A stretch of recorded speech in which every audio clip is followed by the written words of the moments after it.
Like, share and subscribe Rabbit Fanfiction audiobook channel for more parts. Chapter 1. July 30th, 1991. For London, which is always gloomy and ready to rain at any time, today is a rare sunny day.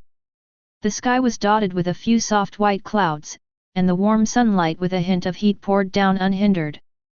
The cozy atmosphere makes people want to put a lounge chair in the yard, take a comfortable nap, and enjoy this hard-earned good weather. However, only a few people have the opportunity to enjoy a leisurely life, and most people need to work hard to stay in this world longer and more decently. This is the case in the Lewisham area of South London. Central areas such as Chelsea and Kensington have been occupied by aristocratic lords and financial vampires. Most of the docks, ordinary wage earners and a large number of Caribbean immigrants can only live in such remote areas. Pedestrians on the street walked hurriedly, fearing that if they were a step slower they would be delayed in adding bricks and tiles to their boss's mansion and luxury car. However, when they pass by an old man, they always can't help but slow down and look back.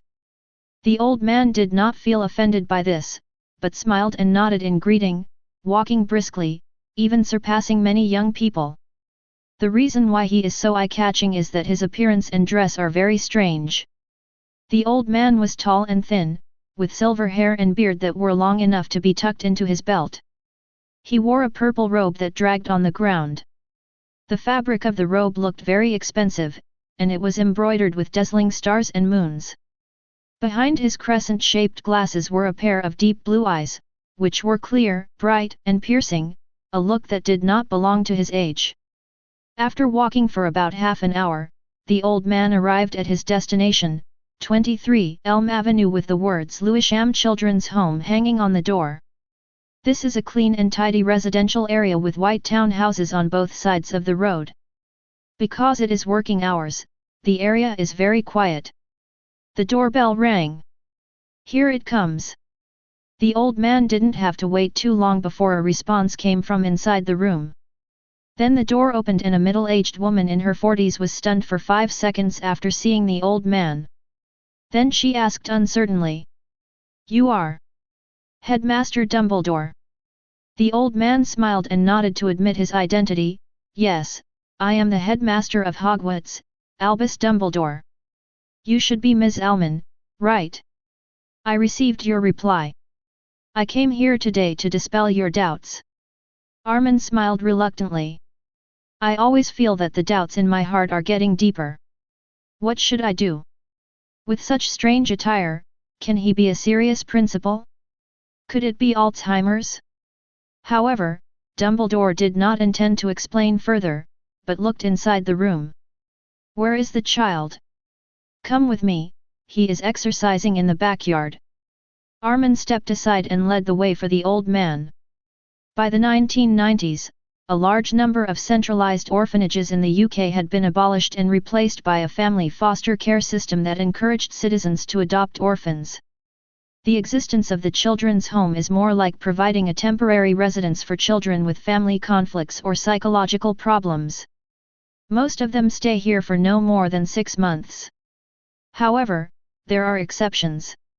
For example, orphans who do not want to be adopted can live here until they are 18 years old and continue to receive subsidies. Armin is the manager of this children's home assigned by the government. Apart from him, all the staff are volunteers. Crossing the room, Dumbledore followed Armin to the backyard of the villa. There were 4 children in the backyard at this time, all boys around 10 years old. A boy with black hair and black eyes was punching continuously with worn boxing gloves, and the sandbag hanging on the clothesline was shaking. The boy was very handsome, with bright eyes, a straight nose, and delicate facial features, as if he was the most perfect work carefully carved by God himself. "Tom!" Armin called out, and when the boy stopped and looked over, she continued, "This is Headmaster Dumbledore, and he's here to invite you to join their school." "Thank you, Auntie Armin." Tom thanked him and then bowed slightly to Dumbledore. "Hello, Headmaster Dumbledore. Be more casual, kid." Dumbledore smiled and pointed to the house. "If you don't mind, Can we go to your bedroom to talk? No problem. Tom agreed readily and handed the gloves to a boy.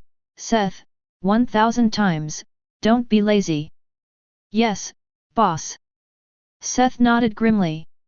When Dumbledore re-entered the house, he looked back and saw Seth had already put on his gloves and started practicing, throwing every punch with all his strength. On the second floor of the room, Tom took Dumbledore to his room. The room he lives in is the master bedroom of the house. It is quite large and has a separate bathroom and dressing room in addition to the bedroom.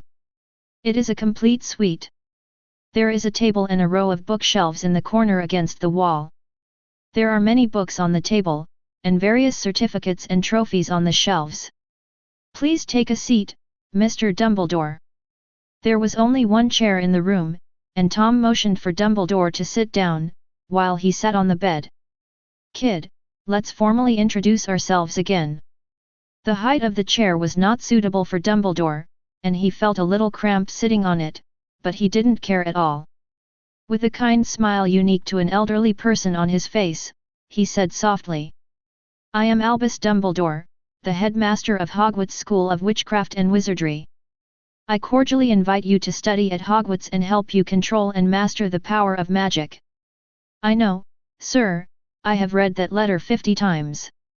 Tom cleared his throat and said, I am Tom Riddle.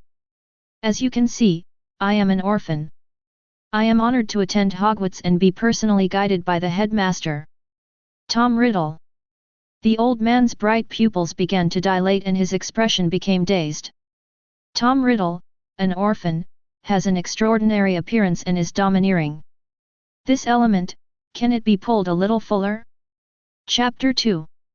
Dumbledore has experienced so many ups and downs in his life. Although there are many factors, it can ultimately be described as coincidence.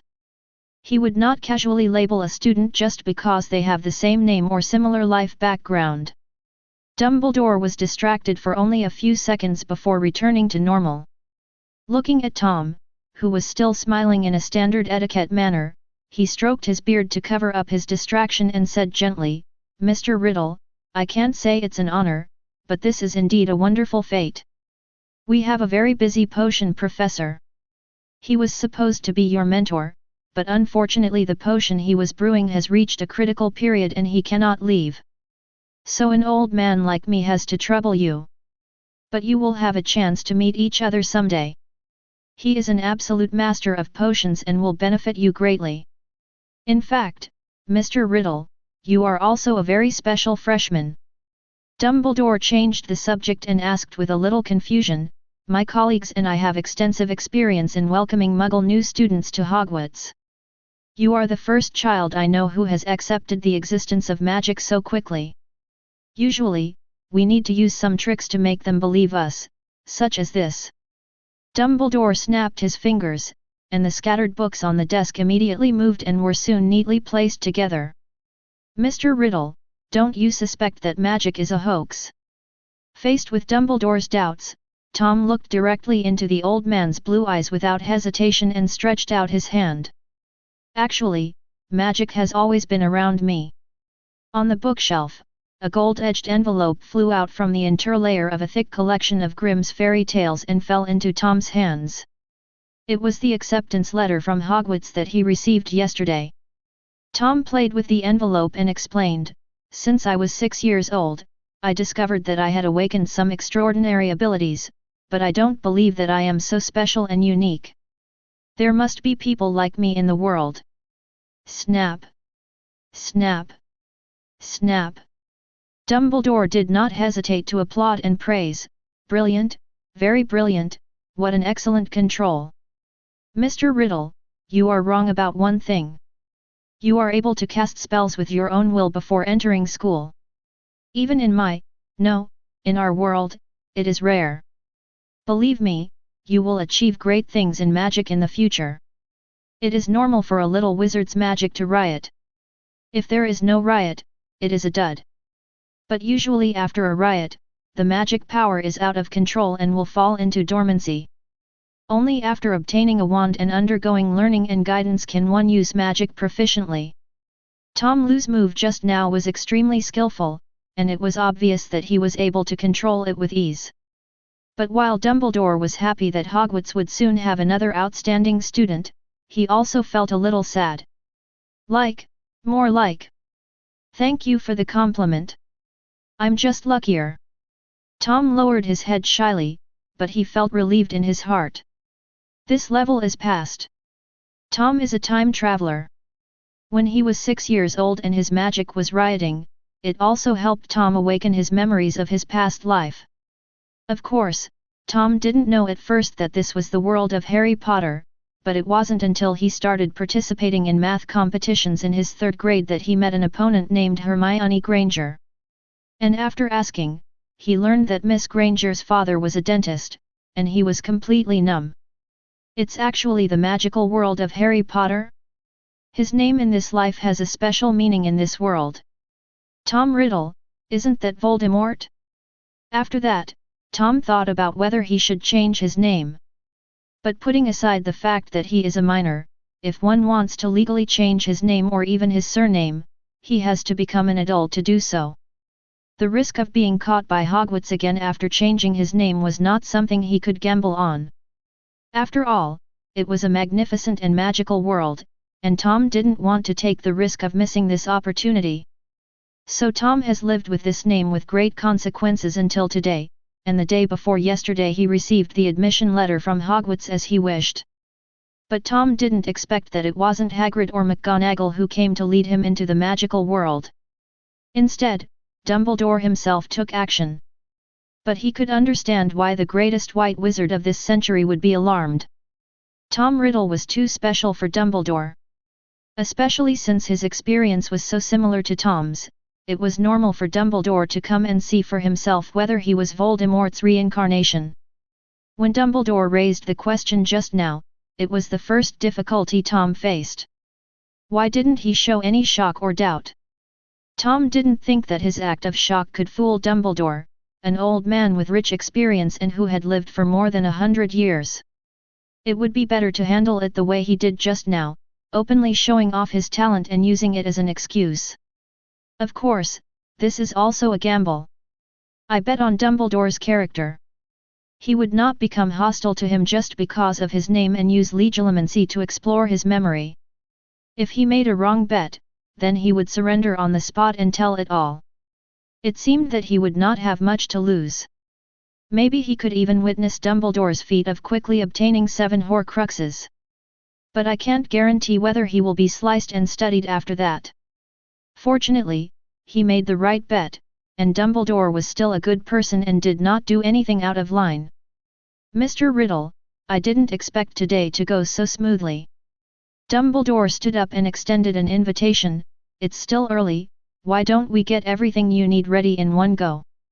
I also need to go to Diagon Alley to pick up something today. Of course, sir, please wait for me.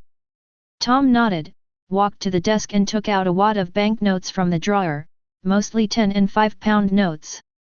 In the UK, the largest denomination banknote is £50, even after decades of severe inflation.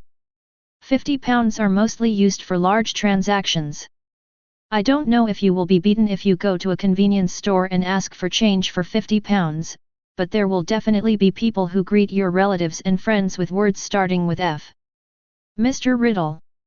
Dumbledore then remembered what he had missed, and said, for students from needy families, Hogwarts and the Ministry of Magic have a loan program that does not need to be repaid. But I'm not difficult, am I? Tom counted the money, a total of £1,200, and smiled and threw it at Dumbledore. Chapter 3.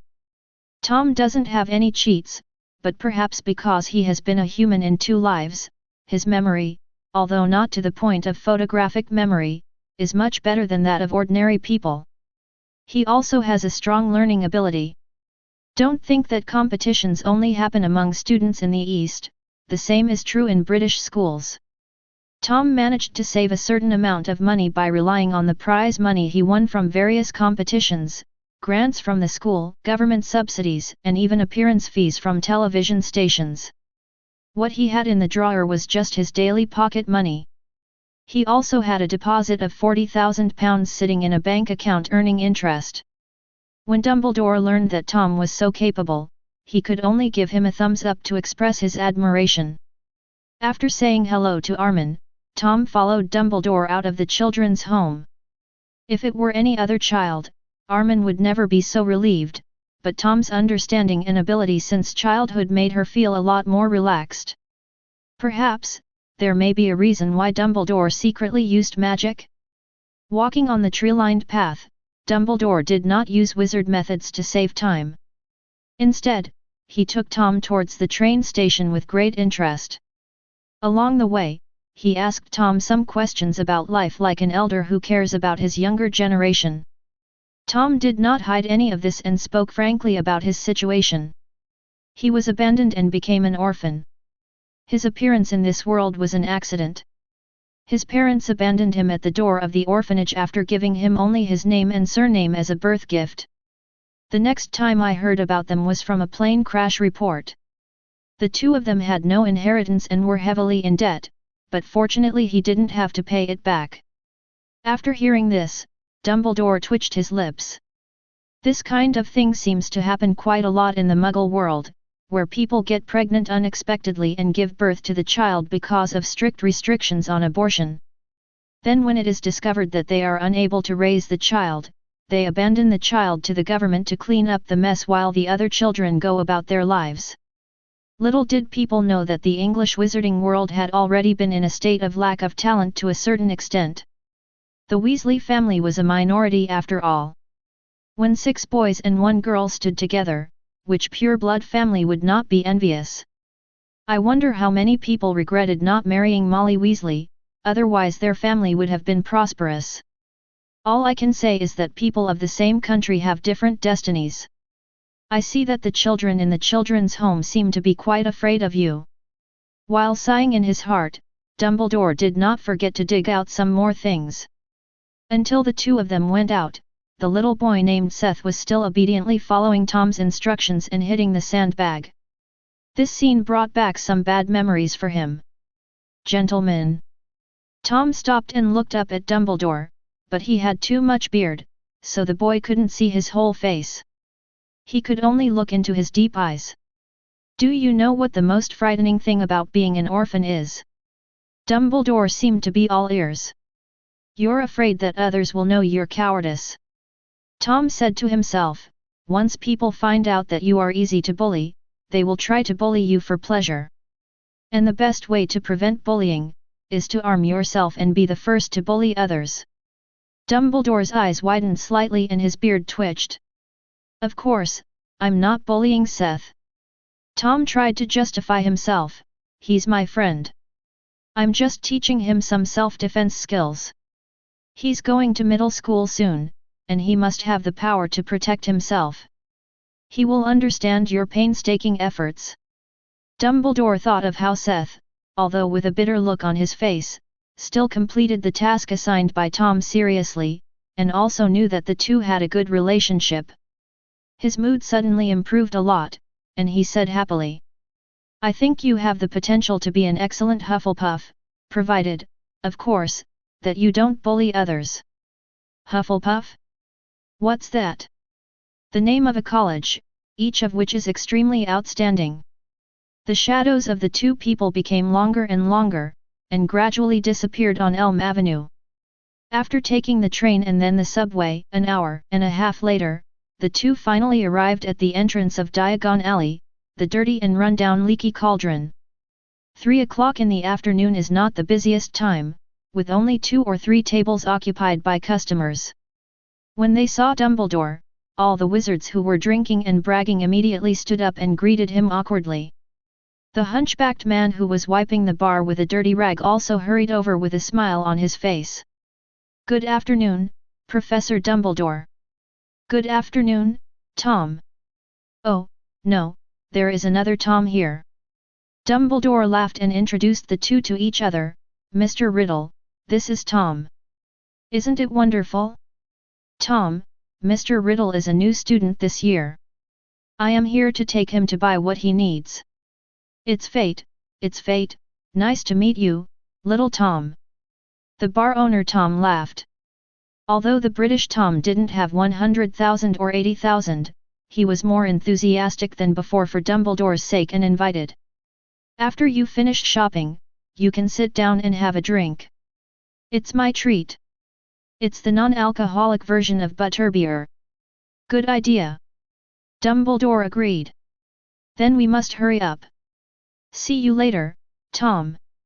See you later, Dumbledore. Dumbledore led Tom through the bar and to the small patio at the back. He took out a wand with knobby protrusions and introduced how to enter Diagon Alley. Count 3 upwards, 2 horizontally. The wand tapped 3 times and the bricks began to move, opening in the blink of an eye to form a wide archway, and the bustling crowd rushed in. Tom's eyes lit up as he looked at the dense crowd inside. A world of magic. Yes, the magical world. Dumbledore liked Tom's expression at this moment. He finally saw what a child should be like in him. Let's go, the most important thing, money. Dumbledore took Tom across the street and arrived at the door of Gringotts. Because he was so popular, in just a few hundred meters, people kept greeting Dumbledore and coming up to him to say hello. At the imposing gate of Gringotts, 2 goblins bowed respectfully. One of them became their exclusive receptionist and took the 2 to the front desk to exchange money. Chapter 4. Each person can only exchange 70 galleons, but because of Dumbledore, I can give you a limit of 100 galleons, a total of 505 pounds, including a £5 handling fee. So little. Tom frowned in dissatisfaction. Professor Dumbledore just told me that it can usually be exchanged for about 200 galleons. Because times have changed. Goblins never had a good attitude towards people who couldn't help them make money, but Dumbledore's presence made him more patient and polite. Muggle money is not very useful to us. We can't spend all the pounds we exchange every year, so Gringotts can only control the amount. But don't think it's too little. This money is enough for you to spend a year in Hogwarts. 200 galleons? That was the price 50 years ago. Is your Muggle money worth that much now? Sorry, Tom. Dumbledore looked embarrassed. The last time I brought students to Gringotts was more than 40 years ago. I don't really know much about the situation. Tom couldn't help but roll his eyes. From 40 years ago to now, prices in the UK have skyrocketed, more than doubling and doubling again. Looking at it this way, the goblins actually still have some conscience? Professor, can you lend me some money? Taking advantage of Dumbledore's fault, Tom did not hesitate to press on. I don't think this money is enough for me to buy more books. I can pay with pounds. Of course, if you are patient, you can wait until I graduate and return it to you in galleons. I will pay with interest. Tom tends to think that Dumbledore would choose the second option, because Dumbledore should have died when he was in 6th grade, so wouldn't it be a no-cost deal? Muggle currency is really of no use to me, so just wait until you graduate and return it to me. I'm looking forward to that day. Dumbledore was never reluctant to provide students with some help, even in terms of money. Moreover, this misunderstanding was caused by his own error in judgment, so he readily agreed. Wait for me here for a while. I'll go get you some money and do some personal business. After giving these instructions, Dumbledore followed a goblin to the underground vault. Tom's heart skipped a beat and a question suddenly occurred to him. Could it be that Dumbledore's personal matter was to take away the Philosopher's Stone? He remembered that he originally asked Hagrid to take it away, but because of his appearance, there was a change? But this had little to do with him. After thinking about the possibility, Tom stopped paying attention to it and discussed with a fairy the possibility of exchanging gold for galleons. The answer is yes, but if converted into purchasing power of British pounds, Tom instantly felt that he had lost a lot of money. According to the current exchange rate, £5 can buy about 0.8 grams of gold, and 10 grams of gold can be exchanged for 1 galleon. It costs about £60, more than 12 times more expensive. Just because a gold galleon is called a gold galleon doesn't mean it is made of gold. It is fairy metal, and God knows what is used in it. The horrible exchange rate immediately dissuaded Tom from this idea. His family fortune was not enough for him to squander. It's better for the magical world to make money and spend it. After waiting for about half an hour, Dumbledore reappeared in the lobby of Gringotts, holding a key and a bag in his hand. He handed the bag and the keys to Tom. Here are 100 galleons. In addition, I rented a vault for you, which has 600 galleons in it. Dumbledore reminded, 100 galleons a year. I hope you can plan the use of this money well.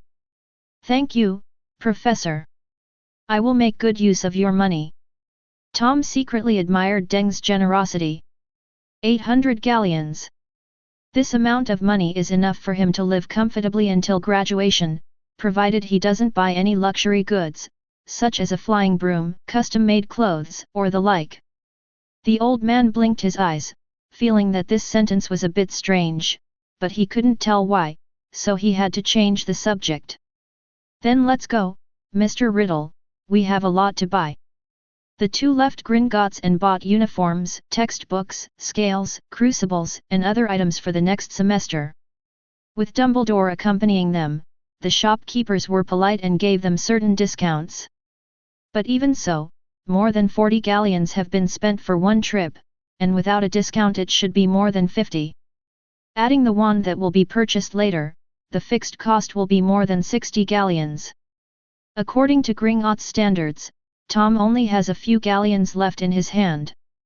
It doesn't seem to be difficult to get through a semester. After all, food and accommodation are free at Hogwarts, but it will be a bit tight. Ronald's annual pocket money may be less than 1 galleon, which makes him a wealthy man in comparison. Tom has just taken a fancy to a lot of books, each of which is very expensive. He is just waiting to buy them individually next time he comes. With Dumbledore around, he felt a little uncomfortable with everything he did, fearing that it would be overinterpreted.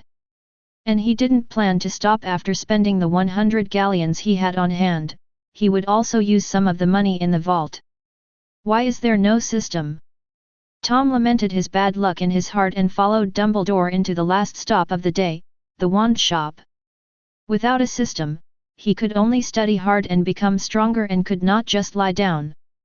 After entering the door, Tom subconsciously held his breath, fearing that the dust shaken off by opening the door would be inhaled into his nose.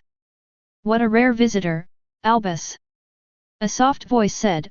An old man came out from between the tall cabinets. The last time you visited my shop was 48 years ago, also in the summer. Dumbledore smiled helplessly. Garrick, stop showing off your excellent memory to me. It will only make me crazy with envy. Ha ha ha, my memory is only related to this shop and the magic wand. Garrick Ollivander walked forward, gave Dumbledore a hug, and then slowly looked at Tom. So, what is your name, lucky little wizard? How could you have Dumbledore as your guide? Tom. Tom said, Tom Riddle. Plop. Ollivander fell to the ground, staring at the boy blankly. Chapter 5. Garrick, maybe you didn't get enough rest last night? You can't stand steadily. Dumbledore reacted quickly, stepped forward to help Ollivander up, and found a good excuse for him. Albus, you are as observant as a hawk. I was racking my brains last night trying to come up with new wand materials. Ollivander also realized that he had overreacted, and he went down Dumbledore's steps to make amends for himself, and then smiled at Tom. But don't worry, kid, even if I can't walk anymore, I will definitely help you choose the most suitable wand. It seemed that Ollivander had accepted the coincidence of having the same name, but in fact he was still uneasy. After measuring Tom's size, the first wand he chose for him was made of yew wood, which made Dumbledore's eyelids jump. Yew represents death and rebirth, and is often favored by powerful dark wizards. It is suitable for dark magic and defense. The last Tom happened to use a yew wand. After a ball of fire shot out from the tip of the wand, Ollivander shook his head in dissatisfaction, snatched the wand from Tom's hand, and opened another box. The wand just now was too gentle. It's not suitable for you. Try this one. Tom took it and a flock of flying birds exploded from the tip of the stick. It still doesn't work. Yet she and your belief are not as good as I thought. Then let's use this one. After taking the third wand, Tom felt an unprecedented sense of smoothness. He pointed his finger at the broken flower pot in the corner, and the flower pot instantly shattered into powder. The host has successfully oriented its future development direction, and the system is anchoring. Anchoring is successful, and the strongest learning system will serve you wholeheartedly. Tom lowered his eyes, as if he didn't hear the voice, his face expressionless. Ollivander clapped his hands and smiled, a perfect match, 14.5 inches of wood, with the dragon heartstring at the center. I can already imagine the power of your future spells. I'll put it to good use, Mr. Ollivander. Remember, the wand is not your tool, but your companion, child. Also, 8 galleons for Chenghui. After paying the money, Tom played with his wand. Although there was no strange feeling of blood connection, the feeling of casting the spell just now was extremely smooth. Ollivander is indeed a good wizard, and the saying that the wand chooses the wizard is not nonsense. Before reaching a certain level, the adaptability of the wand has a great impact on the wizard's strength. Taking the simple maintenance tools given by the wand maker, Tom left Ollivander's wand shop with his wand. The moment the two closed the door, the fake smile on the staff-making master's face immediately disappeared without a trace, and drops of cold sweat oozed from his forehead. A wand that is longer than 13.5 inches is considered an extra-long wand, and an overly long wand represents the wand user's absolute confidence and extraordinary desire for control. A wand that is too short means that its owner is narrow-minded and mean. Ollivander remembered that the shortest wand he ever sold was to a wizard named Umbridge. And the longest one is Tom's. In addition, only a wizard with powerful magic can control the dragon heartstring core. Dumbledore, you do understand what this all means when put together, don't you? Ollivander muttered quietly, silently putting the scattered wand boxes back to where they belonged. Ah, Mr. Riddle, I remember what I forgot. Dumbledore pointed to the pet shop across the street. First-year students are allowed to bring one pet. Do you want to go take a look? Forget it, sir. Tom shook his head. Owls are messengers. I don't have much use for them. As for toads and mice, I'm sorry, they just don't suit my taste. Dumbledore nodded, not dwelling on the pet issue anymore. Let's call it a day then. Go get a drink with Tom and I'll take you home. Tom didn't refuse.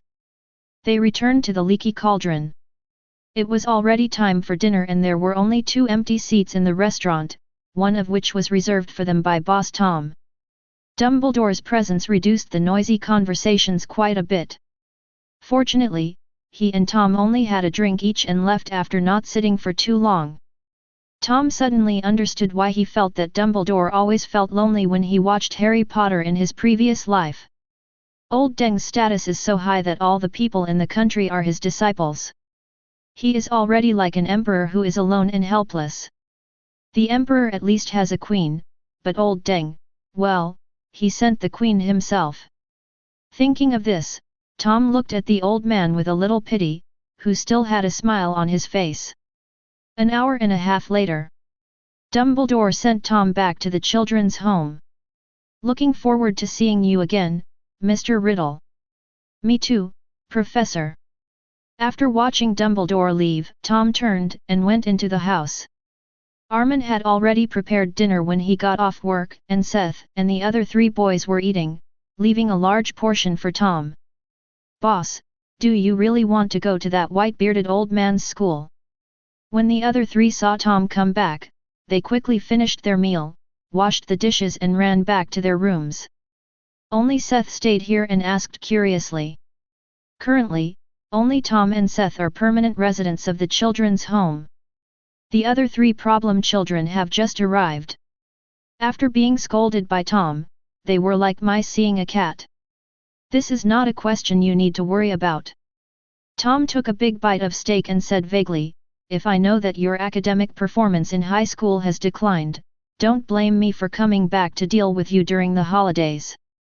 Seth shrank his neck, not daring to refute. I was just angry for Tom because he was going to a school he had never heard of. In his heart, his boss is so awesome that he is always the best in the school both in studying and fighting.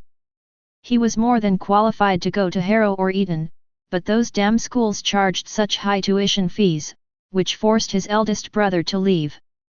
Tom didn't know that his younger brother was standing up for him, so he didn't say much because Dumbledore had instructed him not to tell Muggles about the wizarding world and not to let magical items flow into the Muggle world. He was just a freshman and didn't have the ability to fight against the rules of the wizarding world. After finishing his meal and clearing away the dishes, Tom returned to his bedroom.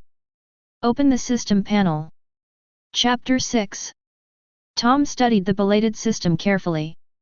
The strongest learning system, as the name suggests, it is a system that assists him in studying and becoming a super academic master. Any behavior related to learning and that produces results can earn credits, which is also the core mechanism of the system. Credits have many functions. The main functions are: 1. Spend credits to hire a private teacher to teach him/her. The first hour of the day is free, and each hour thereafter must pay 6 credits as tuition. 2.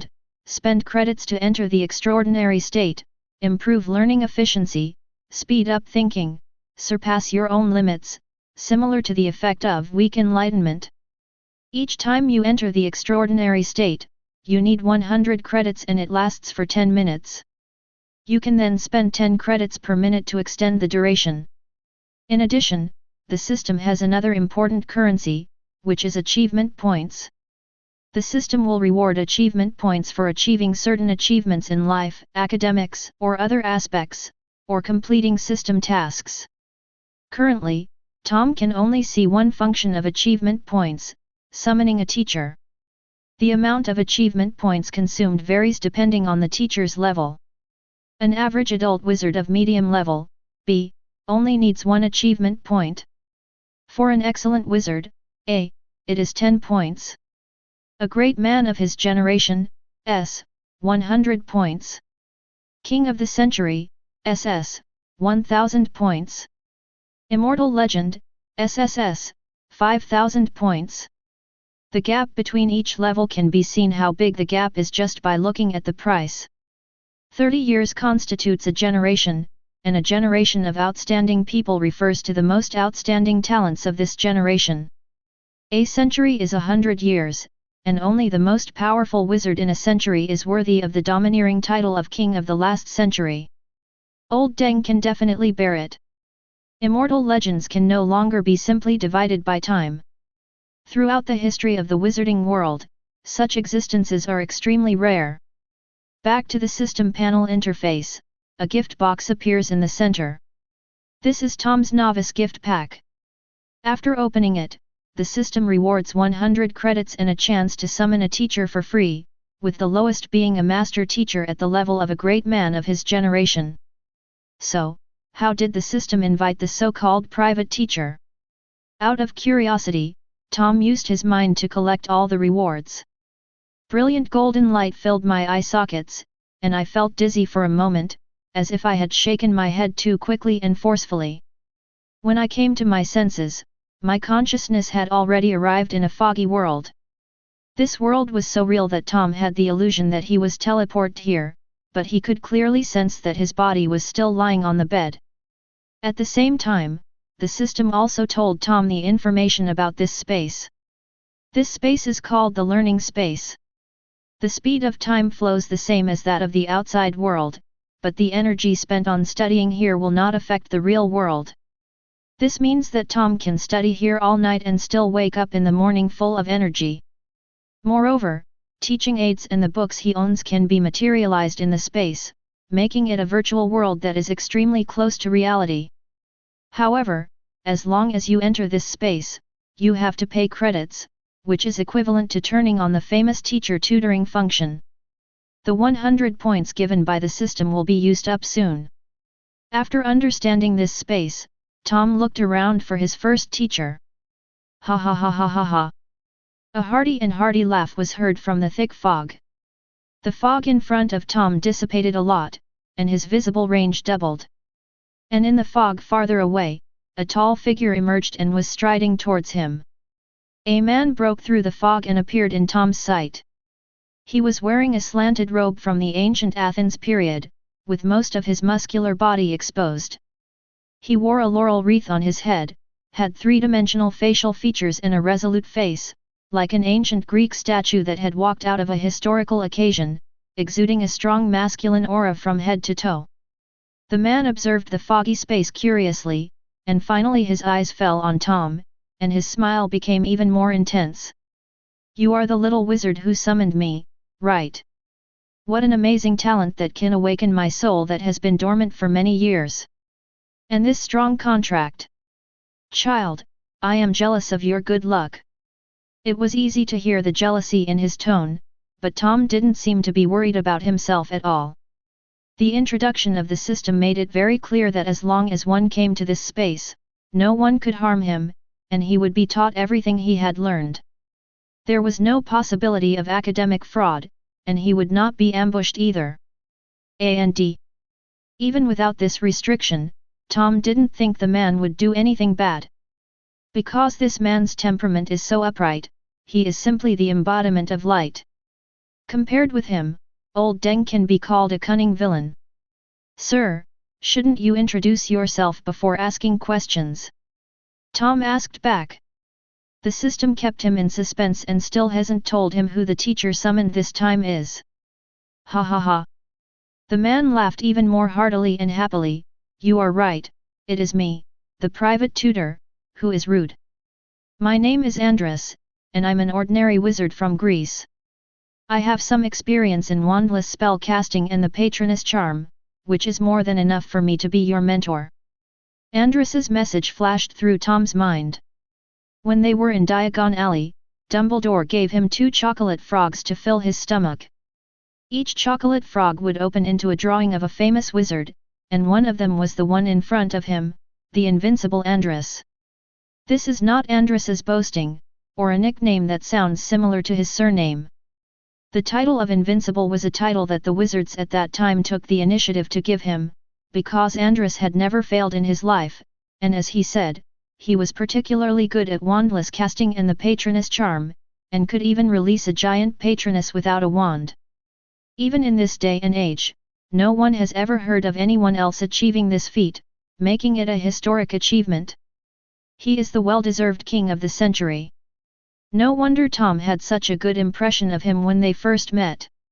What is needed to cast the patroness is strong positive emotions and happy memories, so it is often used as a criterion for judging dark wizards.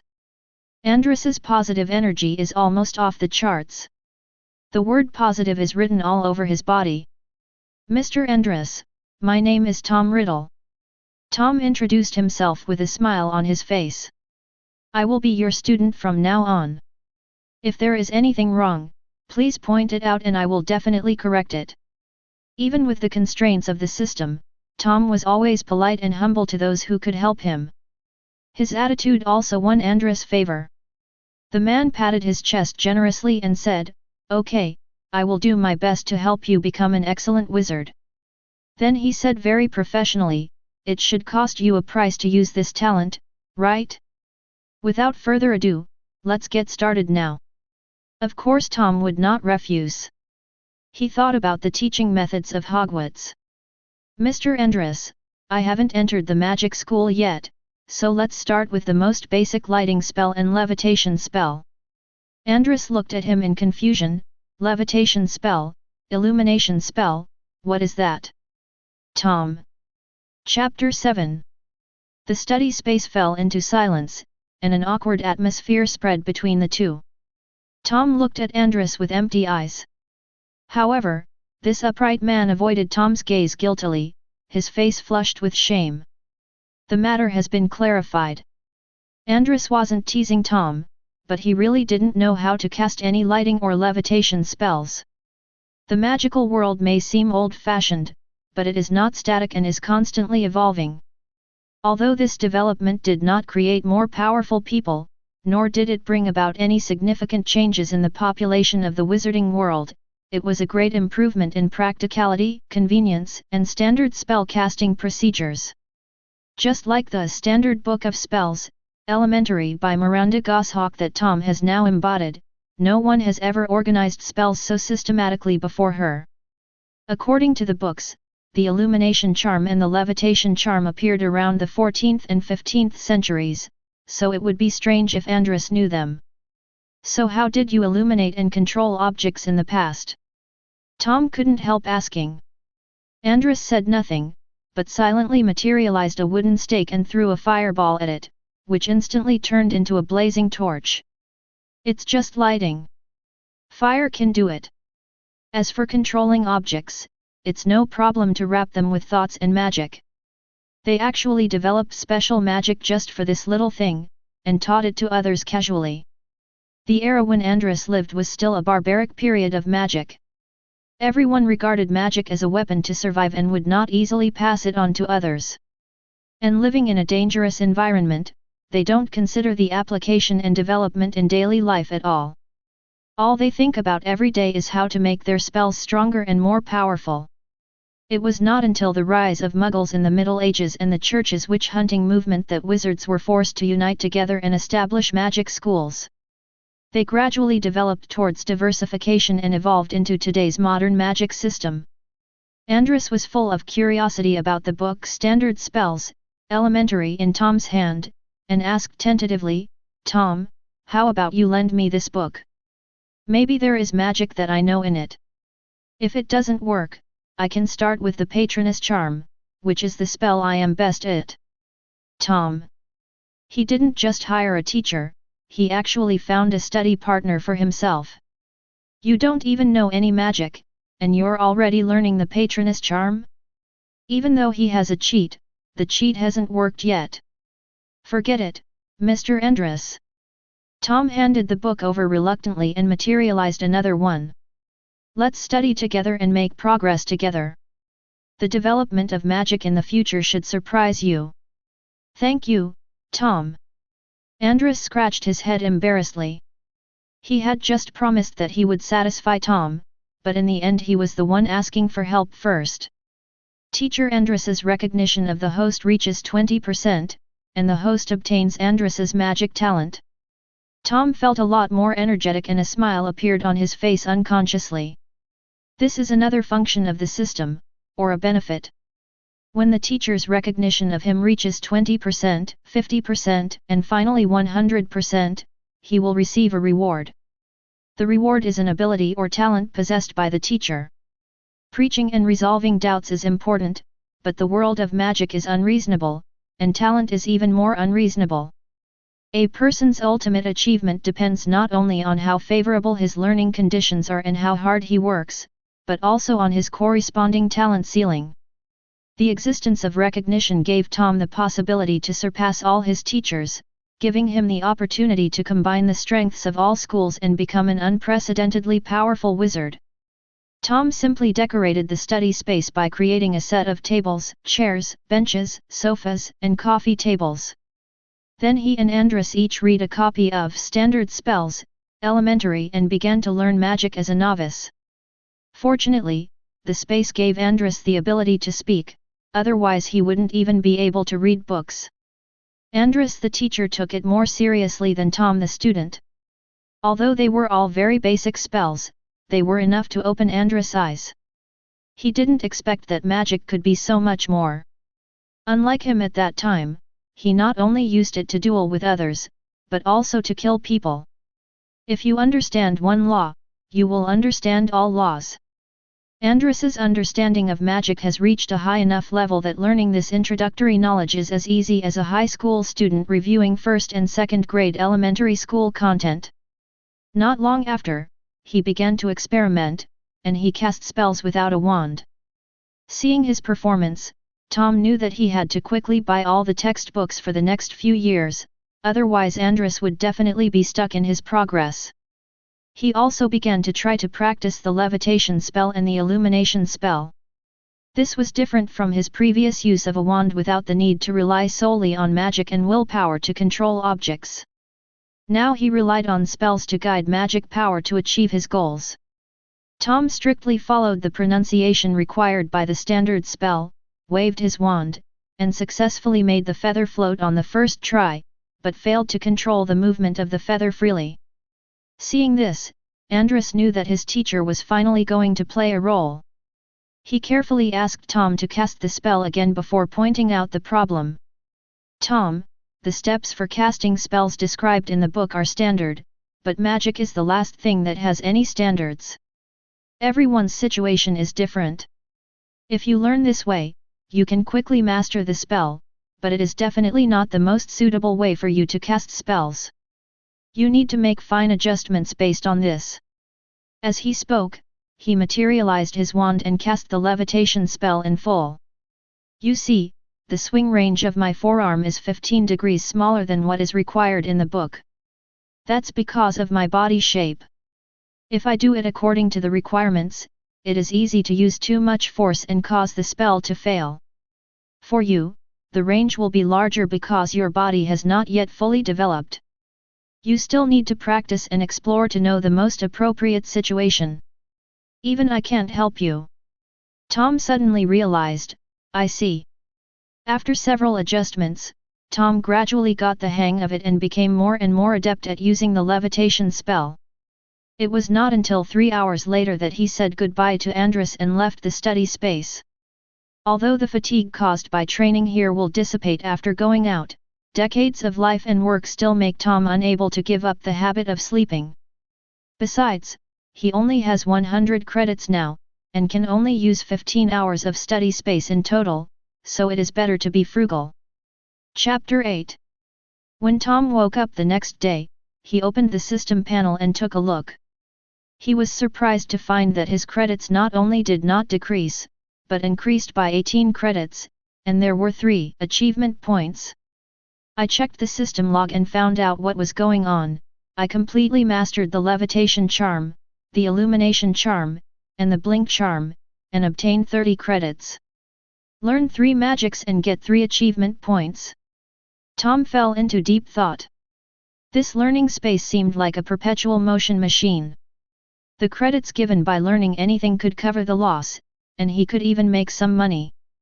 So he wouldn't have to worry about the consumption of space in the future. However, he also knew that the bulk of the credits would probably be spent on the extraordinary buff. His current points were only enough to last 10 minutes, so he didn't even dare to try it for fear of wasting it. What does it feel like? Is it possible to make him fly? Imagining the effects of the extraordinary state, Tom got up and washed, but did not enter the study space immediately. Yesterday he and Andrus had done an experiment. After he exited the study space, Andrus could choose to sleep or move freely. And if he maintained the state of consuming points, Andrus could also communicate with him and observe the outside world with the help of his eyes. What is this, a Jinkra key? However, this did give Tom an idea. He could buy all the teaching materials first and put them in the learning space, and then he could go into study after Andrus had learned them. This would save a lot of points and time. So he went out early in the morning, took a bus to the city center, entered Diagon Alley through the leaky cauldron, and went straight to the bookstore. Although Tom didn't know what textbooks the senior grades would use, the clerk knew. Tom went straight to a vacant clerk and explained his request. The clerk looked at him in surprise after hearing what he said. All the textbooks, kid, are you sure? You look like a first or second grader, there's no need to buy them all at once. Just like the Defense Against the Dark Arts course, the professor changes every year. You have no idea what book he will choose as the textbook, so it would be a waste to buy it. Such a kind person, Tom was sure he must be a Hufflepuff. The knowledge you learn is yours. Even if the textbooks are changed, I won't lose anything. Instead of keeping the money to buy toys and snacks, I'd rather exchange it for books. I can sell them second-hand when I don't need them anymore." The clerk looked at Tom in surprise. He didn't expect to hear such practical truth from a little kid. The customer wanted to buy, so he had to sell it to him. He had done his best by persuading him this time. So the clerk pushed a small cart to find books for Tom. After learning that Tom was a freshman, he said with certainty, "You will definitely be sorted into Ravenclaw, although I think Hufflepuff is the best house." Tom nodded in agreement. "I also think Ravenclaw is good and suitable for me." He wanted to be a top student, or even a genius at school. Among the 4 colleges, only Ravenclaw best suited his temperament. 10 minutes later, the cart was already filled with heavy books, including not only the textbooks he needed, but also some books Tom had chosen himself. After he went to the front desk and counted the money, he realized that he didn't have enough money. He only spent 15 galleons to buy books yesterday, an average of 2 galleons per book, but books for higher grades are getting more and more expensive. A book called High Magic Power, Self-Defense Guide costs 7 galleons. Just like in FG Muggle society in the UK, textbooks are ridiculously expensive.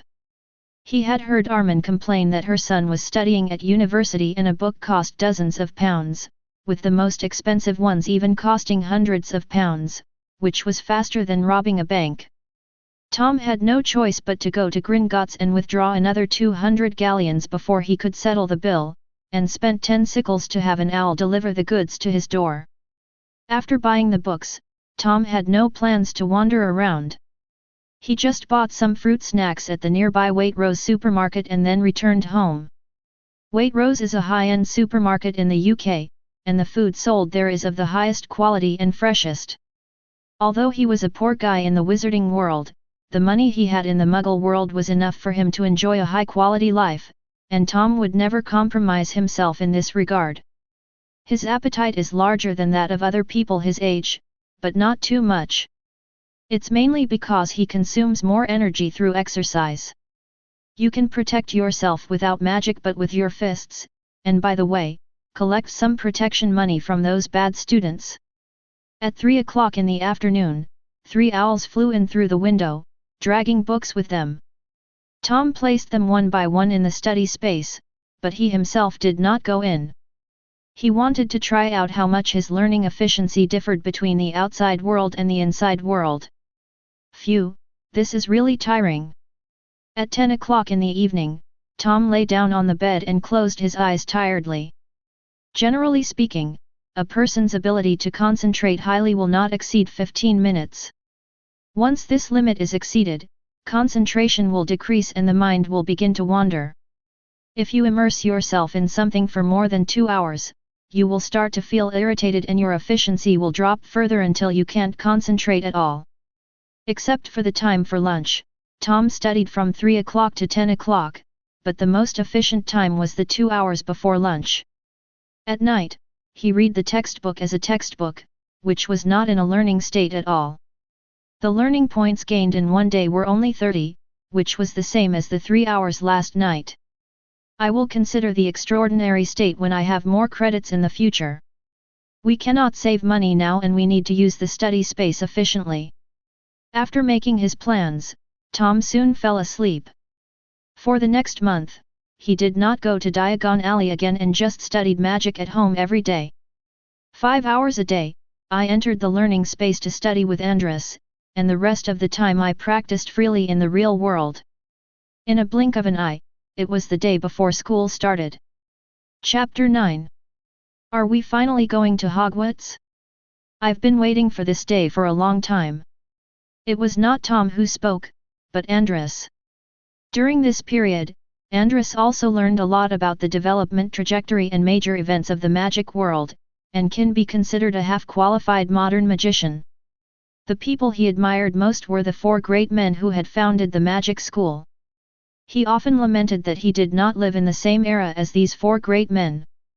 Andrus couldn't make a specific judgment on the level of wizards of the 4 people, but Andrus was sure that they were at least at the same level as him, that is, the king of the century. Tom also asked Andrus how he evaluated his talent, but ended up getting an ambiguous answer. There is no doubt that Tom has great talent and has definitely reached the standard of a great man of his generation. But there is a huge gap between the king of the century and a great man of his generation. Andrus is unable to make an accurate judgment based on the simple magic he has learned now.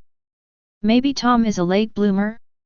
In fact, this already shows what Andrus meant. Tom is still a little bit short, at a level between the two.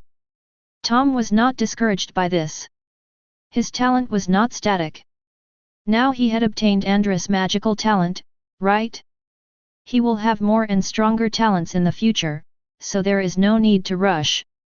Glancing at the system panel, he realized that his relationship with Andrus had been getting better and better these days. His approval rating had reached 46 and would soon reach 50, giving him another chance to win a lottery. In fact, what shocked Tom the most was that Andrus had another name, Hercules. When Tom found out about this, he thought there was something wrong with his ears, but that was the truth. In the eyes of ignorant ancient people, powerful wizards were no different from gods. Their deeds were passed down and, after artistic processing and change, naturally became myths. However, after reading the Greek mythology of later generations, Andrus repeatedly emphasized that he did not have a father who liked to turn into a bull or a swan. His father and mother were just ordinary wizards, and it was only in his case that he became a super genius. Tom, you can now try to learn the Patronus charm. Andrus patted the boy on the shoulder, eager to teach Tom his unique skills. The Patronus charm is undoubtedly a high-level spell. It requires high magical power and even higher requirements for willpower and character. Tom's character is not comparable to his peers, he has already reached this standard. The second thing is magic power, and since I have acquired Andrus' magical talent, there is nothing to worry about. I've been looking forward to this for a long time, Andrus. Tom was envious of the giant guardian angel. Let me demonstrate it to you first. Andrus pulled away, wand raised high. Expecto Patronum. Silvery white mist threads flowed out from the tip of the staff, interweaving to form a huge guardian god. Tom's eyes widened in shock. Is this a patroness? The highest patroness in front of him was over 10 meters tall, and what shocked Tom the most was that Andrus' patroness was actually himself. Ha ha ha ha. Andrus laughed heartily, very satisfied with Tom's expression, very unexpected, right? Usually, patronuses are in animal form, which fits the caster's personality and inner reflection. But I believe that the only thing that can protect oneself is one's own strength and belief. Perhaps this is the reason why my patroness is so unique. After my continuous development, it has many more uses and has a strong restraining effect on the power of darkness. Andrus smiled confidently.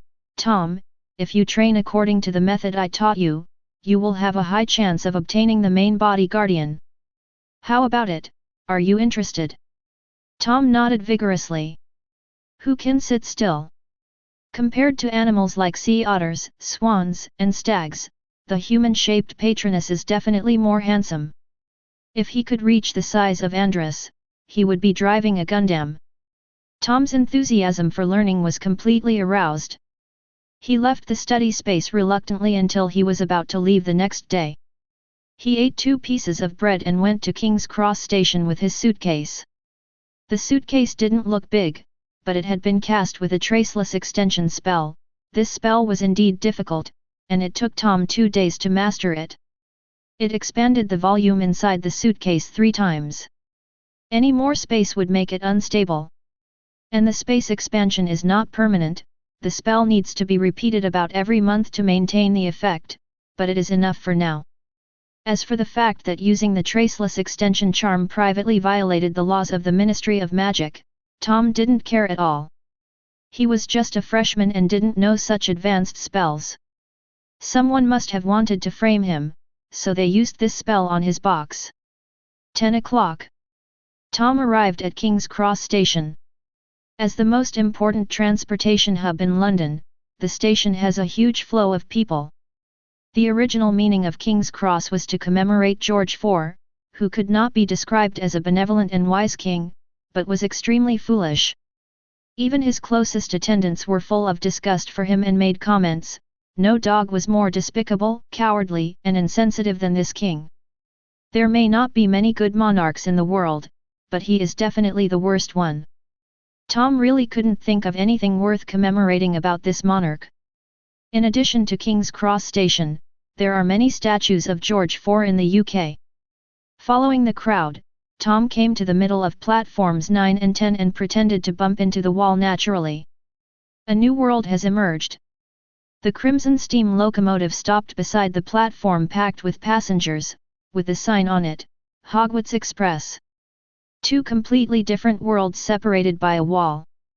Tom took a deep breath, stepped onto the train, and started another magical journey as Tom Riddle. Chapter 10. The Hogwarts Express left at 11 o'clock. Tom arrived early, and there were not many students on the bus when he got on. However, he still walked towards the last carriage to avoid being disturbed by people who would be getting on the train passing by the door of the carriage. Arriving at the second-to-last carriage, Tom randomly found a compartment and went in, put his luggage on the shelf, took out a book called A Thousand Magical Clever Responses and began to read. Andrew's voice rang in his mind. The Hogwarts Express is actually hidden inside the Muggle station, and it's not afraid of being discovered. Tom smiled and said, "After all, this is the largest record of the use of the Muggle exorcism charm in the history of the wizarding world. Now the Ministry of Magic sends people to cast the spell every year. I guess the exorcism charm has become the magic that all Ministry of Magic employees are best at. We didn't have such a department in our time." Andrus sighed, "It's really much more convenient. Most importantly, it can also restrain those evil dark wizards. Restraining dark wizards is actually saving yourself." Tom pointed out the crux of the matter: the Muggles in modern society are not comparable to those in the past. Once the magic world is exposed, most wizards will not have a good ending. Andrus was silent. Although Andrus did not discriminate against Muggles, he was also arrogant as a wizard, even more so than others. After all, he was the strongest of an era. But Andrus would never have thought that the Muggles who regarded wizards as gods would develop to this point today, enough to threaten the survival of wizards. No wonder the book says that the original intention of establishing the Ministry of Magic was to ensure that the existence of the magical world was not discovered by Muggles. As Andrus fell silent, Tom also stopped talking and read the book contentedly. He didn't have much time to study with Andrus today, so he opened the space just to let this ancient man take a look at today's society. Just as the bus was getting more and more lively and about to depart, the door of the compartment was opened. A cute girl with golden curly hair, long eyelashes, and big blinking eyes was startled by Tom. She obviously didn't expect that there was someone else in the box. But she still walked in and asked a little awkwardly, "Can I sit here?" "Certainly." Tom nodded and gentlemanly helped the girl put her luggage on the rack. When putting away the luggage, Tom keenly noticed that although the suitcase looked very ordinary, it was embroidered with dark gold edges on the edges and corners, and there was an intricate and gorgeous emblem in the corner. "It looks like the other family's emblem." Tom immediately understood that this was most likely the eldest daughter of a pure-blood family. After thanking him, the girl sat opposite Tom and secretly looked at Tom, who continued reading. "He is so handsome." The girl was startled by this thought and a blush appeared on her chubby face. She quickly looked away, but her body was honest enough to secretly move her eyes back. As we all know, people named Tom Riddle are all good-looking. His black hair had some natural curls and his dark pupils were concentrating on reading a book. The girl's eyes were firmly attracted by Tom's delicate facial features. She admired him but also felt a little jealous. Why do a boy have more delicate facial features than a girl like her, comparable to her sister? Seeing that Tom had no intention of speaking, the girl moved uneasily and took the initiative to start a conversation. "Hello, I'm Daphne Greengrass, a first-year student at Hogwarts." "Riddle." Tom didn't expect the pure-blood lady to initiate a conversation, so he closed the book and responded, Tom Riddle, also a freshman this year. Riddle? Daphne Greengrass searched her memory and found that she had never heard of this surname. She asked tentatively, are you half-blood? Or, pure Muggle-born? I actually don't know what I am. Tom shrugged casually and said, I was abandoned by my parents when I was born. Maybe they are pure Muggles, or maybe they are squibs. It doesn't matter. Why, does the eldest daughter of the Greengrass family regret sitting in the same box with me? The Greengrass family is listed among the top 28 purebloods in the pureblood directory written by Cantankerous Knot. They are praised as a model of pureblood families, low-key and elegant. Tom subconsciously thought that this girl was most likely the same as Malfoy and would use the bloodline theory to explain things. However, the development of things was beyond his expectations. No, please don't misunderstand me. The girl waved her hands repeatedly, I don't really care about these things. My mother said that all pureblood families actually have Muggle ancestors. I'm just curious because I've never come into contact with Muggles. I misunderstood you. I apologize. Tom admitted his mistake frankly. It doesn't matter. Daphne shook her head seriously, and then completely skipped the topic. I have a sister who really likes fashion magazines from the Muggle world, but she only has an outdated book she picked up many years ago. If you have the chance in the future, can you buy me a few copies? I'll pay for it. No problem, but you'll have to wait until Christmas. Tom finally remembered some unimportant details. Daphne's sister seemed to be named Astoria Greengrass. She was a person with a very low sense of existence. It seemed that she got together with Malfoy in the end. She had some health problems and died not long after. Tom naturally wouldn't tell this information to anyone. He just continued chatting with Daphne based on what she had started. Usually it was Daphne who asked questions about the Muggle world and he answered them. When talking about some things, the girl even took out a pen and paper to seriously record them, saying that she would write a letter to tell her sister. It can be seen from these details that she is an elder sister who loves her younger sister very much. The train had started moving unknowingly, heading westwards towards the Scottish Highlands. The noise from the wheels turning outside the train did not affect the two men's conversation at all. Andrus suddenly popped up and said, I dare to bet you 1 galleon that this girl likes you. No, I think she thinks you are pretty and wants your body. Chapter 11. Tom was startled by Andrus' sudden appearance, and he immediately said angrily, Andrus, you have a galleon. She's only 11 years old, does she know what love is? Tom didn't say anything about himself, but it was nonsense for him to fall in love with an 11-year-old girl. But, it's okay to keep it for a few years first. What's the big deal? Andrus said nonchalantly, in our time, many people got married and had children at the age of 13 or 14, and some even earlier. Then what about you, Mr. Andrus? Tom asked back, directly triggering the silence and defense-breaking effects. Back then, Andrus was a battle fanatic and a magic enthusiast. Women would only affect the speed at which he learned magic. Not to mention when he was 13 or 14 years old, he would still be a single dog even when he died. His great magical talent was not inherited, otherwise he would have probably created a powerful family. In fact, it makes sense that the magic world pays attention to bloodline. Powerful wizards will always leave behind part of their power and magical knowledge as a foundation, which makes it easier for family inheritance to last longer than with mixed bloods. For example, the Gaunt family, or the other 28 pure-blood families, their ancestors were all very wealthy. Seeing that Andrus was easily knocked out by him and even took the initiative to close his study space, Tom laughed in his heart and continued to deal with Daphne's endless questions. During this process, Tom also asked a few questions. How could the innocent little girl resist the thousands of tricks? She soon revealed everything she knew about the Greengrass family. For example, her mother was the director of the Department of Transportation at the Ministry of Magic, Her grandmother was also the director of the Department of Transportation, and her great-grandmother was also the director of the Department of Transportation. By the way, the custom of the Greengrass family is to marry into the family's family, and all the offspring born for 300 years in a row have been female. When Tom heard Daphne complaining that she only had $200 in pocket money every semester, his heart was moved.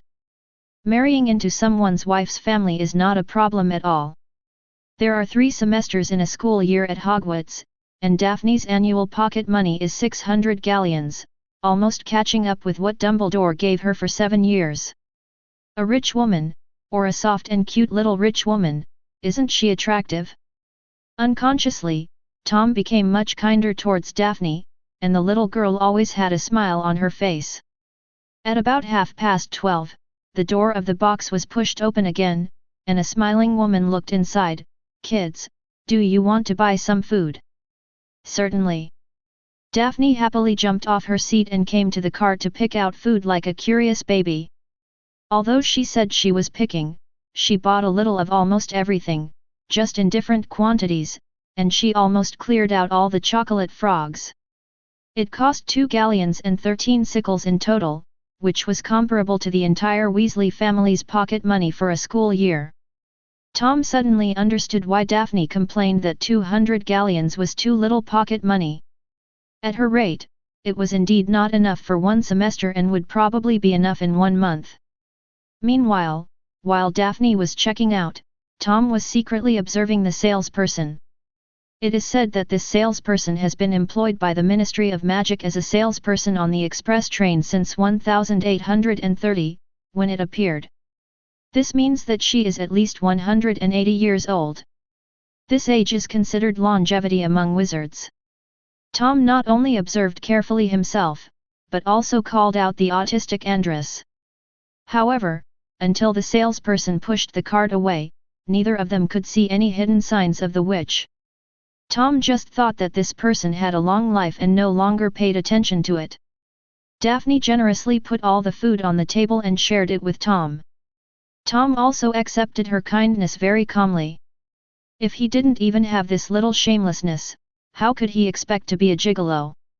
The two of them ate and chatted, and talked about the branch again. "My family is all Slytherin." Daphne smiled shyly. "If nothing goes wrong, I will be admitted to Slytherin. Of course, other colleges should be good too. Mom won't be angry about it, as long as she doesn't let me go to Gryffindor." "Why do you hate Gryffindors so much?" Tom asked curiously.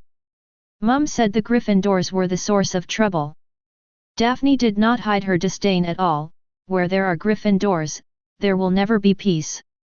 You never know what kind of trouble they will cause." Tom thought about it and felt that Mrs. Greengrass's comments were really to the point. Riddle, do you want to go to Gryffindor?" Seeing that Tom didn't say anything, Daphne thought he was unhappy because she had said bad things about Gryffindor, and she secretly regretted her recklessness. "No, I hope I can go to Ravenclaw." Tom smiled and said, "Or Hufflepuff is also fine. It's suitable for quiet study. You love studying so much, you will definitely be able to enter Ravenclaw." Daphne said affirmatively. At this moment, a scream suddenly came from outside the box. Tom and Daphne did not take it seriously. They were preparing to take a nap after lunch. But not long after, someone knocked on the door again. Without waiting for a response, the door of the box was pushed open. "Have you seen a toad, Riddle? Why are you here?" The person who opened the door was a little girl with thick brown hair. Her cute face was somewhat ruined by the protruding big front teeth. The little girl was halfway through her words when she saw Tom and screamed as if she had seen a ghost, scaring the little fat boy following behind her so much that he trembled with fear. Daphne was already frowning at her rude behavior, and when she saw that the visitor actually knew Tom, her pretty face wrinkled even more. Tom looked up at the person who came in calmly. "Ms. Granger, since you can appear on the Hogwarts Express, why can't I?" "No, I'm not saying you can't." Hermione Granger stammered as she explained, I just wanted to say, this is great. At this point, Daphne's face darkened completely, and she suddenly felt like her favorite toy was about to be taken away from her. Chapter 12. Thanks to Miss Granger, Tom was able to determine the information about this world several years in advance. Since the math competition in the 3rd grade, Tom had met Hermione more than once in various elementary school competitions. He was doing it to earn bonuses and school awards, while Hermione was doing it purely for fun. Miss Granger's hobby is learning. How could interest be stronger than Tom's desire to survive? Therefore, in more than 10 confrontations, most of them ended with Tom's victory. The only time he failed was at a sports meet, when the idiot teacher sent by the school had poor coordination and held him back in the 3-legged race. Hermione originally thought that her competition with Tom would end when she went to Hogwarts, and she felt regretful for a while. As a result, I met Tom again on the train. Will we be classmates in the future? After a brief moment of surprise, Hermione became excited. Doesn't that mean she still has a chance to defeat Tom and prove herself? At that moment, Hermione forgot the original purpose of coming to this box, and did not care about Daphne's gaze. She sat down next to Tom and began to talk incessantly. Riddle, I have finished reading Modern Magicians, The Rise and Fall of Dark Magic, Important Magical Events of the 20th Century, and most of the extracurricular books during the summer vacation. What about you? Oh, yes, I forgot to tell you that I have already mastered some simple spells. Which house do you want to be assigned to? I want to go to Gryffindor. I heard it is the best. Tom closed his eyes and felt 100 birds chirping around him. Finally, when there was a gap, Tom pointed at the fat boy who was standing at the door at a loss and looked like he was about to cry. Granger, have you forgotten your friend? Also, we don't have many toads here. You can look for them in other carriages. Hermione turned around, suddenly realizing what was happening, and gave the fat boy an apologetic smile. I'm sorry, Longbottom. I got so excited that I forgot about you. No, it's okay. Neville Longbottom stammered. Then we can talk about it later.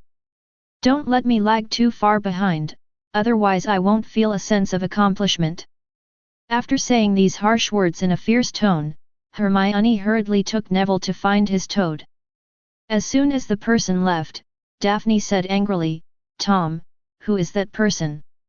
It's so rude. After entering the room, Hermione didn't even look at Daphne, let alone say hello. Coupled with the condescending tone she spoke to, Daphne was really angry. A friend I met when I participated in a competition. Tom smiled and noticed the change in Daphne's way of addressing him. Daphne, she is just like that. She is very competitive, but she doesn't have any bad intentions. You will understand this later. I don't want to get to know such an impolite person. Miss Daphne also got angry, no wonder he wants to go to Gryffindor. He looks like the stupid lion that Mom mentioned. The corners of Tom's mouth twitched, but he did not refute Daphne's comment. Actually, Hermione's personality was unpleasant during her first year, no, to be more precise, most of the time. In Tom's impression, Hermione seemed to have had conflicts with everyone, from her roommates to Ginny and Luna. Not to mention Harry and Ronald, they were the only two with soft tempers and short memories, they forgot everything after making up. Otherwise, Hermione really wouldn't be able to make any true friends. Tom didn't want Daphne to continue complaining, so he casually changed the subject. The next moment it happened again, but Daphne had fallen asleep. Tom made a gesture for silence, and Hermione had to leave the box again. It was not until the sky gradually darkened and the train slowed down that Tom knew they were about to reach their destination, and he gently woke up Daphne, who was still sleeping.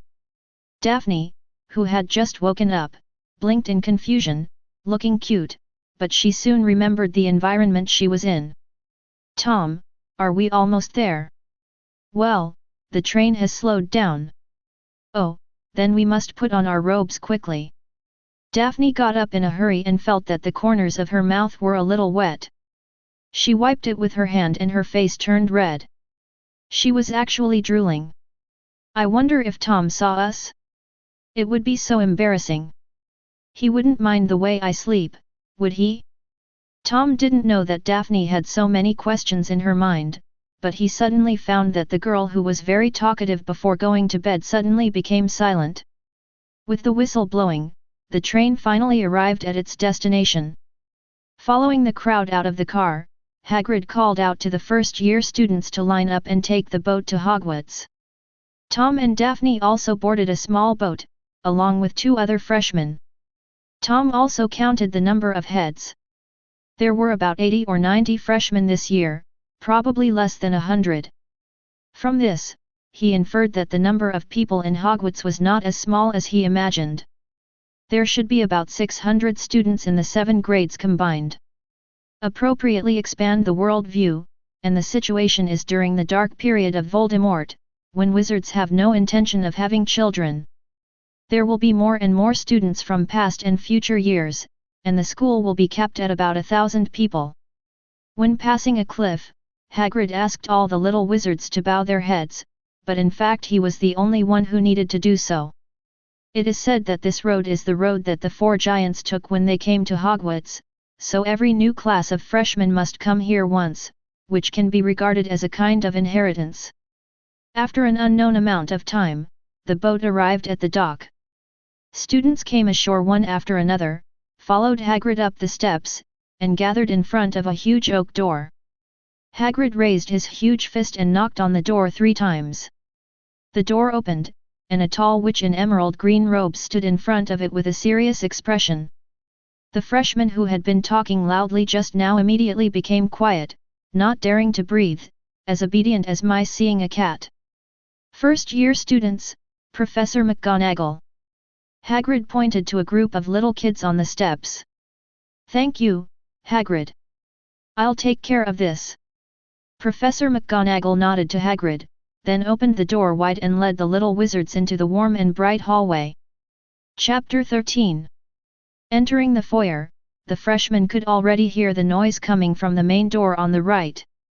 The seniors were already in their seats, looking forward to the start of term dinner. I'm Minerva McGonagall, Deputy Headmistress of Hogwarts and Head of Gryffindor. Professor McGonagall first introduced herself and listed a long list of titles to make the young wizards more in awe of her, then continued. Let me explain what we are going to do next. Before the opening dinner, your sorting ceremony will be held to decide which house you will be assigned to, Gryffindor, Hufflepuff, Ravenclaw, or Slytherin. This is a very important ceremony. In the next 7 years, you will attend classes and live together with other students in the house. At the same time, your performance will affect the college's grades. Those who violate school rules will have their college points deducted. Professor McGonagall's eyes suddenly became sharp. I can declare here that although I am the headmaster of Gryffindor, if I catch someone breaking the school rules, not only will I not cover it up, but I will double the punishment. The young wizards were silent, and some who had originally wanted to go to Gryffindor had already begun to back off. This dean is so fierce. And more people are worried about the so-called sorting ceremony. Because of tradition, the new students from wizarding families always describe the sorting ceremony as terrifying, while the little wizards born in Muggles are completely in the dark about it, and the unknown becomes their biggest fear.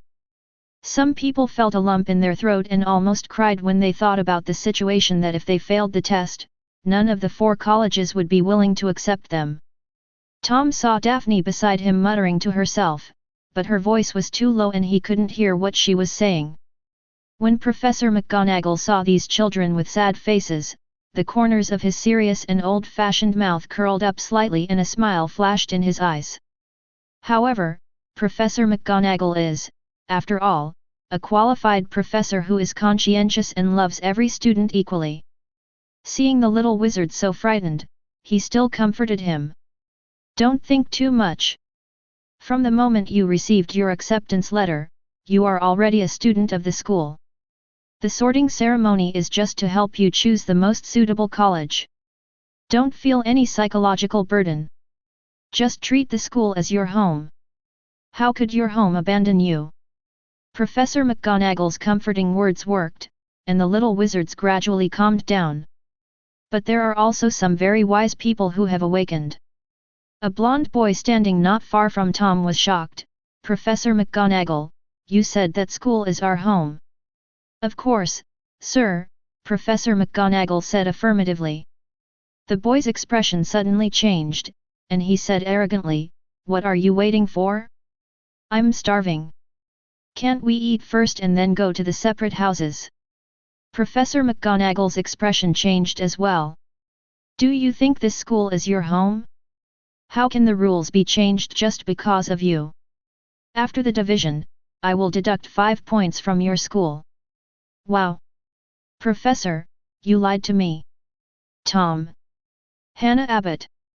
The sorting ceremony began, and a ruddy-faced little girl with 2 golden braids walked out of the line and put on a hat. After a brief pause, the sorting hat announced loudly Hufflepuff. The people at the table on the right applauded and cheered for Hannah, some pointed to the empty seats next to them, and even the fat monk ghost happily took off his hat to greet them. Tom gave his blessing, and smiled as he watched Hannah Abbott stumble back to the table. Great, he's the Iron Hat King. With the Iron Hat King around, the world would not deviate too much, and his prophetic advantage would be effective most of the time. Good girl. Tom's sigh was very light, but it was heard by the little witch who had been paying attention to her. Daphne. Does Tom have such strange taste? That girl from the Abo family looks like a country girl no matter how you look at her. Daphne looked at Hannah, then at Tom, who had been watching the sorting ceremony, and fell into a trance. In fact, Tom was also distracted. He was also curious about which college he would be assigned to. Except for Slytherin, who was a pure Muggle-born, so Tom didn't even consider it. With 3 houses left, his biggest wish was not to go to Gryffindor. Once he got closer to Harry, it would be like walking right under Dumbledore's nose. Plus with the buff of his name, he would definitely get more attention. Although Tom is not planning to become a villain, he doesn't like being watched all the time. And just like Daphne said, Gryffindor really is synonymous with trouble and trouble. He wants to be a quiet top student, and this kind of environment is not suitable for him. Of the remaining 2 houses, there was no doubt that Ravenclaw was the one he wanted to go to the most, but Hufflepuff was also good. No one can resist the temptation of having a kitchen right outside your door and someone preparing delicious food for you 24 hours a day. Daphne Greenglass. The sorting hat finally called Daphne. The little witch was extremely nervous. She trotted to Professor McGonagall and put on the hat. About a minute later, the sorting hat announced the result, Slytherin. There was warm applause from the Slytherin table. The freshmen before had never received such treatment. The applause from the students in front was sparse. There is no other reason. The Greengrass family is one of the 28 pure-blood families, and only those pure-blood families will give this face. Several more students followed, and when it was Harry Potter's turn, almost all the students held their breath, waiting for his result. When the sorting hat announced that Potter was sorted into Gryffindor, the second table on the right cheered the loudest, and 2 identical twins almost jumped onto the table. On the Slytherin side, there was deathly silence. Some people looked at Potter with ambiguous eyes, while others opened and closed their mouths, but no one knew what they were saying. It was in this atmosphere that Professor McGonagall solemnly read out the name of the next little wizard. Tom Riddle. Perhaps for the students, only Hermione and Daphne were paying attention to Tom, and the other students were indifferent to this ordinary name. But for most of the teachers in the classroom, it was no less than a thunderclap. Chapter 14. There are no secrets in the magical world. Everything that exists will leave traces. Even something as secret as a Horcrux could be unraveled with clues, and was dug out one by Dumbledore. The name Tom Riddle shone like a star in Hogwarts 60 years ago, and 30 years ago, it became a taboo name that everyone was afraid to mention. At that time, Dumbledore was the professor of Transfiguration and Flitwick was the professor of Charms. Sprout and McGonagall did not work at Hogwarts, but with their close relationship with the Order of the Phoenix and Dumbledore, Dumbledore would naturally tell them such basic information. Snape was once Voldemort's most capable subordinate, but now he is the one who hates him the most, and he has investigated everything clearly. As for Hagrid, the big man was shaking the most and his face was pale. Hagrid was a classmate of Tom Riddle, and he even naively thought that Riddle was a good person. There was another person who was not calm either. Quirrell. When Professor McGonagall read out the name, Quirrell, who had been shrinking his neck to avoid Snape's scrutiny, suddenly looked up and stared at Tom who was walking towards the Sorting Hat. At this moment, Snape had no time to pay attention to Quirrell's abnormality, and there was hatred in his eyes. This was not directed at Tom. No, he was indeed targeting Tom, but a different Tom. Severus. Dumbledore's lips twitched, and no one but Snape heard his call. There are many people with the same name in the world, and the name is just a carrier for you to remember each different individual. Don't have extra thoughts about other people. Whispering sound. Snape didn't respond, just sneered. Don't think he didn't know that Dumbledore went to welcome the new students during the summer vacation. He originally thought that Dumbledore was going to find Harry Potter, but it turned out to be that big fool Hagrid. Apart from Harry Potter, the only person who could alarm the old headmaster was Tom Riddle. Smart students also noticed the changes in the professors, and the auditorium gradually became quiet. When Tom walked over to the barstool, all the noise died away. Riddle, just put on your hat. Professor McGonagall pursed her lips. She didn't expect that she would have the opportunity to coach Tom Riddle. Tom nodded, sat on the stool, and put his hat on his head. He could swear on Merlin's high silk stockings that the Sorting Hat only lightly touched the tip of his hair, and he couldn't wait any longer, screaming as if someone was choking him. Slytherin. Born Slytherin. McGonagall was stunned, Snape was solemn, and Dumbledore was silent. Tom was confused. With the help of the geographical position in the high stool, he looked down at all the students who craned their necks, and his brain went into a state of shutdown for a short time. How could it be, Slytherin? First, he is not a pure-blood, second, he is not a half-blood, and third, he has no ambition. Why should he be sorted into Slytherin? Is this Tom Riddle's fate? In the study room, Andrus, who was watching everything silently, almost fainted with laughter.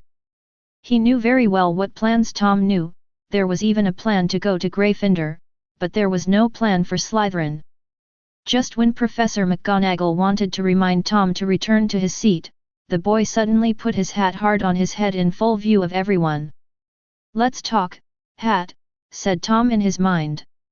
"Well, little wizard, the sorting is over." "What do you want to talk about?" a tiny voice said in his ear. "You haven't touched my head just now, so you should be talking about Potter's sorting result, right? He is the savior who defeated the mysterious man, and he is also the last descendant of the Potter family. He has pure blood. He is indeed very suitable for Slytherin." In order to get everything back on track, Tom didn't care and sold Harry Potter directly. "I don't know if Dumbledore will come to talk to him after finding out." "Of course not." The Sorting Hat's voice was a little annoyed. "Riddle, don't doubt the professionalism of a hat. I have never made a mistake in judging anyone. Although I am an old hat, how could my reaction time be so long? Although Slytherin is your sorting result. But this isn't magical at all, how can I possibly go to Slytherin? He is not sisterly." The Sorting Hat continuously absorbed Tom's confused emotions, and its voice became cheerful again, the ambition to become the strongest, the tenacity to never give up until the goal is achieved, and the ancient magic that is purer than Salazar and Godric. If Salazar were still alive, he would definitely kneel down and beg you to become his disciple. Tom gritted his teeth secretly. He was born with the talent, Slytherin. How come he didn't know that he was so bad? This lousy hat slanders me. The Sorting Hat, didn't it say that the sorting house would consider students' requests? I strongly request to go to Ravenclaw. I reject your request. The Sorting Hat said cheerfully, well, don't delay my work. There are still a few little wizards waiting for me. If you really can't bear to leave, you can come to Dumbledore's office to find me. I can chat with you for a few galleons. Then Hufflepuff will do too. You see, I'm a little wizard of Muggle origin. I'm kind-hearted and what I like most is making friends. I'm simply a natural Hufflepuff. Tom tried hard to introduce himself. The atmosphere fell into silence. After a long while, the voice of the Sorting Hat finally sounded. This time, it sounded a little gentler and more persuasive. Child, you can have nothing, but you must know yourself. Promise me that you will face up to who you are, okay? You stinky hat, sooner or later my mouth will be sewn shut, Tom cursed in his heart. As soon as his idea of revenge came to mind, the Sorting Hat caught on and shouted again in anger. Slytherin!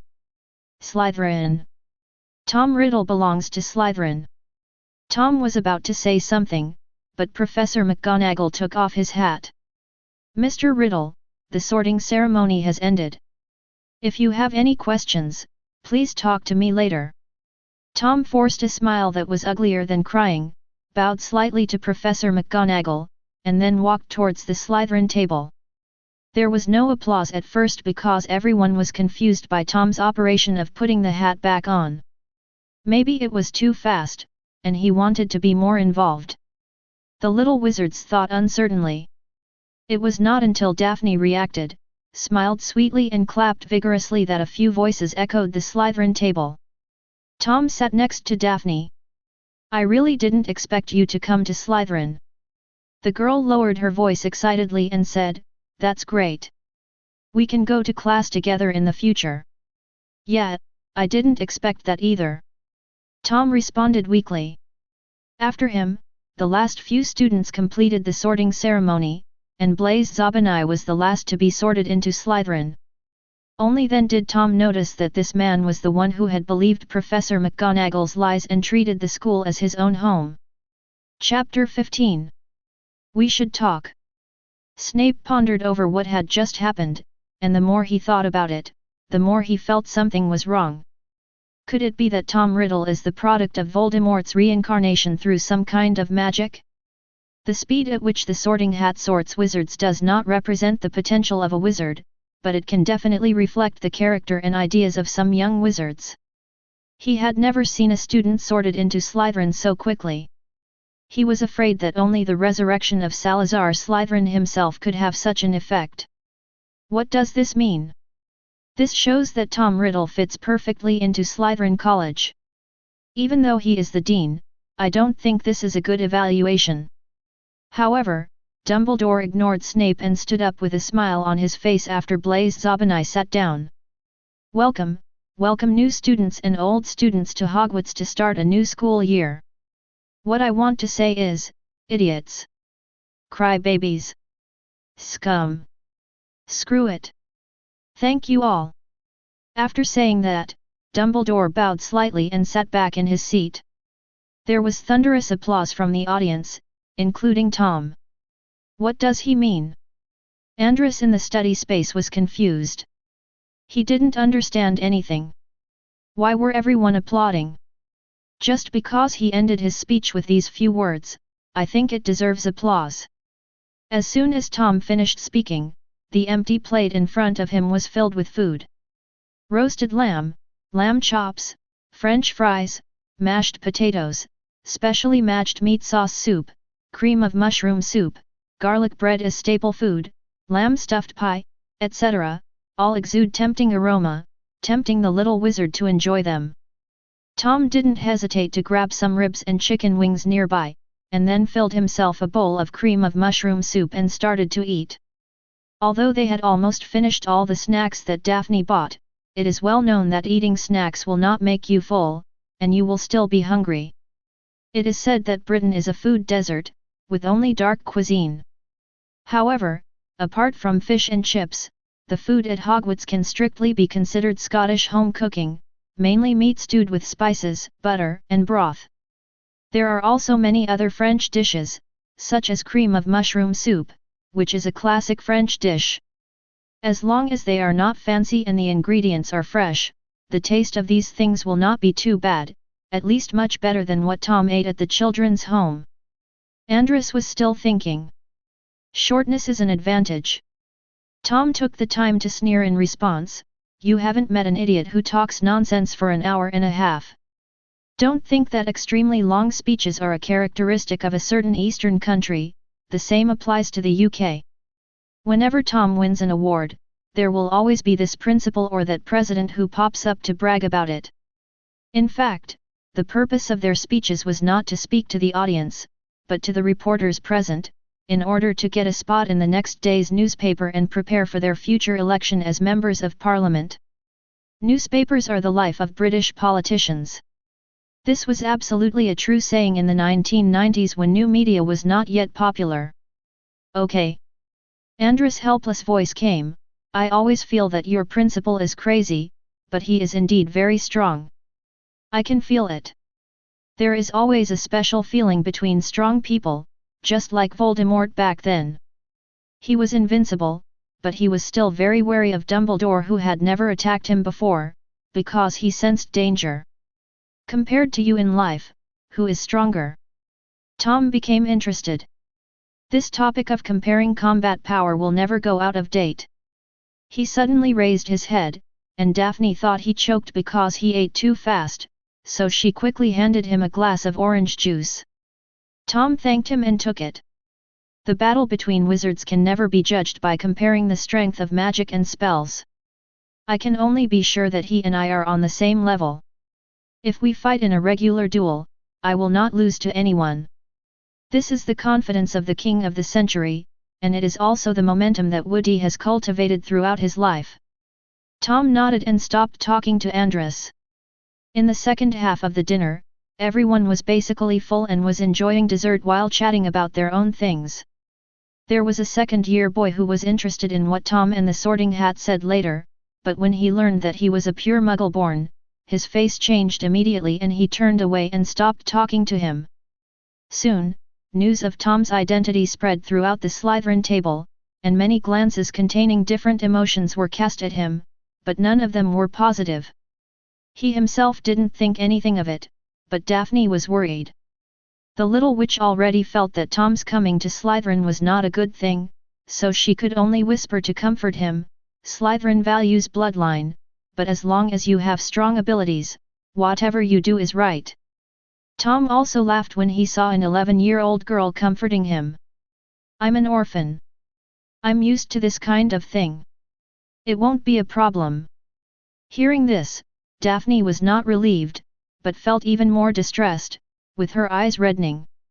Tom, fearing that she would cry, quickly changed the subject and began to look forward to her future school life. Finally, the leftovers on the plate disappeared, and the plate became smooth and shiny again. Dumbledore stood up again and talked about some new bands, and emphasized the dangers of the bands. When he spoke, his eyes stayed on the Gryffindor table for 3/4 of the time, to be precise, on two twins. Not only did the two of them not feel uncomfortable, but they also winked at Dumbledore, making the old man laugh. Still under Professor McGonagall's eye attack, he invited all teachers and students to stand up and sing the Hogwarts school song. The golden ribbon twisted in the air to form the characters of the lyrics. When the last syllable fell, Dumbledore wiped his eyes and asked the students to go back to the dormitory to rest. He himself walked towards the top floor. Snape followed. Chapter 16. 8th floor, Principal's office. Dumbledore considerately prepared a cup of honey water for Snape, but Snape just took a sip out of politeness, then put down the cup and said in a deep voice, "Are you sure this is not the you-know-who's trick, like magical reincarnation, body possession, or something like that?" Puff. Dumbledore couldn't help laughing and said teasingly, "Severus, it wasn't until today that I realized that you actually have a great sense of humor. You should tell more jokes like this in the future. It will definitely change your image among your colleagues. Faced with Dumbledore's sarcasm, Snape's face became even more sullen. If he could defeat the old man, he would definitely let Dumbledore see the anger of the Half-Blood Prince. I wouldn't be surprised at anything wizards like you do. Dumbledore laughed and shook his head. Severus, you underestimate yourself, and you overestimate me and Voldemort. Indeed, he has mastered some very unimaginable methods and invented many unprecedented black magics. Maybe he can fool me, but that doesn't mean he can fool the Big Four. Hogwarts won't let a person enter the school twice. Snape looked surprised. As the headmaster, he knew how Hogwarts searched all over Britain for suitable young wizards. If Tom Riddle was Tom Riddle, there would be no possibility of a second admission. Pay more attention to that child. Dumbledore said, it was beyond my expectation that he was sorted into Slytherin. Given the atmosphere in your house, he might run into some trouble. Survival of the fittest. Snape said very coldly, even though I am the head of the school, I cannot interfere too much in the affairs of students. This is the long-standing rule of Slytherin. As the college that places the most emphasis on class, Slytherin is more realistic and closer to real society than the other three colleges. Even if he could have intervened, Snape didn't want to focus his attention on an insignificant student. When Harry Potter entered school, Quirrell's personality changed drastically again, and he had a familiar aura, so Tom Riddle was definitely one of the top characters. No, Sev, you misunderstood me, Dumbledore explained. I meant that the other Slytherin students would be in trouble. Riddle is not Tom, but he has many similarities with Tom. He has a really good talent for magic, and because of his background, he is used to protecting himself with force. If something unpleasant really happens, I hope he will be gentle. Snape. I have to say, Dumbledore is pretty good at judging people. On the first day of school, no, the day before, Tom began educating his two roommates. After the dinner, Tom followed the group back to the Slytherin common room. There were 12 Slytherin boys this year, and it was easy to allocate 4 boys to a room. Malfoy shared a dormitory with his 2 followers and Monet Selwyn. Tom shared a dormitory with Blaise Zabinai, Casale Nate, and Theodore Rozier. After entering the dormitory, Shabinai began to taunt. Tisk. I'm so unlucky to be assigned to the same dormitory with a Muggle wizard. Hey, Riddle, go make my bed. Use the sheets I brought. The sheets given by the school are just rubbish. And mine. Pour me another glass of water, quickly. Rozier and Nott laughed and began to give orders. Tom sighed. When being assigned to Slytherin was a foregone conclusion, he knew it would happen, he just didn't expect it to happen so soon. Since you don't have a plan, just follow your heart. Tom drew his wand and turned. Concussion impact. Bang. An invisible shock wave exploded between the 3 people, directly knocking them flying and crashing into the wall. Before they could come to their senses, Tom's wand pointed at the pen holder that was knocked to the ground, and the 3 quills inside transformed into 3 ropes to tie the people up. The wand swung, quickly lengthening and softening into a whip. Bang! Ah! Zabinai screamed as the whip hit his body, causing goosebumps all over his body in pain. Tom did not let the other 2 people go either. Suddenly, there were 3 spinning tops in the room. After each person had been whipped more than a dozen times, Tom finally stopped. I heard that Slytherins are all shrewd, cunning, and ambitious. Why are there idiots like you? You dare to pick a fight without even knowing the details of the person you want to bully. Do you think you can defeat me? Pure blood, hey. Hoo-hoo. I'm going to tell Mom. I'm going to fire you. Put me down, Riddle, put me down. I was wrong, don't hit me, don't slap me. After all, they are 11-year-old children. The idea of pure blood supremacy was instilled in them by their parents. They simply cannot listen to what Tom said now. But you have to listen to what the whip says even if you don't want to. Another guaranteed 10-draw streak. Soon, the three of them calmed down. Tom lifted the magic and Zabanai, Rosier and Selwyn all knelt down in front of Tom obediently. Remember, I have the final say in this dormitory from now on. If anyone disobeys me and breaks my rules, I will whip you or strip you naked and hang you at the school gate. Tom glanced at them with a playful look. Rosier, Selwyn, the famous 28 pure-blood families, how do you think your elders would react if I really did this? Zabanai, you always mentioned your mother during the dinner. You don't want her to know that you embarrassed yourself so much right after the start of school, right? The three of them trembled and nodded repeatedly. So scary. This man is simply the Dark Lord. No, the Dark Lord is one of their own. Tom is even scarier than the Dark Lord. Don't blame me for not giving you a chance. Putting away his wand, Tom completely let himself go. We are Slytherin, and we are the winners. As long as any of you can defeat me, no matter what means, you will be the winner, and you can retaliate 1,000 times. If the Sorting Hat knew that Tom had taken on the role of a Snake House student so quickly, it would definitely brag about its vision for a whole month. But if you fail, you will also have to bear the corresponding price. Do you understand? Understood. The three Shabinis responded loudly, fearing that they would be punished again for not being energetic enough. They buried their hatred deep in their hearts. As long as Tom is defeated, he can take revenge. They will remember this grudge. Chapter 17. After giving his ignorant roommate a good beating, Tom was able to vent a lot of his depressed emotions.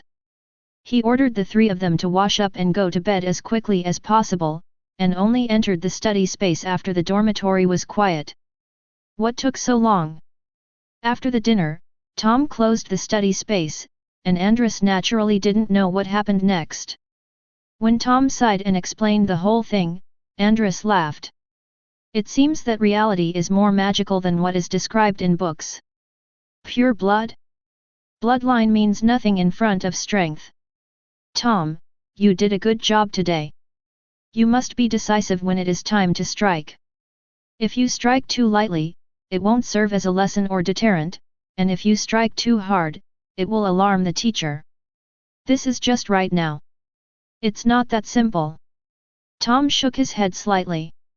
This is just the beginning. Just wait and see. There will be more troubles later. The boy sighed, I just want to study hard, why do you have to make me come to Slytherin? Andrus sneered, boy, I didn't want to tell you before because I respected your choice, but after reading so much information about Hogwarts, I realized that Slytherin is the most suitable college for you. Why? Tom asked puzzled. Andrus crossed his arms and explained in a serious tone, knowledge is very important to wizards, but throughout history, including after my death, I can guarantee that no wizard has become the strongest by relying on pure accumulation of knowledge. Then he pointed to his brain and said, do you know what is the most important thing for a wizard? Tom answered without hesitation, magic and will, when combined, guided by magic spells, can change reality. This time it was Andrus' turn to shake his head, you missed one more, emotion. Tom was puzzled, isn't will just emotion? This most basic theory has been mentioned in more than one book, but no book has ever distinguished between will and emotion. Andrus smiled, and the rarely used wand appeared in his hand again, raised above his head. Expecto Patronum. The giant guardian god appeared with a strong sense of oppression. Andrus spoke, and the giant guardian god also spoke, and the voices resonated. Powerful magic, strong will, and abundant emotions. Magic power is the root of everything. It is the foundation of your spells. Willpower affects the success rate of casting spells. A more determined intention can guide magic power to complete the transformation. Emotions determine the upper limit of a spell. Remember, Tom, magic is subjective. Even though the mind is infinite, it must have something to rely on. This support is emotion. Qualifications are important, but people with abundant emotions can often break through their own limits and reach incredible heights.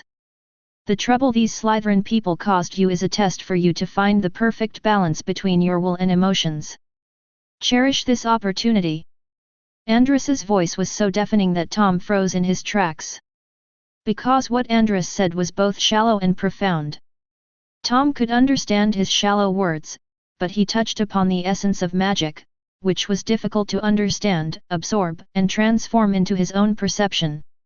Tom entered his transcendental state for the first time to absorb and digest Andrus's teachings. 10 minutes passed silently, and the boy's lifeless eyes gradually recovered. There was an indescribable meaning on his body, and his eyes became more lively. He also imitated Andrus and raised his wand. Expecto Patronum. Silvery white mist gushed out, and as his thoughts progressed, it gradually took shape into a human form. However, compared to Andrus's Patronus with clear features and a huge body, Tom's Patronus could only barely show the outline of a human. Its size is not much bigger than his own. But even so, Andrus was particularly surprised.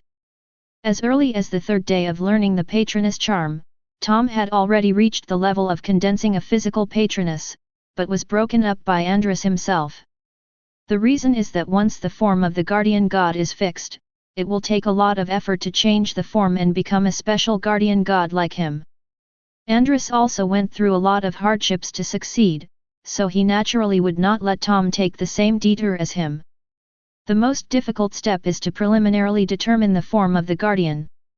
This time, Andrus just wanted Tom to adjust his mindset and not think about studying all the time, but he didn't expect to get an unexpected benefit. Teacher Andrus's recognition of the host has reached 50%, and the reward is being drawn. The drawing is completed. Congratulations to the host for obtaining the talent Absolute Justice. Absolute Justice, the host's non-black magic attack spell power is amplified, and the degree of amplification increases according to the host's magic power growth. The first private teacher's approval reaches 50%, unlocking the practice what you want function. Practice by example, the teacher can use the host's body to perform magic to improve teaching efficiency. The duration is limited to 5 minutes. For every point of recognition, the duration is extended by 10 seconds. The cooldown time is 24 hours. The host can cancel this state at any time and gain control of the body. As soon as the reward arrived, Tom's Patronus visibly expanded and grew in height to 2 meters. Andrus didn't know that Tom could not only receive his teachings, but also suck his blood, use his talent. He was still lamenting that Tom's talent was much stronger than he judged, and he had misjudged it. After recalling the wonderful feeling when summoning the humanoid guardian, Tom stopped outputting magic power. Although the extraordinary mode had been exited, there were still some wonderful inspirations left. He didn't dare to waste them, and began to ask Andrus about the new questions that had just popped up. Even elite aurors cannot answer these questions. Most aurors are just a group of people who are good at using techniques, which does not mean that they can easily come up with theories. And it was nothing to Andrus. In their era, the development of magic had not yet taken shape. If one wanted to reach a certain level in magic, one had to study and comprehend all the theoretical knowledge by oneself. So don't be fooled by his appearance of a violent warrior and his extremely belligerent personality, but strictly speaking, Andrus is actually a master in the academic school. An hour later, the two finally stopped. Andrus taught Tom 2 more spells. These were not new magics he had learned recently, but 2 ancient magics, but they were both relatively simple. One is used to detect whether there is poison in the food, and the other is a trap trigger spell. If someone wants to launch a sneak attack, it will be triggered to form a protective shield. Tom memorized the spell and exited the study space. The other 3 people in the dormitory were already fast asleep, but Tom couldn't fall asleep. He has fully realized the power of the extraordinary state. At certain critical moments, 10 minutes can be equivalent to 10 days or half a month of hard training. Looking at the more than 300 credits in the system, Tom sighed. When will I become rich? Chapter 18. For many things, there are only 0 times and countless times. After using the extraordinary mode once, Tom is already planning for the second and third time. But his financial strength really doesn't support him to do so. He had been working hard every day for more than a month in the awakening system, and only then had he accumulated a few hundred credits. It's not that I don't study hard, it's mainly because I spend a lot of time every day using the study space, ranging from 3 hours at least to 6 or 7 hours at most. Because of learning spells and gaining various small achievements these days, his achievement points are almost over 100, but the accumulation of credits is slow. But when he saw the number of achievement points, Tom became interested again. Should we hire another teacher? 100 achievement points can summon a great man to be your teacher. Andrus is good in every way except that he doesn't understand the modern system. Basically, he taught me after learning it. The powerful magic that Andrus mastered is considered ancient magic today and is very difficult to learn. Not only does it require very advanced magic theory as support, but it also requires the study of ancient magic words, Cretan, Mycenaean, and Ionian dialects, the language used to write the Iliad and the Odyssey, which is also a kind of magical language. So now, in addition to the Patronus charm, there is also the impact charm that was used against the 3 Zabani people before, which was the spell that Andrus had used before, as well as the 2 protection charms that he had just obtained. All Tom had to learn were the basic spells from the book, and he couldn't access the more advanced ones at the moment. The restricted section might have what he needed, but after thinking about his name, origin, and the college he attended. All right. He didn't intend to hang out in the restricted books section so early, as this would simply touch old Deng's sensitive nerves. Tom has come to his senses now. Andrus played an indispensable role in Tom being sorted into Slytherin. The sorting hat has a key sentence, it has purer and more ancient magic than Salazar. This change must have happened because he drew Andrus's magical talent. In Slytherin, where bloodline is important, if we only talk about the purity of magic, he is almost the ancestor of everyone, including Slytherin himself. But after thinking about it, Tom gave up looking for another teacher. Although there is only 1 level difference between a hero and the king of the century, the actual level can be said to be a world of difference. There are outstanding people in every generation. For example, the 4 deans of the school are absolutely outstanding people in their respective fields. But characters like Dumbledore and Andrus don't appear every 100 years. It's better to continue saving up, collect 1,000 points and then draw the king of the century. As for Immortal Legend, it is too far away from him, so he should wait until there are new channels for increasing achievement points in the future. It's all the system's fault. It made him start at such a high level from the beginning, which made him have higher horizons. Tom didn't know when he fell asleep, but he was woken. The 3 Sabinis actually woke up earlier than him, and were laughing all morning, which kept Tom awake. The furious Tom got up and whipped each person 3 times, then kicked them out of the dormitory before he calmed down. Then he went back to sleep for a nap. The 3 roommates who were kicked out were so angry that they were about to curse at the room when the door of the next dormitory opened. Malfoy came out with sleepy eyes and was stunned to see the 3 people standing at the door. "What are you doing here?" Zabani swallowed the curse words that were about to come out of his mouth, and the other 2 did the same. It's not that family disgrace should not be made public, but they just don't want Malfoy to know that the 3 purebloods were beaten up by a mudblood and kicked out of the dormitory. This would definitely be laughed at by others for a long time, especially this Malfoy. They discovered it at the dinner yesterday. Relying on 2 tall and strong followers, Malfoy was more arrogant than them. Nothing. Roger's mind worked quickly, and he immediately found an excuse for the 3 of them. It's the first day of school, and we were so excited that we couldn't sleep, so we thought of going out for a walk. Malfoy, who was still half asleep, didn't think too much about it. He just muttered a few sarcastic words about being ignorant and went to wash up. I feel like he's even more annoying than Riddle. Looking at Malfoy's back, Zabinai wanted to beat Malfoy up like Tom had beaten him. This Malfoy was so arrogant when facing them. We are all pure blood, from the same 28 families, where does your sense of superiority come from? Just because of your fence-sitter dad? Not spit out a mouthful of disgust. Neither of these two is a good person. Let's take them one by one. Let's deal with Riddle first. The other two nodded. Perhaps because they were beaten twice together, the three of them established a good GM friendship in just one night. They found a corner in the lounge and began to discuss how to deal with Tom. We can sneak attack him. Not said, find a corner or hide in the classroom, and sneak attack him from behind. It will definitely succeed. No, that's risky. Rosier rejected it immediately. As long as we find a chance to use a spell on him, we will definitely lose. Look how skilled he was last night, using both transfiguration and attack spells. He is even more like a pure blood than us. If I fail, I guarantee I'll get whipped. We can use magic props. Zabinai's face was gloomy. I have a black magic prop at home.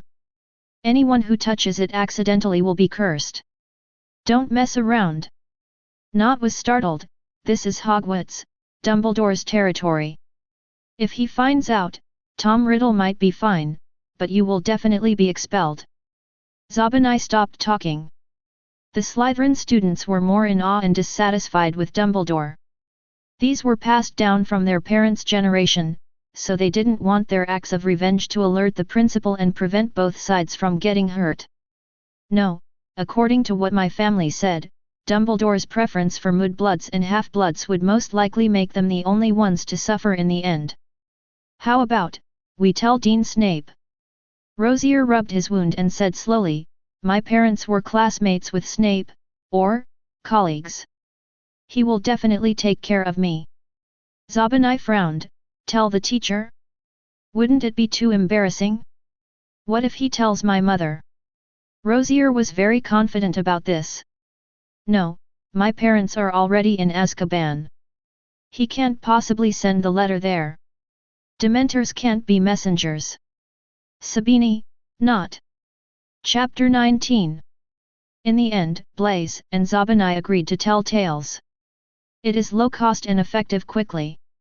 Just mention it to the dean and ask him not to tell his elders and classmates about it, and you can avoid the possibility of embarrassment. The three of them discussed it and decided to go and file a complaint soon. But they didn't notice that Daphne, who was sitting not far away, heard all their conversation, and a look of worry flashed across her little face. Nearing 8 o'clock, Tom, who had had enough sleep, got up refreshed, washed up and went to the common room. It was already dark last night, so it was impossible to enjoy the view of the depths of the Black Lake, the only feature of the Slytherin dormitory. Tom came to the floor-to-ceiling glass. The early morning light shining through the deep lake had become extremely weak, but he could still see clearly that a few fish were swimming carefree among the seaweed. Suddenly, a large shadow appeared, and when the shadow disappeared, the fish also disappeared. From the last few thick tentacles that appeared, Tom knew that the shadow was the legendary giant squid. Well, being carefree is not a good thing. Even when death is imminent, there is no reaction of resistance. Shocking, isn't it? Daphne appeared beside Wayne without knowing when, and also looked up at the window. I have heard about the scenery of Slytherin in the water, but until I saw it myself, I found that it was far more shocking than what was described in the book. It's really good. Tom nodded. It feels like staying in a hotel with a sea view every day. There was one more thing Tom didn't say, and that was it. This scenery is almost the only advantage of the Slytherin common room. As for the rest, he doesn't know what to say except complaining. It's dark, damp and there's no sunlight all day. The green-based color scheme is eerie even during the day, making people's mood unconsciously worse. To be honest, the fact that Slytherin always produces dark wizards cannot be entirely blamed on the school culture. Anyone who stayed in such a place for 7 years would have his personality distorted, except for a sunny boy like him. What Tom couldn't stand the most was the damp feeling. When he woke up in the morning, he felt that the quilt had sunk a lot, and water would come out if he twisted it hard. Damn it! The UK is already humid enough, and Scotland is in the Highlands, so the wind and rain of the temperate maritime climate are more obvious, making it more humid than London. Coupled with the existence of the cellar and the Black Lake, it stands to reason that this place is simply uninhabitable. This is indeed the case. Usually the cellars of a castle are used to detain prisoners. God knows why Slytherin chose such a place as a dormitory. Were they afraid that their students would go crazy? On the way to the auditorium, Daphne quietly told Tom the conversation she had just heard. Tom didn't care about it at all. He just thanked the little witch for her enthusiasm and didn't want to continue the topic. "Aren't you worried, Tom?" Daphne glanced at the teacher's desk secretly. Snape had already arrived. She lowered her voice and moved closer to Tom. "I heard that Professor Snape is very strict. You beat them yesterday. No matter how strict you are, you will be reasonable." Tom remained calm. "It was Zabani who provoked me yesterday. I was just passively fighting back. Professor Snape should know who to punish as long as he knows what's going on." "Is that really the case?" Daphne always felt that something was wrong, but she couldn't figure it out for the time being. Seeing that Tom was confident, I put my worries to rest. On the long table, in addition to the regular breakfast, the first-year students also had their class schedule for this semester in front of them. After watching it, Tom couldn't stop laughing. It was easy, too easy in fact, with fewer courses than when he was in elementary school. The first grade is a time to lay the foundation. There are no elective courses, only a few main courses, which are not many to begin with, and they are basically small classes. Large classes are 2 consecutive periods. Tom looked and saw that Slytherin only had Transfiguration class with Gryffindor at 9 o'clock in the morning, and Herbology class with Ravenclaw at 1 o'clock in the afternoon. It's only 100 minutes in total, and you'll have nothing to do after that day. The subsequent class schedule was similar, with basically 2 or 3 classes a day. Life was so easy. The time saved is just right for doing your own things. "After we finish eating, let's go get familiar with the castle," Tom said to Daphne. "I heard that the corridors of Hogwarts are all moving, and it's easy to get lost." The little witch nodded repeatedly, and the two of them finished their breakfast in a few seconds. In order to prevent themselves from getting hungry, Tom took 2 pieces of bread and butter before leaving the table. At the Gryffindor table, Hermione watched the two leave and wanted to follow them, but her roommate Lavender Brown kept talking to her, so she had to give up. After Tom left, the 3 people of Zabani looked at each other and nodded. After a while, Snape left the table and the 3 of them quickly chased after him and stopped him outside the hall. "Rosier, what do you want?" Snape frowned. Among the 3 people, he only remembered Rosier's name. Rosier's parents were both Death Eaters, and they were his colleagues. "Professor, please make the decision for us." Under Snape's shocked gaze, Zabani actually opened his clothes, revealing his thin chest. "Ah!" A witch who happened to be there for dinner screamed when she saw this. "The teacher and the little boy? No, shouldn't it be the priest?" It was the peak dining time and many people were near the lobby. They became excited when they saw this scene. "Idiot, follow me!" Being stared at with strange looks by so many people, Snape growled and rushed to the basement floor as if escaping. The 3 people quickly followed him. "If we stay any longer, who knows what rumors will appear in the castle tomorrow. Here, it has English." It was not until they entered the office that Snape stared at Zabani with cold eyes. "If you don't explain clearly what you want to do, even if you are my student, I will put you in detention." "Professor, look at these whip marks. They were caused by Riddle," Zabani said excitedly, pointing at the red marks on his chest. He felt wronged whenever he thought about it. Neither his mother nor his 6 stepfathers had ever beaten him like this. Not and Rosier also described the scenes of last night and this morning, and Snape's face became even gloomier. This is outrageous. Chapter 20. Bang! How can this be possible? Snape slammed his palm on the table, making a loud noise. He beat up his classmates on the first day. What does he want to do? Professor, this riddle is too lawless. Rosier threw dirty water. He thinks the wizarding world is their muggle school. He doesn't know any rules and doesn't take you seriously at all. A cold gaze swept over him, and Rosier was silent as a cicada, and immediately shut his mouth. Snape's voice was cold. Rosier, whether he takes me seriously or not is not for you to judge. It is for me to judge. I know about your affairs. I will handle them. You can leave now. Yes, Professor.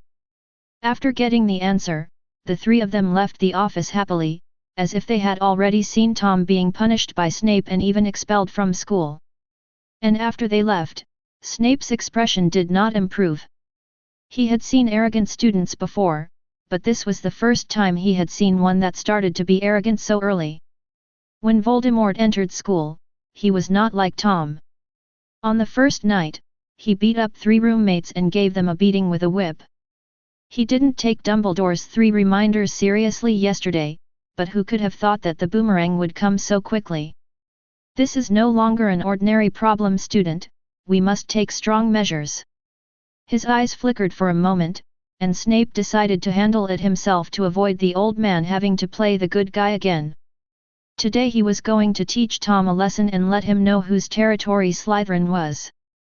There are more than 140 staircases in Hogwarts, most of which are movable. Perhaps you can run between the 2nd and 3rd floors today and reach the top floor in a short while. The good news is that the operation of these stairs is not random. Some change their position at fixed times, some move according to the strength of pedestrians walking, or change their position by stomping their feet 3 times in a row. Sometimes you can take a shortcut and go directly from the 1st floor to the floor you want to go to, which saves time and effort and is very convenient. The bad news is that as newbies, Tom and Daphne have no idea about these hidden messages and can only try them one by one. In order not to be late for the first class, the 2 of them came out early.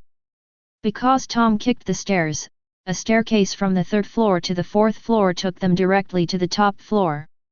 They had to walk down again with a grunt, taking every step very gently for fear of angering the stairmaster. After all the trouble, the 2 arrived at the classroom and it was almost time for class to start. When the day comes when he has studied this castle thoroughly, he will definitely change the rules to make them even more disgusting. He won't be the only one to suffer like this. Tom thought so and walked into the classroom with Daphne. There is a tabby cat on the desk. The patterns around its eyes are darker than other places. The cat sits on the desk, quietly watching the students chatting. Tom just glanced at her, without any intention of saying hello or revealing her identity, and walked into the classroom. Riddle, here. Hermione, noticing Tom's arrival, raised her hand and pointed to the empty seat next to her. Tom walked over, and Daphne pouted, but followed reluctantly. After they were seated, Hermione couldn't wait to ask, "How do you feel about Slytherin?" "It's okay. The students are very enthusiastic." "Well, is that so? But doesn't the book say that they are more hostile to young wizards from half-blood and muggle families?" "Really? Anyway, I didn't feel that. My roommates are all very friendly." "Okay." Hermione stopped struggling and patted the textbook in a boastful manner. "I finished reading this book for the 3rd time last night. How about you?" Daphne couldn't help herself. If magic can be learned by reading books, then would there still be so many muggles in the world? Hermione sensed Daphne's hostility and raised her eyebrows to fight back. "Since I have a talent for magic, I can naturally learn knowledge from reading books. Can you purebloods learn magic just by lying down? At least we are not as greedy as you, because magic has been with us since we were born, and we are used to it." Bumpkin. Daphne made the last complaint in a very low voice, fearing that Tom might hear it and have a bad impression of her. To Tom's surprise, Daphne was also good at quarreling. She didn't look like a young lady who was ignorant of the ways of the world at all.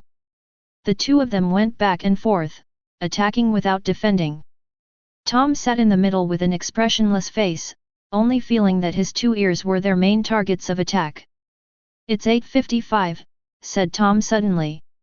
Hermione was stunned for a moment, then realized that class was about to start and the professor might come over at any time, so she snorted and stopped arguing with Daphne.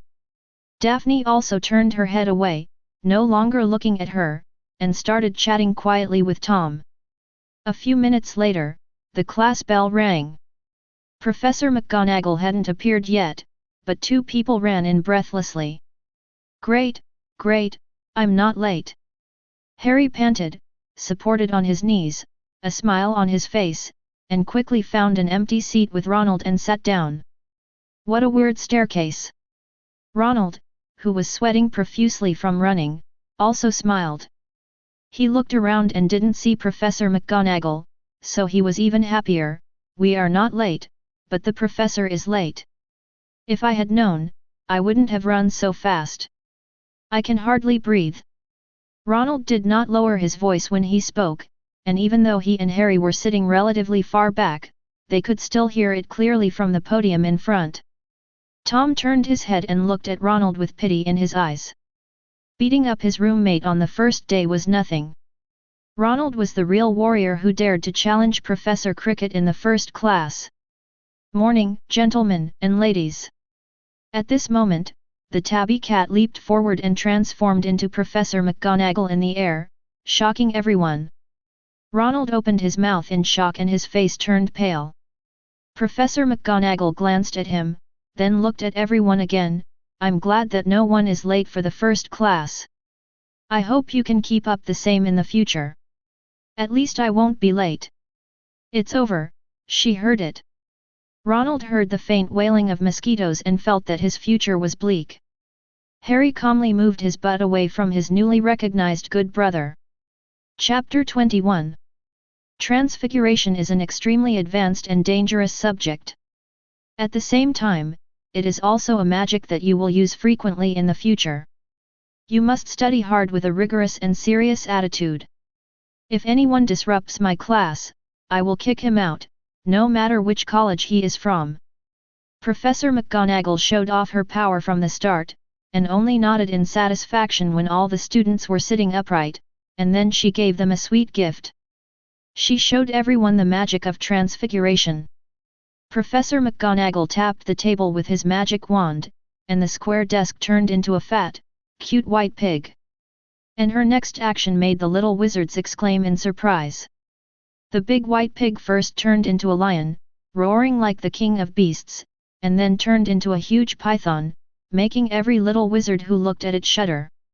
The little wizards in the first row were even more pale and stumbled to the back. Even the little wizards in Slytherin didn't perform very well. Although the representative animal of their school is the snake, it doesn't mean that everyone here likes snakes.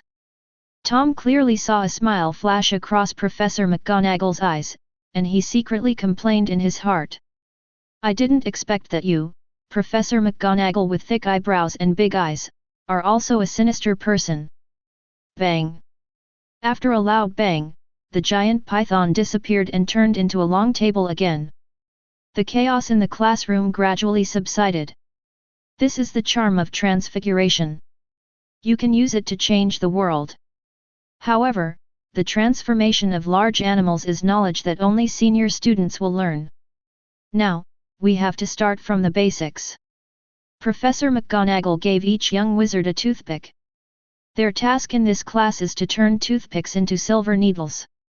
When casting the spell, imagine the appearance of the silver needle in your mind. You must be clear and focused without any distracting thoughts. You must firmly believe that the toothpick in front of you is the silver needle, and let the object in your mind coincide with reality. After explaining the main points, Professor McGonagall let the little wizards practice freely. The classroom was filled with the sounds of the little wizards chanting spells. Unfortunately, the toothpick was still the same toothpick, without any change. Tom was in a daze. Gain the professor's experience in Transfiguration, credits added +5. Gain the professor's experience in Transfiguration, credits added +5.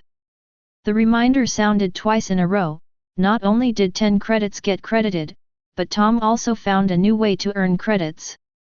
He had already learned the basic operation of changing silver needles during the summer vacation, but Professor McGonagall's explanation gave him a different understanding. So is there a bonus? Bigger surprises are yet to come. Professor McGonagall walked among the students, checking everyone's progress. Most of them had no changes in their toothpicks, but she was not angry. Transforming a toothpick into a silver needle is not the most basic transfiguration. It involves not only slight changes in shape, but the most crucial thing is the transformation of matter, turning wood into metal. This is beyond the scope for students who have just started learning magic. But how could McGonagall, who had been a professor of transfiguration for so many years, not understand this? The reason for choosing this class as the beginning is actually for the purpose of assessment. This test, which is difficult but not particularly hard, can easily screen out potential talents, and she can also focus on taking care of these potential freshmen in the future. Professor McGonagall shook her head slightly. She had already looked at half of the students, and none of them satisfied her. Until she came behind Tom. As the magic wand drew a circle and gently pointed at the toothpick, in Professor McGonagall's surprised eyes, the toothpick turned into a silver needle, flashing bright silver light. What made her even happier was that this was not the most common silver needle. There were fine patterns on the needle body, and it could almost be collected as a work of art. Marvelous! Professor McGonagall's voice rang in everyone's ears. Mr. Riddle succeeded in transforming on his first try, and it also has decorative patterns. I'm going to give Slytherin 5 points. The Gryffindor students didn't react much when they heard Professor McGonagall give Slytherin extra points. They had just enrolled and didn't really have much feelings about the feud between the two houses. Instead, the Slytherin students fell silent, and Malfoy looked at Tom with disdain. He, a pure-blood wizard, couldn't succeed, so why would a Muggle wizard be able to? Originally, Tom didn't care about the extra points, but the prompt from the system made his attitude change 180 degrees. The host is recognized by the professor and receives 5 credits and 1 achievement point. The system opens a large-scale long-term continuous task, the best student in Hogwarts history. The host's college points will be converted into credits at a ratio of 1:1, and achievement points will be obtained at a ratio of 5:1. There will be additional rewards for leading the college to win the College Cup award. Tom doesn't care about college scores, but if you talk about credits and achievement points, he won't be bothered. Tom was feeling a little regretful at this moment. If he had been assigned to Gryffindor, wouldn't he have easily won the House Cup in the following years? Now we are in trouble. If Slytherin wants to win the House Cup, then we must find a way to defeat Dumbledore. The House Cup in recent years has been almost a foregone conclusion. On the one hand, it is to help Harry improve his reputation, but on the other hand, it is actually a form of PUA. Dumbledore needed to train Harry in the habit of standing up in critical moments, so that he would have the courage to fight Voldemort and face the prophecy in the future. Originally, Tom had no interest in Dumbledore's plan to train a savior. In his opinion, Voldemort had only 2 endings, one was to be killed by Harry as in the original plot, and the other was to be crushed to death after he grew up. But the purpose of competing for the College Cup and credits is to make progress, and progress will inevitably offend the source. Dumbledore, you should understand me, right? Chapter 22. Professor McGonagall didn't know that Tom was already thinking about how to snatch their college's House Cup, so he praised him a few more times, told him not to slack off, and continued to watch the performance of other students. In fact, Professor McGonagall also felt a little uncomfortable. Reason told Professor McGonagall that the two simply had the same name, but emotionally, the better Tom performed, the more he reminded her of the Tom of the past. This is really weird. Could it be that this name has won the favor of Merlin? How did you do it? When she was a little further away, Hermione came over and asked with some jealousy. Hermione was frustrated that her toothpick hadn't budged at all. Although she always lost in previous competitions with Tom, they both scored close to full marks and the gap was not obvious. But when they arrived in the magical world, the two should have been standing on the same starting line again, but the gap between them became even bigger. It was as if she was still standing at the starting line, and Tom had already reached the next stop. The greater the psychological pressure, the lower your chances of success. Tom didn't mind giving Hermione some advice. Don't think of the process of casting a spell as an industrial assembly line. Every time you cast a spell, it's a display of your talent. Keep a calm mind. Imagine that you are the owner of this toothpick. It will do whatever you ask it to do. Everything is the owner's task. Daphne, who was standing by, heard what Tom said, took 2 deep breaths, and waved her wand very naturally. Although she was still following the route Professor McGonagall had said, it was no longer so rigid. A flash of silver light passed through the toothpick, and it turned into a silver toothpick. But if you insist on saying it's a needle, that's not wrong. Except for the fact that it can't be used as a thread, the shape is the same. But even that was enough to excite Daphne. I did it, Tom. You're amazing. Daphne's success earned Slytherin another point.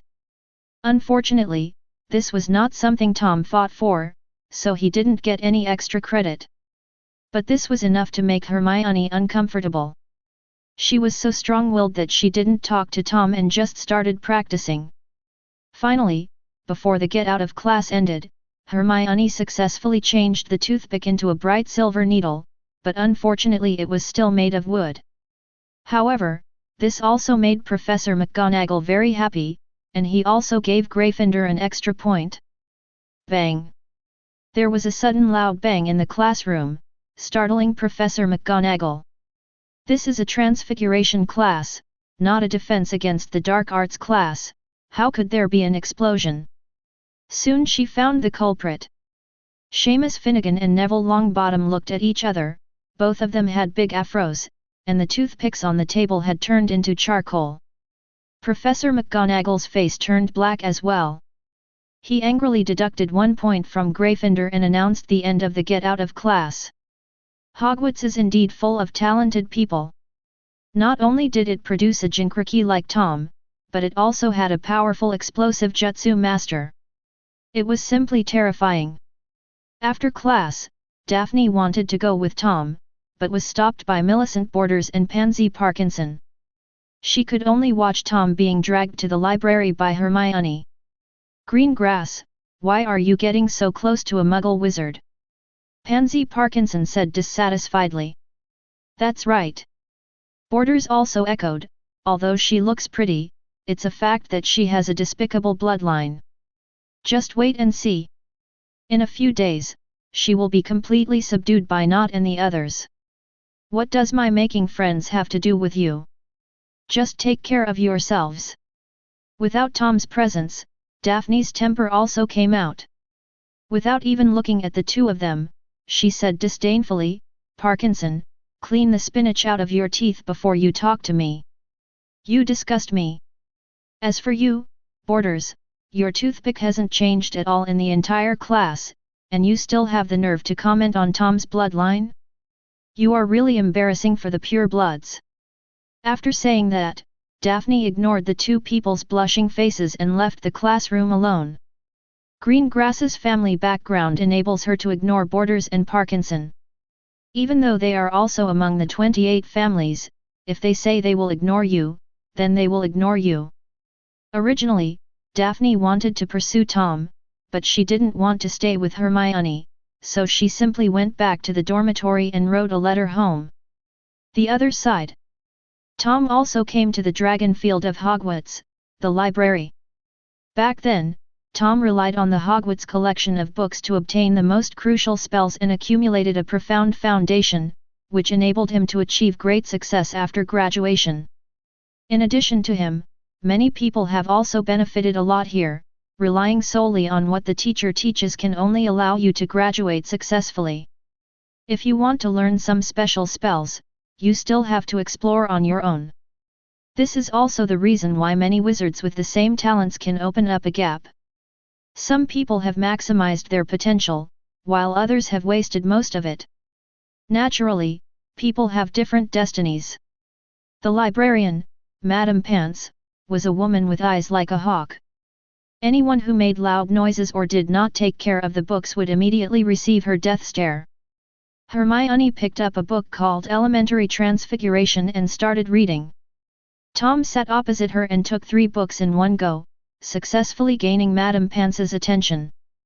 But Tom also wanted to enrich the collection of books in the study space, and did not care whether it would cause dissatisfaction to the librarian. He casually flipped through a few pages of each book, and after making sure they were included, he put the book back. When he picked up the 13th book, Madame Pants could no longer bear it. She came over with the duster she used to clean the bookshelf and asked in a low voice, "What are you looking for, kid?" Tom blinked in confusion. "That's why I read every book, because I don't know what I'm looking for. Is there a problem?" Madame Pants took a deep breath. "No problem, but please don't disturb others." "Thank you, I understand." Tom nodded slightly and continued to flip through the book as usual. He didn't make loud noises and didn't damage the books. If this could affect other people, then they might as well not study here and find a confinement room where it's quiet. As for Mrs. Pants's dissatisfaction, Tom didn't care at all. He guessed that this Mrs. Pants was most likely a squib like Filch. There was no record of her using magic in the 7 years in the original book. Tom glanced at her just now and didn't notice any signs that she was carrying a wand. Dumbledore was really bold to let a squib guard the library, which was like a treasure. At 12 o'clock, Tom and Hermione walked out of the library on time. "What book are you looking for?" Hermione was also curious about Tom's confusing actions just now, so she asked as soon as she came out. "I just browsed around to get a general idea of what each book is about, so it will be much easier to find it later." Hermione's eyes lit up, and she thought this was indeed a good idea, and planned to try it in the afternoon. Entering the Great Hall, Hermione went to the Gryffindor table. As soon as Tom sat down, a senior boy came over. Tom remembered him. He was the 6th-year prefect of Slytherin. "Riddle, Professor Snape asked you to go to him after your afternoon classes. His office is in the basement, next to the potions classroom." "I see." Tom nodded and agreed, but his eyes were looking at the 3 people named Zabinai not far away. Roger was not afraid either. He grinned and made a throat-cutting gesture to Tom. Tom smiled. "It's great that I can exercise again at night." Chapter 23. Snape's summons did not affect Tom's mood. After lunch, he went back to the dormitory to take a nap before going to the greenhouse for the herbology class. Professor Sprout, who is in charge of the herbology class, is a kind middle-aged witch. She is slightly plump, always has a smile on her face, and has a good temper. She told the little wizards to line up and not touch the herbs around them casually. After everyone was present, she led everyone into greenhouse number 1. The freshmen were not able to access herbs with strong magical powers, and most of the plants in greenhouse number 1 were docile mushrooms and other herbs. Their task throughout the year is to remember the properties and effects of these herbs and learn how to cultivate and maintain them. Tom earned another 5 points for Slytherin by answering several questions correctly in a row. The 3 headmasters of Hogwarts are actually very nice people. They have transcended the shackles of the college and hope that their own college will excel without suppressing other colleges. They truly treat everyone equally. But then Snape showed up, an old, cough cough. After all, he was the dean of his college, so Tom still gave him some face. After class, Tom and Daphne said goodbye in the basement. Before leaving, Daphne warned, "Tom, don't talk back to Professor Snape. I've asked senior students, and he's very tolerant of students in this academy as long as you sincerely admit your mistakes." "I see, Daphne, thank you." Tom might not swallow his anger as Daphne said, but he was not a person without emotional intelligence. He would not go to waste the little witch's kindness by saying something inappropriate. Boom boom boom. "Come in." Tom pushed the door open and entered Snape's office. The room was dimly lit, with only the fireplace and green candlelight illuminating the surrounding area, and it was filled with a strong scent of herbs and pungent potions. The office was filled with cabinets, and inside the cabinets were not books, but a pile of bottles and jars, glassware, in which were soaked many scary animal organs and strange-shaped herbs. Snape sat behind his desk, looking down at a magazine in his hands, as if he hadn't been the one to let Tom in. Tom looked around, turned an empty bottle on the ground into a single sofa, and placed it opposite Snape. He sat on it comfortably, without urging him, but leaned back on the soft cushion and closed his eyes to rest.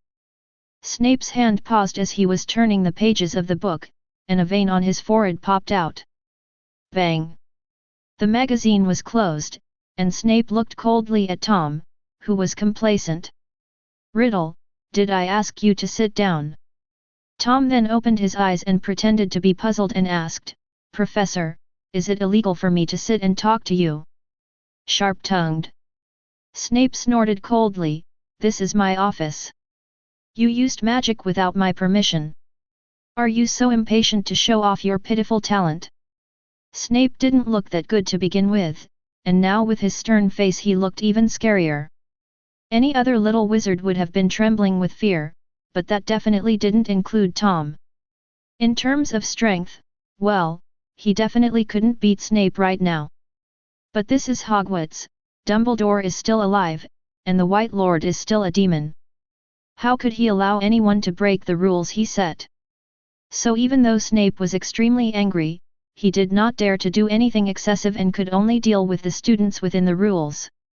"Professor, you are so interesting." Tom sneered.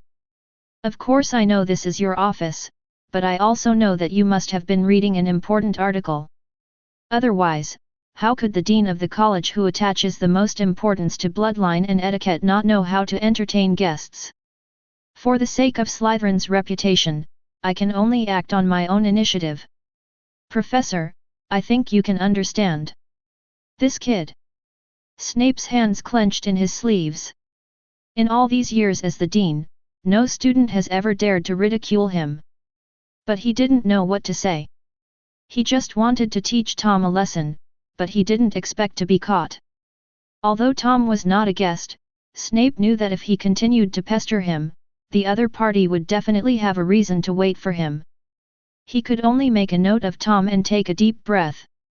"You should know why I called you here." "I don't understand, Professor, please speak frankly." "You beat up Zabinai, Rosier, and not yesterday." Snape leaned forward and said slowly, "Riddle, you dared to beat up your roommate on the first day of school. Do you still have me, the dean, in your eyes?" "Professor, I was forced to do this." Tom sighed and told the whole story. "A few purebloods can't stand me as an orphan, a muggle-born orphan at that, and they want me to be their slave. I even heard them muttering about mudbloods this morning. I didn't know what this word meant at first, but I found out after asking Greengrass San." Tom suddenly raised his head and looked at Snape with a sincere look. "Professor, put yourself in his shoes. If you called someone a mudblood, I think it would be normal for him to not only beat you up but also hate you for the rest of his life, right?" Snape's eyes widened, his blood rushed to his forehead, his face turned red, and a mouthful of hot blood even rushed to his throat, but he suppressed it back. He stretched out his trembling hand and pointed at Tom. You. Caught off guard, the dean of the Snake Institute had his most secret scar torn off, causing him so much pain that he almost fainted. Tom looked surprised. "Really? Do you feel the same way? Anyone who calls someone a mudblood should be cut into pieces. Such a person doesn't deserve friends or lovers. He should be left alone until he dies. I only beat them up, which is already considered mercy. It's my roommate after all, I don't want to make things awkward. Riddle. Snape's eyes were bloodshot, and he roared, "Shut up!" Tom raised his hands innocently and made a zipper motion around his mouth before he calmed down. Snape's chest heaved violently and he gasped for breath. It took him a long time to calm down, but there was still a knife in his eyes when he looked at Tom. I don't know where you get all these twisted theories from, but hitting someone is against school rules. I'm going to deduct your fine. Snape couldn't continue.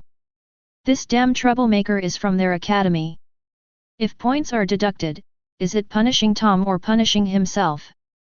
Broke in. This guy can't be chosen. Chapter 24. Before this school year, Slytherin had already won 6 consecutive championships, and in another year it would achieve an unprecedented 7th consecutive championship. Especially since Potter was still in Gryffindor, Snape took this year's House Cup even more seriously. He didn't want to lose to James Potter's son, even if that man was also Lily Evans' son. He had never deducted points from his students before, and it was even more impossible this year. What's more, he is now full of disgust towards Rozier and others. If they hadn't gone to provoke Riddle for no reason, would he have had his lungs pierced today? So now Snape wanted to punish Tom not because he beat his roommate, but purely to vent his anger. Since you dislike your roommate so much, I'll find you a quiet place. Snape said sinisterly, starting tonight, you will be placed in detention in the abandoned classroom next door for a week. No. Tom answered readily. If you don't go, what? You're not going.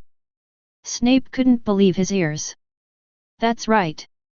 Tom said as a matter of course, I didn't do anything wrong. Why should I be put in solitary confinement? If anyone should be put in solitary confinement, it should be Rozier and the others. Do you think I'm discussing this with you? Snape shouted angrily, detention is the professor's right. You have no right to refuse. I'm not going anyway. Tom blinked. If you want to punish me, then deduct points, record demerits, or even expel me. I can't resist these actions, but I can't put you in solitary confinement. My legs are on my body, so I won't go if I say no. His system only says that you will get credits if you earn points, but it doesn't say that you will also get credits if you lose points. If Snape wants to deduct the money, then let him do it. Let's see who will feel the pain in the end. Damn, he's a character. Looking at Tom, Snape found himself like he was facing a curled-up hedgehog, with no idea where to start. There are only a few ways that teachers use to deal with students: deducting school points, reporting to the dean of their school, suing the parents, putting the students in solitary confinement, giving them serious warnings, and the worst-case scenario, expulsion. Deduct points from the college and tell the dean that there is no need to say more. Tom cannot be selected. The key point is that this kid is an orphan, so it's useless to sue his parents. The remaining confinement measures were direct disobedience, not to mention serious warnings and expulsion. As the head of the house, he did not have such great power and must have Dumbledore's consent. But if I tell Dumbledore about this, there will probably be such a severe punishment. I guess he won't even give me a scolding. This Tom Riddle is invincible. Snape was so angry that his blood pressure rose again. He pointed at the door in anger and said, "Get out. Get out of my office. Goodbye, Professor." Tom stood up decisively, turned around and walked out of the room. Before leaving, he considerately left the door open, just to make Snape take a few more steps to close the door, in order to avenge Snape for not moving after he came in. Unfortunately, Tom forgot that this was a magical world. After he left, Snape waved his wand violently, and the door slammed shut with a loud bang, making the corridor buzz. The students who had just arrived in the basement to attend the potions class were startled by the noise and cast curious glances at Tom. In the office, Snape's chest heaved violently and he was breathing heavily. There is a term in psychology called cognitive dissonance theory, which means that when behavior conflicts with self-cognition, the brain will distort and hide these memories to avoid causing persistent anxiety and regret. Snape was one of those people. However, today he was forced by a student to recall the mistake he was willing to make up for with his life. Anyone who calls others a mudblood should be cut into pieces and does not deserve love, hee. Snape's voice sounded like he was crying and laughing. He felt so depressed that he almost suffocated.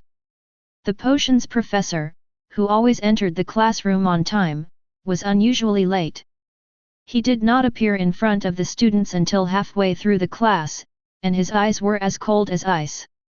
The other side. Daphne was very happy to see Tom return safely and without any punishment. So Professor Snape is so reasonable. It seems those senior students misunderstood him.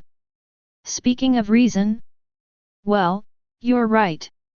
Tom thought about it carefully and felt that Snape was indeed reasonable, so the argument between them was limited to verbal attacks. Even though his lungs were punctured, he didn't feel that Snape had any intention of taking action. All the preparations he made were of no use. The two of them admired the scenery of the lake bottom in front of the huge floor-to-ceiling window for a while. Daphne suddenly had an idea and decided to buy a camera to take some pictures to show her sister. You really love your sister? Tom sighed. Ever since they first met on the train, Daphne has never stopped talking about her sister. That's what he says and keeps in his heart. He is definitely a severe sister con. Hearing Wayne's words, the girl smiled.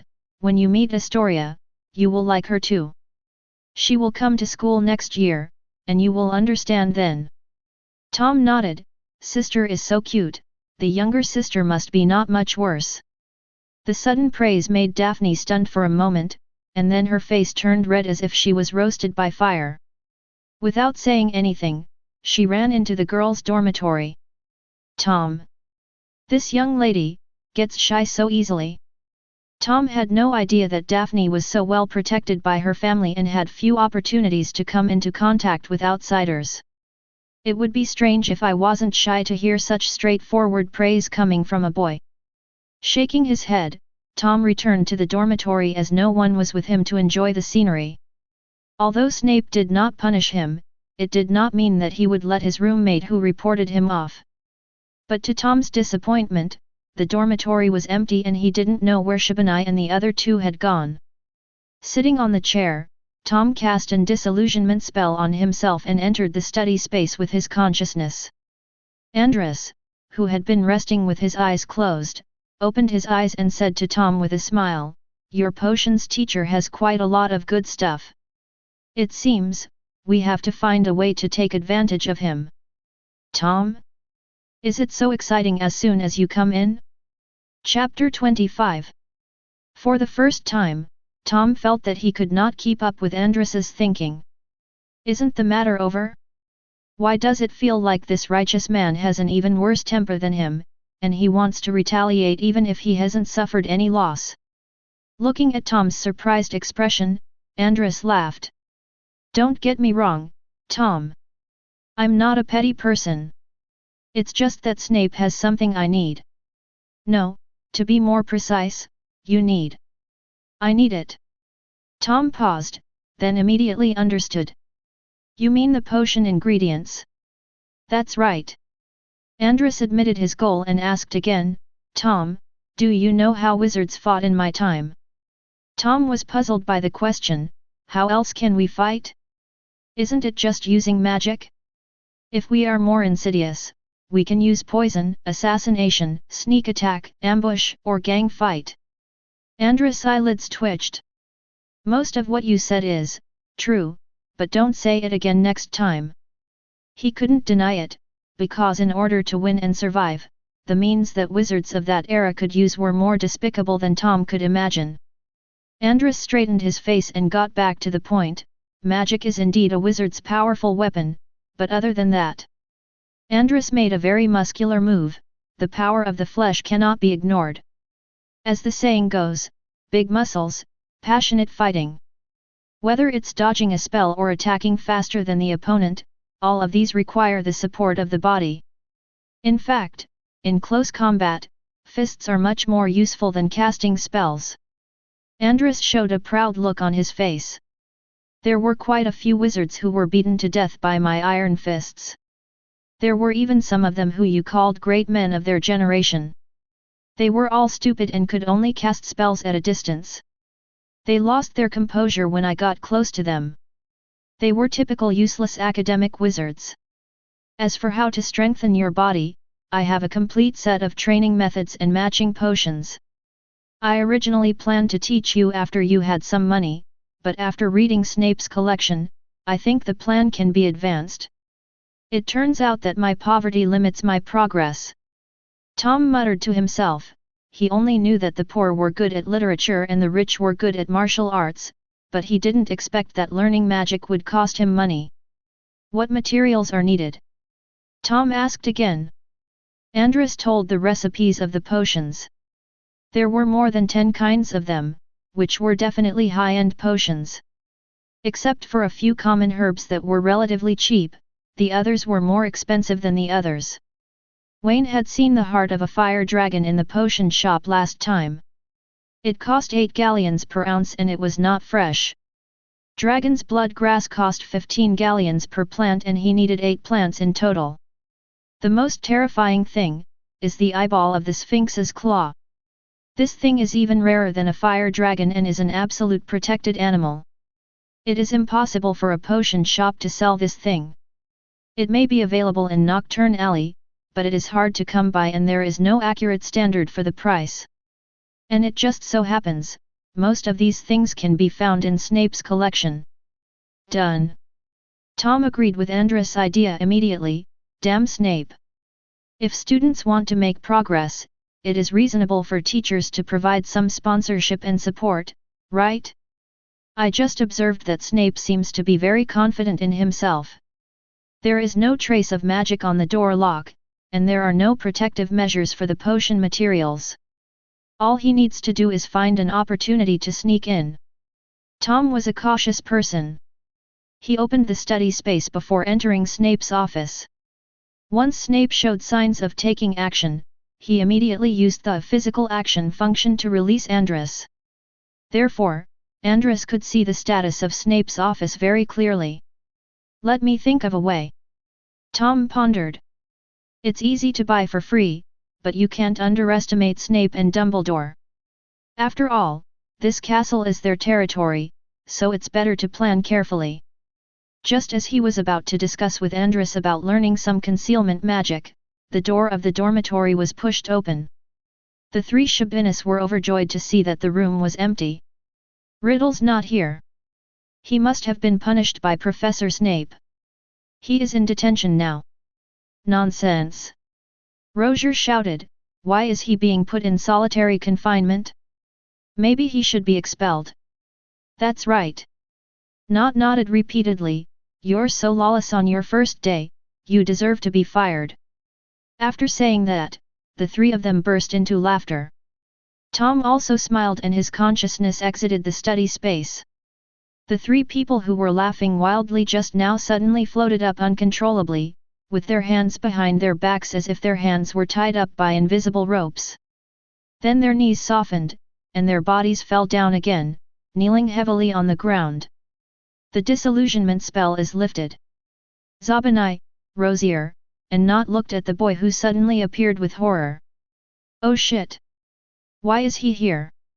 Didn't Snape already call Tom over? Just let him go like that. Tom ignored the 3 people's shock. He was savoring the feeling of casting the spell just now.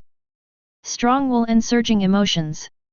Although he used a magic wand, he did not recite any spells and successfully released a silent spell with the same precision as when he used a magic wand.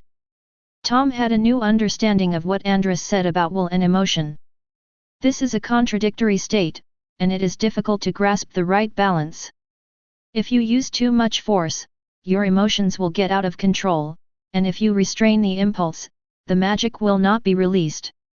Tom waved his wand, and the three kneeling people were hit by a huge force, rolling and hitting the wall, but the culprit shook his head. This time he failed, as he had intended to hang the man on the wall. Tom stood up and walked towards the three people step by step. Zabanai's eyes widened in horror, and he shook his head frantically, but he had already retired and could retreat. "You, don't come over here." They all saw that Tom's wand had turned into a whip again. "Didn't we agree on this yesterday?" Tom tilted his head. "You have the right to revenge, but you also have to accept the price of failure. Telling the teacher is indeed a good idea." The young man tucked his mouth. "It's a pity that Professor Snape thought it was just a minor friction and had no intention of punishing me." The sky collapsed in the hearts of the three people. Professor Snape looked so angry this morning. How come it has become a minor friction now? Not begged for mercy with a sad face. "Riddle, I know I was wrong, can you please stop hitting me?"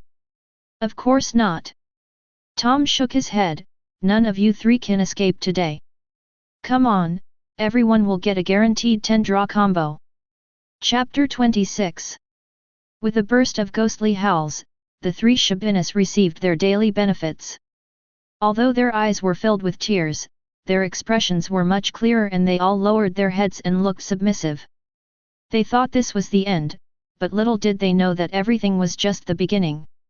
"Can anyone tell me, who came up with the idea of filing a complaint?"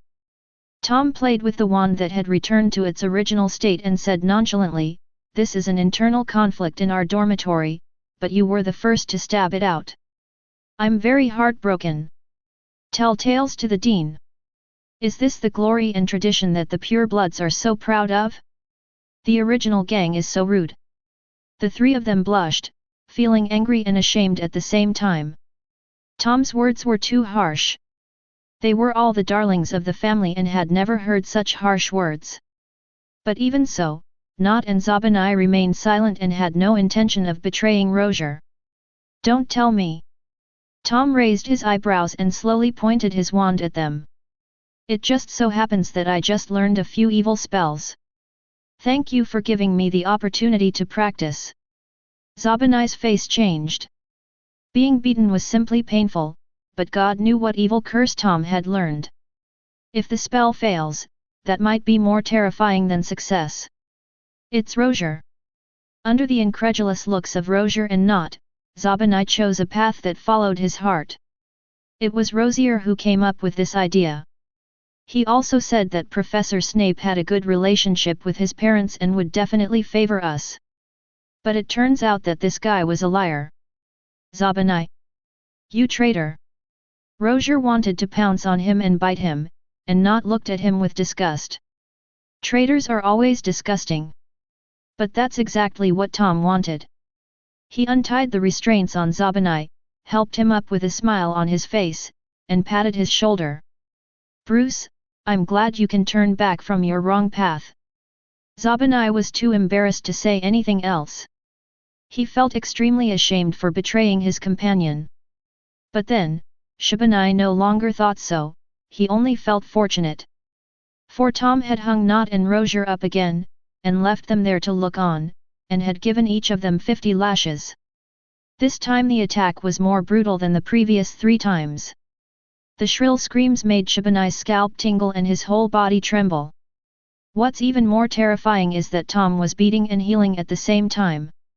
After 100 hits, the 2 men didn't have any injuries on their bodies, and they had no evidence to complain. "Will you dare to sue the teacher again in the future?" Tom asked gently.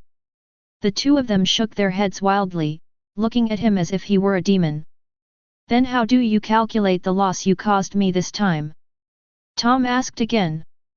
Rozier sobbed and cried, You weren't punished by the professor, so how could you suffer any loss? You guys wasted my time." Tom sighed. "It took me half an hour to talk to Professor Snape and convince him.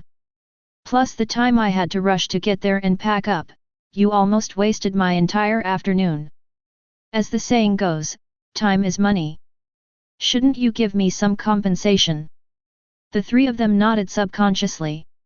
I think what Tom said makes some sense, but I always feel like something is wrong. Riddle, do you want money? Compared to the two men who had been drugged, Zabanai was still quite smart. Tom said unhappily, how can this be called asking for money? This is the compensation for mental damage that you voluntarily lent me.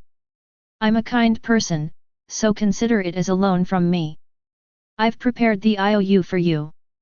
3 slips of paper fell into their hands, the amount was 10 galleons, and the repayment date was, after graduation? The three of them were speechless. Although there is no interest on depositing money in Gringotts, but if it is loaned out for 7 years, the money is equivalent to being gone, and it is not known whether they will remember it by then. They cursed Tom to death in their hearts, but they still handed over the money with a painful look on their faces. Don't think that all purebloods are rich. Besides, not all rich people will give their children enough pocket money.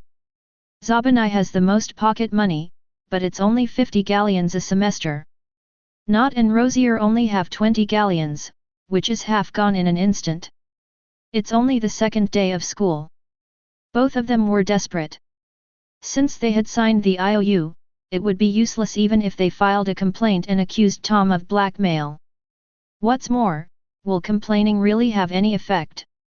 Tom came back safe and sound today, and he continued to reward them without fear, which meant that Professor Snape could not threaten him.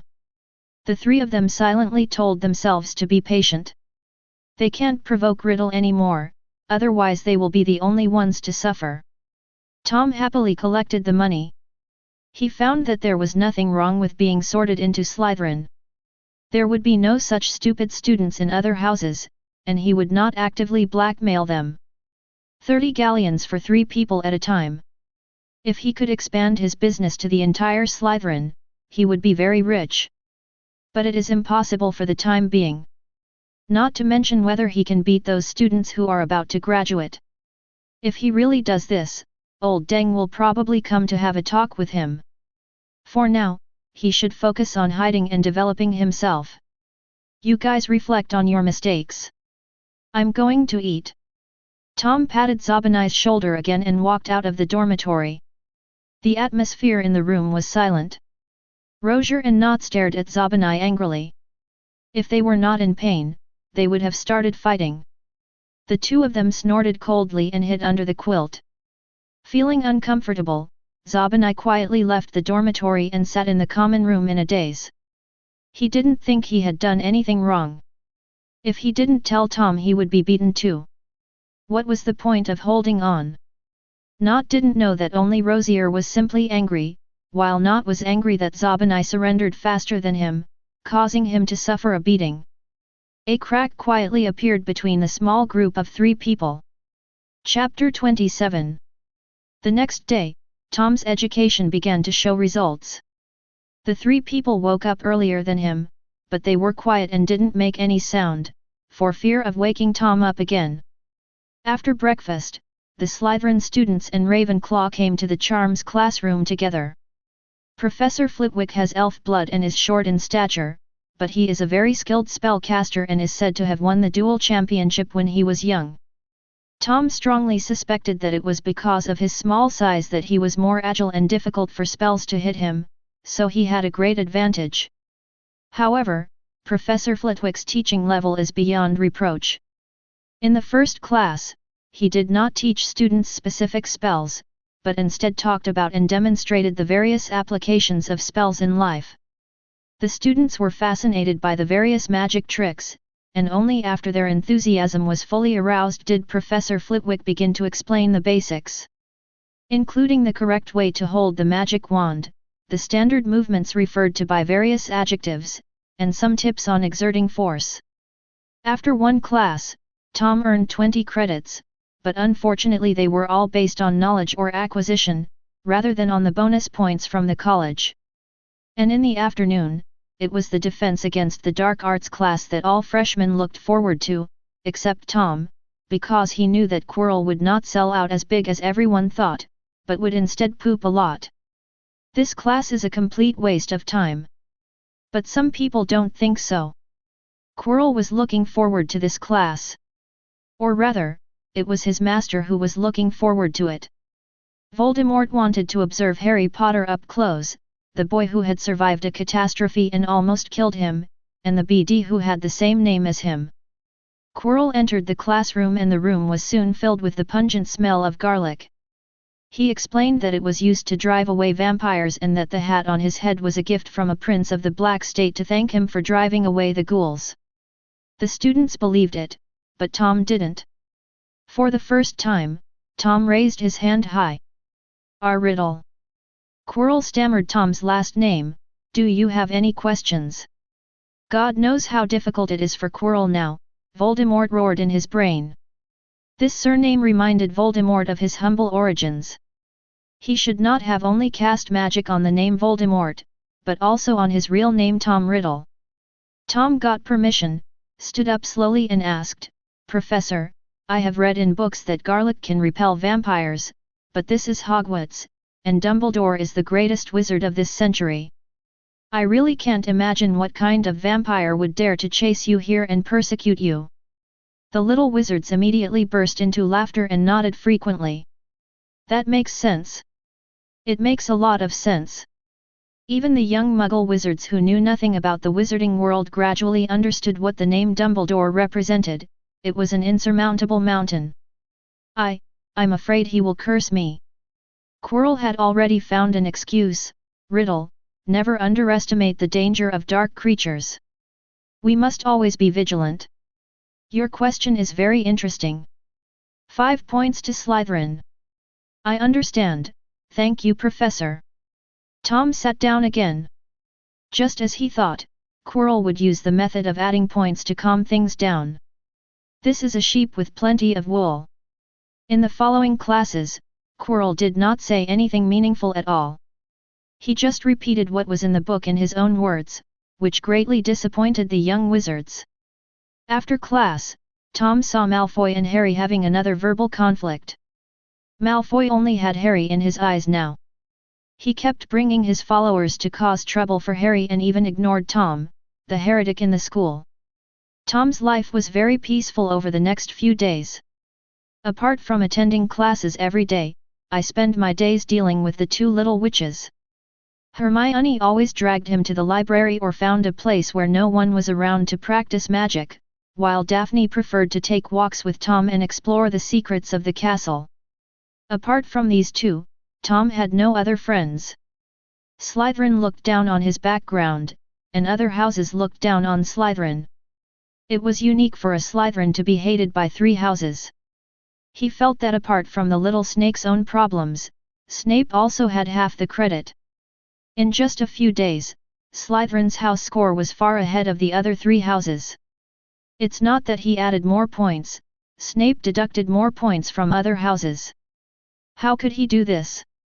After witnessing Snape deduct 2 points from 2 Ravenclaw girls because they walked a little faster, Hermione complained angrily, he is simply using a magnifying glass to find faults in other houses.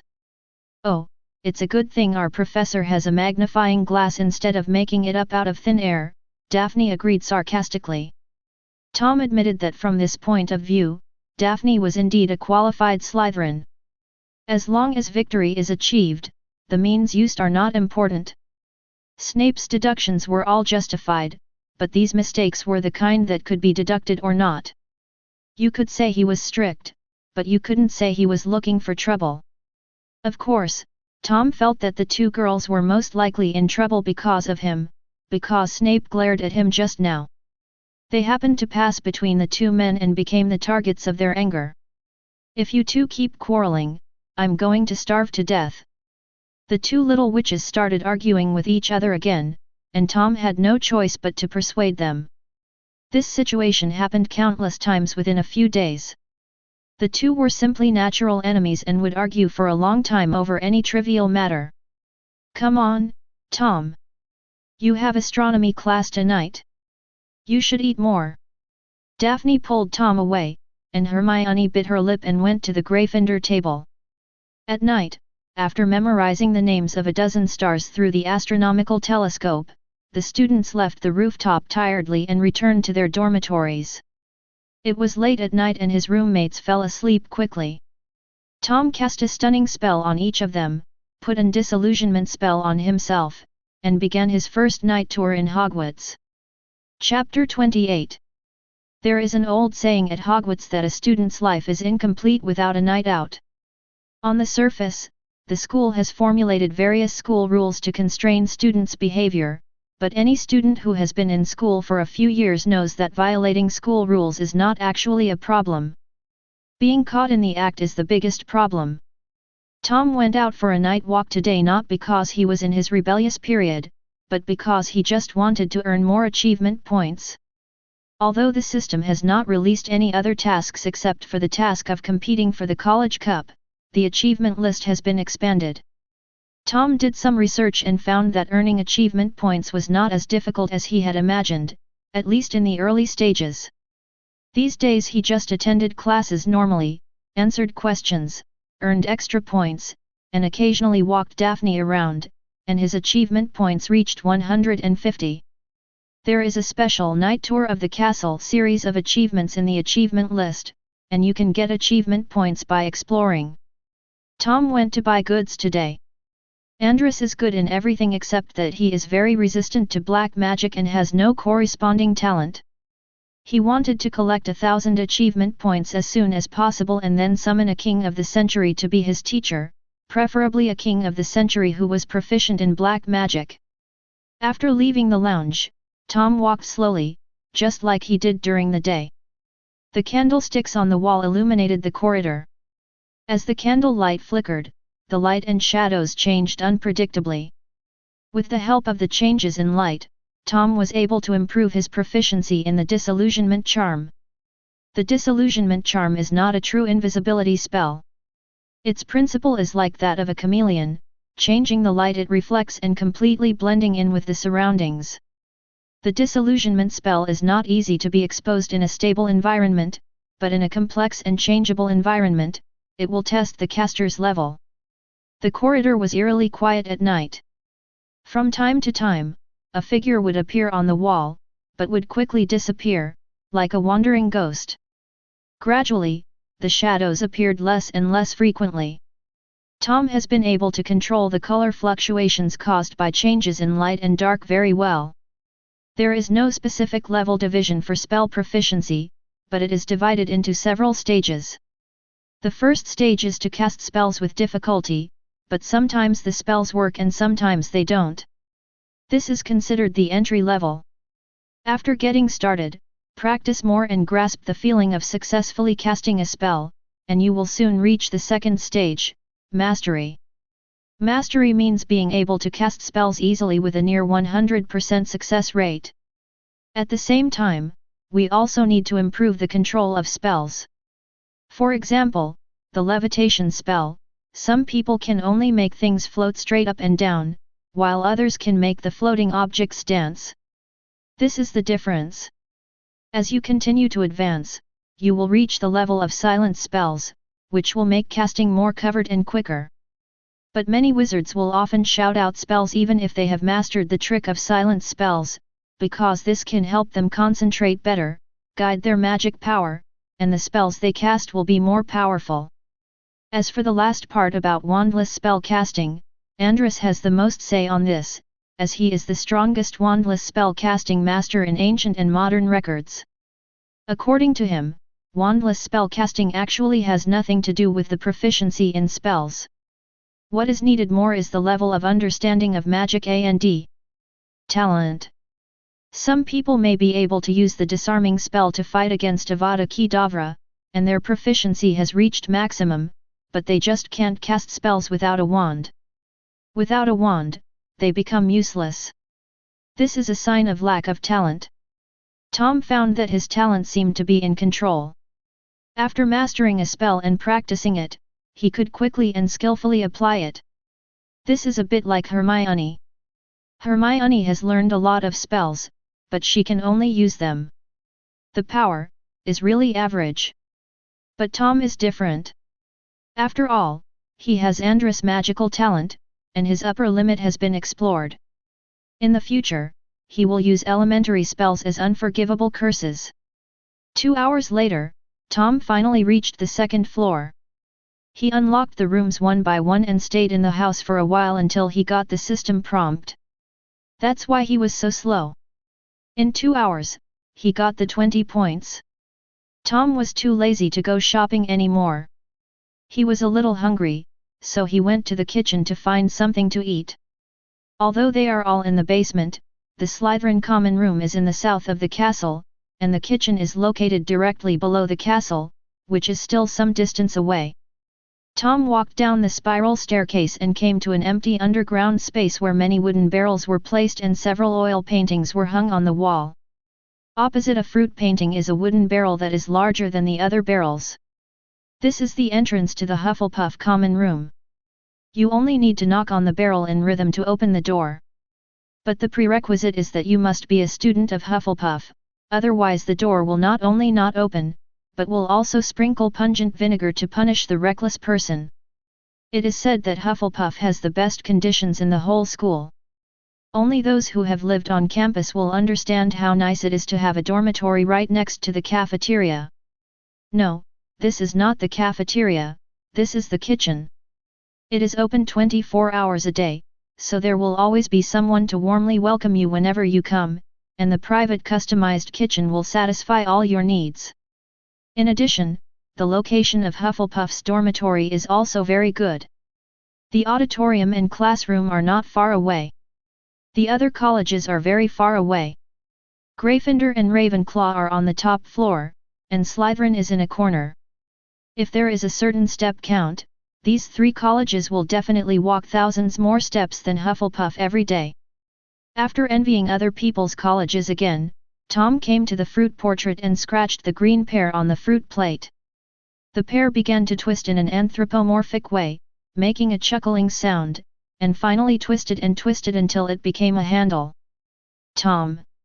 You know what, this little gadget is quite unique, and Helga is quite childlike in designing such an interesting mechanism. Tom muttered as he pulled the doorknob. It was a large room, almost as big as the Great Hall, with a high ceiling and many gleaming copper pots and basins. Seeing Tom coming, a house elf popped up in front of him and bowed deeply. Sir! I'm Hobie, what can I do for you? I'm Tom Riddle. Tom introduced himself, and then asked, I'm a little hungry, I came to find something to eat. Hobie will arrange it for you right away, the house elf screamed and immediately ran to the stove. While Tom was waiting, the kitchen door was opened again. 2 identical redheads poked their heads in and made eye contact with Tom, who happened to be looking over. Chapter 29. It would be awkward to meet someone in the same industry while cheating, but you would also feel like you have met a close friend. This was the case with Tom and the 2 who followed. After a brief moment of surprise, the 2 identical faces broke into smiles at the same time, and they came to Tom laughing. What a coincidence!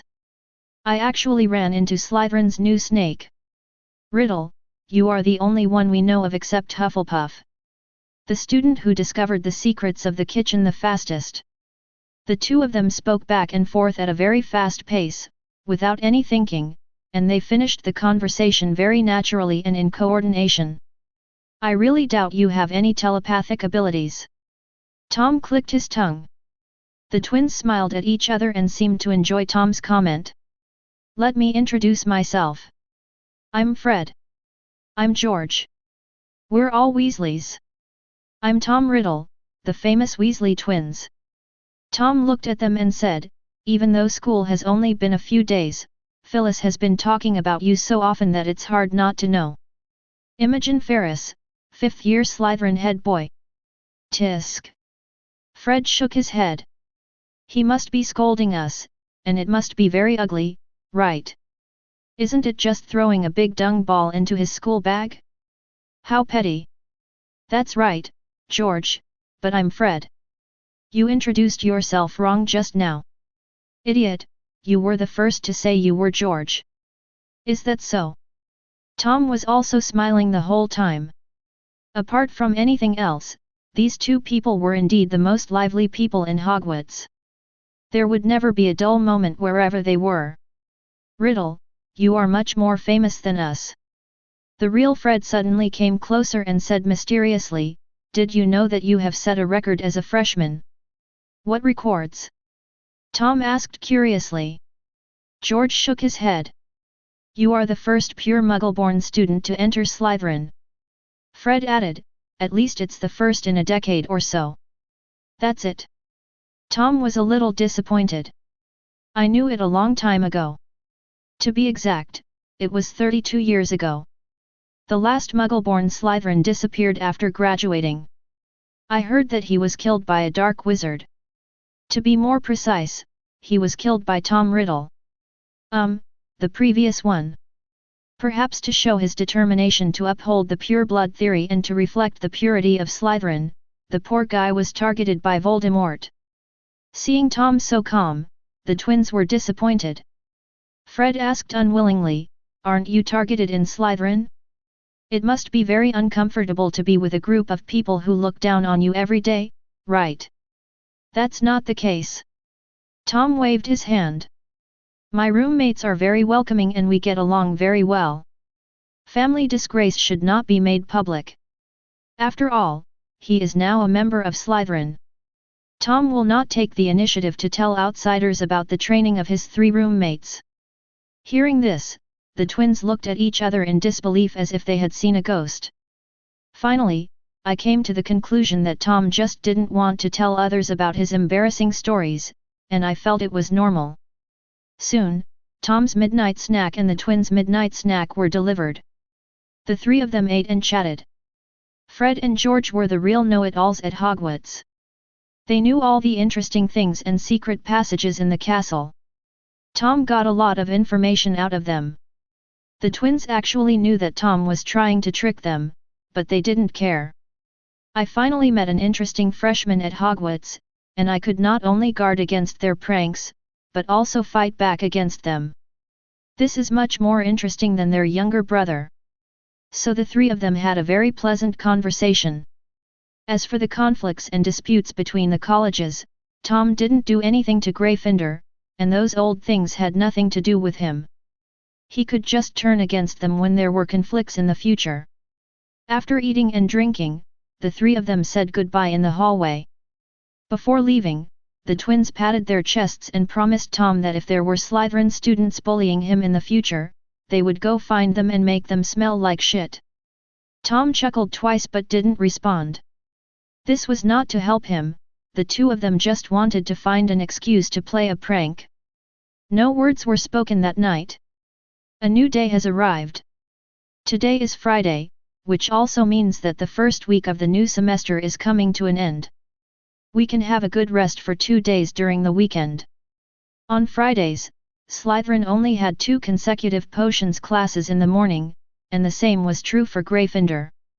After dinner, Tom and Daphne came to the potions classroom.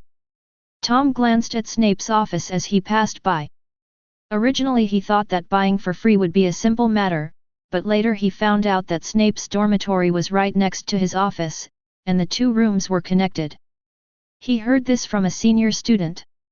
If he didn't know this news, and went to buy goods during the night tour, it would be fun. So Tom did not act rashly for the time being. He was waiting for an opportunity to make sure that Snape had not done anything again in the office or dormitory. At 9 o'clock, the class bell rang on time. Snape walked into the classroom as the bell rang. His steps were extremely fast and vigorous, and the hem of his robes fluttered in the wind like a bat flying close to the hem. His presence brought with it an aura that frightened all the young wizards from Slytherin and Gryffindor, and the classroom quickly fell silent. As Snape floated by, Tom quietly moved away. He was afraid that the oily hair would splash onto his body. Snape's eyes swept over all the young wizards, lingering on Tom and Harry for 2 seconds before he took out the roster and began to call the roll. Like the other professors, Harry paused when the call came to him. "Oh, yes, Potter. This is our new, famous guy." Malfoy and his 2 followers chuckled as if they had heard something funny. This tone and this manner of speaking made Harry, who was used to Professor's sudden reactions, feel a sense of foreboding. Chapter 30. After this ambiguous exclamation, Snape continued to call the roll. Finally, when it was Tom's turn, Snape gave him a death stare with a hollow and deep look in his eyes. Tom smiled at the financier in a friendly manner. With a slight snort, Snape closed the roll call. "You are here to learn a precise and rigorous craft." Snape's voice was very soft, but everyone could hear every word he said clearly. "You don't have to wave your wand foolishly here, or even doubt whether it is magic. I don't expect you to truly appreciate the beauty of the white smoke coming out of the crucible and the bursts of fragrance wafting out, nor do I think you understand the wonderful magic of the blood vessels that bleed and make people yearn for it. I can teach you how to improve your reputation, create glory, and even prevent death, but there must be a prerequisite. You are not the kind of fools I often meet." After the opening remarks, the whole class fell silent. Harry and Ronald fidgeted, Hermione leaned forward, and there were many people like her, all of whom seemed to be concentrating their attention to prove that they were not the fools that Snape had described them as. "Potter." Snape looked at the bewildered Harry with a sharp gaze. "What would I get if I added powdered narcissus root to the wormwood infusion?" Honestly, every word here, well, Harry didn't even know the word for wormwood, let alone the answer. He could only look to Ronald for help. What made Harry sad was that Ronald avoided his gaze guiltily, shrank back, and tried his best to reduce his presence. On the other hand, Hermione, who was not far from them, had already raised her hand high, but Snape only had eyes for Potter at this moment and completely ignored her. "I don't know, Professor," Harry could only bite the bullet and say. Snape curled his lips. "Tisk, it seems that fame is not everything." Malfoy snickered again. Seeing Potter being humiliated was even more satisfying than being praised by the professor. "Let's try this again, Potter," Snape said slowly. "If I asked you to find me a Bezoar, where would you go?" "I don't know, Professor." Harry's eyes were full of clarity and ignorance that had not been polluted by the world. "What is a Bezoar?" "I was the one asking the question, not asking you to ask me." "Gryffindor will deduct 1 point." Snape glared at him. "Let's make it even simpler. What's the difference between Aconitum naviculatum and Aconitum camajasm?" "Ms. Granger, I advise you to sit still." Hermione couldn't help wanting to stand up, but Snape pushed her back on the chair. Harry said numbly, "Professor, I still don't know." Snape sighed, looking very disappointed with Mr. Savior. Suddenly, he changed the subject. "Riddle, you look so relaxed, you must know the answer, right? Then you tell me what you get when you add powdered narcissus root to an infusion of wormwood." Tom was not surprised at all. After the tough fight that day, he had expected this scene. Under Hermione's envious gaze, Tom stood up and told the answer. Asphodel, also known as yellow sunflower orchid, is a plant of the lily family. In Greek legend, it is a flower of the underworld. It grows on the golden spike plain and symbolizes the desolate land where the dead live. In the Victorian era, the use of flowers to convey emotions was very popular, and the flower language of daffodils was "My regrets are buried with you." The flower language of wormwood also includes bitterness and regret. From this question, we can learn that the questioner expressed his deep regret and apology for a person who has the pure nature of daffodils and the elegance of lilies through the wonderful flower language metaphor. Or, is that person's name Lily? Oink oink. The entire class, including Harry, looked at Snape with confusion and bewilderment in their eyes. This question is explained like this. Especially Harry, Lily, isn't that his mother's name? Snape wants to apologize to his mother? Why? Snape himself took 2 steps back in shock, looking at Tom in disbelief. "I asked you to answer the questions, not to do any reading comprehension. The most important thing is that Riddle was like a FG ghost." The reading comprehension test exposed his entire personality, and his little thoughts were revealed clearly. That's right, Snape was taking this opportunity to express something that he couldn't and would not be able to say. Otherwise, if he wanted to embarrass a stupid newbie like Potter, he wouldn't have used the question of water of life and death, which was only learned by 6th graders, as a test. Any first year could render stupid Potter speechless. Damn Tom Riddle, this is the second time he's stabbed in the heart. Snape was roaring in his heart, his expression getting colder. Riddle. I'm asking what potion I can get by mixing these two ingredients. If you don't know, just say you don't know. Don't talk nonsense here. Oh, is that what you mean, Professor? Tom looked as if he had just realized that this was a potions class, not a Huxia class. When the two ingredients are combined in the right proportion, they will produce a powerful sleeping potion, the water of life and death. The author of the question expressed his own painful feelings of living a life worse than death through the name of the potion, which further sublimated the topic. Puff. Here we go again. He comes again. Snape was going crazy. He finally couldn't keep his calm and yelled at Tom. Sit down. Sit down. Tom sat back in his seat with an innocent look on his face, and Daphne was stunned. How could answering a question make the professor so angry? Tom even answered such a difficult question, shouldn't the professor be happy? The young wizards looked at Harry, then at Tom, and finally at Snape. What are you looking at me for? Is there an answer on my face? Snape growled, why don't you write down the answers and wait for me to shove them into your heads? The young wizards shuddered all over and quickly bent over their desks to take notes, but when Snape saw the notes written by Notch in the front row, he almost fainted from anger. Why are you memorizing riddles nonsense?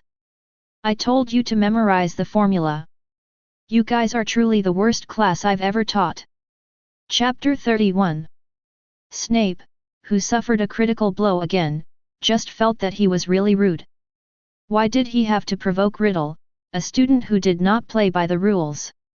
It caused him to lose his defenses repeatedly and he couldn't even maintain his emotional stability. But Snape would not admit his mistake. He was a teacher and Tom was a student. Sooner or later he would find something to hold against Tom.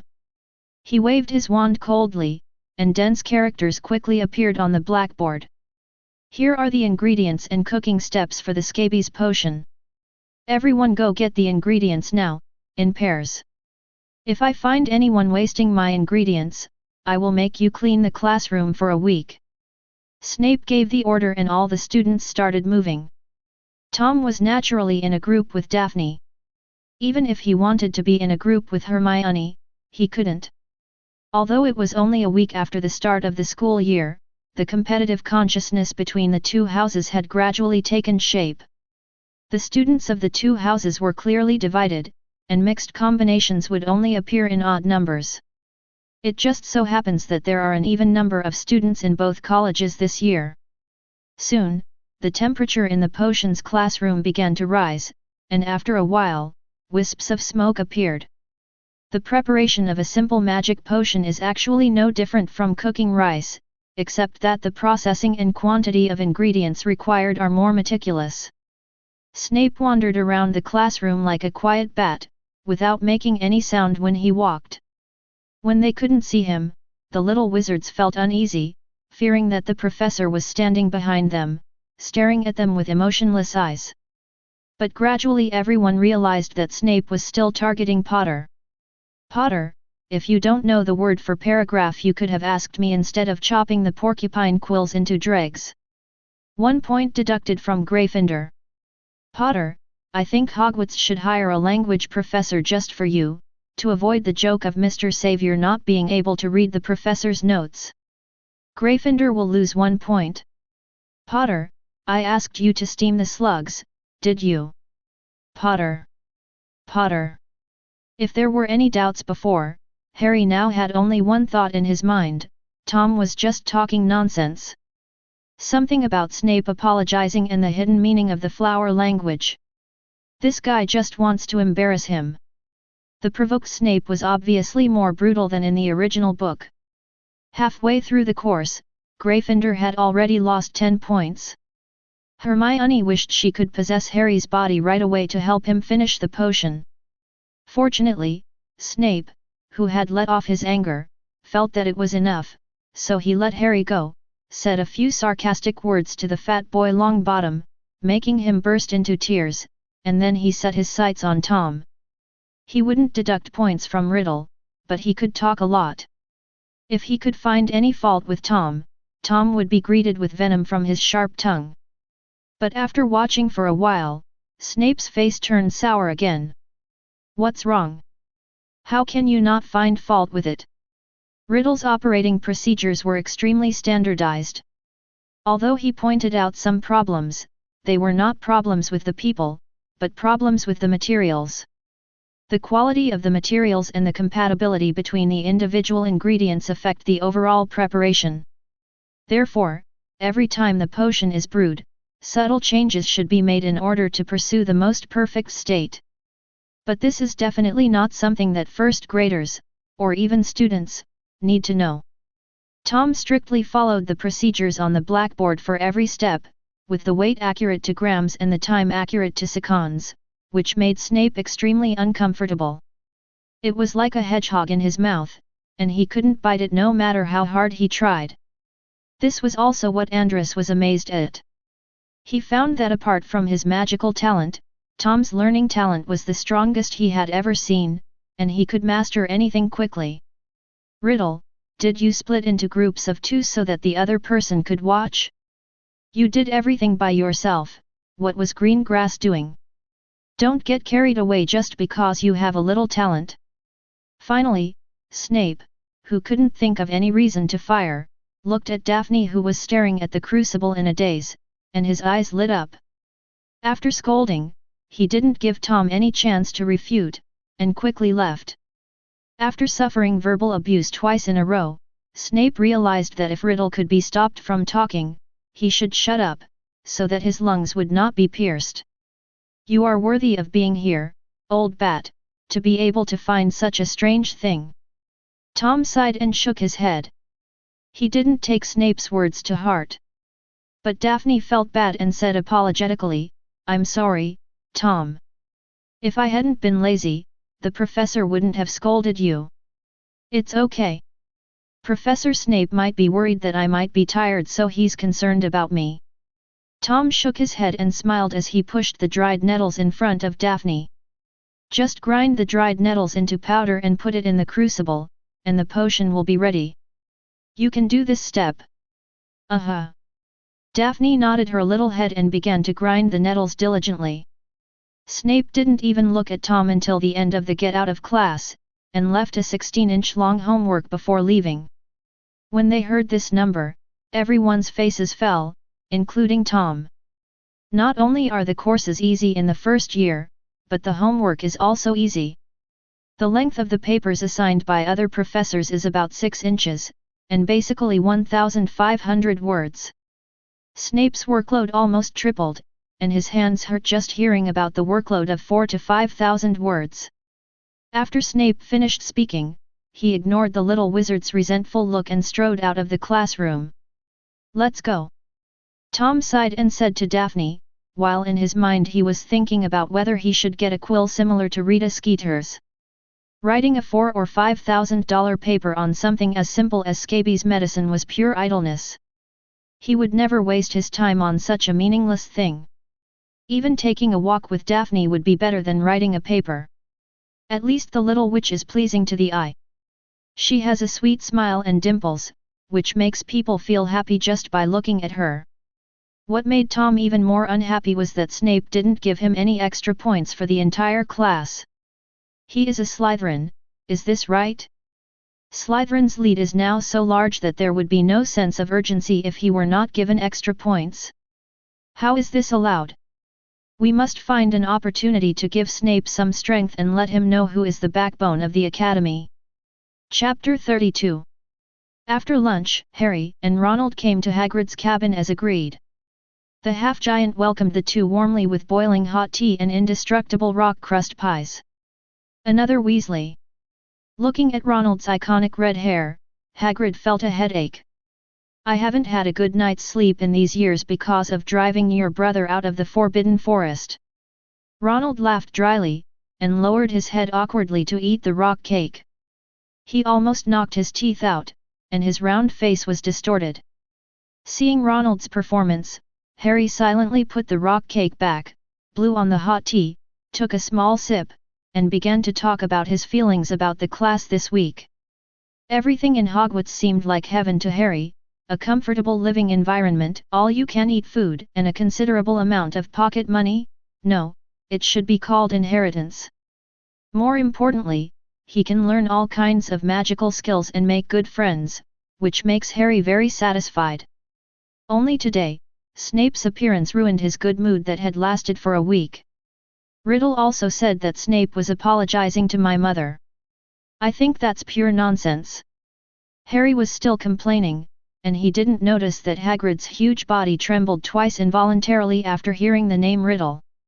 Hagrid, I feel like Snape hates me. Nonsense. Hagrid fiddled with the pie absent-mindedly. Why should he hate you?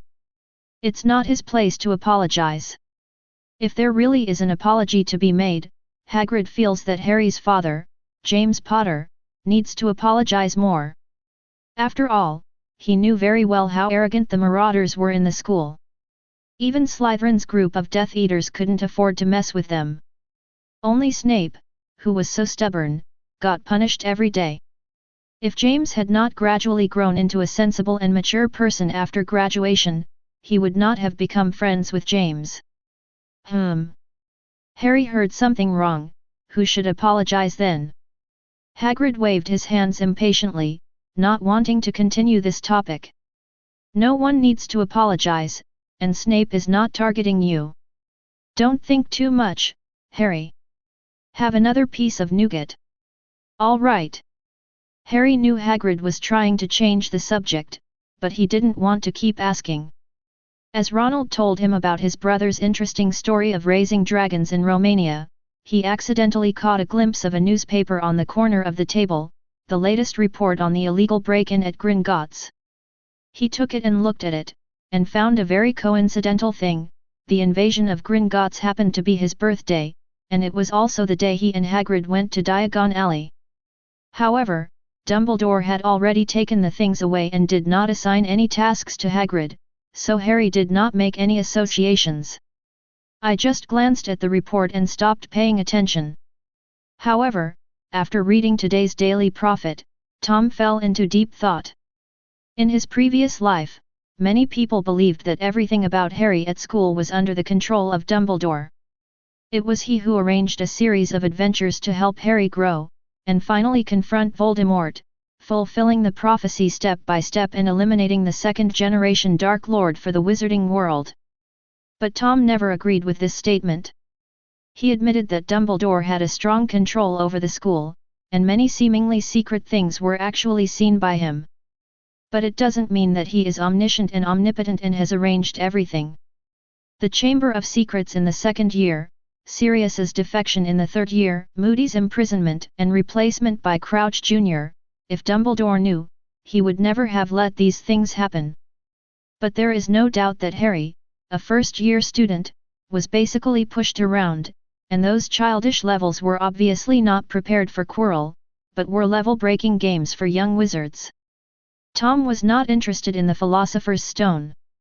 This kind of immortality that could not stop aging had no appeal to him. He was more interested in Quirrell. Or rather, the identity of Professor Quirrell. If the Philosopher's Stone was used as bait, even if Quirrell had to be a dog, he would definitely be willing to do it. Even if he didn't want to, he still had Tom Riddle in his head, so he would help his namesake. Of course, he wasn't some Dark Lord and didn't need Quirrell to be his dog. He just needed some credits from Professor Quirrell. That wasn't too much to ask, was it? Tom, what are you thinking about? Daphne looked at Tom staring at the black lake in the distance in a daze. After a long while, she couldn't help but asked curiously. The boy came back to his senses and shook his head. I was just wondering why Professor Quirrell could be a professor. Hearing this, Daphne immediately showed a look of disgust. who said it wasn't true? Someone who can't even speak clearly can be a professor. It's better to read a book than to listen to his lectures. I don't know what Dumbledore is thinking. I heard he is over 100 years old. Is he getting senile?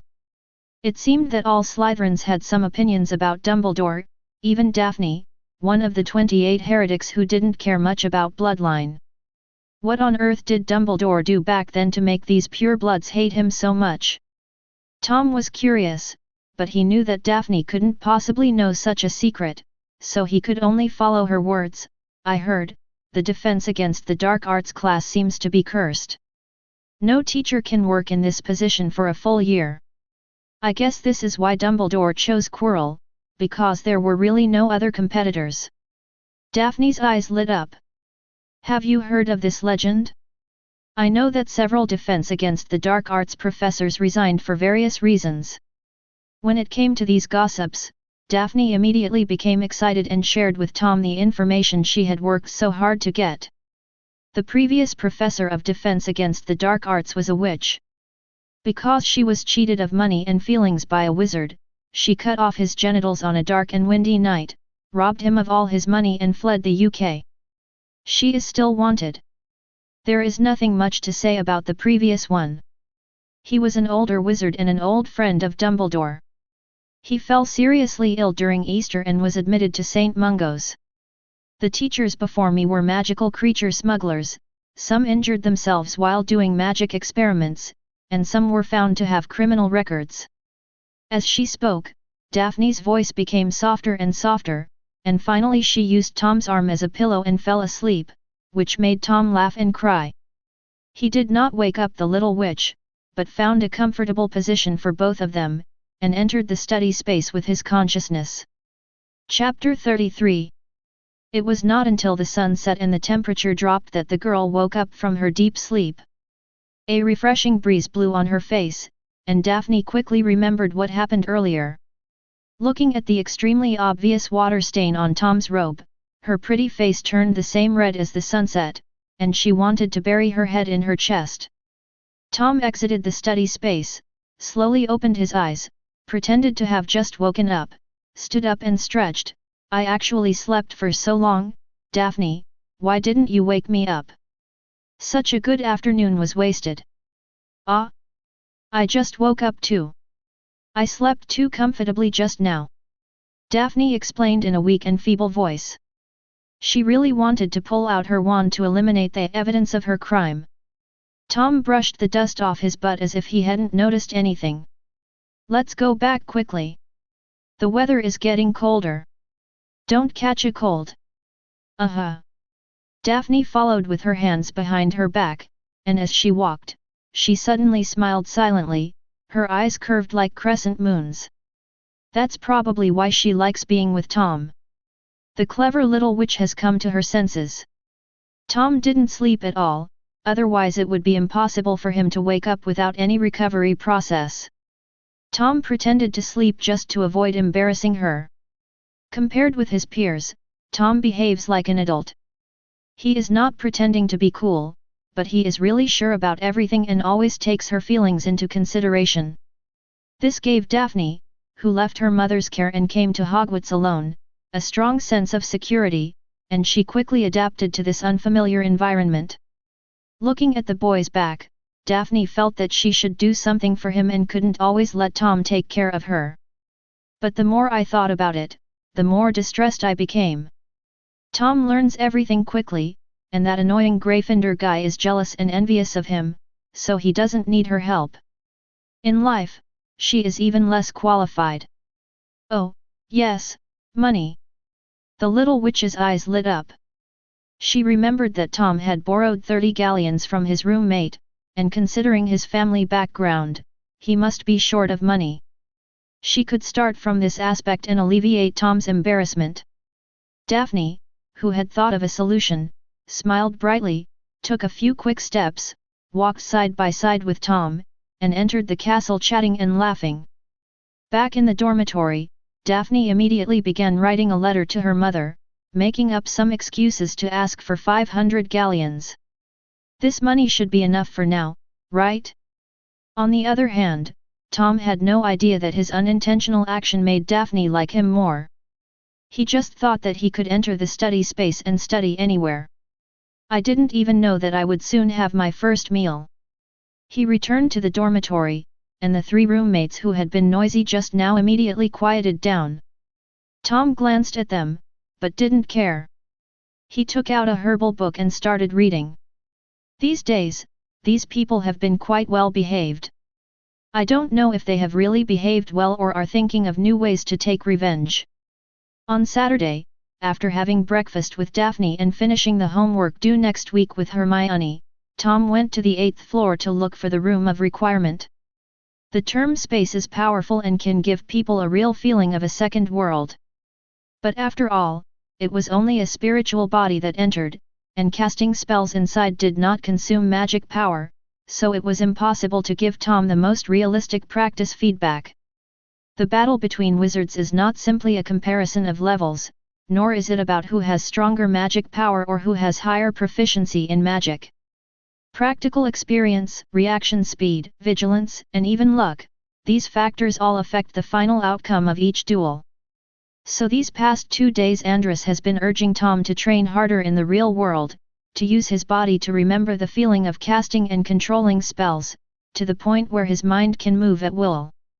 After much thought, the room of requirement is the most suitable. The room of requirement is located on the 8th floor, the same floor as the principal's office, but the principal's office is in the south tower, while the room of requirement is in the main building, a certain distance away. Tom wasn't worried about running into Dumbledore here, unless he couldn't find the toilet again. There were few rooms on the 8th floor, and there were many murals hanging on the walls of the corridor. Tom looked at them one by one and found his target, a tapestry of a giant monster beating a fool Barnabas with a stick. Barnabas tried to teach a group of trolls to dance, but the trolls had no interest in it and chased him with sticks, which was a very funny scene. Tom watched for a while and saw that Barnabas became bruised and swollen. He kept explaining his purpose to the troll. He was a complete fool. He looked at the smooth wall opposite, concentrating his mind and silently reciting in his mind, walking back and forth.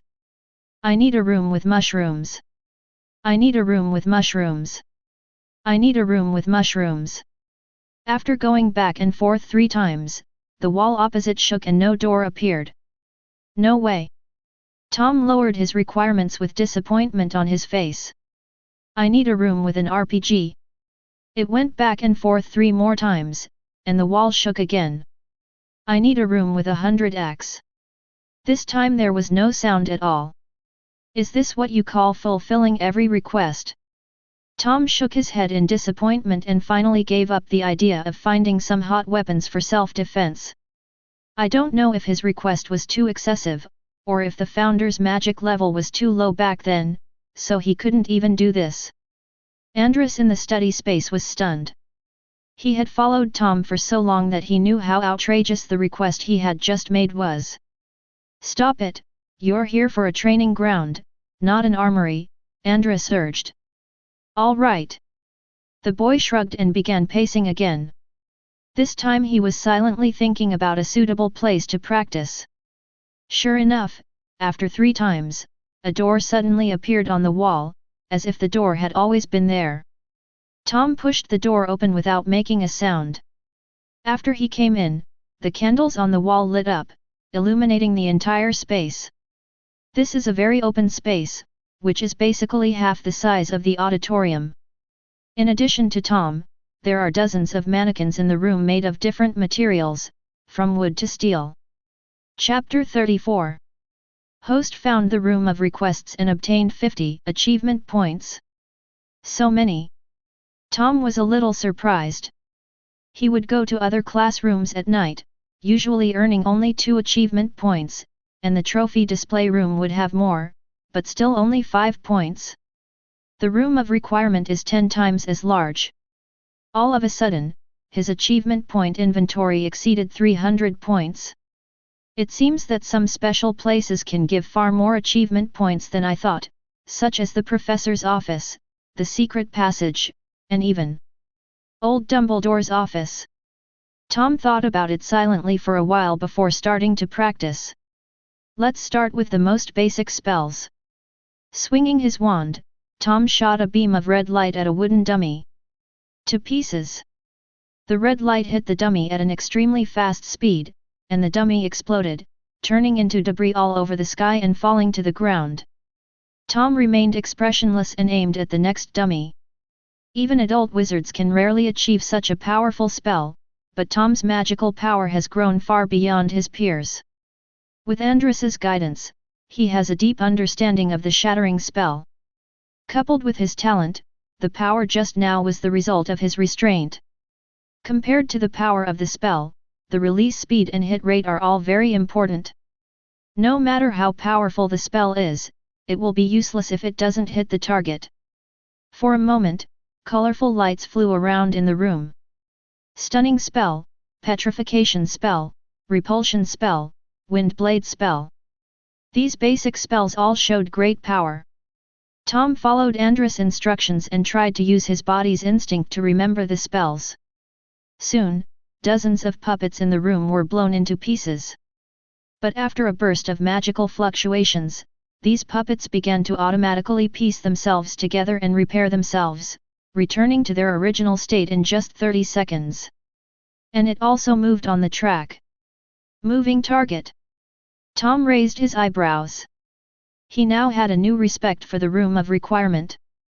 It not only provided targets, but also advanced training. This training method alone was more useful than the defense against the dark arts professor. After a short break, training began again. The speed of the moving dummy was not fast, equivalent to the normal running speed of an adult, and Tom's spell hit rate basically reached 90%. It is said that magic is subjective, but that does not mean you will hit someone just by thinking about it. It still depends on the timing of the attack and the experience of prediction. 15 minutes later, another round of total annihilation occurred. When the dummies were reassembled, this time they moved twice as fast as before, comparable to a sprint champion. The most important thing was that a sign appeared above each dummy's head, with numbers from 1 to 30 written on it. Let me crush them one by one according to their numbers. The difficulty suddenly increased by more than one level. Not only did the puppets move too fast, but they also overlapped. Straightforward spells were no longer easy to use. They had to have arcs and hit from various tricky angles. Tom is a real muggle this time.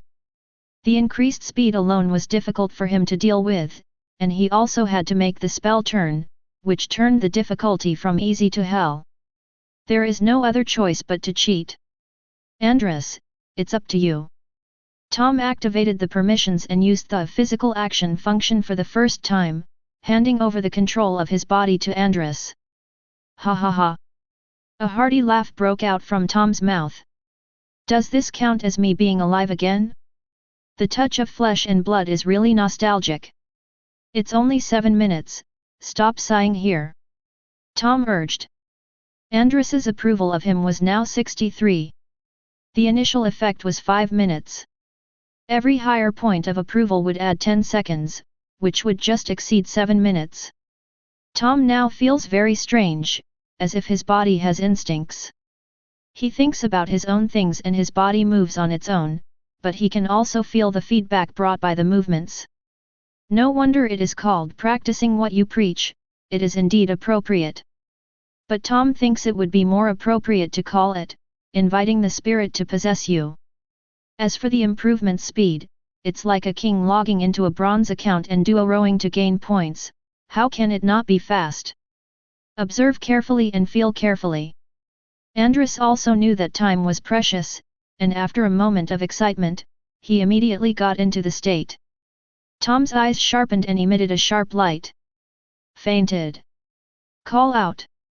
The spell flew out, and Tom only had time to see a white light draw a beautiful arc like a rainbow, and the dummy number 8 hidden behind the 3 dummies exploded.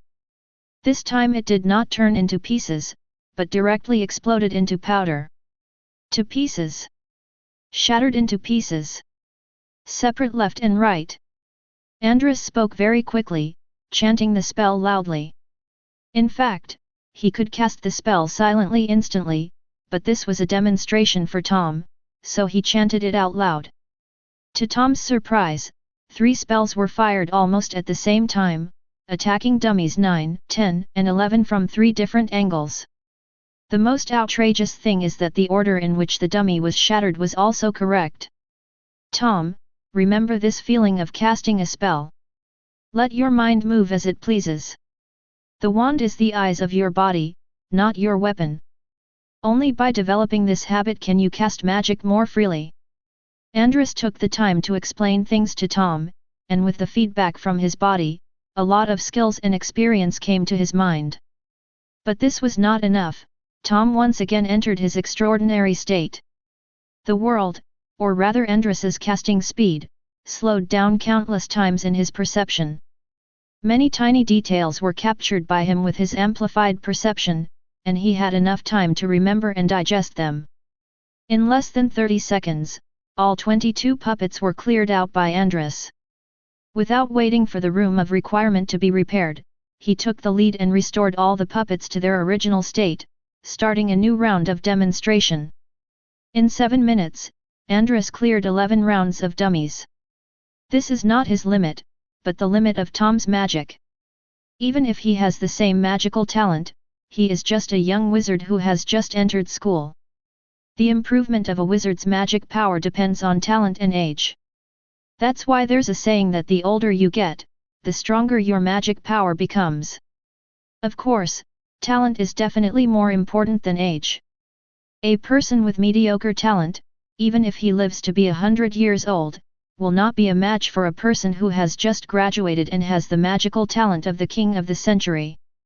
After 7 minutes, Andrus returned to the semester space and Tom regained control of his body. A feeling of weakness surged from his body and brain, and he almost fell to the ground. Shaking his head and standing up, Tom raised his wand, suppressing the feeling of powerlessness as if he had been hollowed out.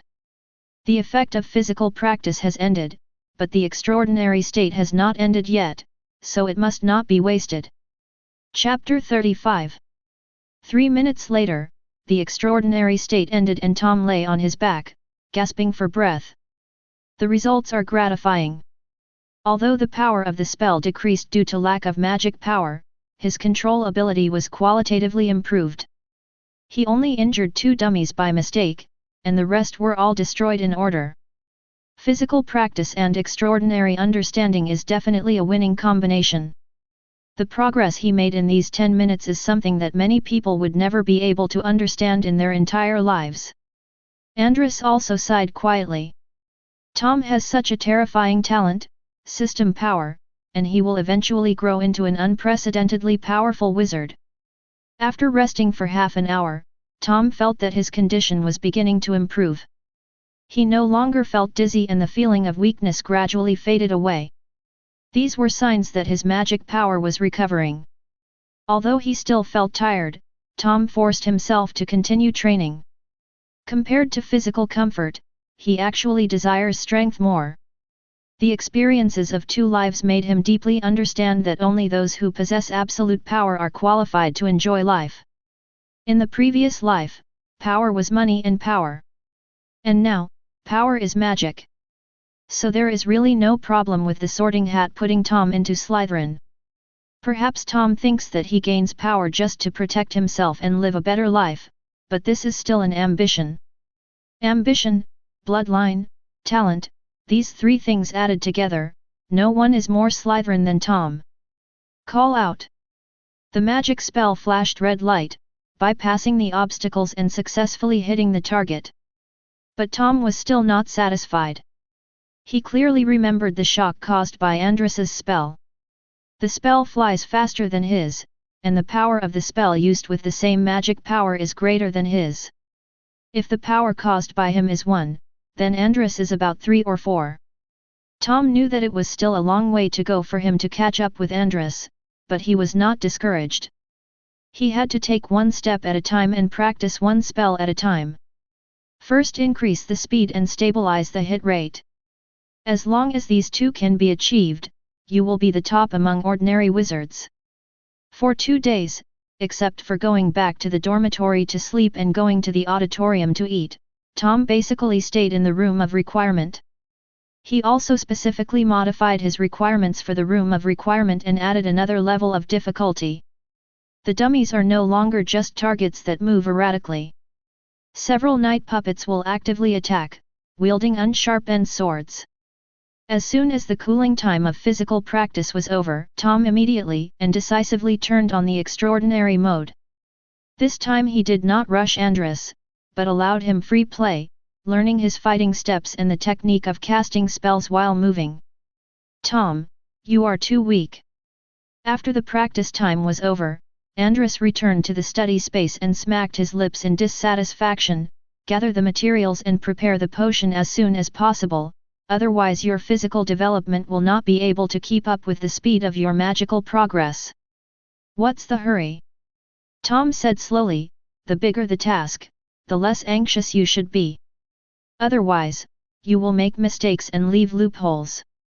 Besides, do you think my current level is qualified to make that kind of advanced potion? Even if I get it, I'll still be staring blankly, or it'll be a waste of materials. Do you think I can buy it a second time for free? Andrus was speechless for a moment. He only considered whether he could gather the materials, and forgot that Tom had only taken one potions class, and it would be easy to fail even with his real-time guidance. Then you have to pay more attention starting next week. You can't become a master of potions just by reading books. You must have a lot of practical experience and summarize your own experience. Yeah. Tom nodded. I plan to go to the Forbidden Forest to look for materials, and then buy some if they don't have any. As long as you have a plan. Andrus also agreed with Tom's idea. At the same time, in a luxurious manor in Yorkshire, a beautiful middle-aged woman with blonde hair is reading a letter delivered by an owl. She is Elise Greengrass, the current head of the Greengrass family and Daphne's mother. After reading the letter, Mrs. Greengrass was both angry and amused. Mrs. Greengrass was very pleased with her eldest daughter's coquettishness in the beginning and the longing for her revealed between the lines. But in the middle, her style suddenly changed and she started to complain about how hard life was at Hogwarts. Finally, his true intention was revealed and he asked for 500 galleons. It's only been a week since school started, and the money given before leaving has already been used up. Besides, how could she not know what the living conditions were like in Hogwarts? Everyone graduated from this school back then. 500 galleons, this is the evolution from a little princess to a gold-eating beast. At first, Mrs. Greengrass was worried that Daphne was being bullied by other students at school and that was why she asked her family for money. But feeling the joy hidden in these words and the upward curling of the footers, Mrs. Greengrass put her worries aside. She could see that her daughter was doing well in school. So why does it take so much money? Just as Mrs. Greengrass was lost in thought, a gentle voice came from the door, "Mom, has my sister returned with the letter?" Greengrass turned around and waved, "It's Astoria, come and see, your sister is crying poor to me." A thin little girl in a dress came in. The girl had delicate features, but her face was extremely pale and unhealthy. Her hair should have been the same bright golden color as her mother and sister, but due to lack of nutrition, it had turned silver white and lost its luster. The veins on her thin arms were clearly visible, as if a gust of wind could blow her down. A flash of pity flashed across Mrs. Greengrass's eyes, but she quickly suppressed it so that Astoria wouldn't notice. Walking to the writing table, Astoria quickly finished reading the letter and asked curiously, "Mom, does it cost a lot to go to Hogwarts?" "Of course not." Mrs. Greengrass smiled and shook her head. "It's just that your sister has always been lavish with her money. Maybe she has taken a fancy to some nice jewelry or clothes." With her daughter by her side, Mrs. Greengrass began to write back. She planned to give the money, since it wasn't much anyway, but she also needed an explanation from Daphne, otherwise it would be hard to say about her pocket money for next semester. Astoria rolled her eyes, said something to Mrs. Greengrass, and went back to her bedroom, taking out the 1,000 galleons she had recently saved from her cupboard. Since my sister is short of money, I'll give the money to her. She doesn't have much to spend the money on anyway. Chapter 36. A New Week. On Monday morning, Daphne received the package she had been longing for. Not one, but two. Not only did her mother send her money, but her younger sister Astoria also secretly sent her the small stash of money she had saved after learning that she was short of money. She also wrote in the letter that she didn't need to be frugal and that she had more money if she didn't have enough. Daphne was so moved that she burst into tears. Sure enough, her sister is the cutest sister in the world. But why should she go through endless suffering? When Daphne thought about Astoria's physical condition, she really cried, which scared several of her roommates. Green Grass, are you okay? Millicent Birds asked cautiously. I'm fine. I just miss my sister. Daphne wiped her tears and made an excuse for herself. You guys go first, I want to be alone for a while. Birds and his two other roommates looked at each other and walked out of the classroom. Even though Daphne was cute and well-behaved in front of Tom, she was still the eldest daughter of the 28 pure-blood families, and a green grass who had never declined. Aside from Birds, the other two roommates are ordinary pure-bloods. In a place like Slytherin where there is a clear hierarchy, they naturally didn't dare to provoke Daphne. After a period of sadness, Daphne adjusted her mood and began to worry about how to give the money to Tom. It would definitely not be a good idea to give it directly to Tom, as that would sound like almsgiving. It's not a good idea to say that it's borrowed. Not to mention whether Tom would borrow so much, he might not be willing to spend the money he borrowed, and he would be under psychological pressure to repay the money all the time. What should I do? The girl was in trouble. In order to get credits, Tom worked hard to show his talents in every class. Of course, it is appropriate exposure. It should exceed the teacher's teaching progress, but not too much. Obtaining credits is a long-term project, and the professor must be made aware that he is a combination of talent and hard work, so that he can perfectly complete the teaching content and obtain extra points. Otherwise, showing all your strength at once would certainly bring a huge shock, but it would be difficult to make the professor happy and shocked afterwards because they are already used to it. The only way to development is to exhaust all resources in a sustainable manner. But even so, Tom's fame gradually spread among the first years and professors. Everyone knew that Slytherin had a talented and hard-working student, who was completely different from the group of freshmen who only knew how to play around. Of course, professors like students like Tom. Even though Tom's name is a bit subtle, fortunately, the professors at Hogwarts are all relatively ethical, except Snape and Quirrell, and do not treat him differently because of this. So Tom's plan to get extra points went smoothly. He could get some points every day, plus the bonus from the professor during his lectures, which allowed his credits to increase steadily. However, I still cannot use the extraordinary mode recklessly. These days I just practice it every day to improve my learning efficiency. As the professors praised Tom more and more students began to dislike him. Not only were the Gryffindors somewhat hostile to Tom due to their competitive relationship, the Slytherins were even more disgusted by the fact that a Muggle-born student was so prominent and overshadowed the pure-bloods. Of course Tom also felt those hostile gazes, but he was waiting for an opportunity to establish his authority and make an example of someone else. If a group of little brats are disobedient, just give them a beating. If one beating is not enough, then give them 2 or 3 beatings. As long as they hit hard enough, he didn't believe that these little pure-bloods, who had never experienced hardships or life-and-death crises, would not surrender. However, the opportunity Tom had been waiting for had not yet come, as a piece of news caused all the first-year students to get excited. Starting this Thursday, the freshmen would have flying lessons. Whether Muggle or Wizard, as long as they are human, they are full of yearning for the sky, and Tom is no exception. But the way of flying he wanted was not to fly in the sky on a broomstick. At least it should be like Voldemort, flying by relying on the power of his own magic. The young wizards were full of anticipation. Some children from wizarding families finally got the chance to show off.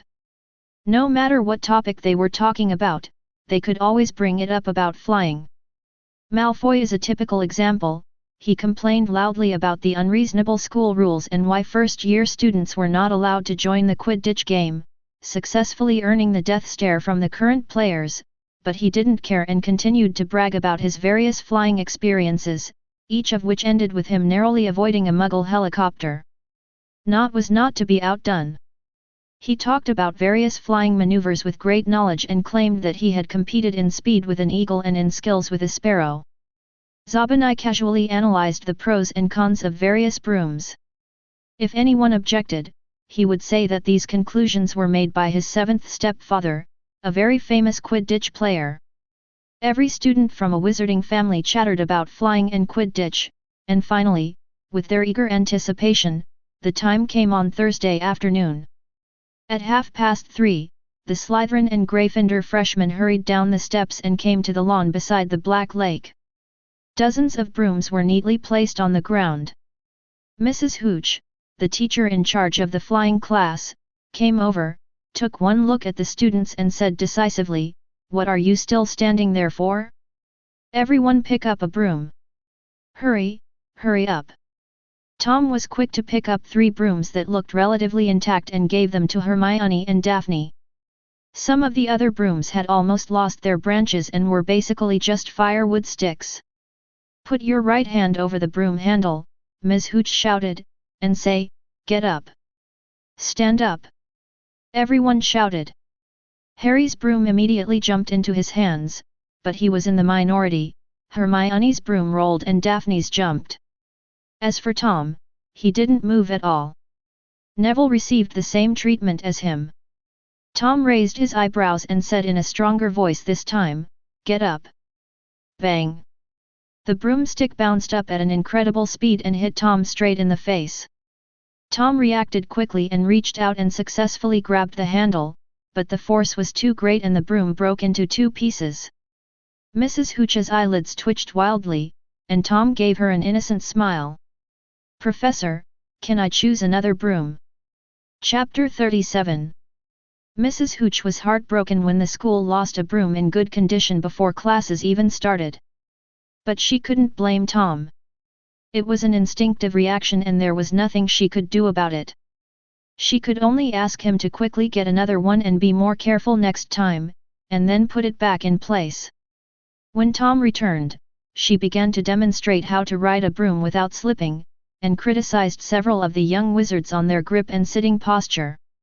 The young wizards whose names were called blushed. Many of them had boasted about their flying skills before, and now all their secrets were exposed. When Malfoy was being scolded, Harry and Ronald were laughing the whole time, and Malfoy looked at the 2 of them as if he wanted to eat them alive. After correcting everyone's posture, we finally arrived at the exciting practical session. So far, Mrs. Hooch is quite satisfied. The students are learning quickly and not causing any trouble.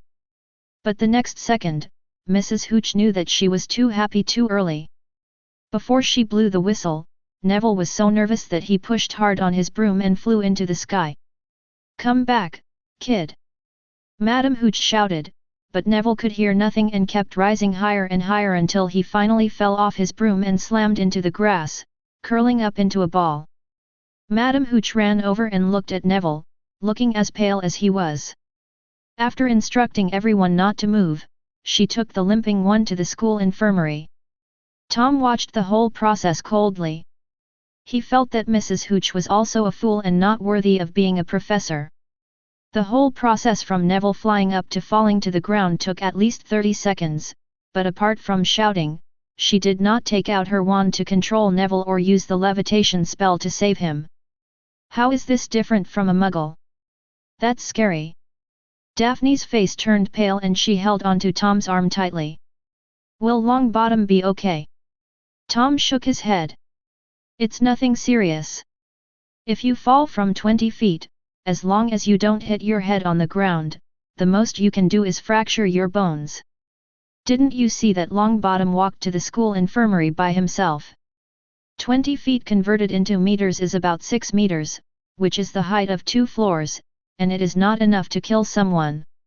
A broken bone may take 100 days to heal for a muggle, but it is not considered a serious injury in the wizarding world.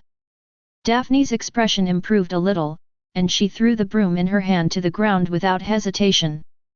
Her broom didn't look much better than Neville's, and she didn't want to use anything so dangerous. Suddenly, a quarrel broke out not far away. Malfoy held the crystal ball that Neville dropped and mocked him wantonly. After a few words with Harry, the two flew into the sky and started chasing each other amid bursts of exclamations.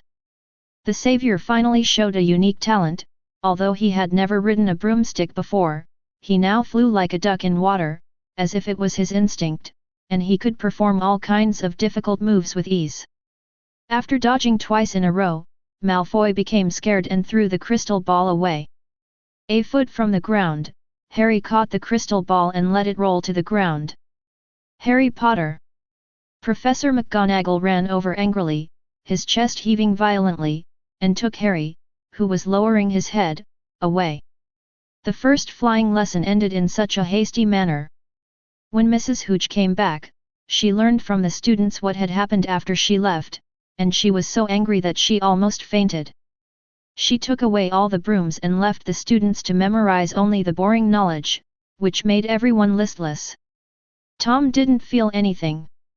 After class, he went straight to the auditorium to eat. Hermione caught up. Tom, do you think Harry will be expelled? How is that possible? It's not a big deal.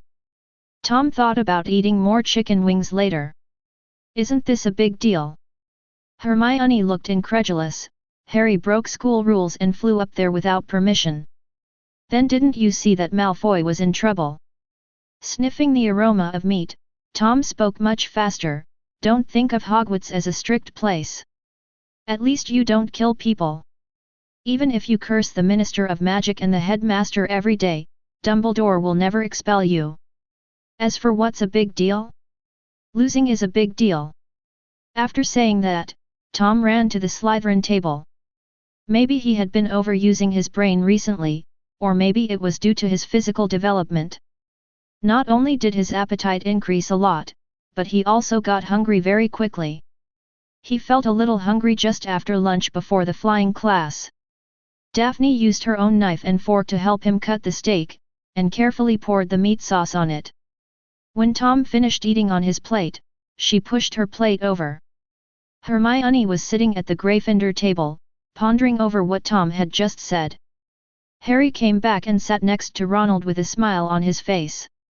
The two of them were talking in whispers, completely unaware that Hermione had heard everything they said.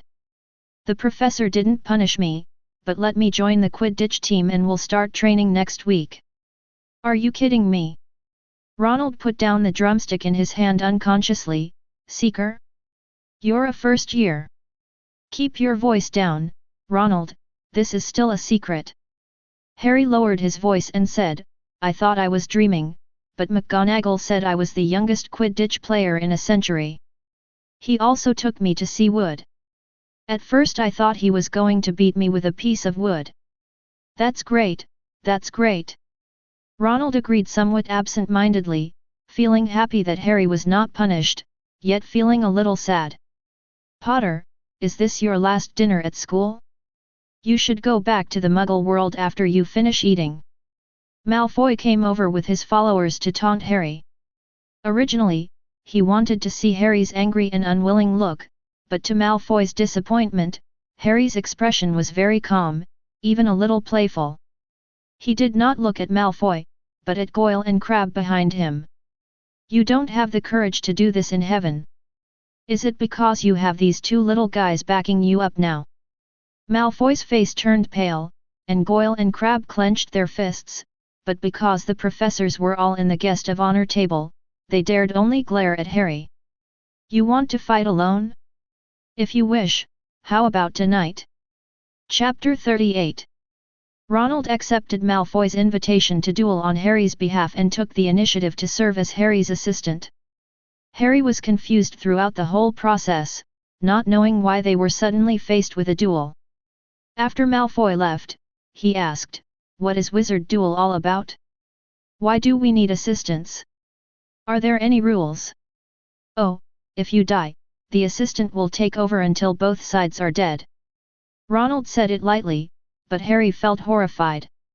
When Harry's face turned pale, Ronald realized that there was something wrong with what he said, and hurriedly said, "I mean, this is the rule of wizard duels, not about you and Malfoy. Do you think you have the ability to kill each other?" The paleness faded, but Harry still looked bad. It had only been 2.5 weeks since the start of school, and he had only managed to cast a handful of spells, with the success rate being inconsistent. "Is using fists against the rules?" Harry asked. Ronald thought for a moment. "Technically, yes, but if the two of you only use wands to duel, I'm afraid you won't be able to hurt each other until dawn the next day." He waved his hand. "Just punch him in the nose. I've been wanting to beat him up for a long time." Harry thought about it and realized that this was the truth. He whispered to Ronald and discussed how to deal with the situation.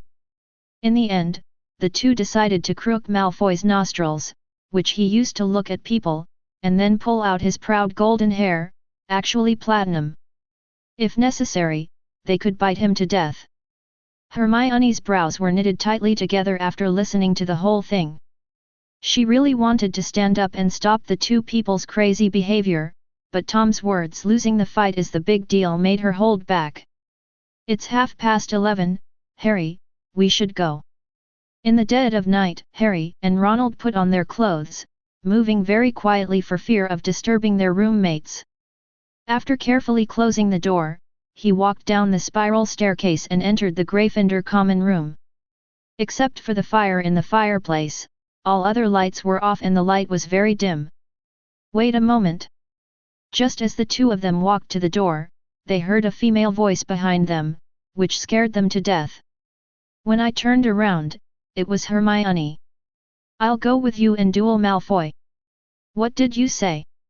Ronald couldn't believe his ears.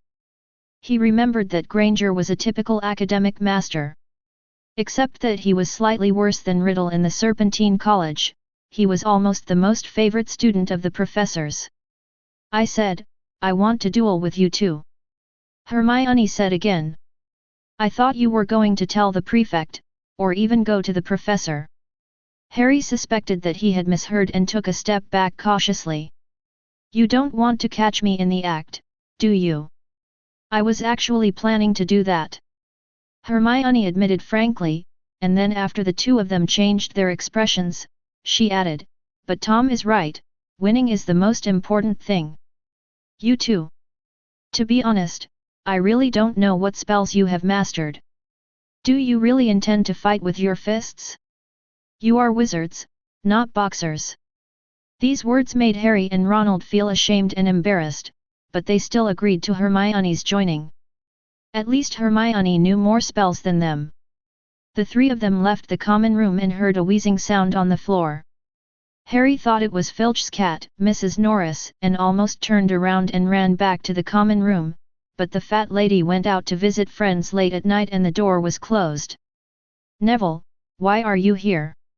The sharp-eyed Hermione saw clearly that the person hiding in the corner was not Mrs. Norris, but Neville Longbottom, who was sent to the school infirmary in the afternoon. "Thank God, you finally came to find me," the little fat boy said with tears in his eyes. "I forgot the password and couldn't go back to sleep.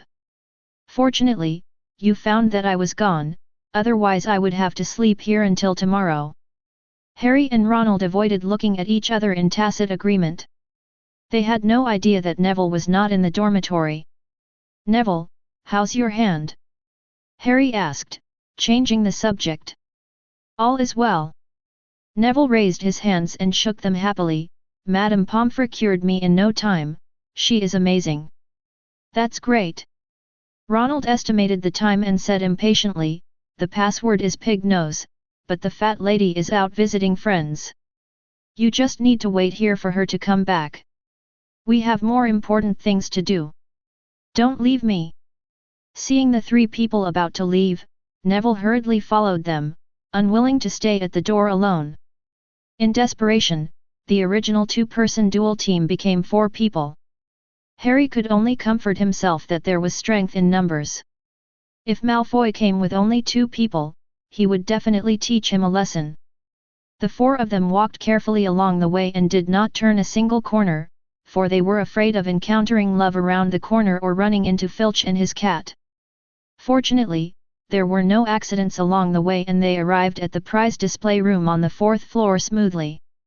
But unfortunately, Malfoy didn't come, but Filch and his cat showed up, and their purpose was very clear, to go to the trophy display room. "You've been fooled by Malfoy," Hermione said angrily, and immediately called Harry and others to escape through the door away from Filch's voice. Harry and Ronald followed closely behind with gloomy faces. At this moment, Harry felt like he was about to explode with anger. He was actually deceived by Malfoy. He was so scared just now. What if he couldn't use the spell in the duel and Malfoy would laugh at him to death? It turned out that his worries were completely unnecessary. Clang! There was a noise loud enough to wake up the entire castle, and Ronald knocked over a suit of armor, immediately attracting Filch's attention. "Over there! Loris, let's chase her!" "Run!" Harry shouted. The 4 of them didn't even dare to look back. They ran desperately through one corridor after another. However, misfortunes never come singly. Just when they were happy about getting rid of Filch, Peeves showed up again to disrupt the situation, shouting loudly and exposing their position. The 4 of them could only run for their lives again. Hermione was exhausted and her feet went weak, causing her left foot to trip over her right foot. Seeing that she was about to fall heavily to the floor, Hermione had already closed her eyes and clenched her teeth to prepare for the coming pain, but her body suddenly went limp and was caught by someone. Hermione opened her eyes wide and looked at the person who caught her, her pupils full of astonishment. "Tom, why are you here?" Chapter 39. Facing Hermione's doubts, Tom said confidently, "Of course I'm here for a night tour, just like you guys."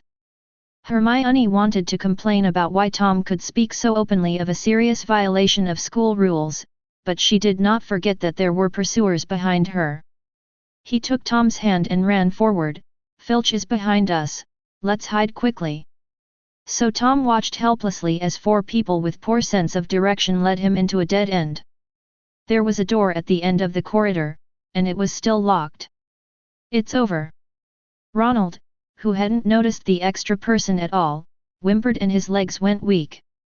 He could already hear footsteps. It was Filch and his cat. "Get out of the way."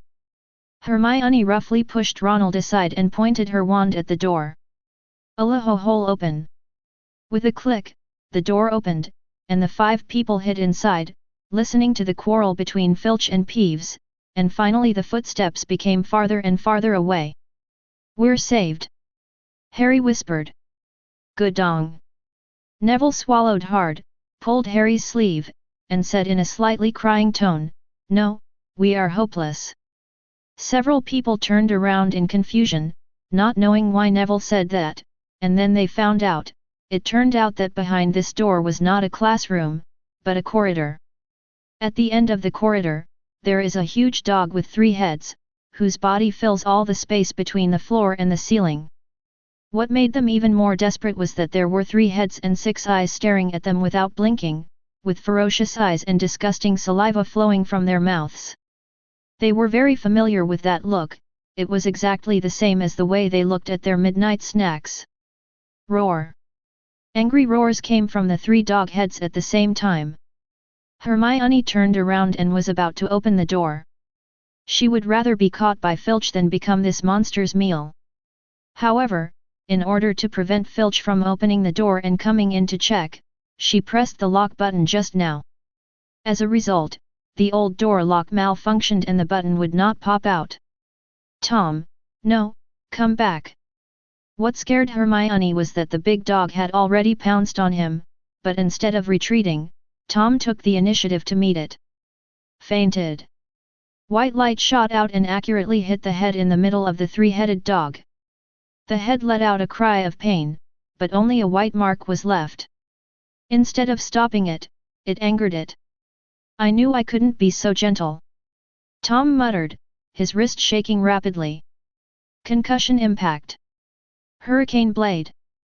Sweeping away everything in its path. Harry and the others looked at Tom in shock.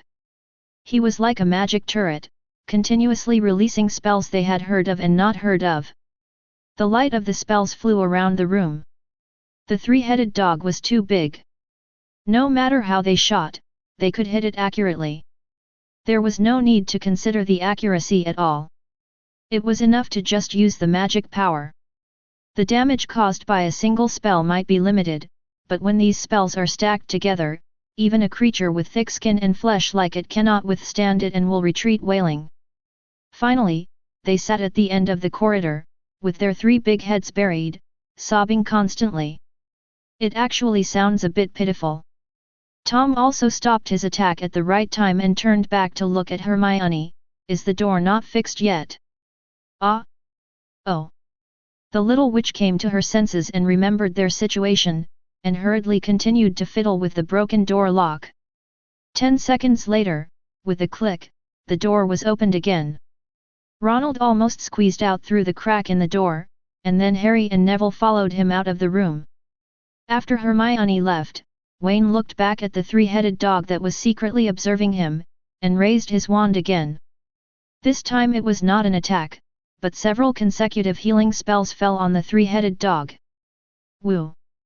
The three-headed dog whimpered again, and it was unclear whether it was out of gratitude or fear. Tom didn't care and was the last one to go out and close the door. After surviving the disaster, everyone was still in shock. Ronald then remembered a key question and looked at Tom. When did you show up? Hermione said quickly, I almost fell just now, but Tom caught me. Filch may come over at any time. Now is not the time to talk. If you have any questions, ask them tomorrow. See you tomorrow then. Tom said to Hermione, then nodded to Harry and the others and left first. Now that the parties involved had left, Ronald had no choice but to keep his questions to himself. The four of them quickly returned to the Gryffindor Tower. The fat lady also came back from a visit. Ignoring the fat lady's questioning, Harry gave the password and they went in and returned to their respective dormitories. Harry lay in bed and couldn't fall asleep for a long time, thinking about everything that happened tonight. Malfoy's shamelessness, insidiousness, and cunning, Filch's relentless pressure, and the terrifying intimidation of the three-headed dog. The last image in his mind was of Tom standing alone in front of them, calmly fighting off the three-headed dog. A deep depression suddenly welled up in my heart. Others called him the savior who defeated you-know-who, but Harry felt that he was nothing compared to Tom. He didn't know what those powerful spells were, but the other party was already able to use them skillfully.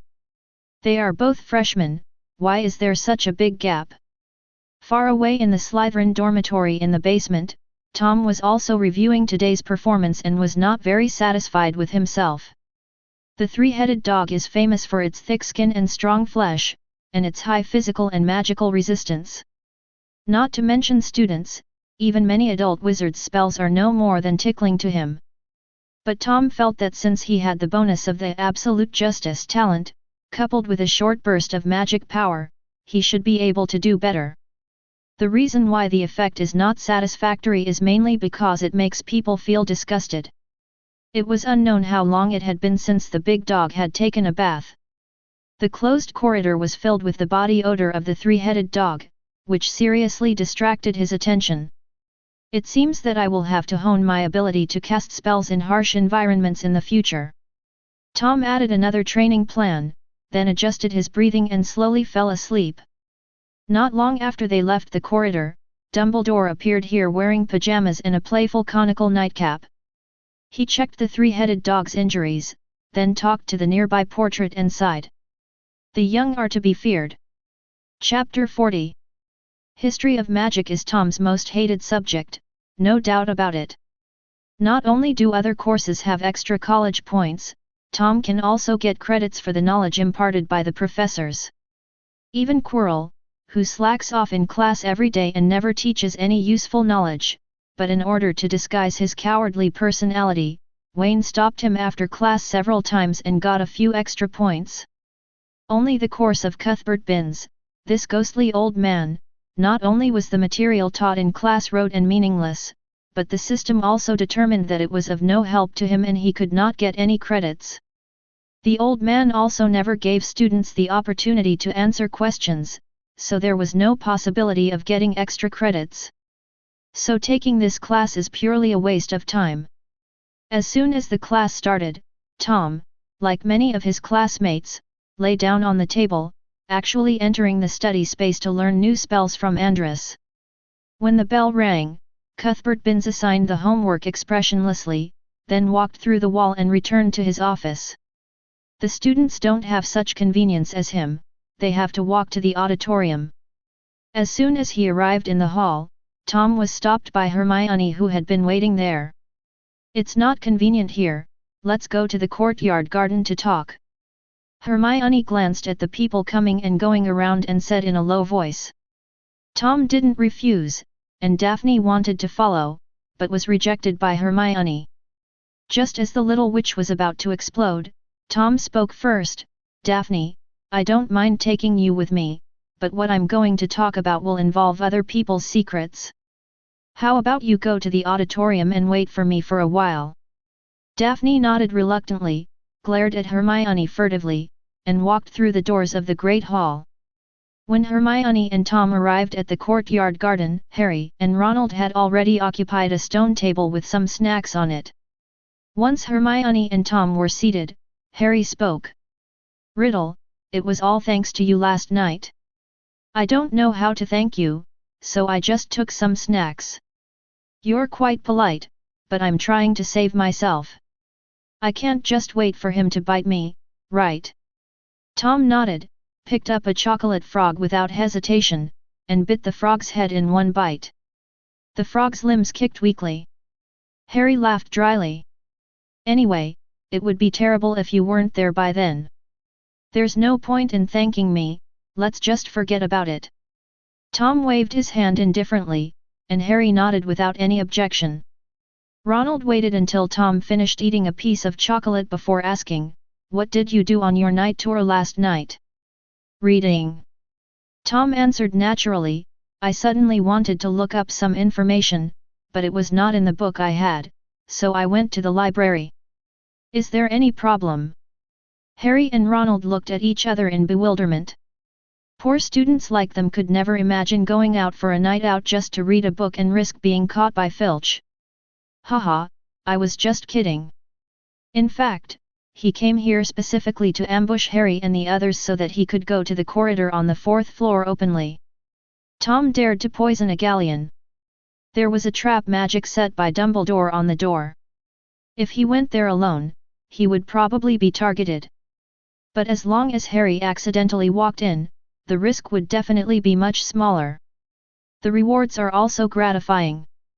Not only can you find a living target to test your magic level, but you can also get 20 points of achievements. "What about you guys? What are you doing out so late at night?" Tom pretended he knew nothing and asked back. While Harry and Ronald were still hesitating whether to tell them that they had challenged Malfoy to a duel, Hermione had already told them everything. "How shameless!" Tom exclaimed after hearing this. This one sentence brought them closer together, and Harry and Ronald showed expressions of solidarity. "You have no idea how shocked Malfoy was to see that we were safe and sound this morning. He could have stuffed 2.5 eggs into his face. I'll definitely give him a good beating if I get a chance." "Hitting people is against school rules," Tom reminded. Ronald muttered in dissatisfaction, "You just side with Slytherin. Weasley, if Tom was on Malfoy's side, he would have locked you up yesterday." Before Tom could say anything, Hermione spoke up for him. The little witch hated Ronald's reckless character. Recklessness was not a problem. The problem was that he had no ability to solve problems and would only cause trouble continuously. Ronald didn't want to argue with her, so he just turned his head away and stopped talking. The atmosphere became a little awkward for a moment. "Of course I support our house," just like you defend Gryffindor. Tom opened another bag of Beebs every flavor beans and ate one. It tasted like parsley, neither good nor bad. But I just can't stand these conspiracies. I'm not targeting people, but the facts. What Malfoy did this time was really unfair. If you want to retaliate against him, I support you and will even give you some advice. But beating someone is the lowest form of behavior. I believe that the one who will be happy then will not be you, but Professor Snape. He will finally seize the opportunity to deal with you, Potter. Harry's expression changed immediately. Now Aunt Peggy's family was no longer the people he hated the most. The people Harry hated the most were Snape first, Malfoy second, and Dudley third. How do you think I should get back at Malfoy? Harry asked tentatively, but he remained alert. Tom was a Slytherin after all. Tom said casually, it's simple. Just spread the word.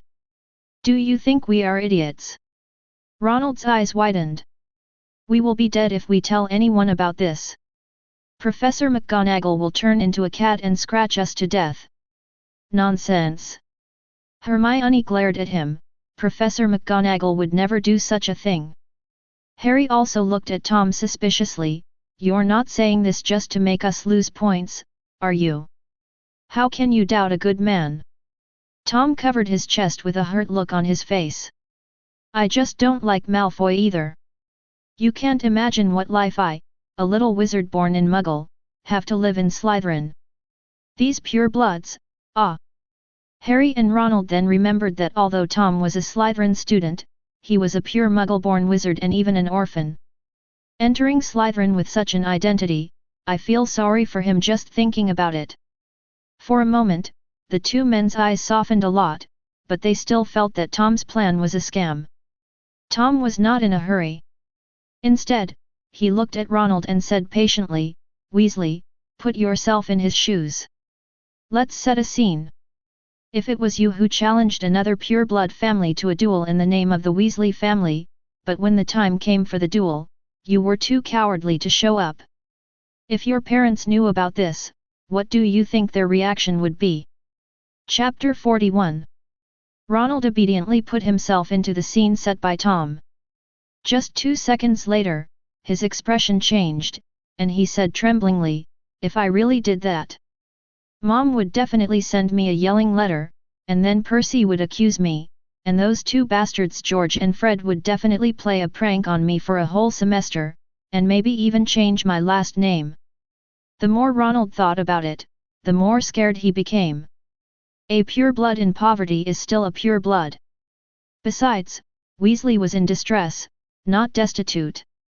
They were only financially strapped, but in other aspects they were very clear-headed, and everyone attached great importance to the family's glory. If you flinch after challenging someone to a duel, and Mrs. Weasley finds out, you could really be expelled from the family tree, a disguised way of leaving the family. Bang! Tom clapped his hands vigorously. You see, that's the truth. Although the duel last night was Malfoy's conspiracy to get you caught by Filch and punished, it was indeed he who challenged Potter, and he did not show up. This is a fact that cannot be changed no matter what reason or excuse you have. If this matter gets out, you will lose points, but he will lose, the face of the Malfoy family. If Malfoy's parents find out, you might have to eat fried pork with bamboo shoots when you get back. Anyway, you won't lose anything, isn't that right? Harry and Ronald nodded in unison. That makes sense. It makes so much FG sense. Ronald could even imagine the scene of old Malfoy beating Malfoy with his platinum cane. But Harry's face fell again. But if this gets out and we get deducted points, what will other students think of us, for example? Harry didn't dare to finish his words, but he glanced at Hermione secretly, and his meaning was obvious. Hermione didn't say anything. She always felt something was wrong. Was Tom using Harry and Ronald as a tool? But once the matter was exposed, Slytherin would be punished and its leading advantage might be lost. Why should he do this? Hermione, who hadn't figured it out, was lost in thought and had no intention of paying any attention to Harry. "Shallow, Potter, you are shallow. Don't pay too much attention to the score, it will alienate people's efforts." Tom shook his head like a shaman. "What do you think Gryffindor cares about most?" "Glory, the House Cup," Harry said without hesitation. "Wrong." Tom slammed the table, startling several people. He raised his voice a little. "Gryffindor cares most about face. You can deduct points, but it must be for something earth-shattering. If you are caught for a minor violation of school rules, you will of course be looked down upon. But if you were deducted points for defending the honor of the Potter family, they would just be envious, because it's so cool that they want to take your place and steal the show. Plus, Malfoy is afraid of fighting, which means that Slytherin is afraid of Gryffindor. This is no longer envy, everyone will only admire you. Because you defeated Slytherin." Whoosh! Whoosh! After just a few words, Ronald's face was flushed and he was breathing heavily. This kind of opportunity to show off would never have come to him, the sixth child and the invisible one in the Weasley family, before. "Harry." Ronald looked at his best friend, his eyes full of desire. Harry's heart was also beating wildly. He was also persuaded, but he barely retained some rationality and did not fall as completely as Ronald. He said reluctantly, "I will seriously consider it, Riddle. By the way, from now on, you can just call me Harry, not Potter." "Me too, call me Ronald. There are too many Weasleys in this school." Ronald followed immediately. In his eyes, Tom was not some inherently evil Slytherin, but his half-brother. "Okay, Harry, Ronald, you can just call me Tom." Tom smiled slightly. "This matter is indeed risky. It is right to consider it carefully. But I promise that what happened last night will not be leaked from me." They both nodded gratefully. "But let me remind you one last time." Tom seemed to have thought of something and added, "Everything has a time limit. If you delay too long and then expose this matter, it will not be effective. So if you have decided, you must implement it as soon as possible." "Okay, I'm going to eat now, bye." Tom stood up and waved goodbye. Only the hesitant two and Hermione, who was still in deep thought, were left. The bait had been cast, and Tom was sure the fish would take the bait of its own accord. Looking at Harry's performance in the original book, he is definitely a standard Gryffindor-type reckless man, but he also has the shrewdness of a Slytherin in some places. Perhaps this is the flash of inspiration brought to him by the protagonist's halo. So it's possible that he resisted the urge to retaliate against Malfoy. But it doesn't matter, isn't there still a Ronald? What an ordinary person desires most is to become different and to stand out.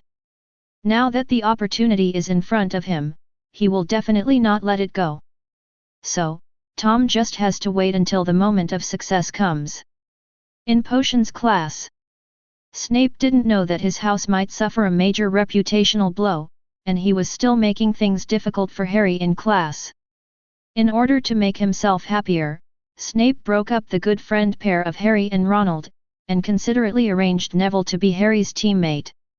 With these two talented people, Gryffindor's scores are like the rushing water in a river and the quicksand in one's hand, which cannot be retained no matter how hard one tries. Snape didn't even need to say anything. He just stood quietly behind the two of them.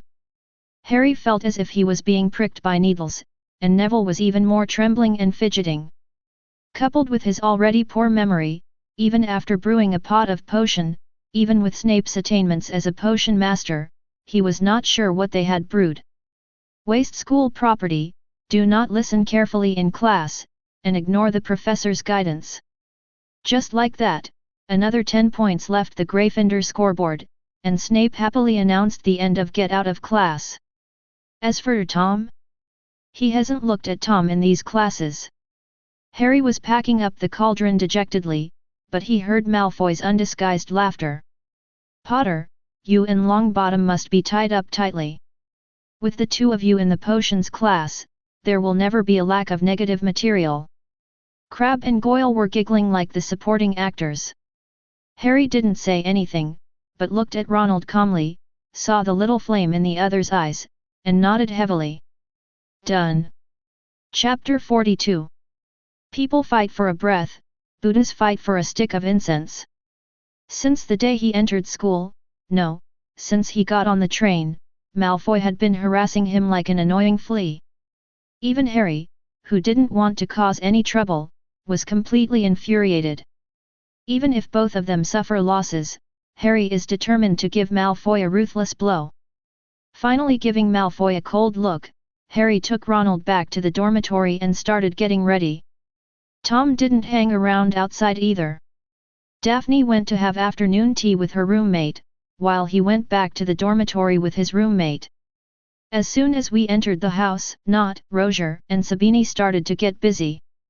Nott put the stools in place, Rozier wiped the table, and took out a lot of his own snacks and put them on Tom's table. Sabini threw down his school bag and went out to get tea and water. They performed this set of movements very skillfully. According to Tom, this is a loving dormitory and they should learn to help each other. The three of them helped him serve tea and water and prepare snacks, while Tom helped them, helped them avoid being hung up and beaten by others. Don't worry about who beat you. Anyway, Zabani and his men are living safely these days. Riddle, this is freshly brewed tea, be careful it's hot. Zabani put the tea down with a smile. Tom read the book without raising his head. He just hummed and nodded slightly. After a while, when the tea was almost ready, Tom reached for the cup, his heart suddenly beating violently. This was the warning magic he prepared being triggered. Tom's eyes sharpened and a fierce light flashed in them. Poisoned? He thought these guys had completely behaved themselves, but he didn't expect they would still want to cause trouble for him. Everyone is petrified. A spell hits Sabini, who was pretending to read an extracurricular book but was actually paying attention to Tom's situation. Nott and Rozier both turned pale. Completion. Discovered. It looks like you all have a share. Tom glanced at the two of them, picked up the teacup, walked in front of Zabani, whose eyes were wide open in horror, and filled him up. 1 second, 2 seconds, 3 seconds. Zabani fainted immediately. This medicine. Tom raised his eyebrows, is it the water of life and death? Nott fell to the ground with a thud and hastily admitted, yes, it's the water of life and death, not some other poison, Riddle. This was Zabani's idea. He was going to knock you out, hang you up and whip you, so that you can have a taste of that feeling. Even the potion was made by Zabani himself. Rozier and I only provided the materials and provided cover. Nott's heart nearly jumped into his throat as he watched Tom's increasingly calm expression. Riddle, I've told you everything I know. Can you let me go this time? After being overtaken by Sabini last time, Nott secretly made up his mind that he must be faster than others next time. He even considered telling Tom before Zabani drugged him. But after thinking about it, Nott felt something was wrong. This is not surrendering, but directly joining the enemy. Besides, if he succeeds, wouldn't he be able to get revenge? Unfortunately, Tom's alertness once again made their plan fail, and soon it was time for the familiar punishment session. Tom did not answer, but asked again, you said this is the water of life and death made by Zabani himself. Nott pointed at the trembling Rozier. Rozier watched Zabani do it, and he told me. Tom looked at his other roommate again, and Rozier nodded with difficulty. At this time, Tom's attention was no longer on the drug administration, but on the source of the water of life and death. This is advanced knowledge in the 6th grade potions class, and Zabani, a freshman who just entered the school, can actually figure it out. This talent is really amazing. Tom suddenly remembered that the 6th grade potions professor had been replaced by Slughorn. This old man was good in every way except that he was too utilitarian and liked to make friends with students who had potential and fame. It seems that Zabani has joined this club. It was probably his proficiency in potions that attracted Slughorn's attention. "Is this okay?" Nott and Rozier looked at Tom just standing there without taking any further action, and thought they had escaped today. As a result, they didn't have to wait for a few seconds before the two men were hung up, followed by the unconscious Sabini. After casting another petrification spell on everyone, Tom returned to his seat and continued reading. "When he wakes up, we'll settle the score. Rozier and Nott are already numb. Who knows when Zabani will wake up? If he wakes up tomorrow, do they have to hang here all night?" As it turned out, the water of life and death lived up to its name. After dinner, Tom and Daphne went for a walk by the Black Lake to digest their food before coming back. Shabani slept like a dead pig and was not affected at all by the weird sleeping posture. Tom didn't want to waste any more time, so he picked up his wand and pointed it at Zabani. "Recover quickly." The green light continued to shine on his body. Although the water of life and death is the strongest known sleeping potion, it is not an evil black magic potion. Physical means cannot wake the person up, but conventional magic can. After a few seconds, Zabani slowly opened his eyes and Nott and Rozier also widened their eyes at the same time. Merlin's leopard print black stockings, he finally woke up. "Are you awake?" Tom asked with a smile, allowing Zabani to quickly understand his situation and look at him in horror. Hey, don't talk yet." Tom interrupted him, and the wand turned into a whip again without him knowing. "Enjoy first, then admit your mistakes. Once is strange, twice is familiar. This is the third time. You should know the rules." The next second, the familiar screams echoed in the dormitory again. Fortunately, Tom had already used soundproofing magic, so the sound could not be transmitted. Otherwise, who knows how many people would be alarmed. A quarter of an hour later. Plop! Sabini, Rozier, and Nott all knelt on the ground, bowed deeply and served tea. "Brother, we are convinced. We are completely convinced." Tom took the tea from Zabani, took a sip, and asked softly. "Sabini, tell me honestly, did you make the water of life and death? If so, is it your first time, and have you tried it at home before?" Chapter 43. After confirmation, Tom could be sure that this guy was indeed a potion genius. He succeeded in refining the high-level magic potion, the water of life and death, for the first time, and it was quite effective. He just dropped 2 drops of it into the cup of tea.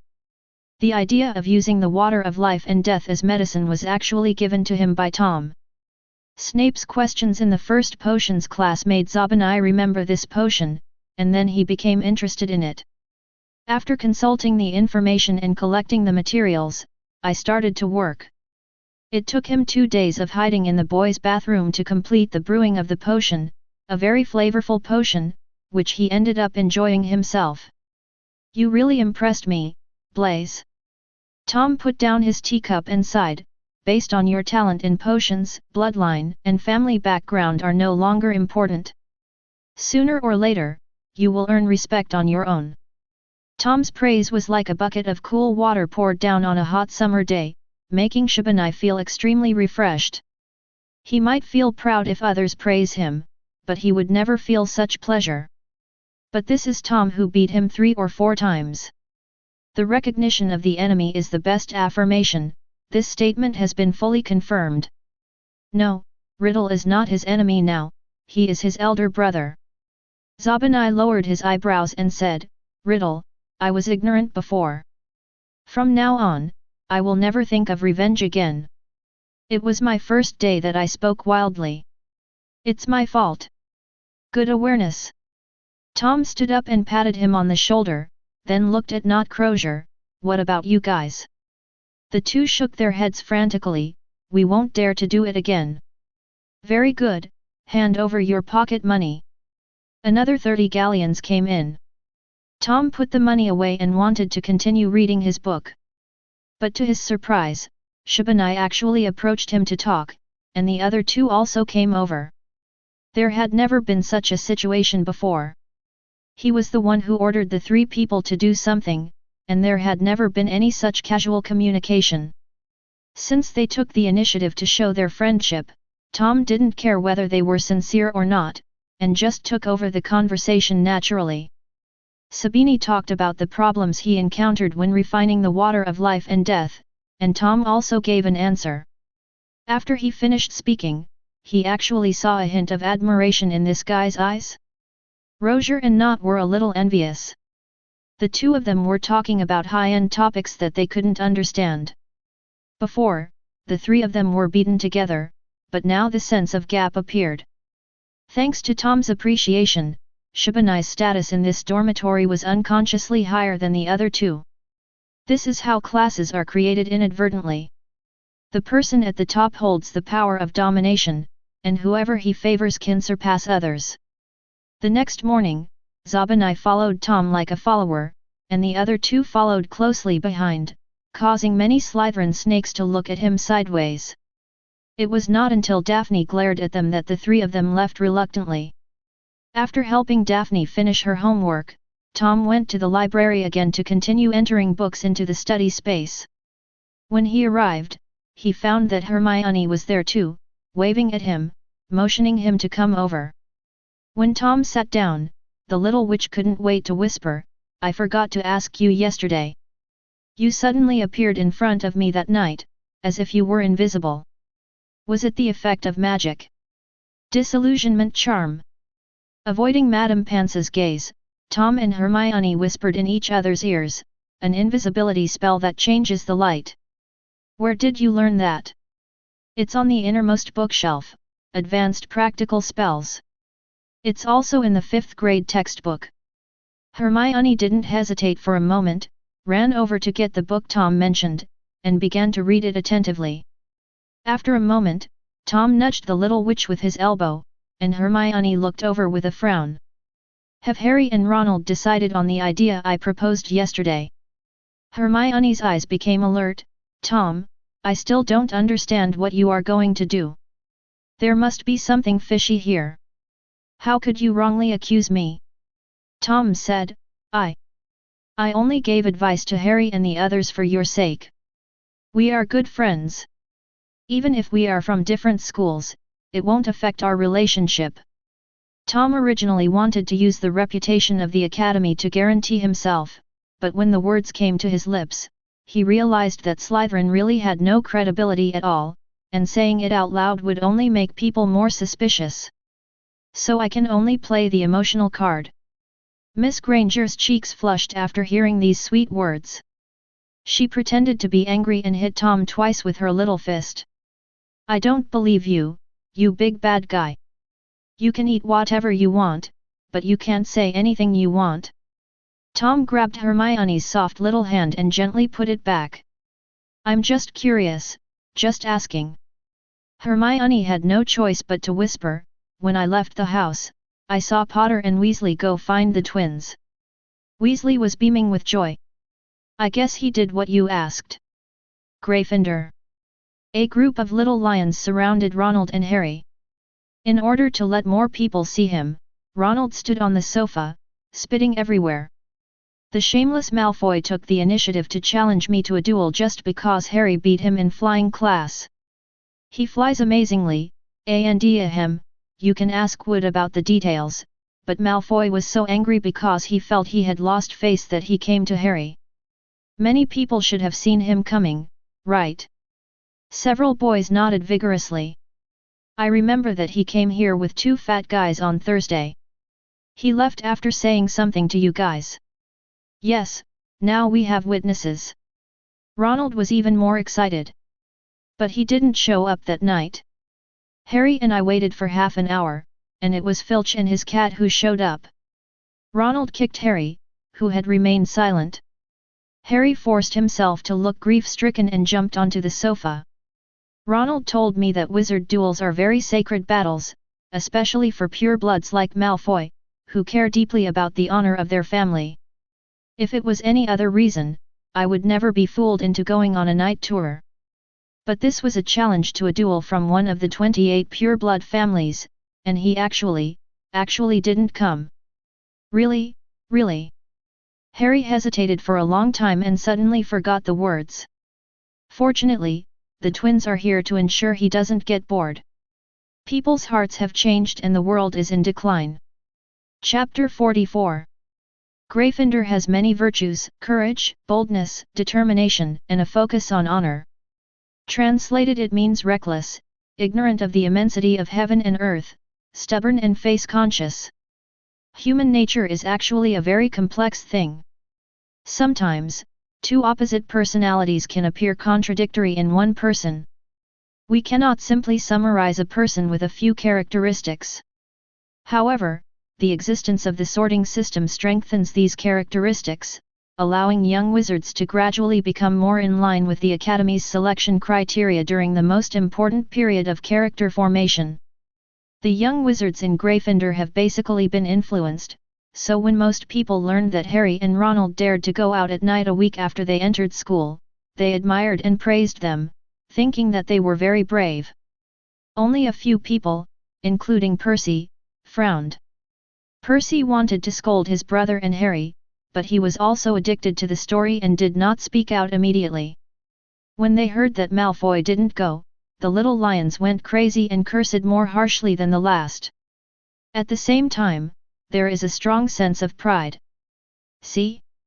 The Slytherin students didn't dare to duel with the righteous Gryffindors, and they didn't even have the courage to show up. Harry looked at his excited classmates and suddenly felt afraid of Tom. It's terrifying that a Slytherin can understand the psychology of Gryffindors so accurately. If Tom knew what Harry was thinking, he would definitely say that it was unnecessary. Generally speaking, anyone with a little bit of intelligence can handle a reckless man and a fool. When everyone was a little quieter, Harry shouted loudly, "I'm not saying this to show off, I just want to remind everyone to be careful in the future. If Malfoy or other Slytherin students ask you to duel, don't be fooled. They will definitely not go." There was another round of laughter. Harry said this very nicely, but it was the twins' idea. He and Ronald were incapable of thinking of such an idea. As for whether you are worried that after they remind you, this matter will really become a secret, there is no need to think about it. As a Gryffindor, if he didn't take this opportunity to severely discredit Slytherin and laugh at Malfoy, would he still be qualified to be a Gryffindor? As soon as Harry finished speaking, several students left the common room. It was obvious where they were going. Harry and Ronald smiled at each other. Done. All weekend long, word spread through the castle that Malfoy had shirked his duel. The little Gryffindor lion turned into a walking megaphone, and when he met Hufflepuff and Ravenclaw's friends, he laughed and described Harry's story in vivid detail. When they meet a Slytherin who is inherently evil, they make sarcastic remarks, which confuses the person making the remarks and makes them unable to understand the cause and effect. It is human nature to join in the fun. The little wizard Hufflepuff was more indifferent and just laughed foolishly on the side, but someone from Ravenclaw had already left the scene. Come to think of it, there has been quite a bit of grudges between Slytherin and Ravenclaw over the years. How do you think Snake Academy won 6 consecutive championships? Gryffindor poses no threat and there is no need to target them, as they will deduct points from themselves. Hufflepuff is a peaceful person with a low sense of presence, so you can hardly find them whether you are adding or deducting points. The only one that can be considered a competitor is Ravenclaw. If they also have a dean who doesn't want to, a dean who only cares about the students of his own college, then it's hard to say who will win the House Cup. Therefore, seeing a good opportunity to take advantage of the situation, there was no way that the Ravenclaw students would let Slytherin go. They directly used their own strengths to give Malfoy a head-on blow. A Ravenclaw girl wearing glasses, unkempt but exuding a strong bookish air, was holding a book, with a gleam of light reflecting off her glasses. You see, what Draco Malfoy did was not a sudden whim, but a family tradition. There is a reason for it. His great-great-great-grandfather used strong croton on a Muggle knight's horse during a duel, causing the knight to lose his horse the next day. He won the victory in a despicable way. And Malfoy's great-great-great-grandfather's younger brother bribed a large amount of money in a duel with a powerful wizard, manipulated off-site gambling and earned a large amount of gambling money, making an important contribution to the development of the Malfoy family. Surrounding this girl were not only students from Ravenclaw, but also many from the other two houses, all with expressions of sudden enlightenment. I originally thought it was a personal reason, but I didn't expect it to be a family tradition. The more the girl dug, the more excited she became. This Malfoy family is really too revealing. They even boasted that they were the epitome of pure blood and had no Muggle blood, but their ancestors actually received the fiefdom from William the Conqueror, which is now their ancestral home. In the 16th century, there was a man named Lucius I who failed to pursue Elizabeth I. He was suspected to have cursed her out of anger, allowing her to contact the Muggle Queen. This is enough to prove how close the connection between the Malfoy family and Muggles was back then. Some things are so heavy that they cannot be weighed even if you weigh them 1,000 pounds. With the concerted efforts of the young wizards, the dark history of the Malfoy family was completely uncovered. The young wizards who had gotten some dirty information were so excited that they taunted and sneered at each other, and searched the castle for the Slytherin members who were left alone. Now, even the Slytherin students understood what was going on, and their faces became gloomy. On Monday morning, when little Snape was eating, he had to endure the teasing looks from the other three colleges and wanted to bury his face in the plate. Only Tom was like nothing had happened, slowly spreading butter on his bread. And when Malfoy appeared, the hall erupted in boos and laughter. Malfoy's face turned pale, and before he even sat down, he hurriedly took 2 pieces of bread and ran out of the hall. The teachers sitting in the guest seats naturally saw the loud noise and the strange atmosphere, but they were all confused. Dumbledore looked at Snape inquiringly. Snape stood up and left with a stern face, taking a Slytherin prefect with him. Outside the hall, the prefect explained the reason. Snape felt dizzy and almost fainted. Slytherin's reputation is ruined. Chapter 45. Human potential is endless, and Snape never expected that a first-year student could cause him such a big trouble. Although it was Malfoy who was embarrassed, it was obvious that the other 3 houses had escalated the matter to the level of the house. Malfoy is the representative of Slytherin. It's like one bad apple spoils the whole barrel. No wonder his students had been swallowing their anger just now. This was not the Slytherin style at all, it was shameless and unreasonable. If you ask him to come, he won't even have the face to say anything. Snape now had the urge to escape. If Professor McGonagall knew about this, the look in his eyes would definitely be very interesting. But he had to go back, as Dumbledore was still waiting for his letter. Snape impatiently drove away the prefect who had been called over, returned to the guest seat with a sullen face, and whispered something to Dumbledore. The old man's expression became visibly strange. Although Snape lowered his voice, he couldn't just say it right into Dumbledore's face. Several deans sitting nearby had already pricked up their ears and heard most of what was said, with equally interesting expressions on their faces. Professor Sprout was cheerful and it had nothing to do with her, so she just treated it as a joke. Professor Flitwick was also smiling, but he was frowning. Professor Flitwick is extremely fond of dueling and was a dueling champion when he was young. In his opinion, dueling is an absolutely sacred thing and he is dissatisfied with Malfoy's behavior. As for Professor McGonagall, she no longer knew what expression she should show. Dumbledore was also confused. He thought something big had happened just now, but it turned out to be this kind of dispute. But the matter was not big, so it was difficult for him to handle it. Could he shut the little wizards up and stop them from discussing? Professor McGonagall. Snape turned his attention to McGonagall. Besides everything else, it is an established fact that Potter and Weasley violated school rules and visited the castle at night, right? Knowing that Snape was taking his anger out on his students, Professor McGonagall was also unhappy. Snape, why did Potter and Weasley go out for a night walk? Shouldn't we ask Mr. Malfoy first?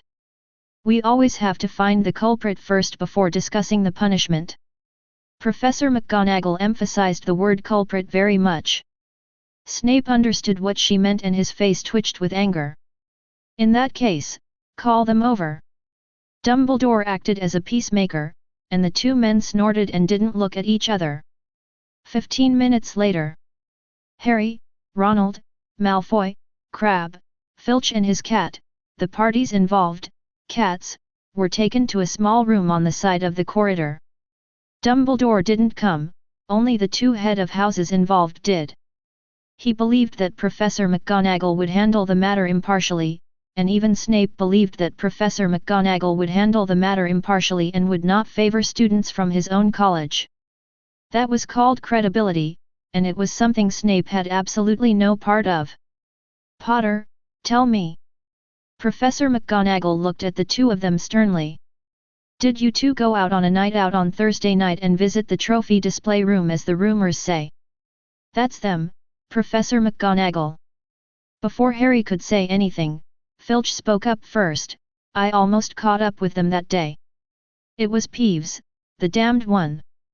He was covering for these bad students and distracting me. Filch, I will ask you about this in a moment. Please keep quiet now. Professor McGonagall calmly told Filch to shut up before continuing to stare at Harry. Yes, Professor. Ronald and I did go to the trophy room at midnight on Thursday. Not long after we got there, Mr. Filch and his cat showed up. Their destination was very clear, they were after us. Things had come to this point and Harry couldn't back down.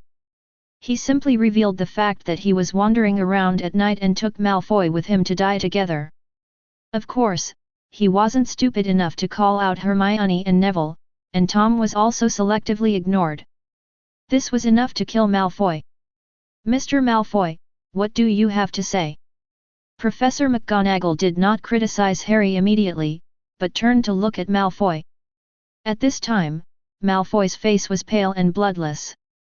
He hesitated for a long time and could not say anything. Snape looked at Malfoy with a death stare, as if he were looking at a dead person.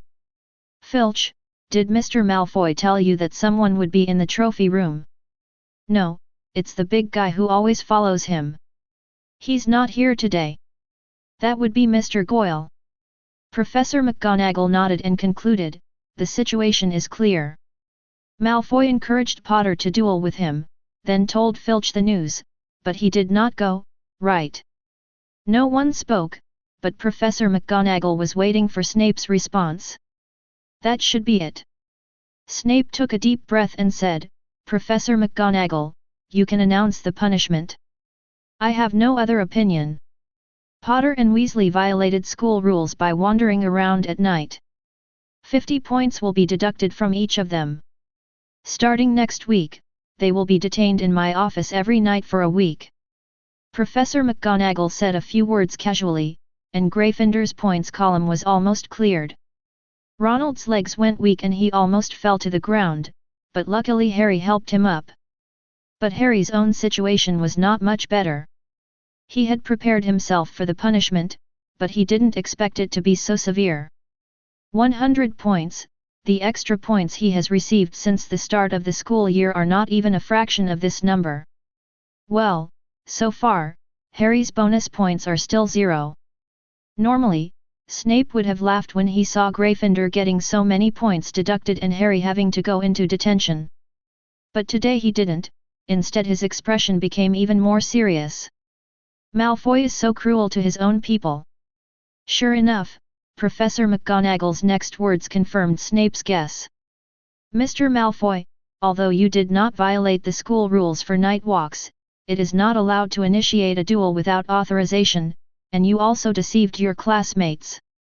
For the sake of your family's reputation, I will announce to the public that you and Mr. Crabbe also went out for a night out.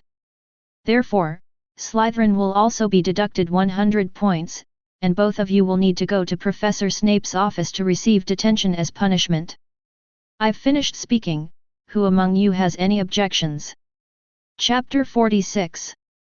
At lunchtime, Almost everyone who came to the hall to eat saw the Gryffindor score column almost completely disappearing, and the Slytherin score column suddenly cut in half.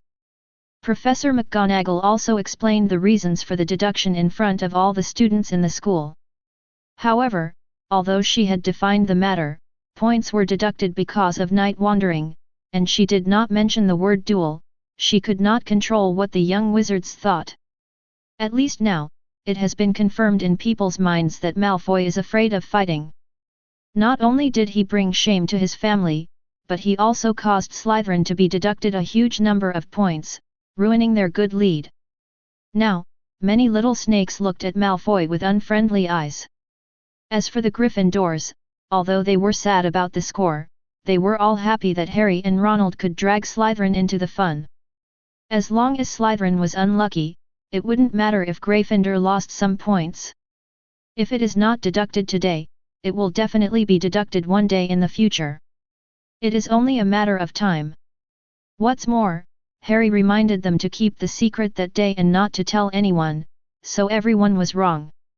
Tom was also very happy. Now Ravenclaw was the first in the house, and Slytherin was far behind.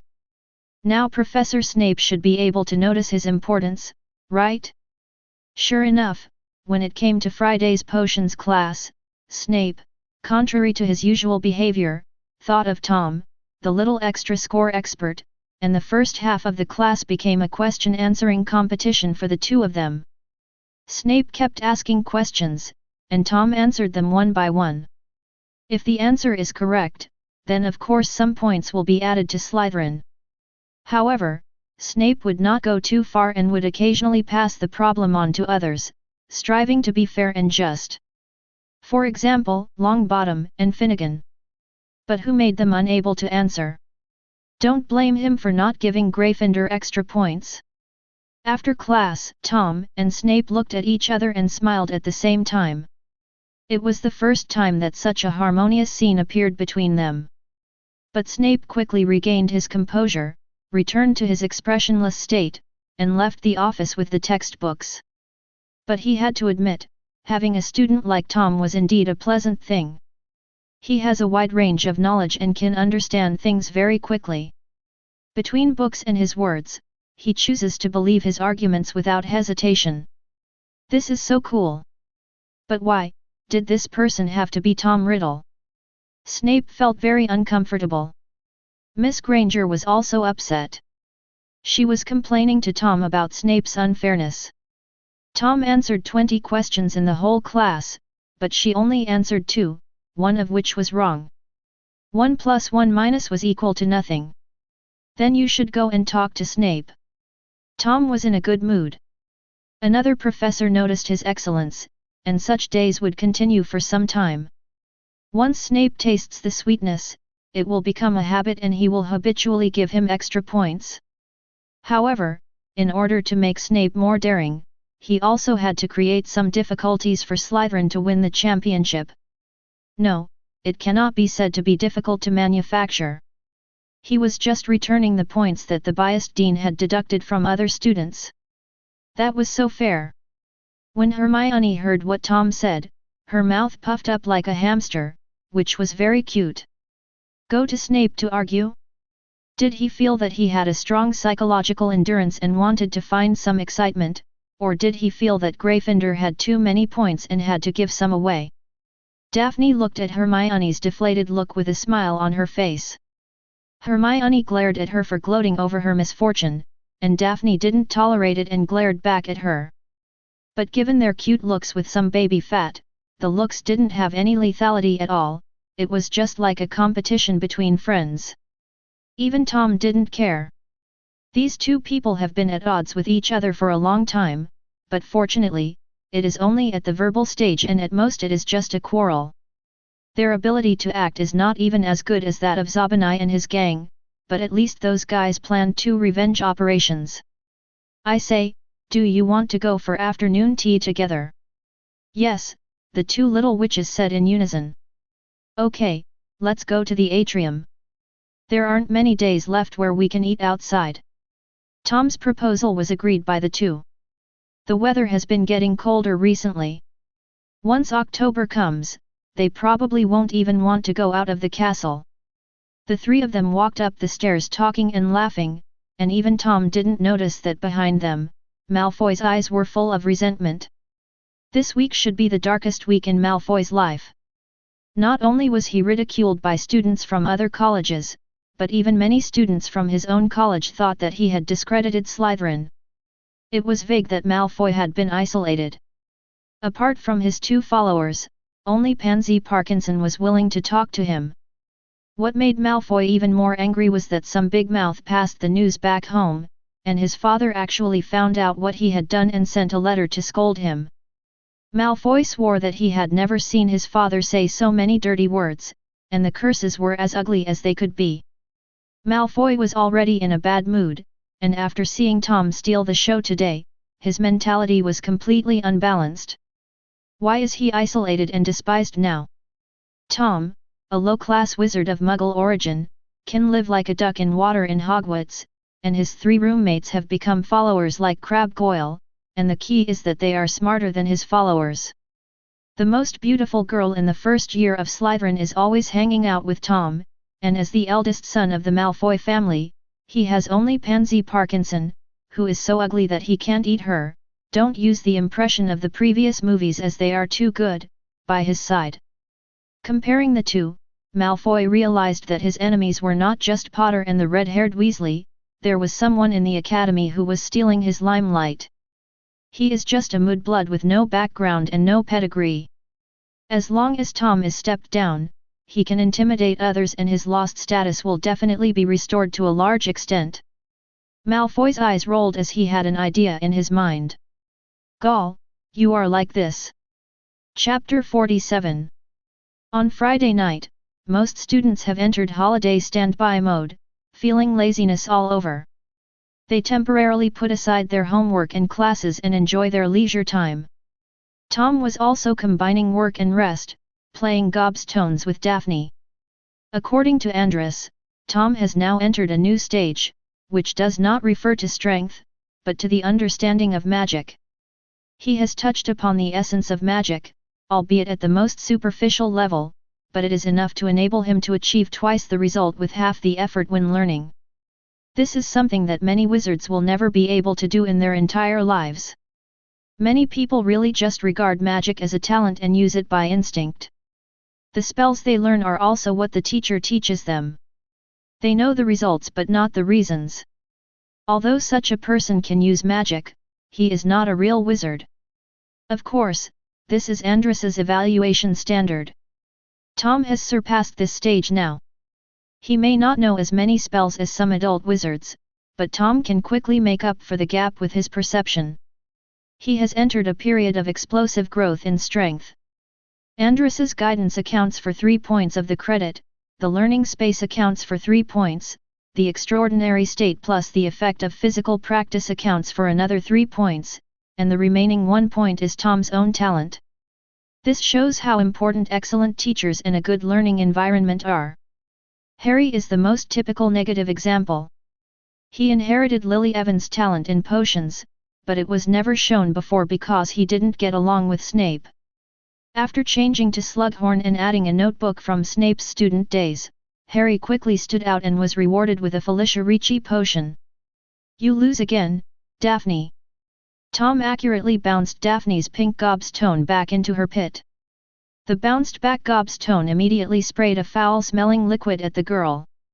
Even though she was prepared, she still couldn't dodge it. Gobstones is similar to the Muggle world's marble game, where you need to use your own stones to bounce your opponent's stones back into their holes, with each successful one spraying a foul-smelling liquid as a punishment. After only half an hour of playing, Daphne had already been sprayed 6 or 7 times. Really, Tom, won't you let me win for once? The girl angrily picked up the deodorant spray and sprayed it on herself. The pungent smell immediately dissipated and she turned into a fragrant little princess again. Okay, I'll just use my left hand this time. Tom raised his left hand in signal and put his right hand behind his back. Daphne pouted, No, I have to act twice before you can act once. Okay, I'll do as you say. The little witch immediately smiled, not only because Tom agreed to her conditions, but also because she enjoyed the feeling of being indulged. Just as Daphne regrouped and prepared to play the stone, a shadow fell over the chessboard. Riddle, you seem to be having a lot of fun.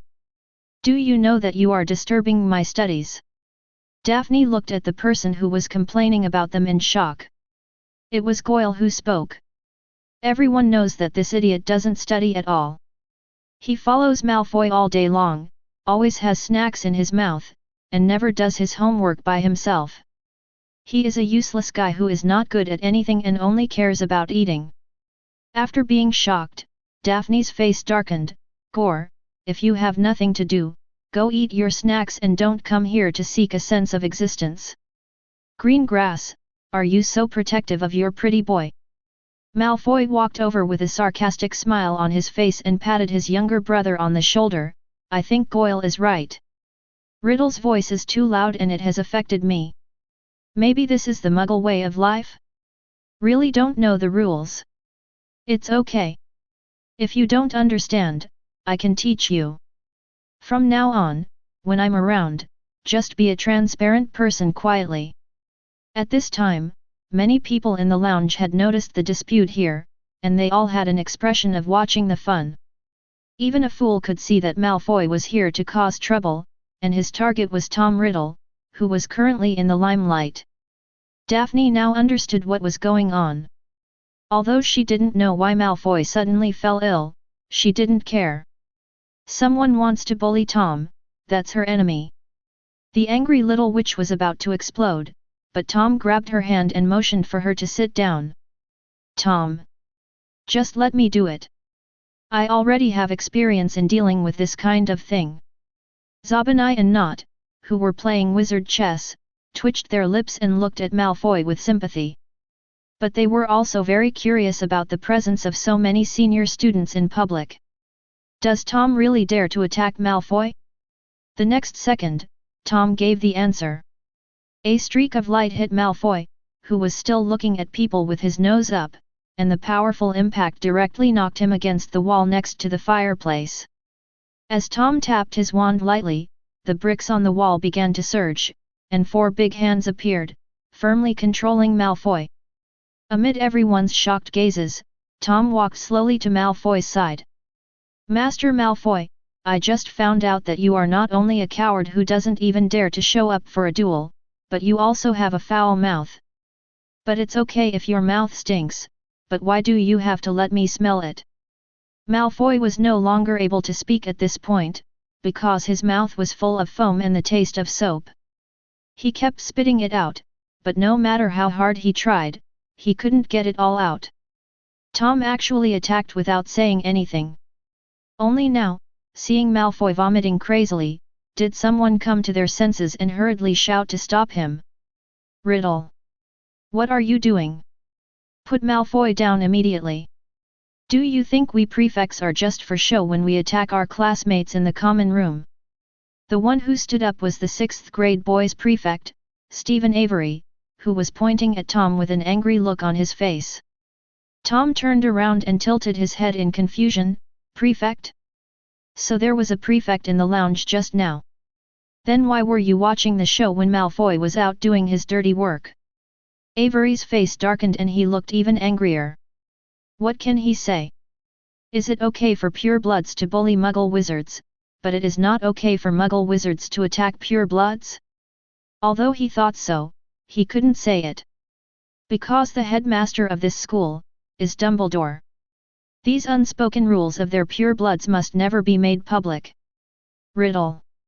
Stephen Avery said in a deep voice, as a prefect, I order you to put Malfoy down, and this matter ends here. Tom scratched his ear, not caring at all. Prefect? What the hell is that? The lounge was so quiet that you could hear a pin drop. Chapter 48. Avery's eyes widened in shock.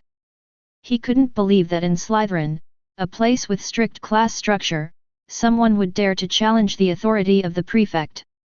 For a moment, he didn't know how to respond to Tom.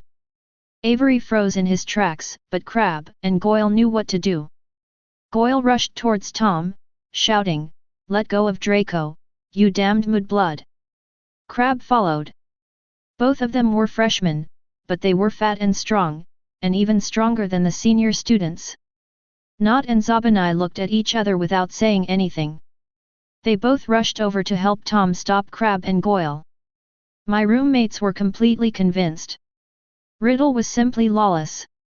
He ignored the prefects and attacked Malfoy in public. This is the so-called convert fanaticism. Once they choose to surrender, they will extremely want to prove that their choice is correct.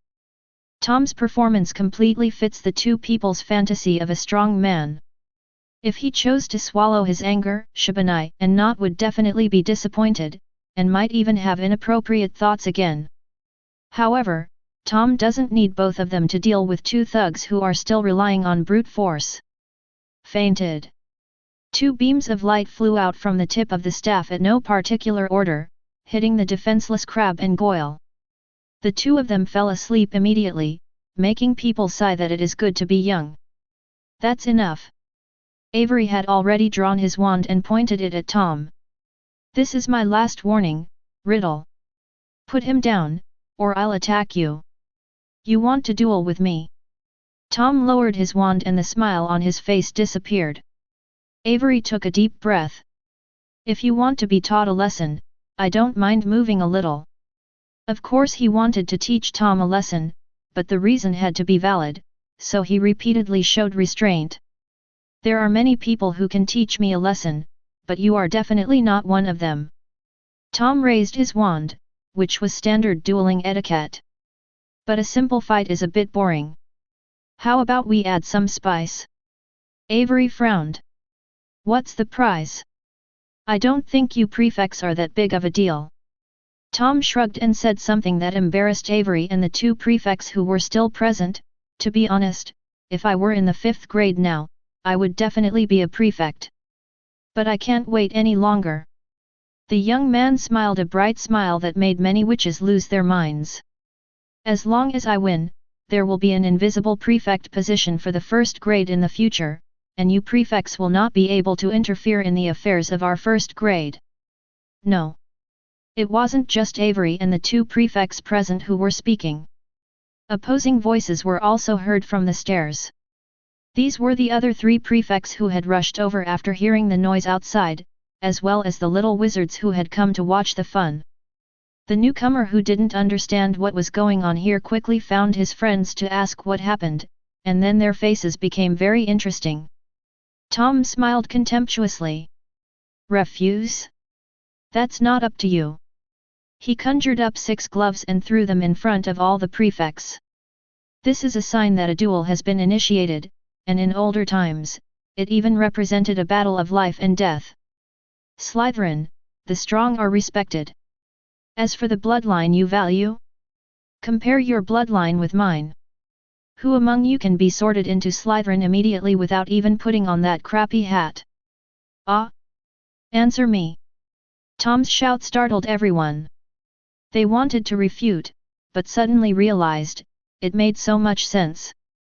Hat embarrassment, referring to the sorting hat thinking for more than 20 minutes, the most famous one is Professor McGonagall, is rare, only 2 or 3 in a century, but people like Tom who are sorted before their heads even touch the hat are more precious.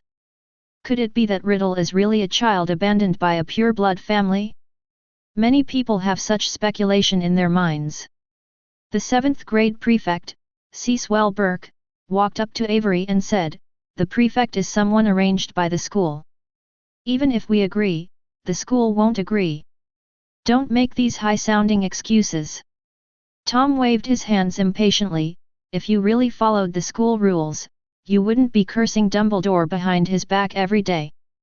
Besides, I am not depriving you of your status as prefect. Invisibility, do you know what invisibility means? Nominally, you are still the prefects. You are responsible for completing all the tasks assigned by the school. I will not ask for the benefits of being a prefect. All I want is the jurisdiction of the 1st grade. For other grades, the strongest ones must naturally serve as invisible prefects. This is the rule that real Slytherins need. If you don't even dare to agree to this condition, then what qualifications do you have to be the prefect and manage us, just because you can please the teacher? These words were truly heart-piercing, and many students looked at them with flickering eyes. Just like Tom said, Slytherin never shies away from their ambitions, and realizing ambitions requires not only means but also strength. In fact, means are also part of strength. Therefore, Slytherin respects the strong. It is generally assumed that the prefect is the strongest in the grade, and the deans of all generations are selected according to this standard. But if you can't even accept a challenge from a first-year student, how can you be considered the strongest? Some people have already begun to stir. Bach and Avery looked at each other and realized that they had been set up. They had to accept the challenge whether they wanted to or not. I leave it to you. Bach patted Avery on the shoulder and stepped back. Riddle, we agree to your terms. As long as you can defeat all our prefects, you will be the invisible prefect. There was a playful smile on Bach's lips. He had also heard some stories about Tom, but he was just a good student. But no matter how good he is just a freshman and has no idea how obvious the changes in the strength of wizards are from year to year. It's not just that you have to master more and more spells, the gap in magic power cannot be made up by reading a few more books. Especially after the 4th grade, the wizard's body entered a period of rapid development, and the gap was even more terrifying. When the 6th graders played against the 1st graders, he had no idea how he could lose. No, no, no. Tom shook his head again, confusing everyone. Do you want to go back on your word? Avery asked impatiently. Of course not. Tom smiled coldly. I have defeated you senior prefects, proving that I am the strongest student in the academy. Then why should I be an invisible first-year prefect? That's too petty. If I want to be one, I'll be the invisible head of Slytherin. Chapter 49. 10 minutes later. Snape came to the Slytherin common room in a rage. Generally, professors and even deans seldom go to the college lounge, because it is a space reserved for students to relax, and their presence will make students uncomfortable. But today's incident caused such a big fuss that everyone thought Riddle had gone crazy. Why not just invite Snape over and let him experience the strange feeling of having his throne usurped without his knowledge? Riddle, I heard you want to be the head of Slytherin. Ignoring the others, Snape came in and questioned the culprit, and as for the victim, he just glanced at it and paid no more attention. Tom thought Malfoy was too noisy and fainted. Snape was in a bad mood at the moment. In the afternoon, he had worked happily with Tom and earned a lot of points for Slytherin. Find something for him to do at night. Could it be that this Tom Riddle was assigned by Dumbledore specifically to annoy him so that he would have no time to target Harry? Professor, you are joking. Tom smiled harmlessly and said, I'm just a student. How can I become the dean directly? I just thought these purebloods were too annoying, so I came up with this idea. Your plan is to take advantage of me. Snape said sarcastically with a cold smile, Invisible Dean. You are so arrogant. You want to be on an equal footing with me in your first year. When you are older, shouldn't you be the headmaster? Puff. Many students laughed out loud and looked at Tom jokingly, wanting to see how he would respond. Tom was not at all annoyed by the ridicule. He just waved his hand calmly, Not really, not really. I just want to study hard and avoid unnecessary troubles. Being the invisible dean is enough for me. If that doesn't work, I can just change the name to something else, like, the uncrowned king of Slytherin. The old bat looked as disgusted as if he had eaten a fly. You might as well not change it. This sounds more awesome than me. Don't use flowery language here. I'm not here to argue with you. Snape waved his sleeves. Although the invisible headmaster is nonsense, the invisible prefect you mentioned is quite interesting. As long as you can win Avery, you will be the invisible prefect of the first grade. The other grades can also duel freely and select the strongest person in their grade to become the invisible prefect.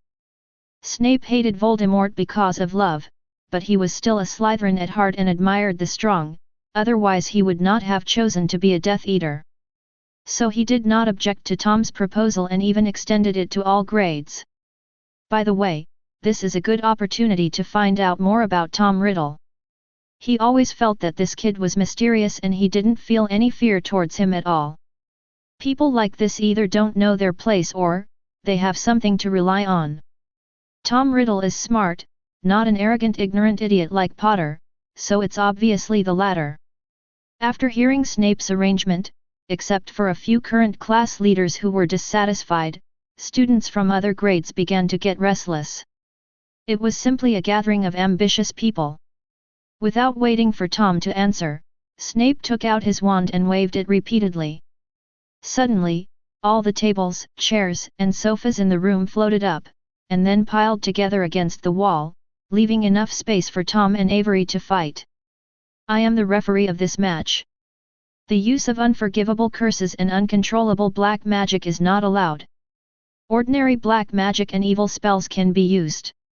I am confident that I can cure you. Snape smiled at Tom again. He really wanted to see Tom being humiliated, so he relaxed his requirements. I'm fine. That's fine with me. Both parties nodded, took 2 steps back, raised their wands and bowed. After the formalities were completed, Snape shouted, "The duel begins." Almost as soon as he finished speaking, Avery began to move quickly, muttering to himself. "Armor protects you. Expelliarmus." Miss. The transparent protective shield first wrapped him up, and then a red light suddenly shot out and shot towards Tom at a rapid speed. From this series of actions, it can be seen that Avery, the 6th grade class leader, is no ordinary person. He definitely has certain dueling experience and is very skilled in casting spells. In fact, this is also the advantage of purebloods over muggle-born wizards and half-bloods. They have combat experience and teaching heritage passed down from their parents and ancestors. As long as they are willing to learn, they can be far ahead of others. This is the gap caused by the knowledge barrier. Tom raised his wand lightly, deflecting the disarming spell that was coming at him, and then turned the tip of the wand downward. The flat and hard ground immediately became soft and undulating, and Avery, who was about to launch a second round of attack, stumbled and almost fell. He quickly cast a solidifying spell to try to stabilize the ground. But Tom's attack had already arrived. An ordinary barrier spell hit the armor spell, but the effect was unexpectedly good, destroying the protective shield in one blow. 10,000 bullets fired at once. Avery pulled away, and more than a dozen red-hot charcoals flew out of the fireplace and hit Tom. When you are unable to stand firmly, the hit rate of directional spells will be reduced, and using area spells will indeed be more effective. The wind is dancing.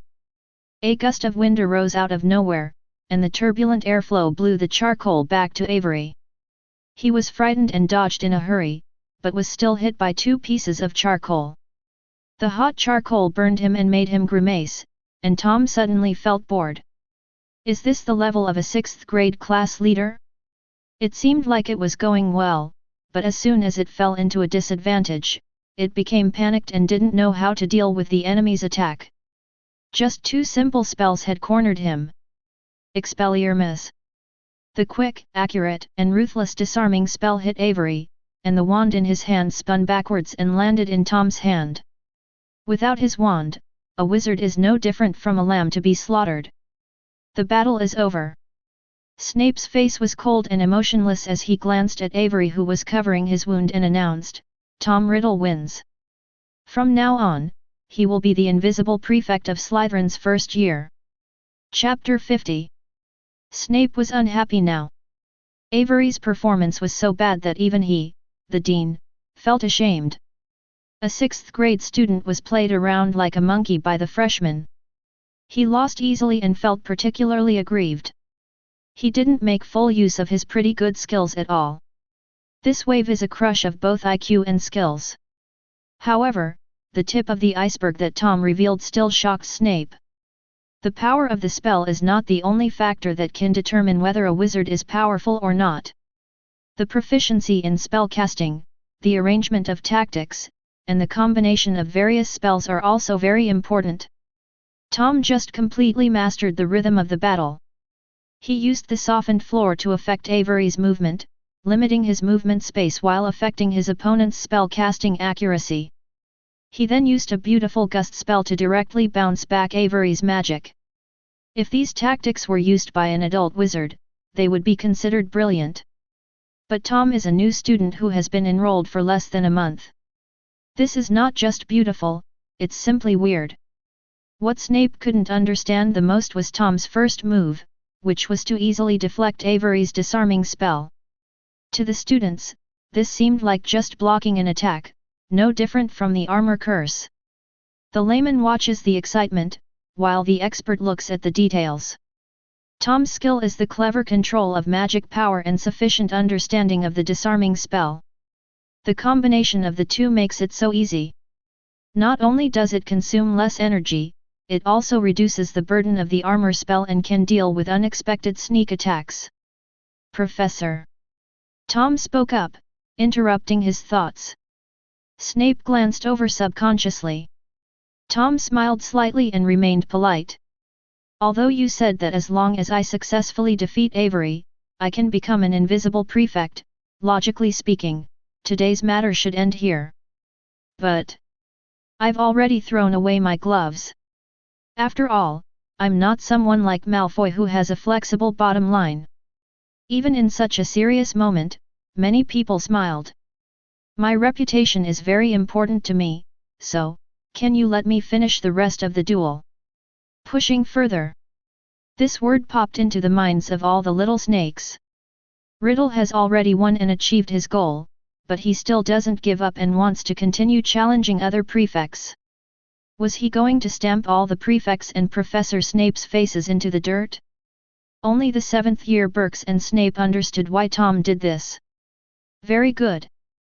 Snape took a deep breath and said, since you want to test the seniors' strength, then continue. However, you don't have any time to rest. Phyllis, you go first. The 5th grade female head teacher stood up in response, with an angry look on her face, obviously angered by Tom's rudeness. But Tom was a staunch egalitarian who pursued equality between men and women. He would not give any preferential treatment to the other party just because she was a woman. He started the fight right after Snape announced the start, and he cast 2 silent spells. Imogen Phyllis never expected that Tom had mastered the silent spell. Before she finished chanting the armor spell, the spell had already hit her. He dropped his wand and fell asleep. Next. Tom said calmly, as if he had done something insignificant to make the remaining prefects furious. I'll do it. Enric Flint, the 5th year boy prefect, jumped out without waiting for Snape to call his name. He also had a brother, Marcus Flint, the Slytherin Quidditch captain. However, Marcus Flint was not here today. He was put in detention by Professor McGonagall for copying homework despite repeated warnings, and missed a great show. Flint learned from the lessons of the previous 2 people. After the duel began, he immediately conjured up a huge door panel, and then used the surrounding objects to transform into animals, which could not only harass Tom, but also be used as a meat shield to resist the spell. Seeing this scene, the frost on Snape's face finally melted a little. He has some brains and knows how to play to his strengths. Flint has a good talent for transfiguration and joins Professor McGonagall's Transfiguration Club. Every professor has his or her own unique club, which has become a tradition at Hogwarts. Professors will invite students they admire to join at fixed times.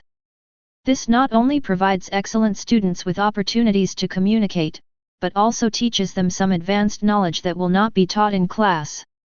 The animal transformations Flint used alone would put many 6th and 7th graders to shame.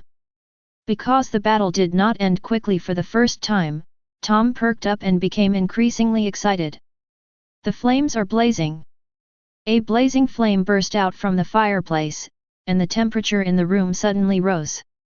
Tom waved his wand gracefully, controlling the flame to escape from the fireplace and form 3 flaming pythons. Relying on its elemental body and size advantage, the fire python rampaged across the duel arena, burning Flint's transformed animals into their original forms, and then into charcoal. Magic shaping. Snape almost gritted his teeth and squeezed out a few monomers from his mouth. This is a more advanced transformation technique than matter conversion, and even the final graduated newts will not be involved. How did Tom learn it? How could he learn it? Just when Snape was doubting his life, the door panel that Flint used for defense had been burned through, and 3 fire snakes were spitting at him. Flint smiled helplessly and lowered his wand to indicate that he gave up. Next came the 6th grade female prefect. She performed even worse than Flint, and kept casting shield charms on herself, but she was not as fast as Tom and was soon defeated. The little snakes were dumbfounded. Tom had fought 4 games in a row and defeated all the prefects of grades 5 and 6. Even so, he still didn't blink or breathe, as if nothing had happened. "It's not Goman, don't your eyes feel sore?" It was unknown whether Tom's eyes were sore or not, but stars had already started to appear in Daphne's eyes. If there hadn't been so many people around, she would have cheered and celebrated for Tom. There are many girls like her, and some senior girls have already started thinking about eating young grass. Such cute young grass will definitely grow into a handsome guy if you grow it for 2 years. It's a win-win no matter how you look at it. "I give up." Everyone was stunned and looked towards the person who spoke, Yuckle Caro, the 7th grade girls' prefect. Facing the gazes of the students, she just smiled slightly and cast a wink at Tom. "I am no match for Riddle, so I won't go up and humiliate myself. Burke is much stronger than me, so just think of it as saving your magic power and deal with him well." Burke took a deep breath and walked out of the crowd. He bowed slightly to Snape first, then stood opposite Tom with a serious look. Chapter 51. The Bok family is one of the 28 pure-blood families, and one of the oldest families in history. The most representative member of the family today is probably Caractacus Burke, the owner of Borgin and Burke's shop in Nocturne Alley. But people have gotten into the habit of calling him by the name of the store, or Old Bok. Old Burke is extremely powerful. Even when Lucius Malfoy gets into trouble, he will sell tricky dark magic items to Burke's shop, which shows that he believes Old Burke can withstand the investigation of the Ministry of Magic. Moreover, the Burke family is very mysterious, and very few of them work in the Ministry of Magic. Since a long time ago, their family has had an unusual enthusiasm for various dark magic items. Tom felt that this class leader Bok was no simple person either, and was probably the most hidden person in the entire academy. It's not that he realized how powerful Burke's magic was. Magic was an ethereal existence that could not be accurately quantified. Even Dumbledore couldn't do such a thing. Tom just observed Bok's expression. No matter what means he used to defeat his opponent, Siswell Bok would at most frown and look solemn. There was no timidity or fear in his solemnity, which meant that with the strength Tom had displayed, he was confident that he could handle it, but it would be more difficult. This made Tom curious. "We are both class leaders, but you are so outstanding? So it would be better for Caro to just give up and skip a boring battle. Prefect Bok, please give me your guidance." Tom's manners were impeccable, but this was even more galling, or so Burke thought. He always felt that Tom was looking at him as if he were a mouse. Snape announced the duel and Burke sprang into action. It's surrounded by clouds and mist. Thick fog appeared in the lounge. Because it was indoors, the effect of the fog was more obvious, and in the blink of an eye, it was pitch dark. In order to avoid being accidentally injured, the little wizards quickly retreated to the bottom of the stairs. Only Snape put an armor spell on himself and still insisted on staying at his post. Tom planned to use the same trick again and was ready to use the wind spell to blow away the fog, but unexpectedly, the effect was not very good, because there were too few places for the fog to flow, so it was only a little thinner and still affected the vision. Clever. the boy exclaimed in admiration. It seemed that Bok had already taken the terrain into consideration. This was rare in the wizarding world where people used spells to fight each other. Whoosh! Whoosh! Two sounds of breaking through the air were heard. Tom raised his wand and steadily deflected the spell, while at the same time sending several spells back in the direction from which the spell came. It seems that I need to learn some perception magic, and can't just rely on my eyes. Tom also noticed his weakness. He didn't have any useful spells to deal with the means of blocking his vision. Suddenly, his eyes lit up. If blowing doesn't work, what about sucking? The tip of the wand squirmed into a trumpet shape, and a powerful suction force burst out. Suddenly, the fog that filled the space rushed here frantically, and the visibility improved visibly. Snape saw this and nodded repeatedly. Apart from Tom, the handling of the matter was brilliant. This is not some sophisticated spell, but a variation of the most basic cleaning spell, using the method of cleaning dust and oil to deal with the thick fog. Such a clever method made Snape excited and he had the urge to take him as a disciple. But it was quickly suppressed. With regard to the commotion Tom caused today, Snape had no doubt that he was the reincarnation of Voldemort, and that was all because of Dumbledore's guarantee. Ambitious and talented, he is a dangerous person no matter how you look at him. This matter must be told to Dumbledore so that he can decide how to treat Tom. Bok was also shocked to see that his method was broken in this way, and shot 2 spells to stop it, but Tom was very agile and dodged the attack directly with his body skills. With no other options, Bok could only reveal his trump card and shouted, "Soul-devouring poison mist!" The thin mist on the field suddenly turned dark green, and the walls and floors made a crackling sound, accompanied by a pungent smell. "This is not poisonous fog, it's just sulfuric acid." Tom's face straightened, and he immediately realized that this was a dark magic, and his wand could no longer attract it. The trouble with dark magic is not only that its effects are vicious and powerful, but also that many dark magic spells can cause irreversible damage. There is not even a counterspell. Tom glanced at Snape and saw that he was indifferent, so he knew that the magic had not reached that level yet, at most it was a little more powerful. Thunder explosion. The violent fireball hit the gathered poisonous fog, which exploded with a loud bang. Half of the poisonous fog was evaporated, but the remaining half was retained. Hiss! 2 poisonous snakes suddenly appeared on both sides of Tom, opened their bloody mouths and bit towards his legs, but when they were about to touch him, they were blocked by an invisible barrier. When was the armor spell cast? Bok's face changed, and he immediately thought of the time when the fog had just obscured the area. Tom swung out 2 wind blades to get rid of the poisonous snake. He held his breath and continuously released blasting spells, which not only cleared the remaining poisonous fog, but also forced Bok to barely resist. The last armor spell shattered, and Bok was unable to catch his breath, and the spell failed. The fireball brushed past his arm and hit the wall, creating a big hole. "That's enough." Snape stopped Tom, who was about to continue attacking. "You won this duel, Burke, do you have any objection?" "No, no." Bok covered his arm and shook his head frantically. "I give up." The high temperature of the fireball burned his skin, and he couldn't even hold his wand steadily. What else could he use to continue fighting? Burke cursed the monster in his heart.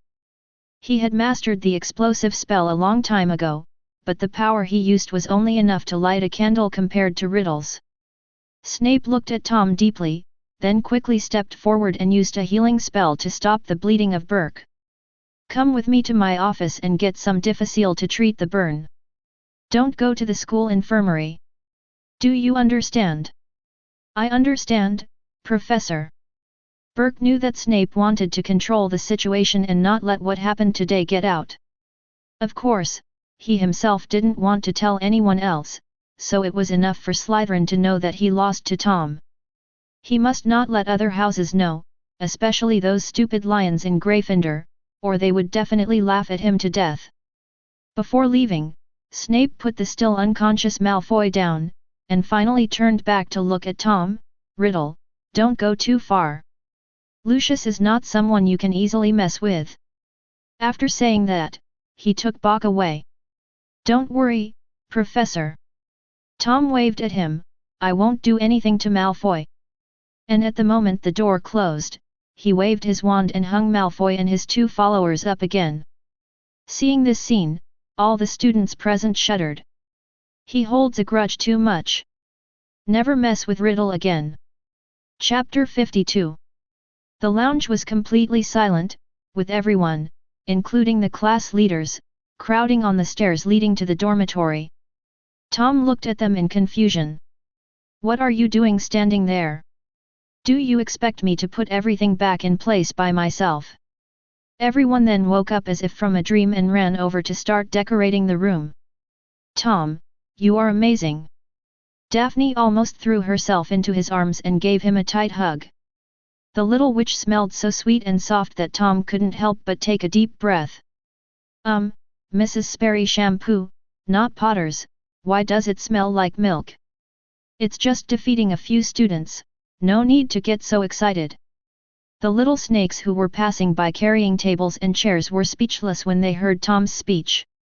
They thought, you are so good at talking. Is your home in Versailles? A few students. It's confirmed, Tom Riddle wants to be promoted to professor. But you're only in the 1st grade. Daphne didn't understand why Tom had such high expectations of her, and wondered, if I had your ability, my mother would be happy to double my pocket money. If you meet the enemy, they won't care about your age. Tom touched the girl's head, her golden hair was very textured, and sighed, the magic world is too dangerous, I just want more power to protect myself. Daphne was now even more confused. She had never felt that there was any danger in the wizarding world. The Dark Lord had been destroyed, and no other dark wizard would dare to cause trouble at Hogwarts unless they were under the Imperious curse. The purebloods just hated Dumbledore's friendly attitude towards Muggle wizards and half-blood wizards, but they never doubted the old man's strength. This has been verified by 2 generations of Dark Lords. Seeing her like this, Tom just smiled and didn't give any further explanation. The next few years at Hogwarts will not be peaceful. Dumbledore's control over the school is actually gradually declining. Sirius has been in and out of Hogwarts 7 times, and Moody was replaced right under his nose. This is also the source of Tom's sense of urgency. Sometimes both the enemy and us are too abstract, and who knows when they will give him a big job. 10 minutes later, the Slytherin common room was tidy again, if you ignored the large holes in the wall and the burnt brown color on part of the floor. The layout of the lounge has changed a bit. A most gorgeous single sofa is placed in the most conspicuous position, and the other seats are arranged around this sofa, like the moon surrounded by stars. Tom sat on it as a matter of course. The sofa was wide enough to accommodate 2 people, and Daphne sat next to him. The 3 roommates, Sabini, Nott, and Roger, stood at the back stupidly. Not only did they not think there was anything wrong with them, they were actually quite proud of it. When Burke came back with Snape's medicine, he was stunned for a moment when he saw the state of the lounge, but he soon understood and found a seat closer to Tom. About 2/3 of the students stayed, and everyone remained silent, looking at Tom. Tom spoke up naturally, the invisible prefects of other grades need to be selected as soon as possible. There are 2 days on the weekend, which I think should be enough. But after thinking about it, I feel that 1 prefect is not enough. It would be better to have 1 male and 1 female. Do you have any objection? Everyone present shook their heads without any objection. Bok said as he applied medicine to his arm, I'll follow up with the boys. Leave the girls to me, Caro said. Thanks for your hard work. Tom nodded to them, and then continued, I want to make it clear that the Invisible Prefect's mission is to help the Dean and Prefects better manage students of the same grade, not to let you use this status to bully others. Everyone is a decent person. I believe that those who are assigned to Slytherin are the elite among the elites in the wizarding world and will not be blinded by this little bit of power. Many people smiled knowingly, and looked at Tom with a sense of recognition. Most Slytherins considered themselves noble and ambitious, and Tom's words hit the nail on the head. Even if you are the class leader, I just don't accept you. I can't beat you now, but sooner or later I will take you down. Tom's words guarantee the interests of everyone and will naturally be recognized. But let me be frank. Tom changed the subject again. Just because the invisible prefect cannot bully his classmates doesn't mean that others can go against the prefect's will. Reasonable requests and orders must be obeyed. If someone refuses to obey, the senior prefect will teach him. Of course, the position of the invisible prefect is not fixed. There will be an opportunity to challenge at the beginning of each semester. The invisible prefect cannot refuse. If he fails, his position will be directly revoked and the winner will take over. Tom continued to state a few more rules, and everyone just wrote them down silently without any objection, because it was really fair. The rules did not favor the invisible prefects, and also guaranteed their status, and at the same time the rights and interests of other students were not harmed, so there was no need to worry about being bullied. The most important thing is that there are opportunities for challenges in every semester, which means that the drama of 3 months in the East and 3 months in the West may happen at any time. All of a sudden, there was a flood of reviews. After saying the last sentence, Tom waved his hand, indicating that it was time to disperse. Daphne knew that Tom must be very tired after fighting several battles in a row, so she didn't bother him. Instead, she asked him to go back and rest. The 3 roommates followed him back to the dormitory happily and prepared toiletries for Tom with clear division of labor. Tom. Zabani smiled, I see your quilt is a bit old.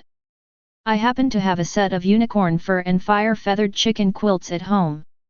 They are very warm and have never been used.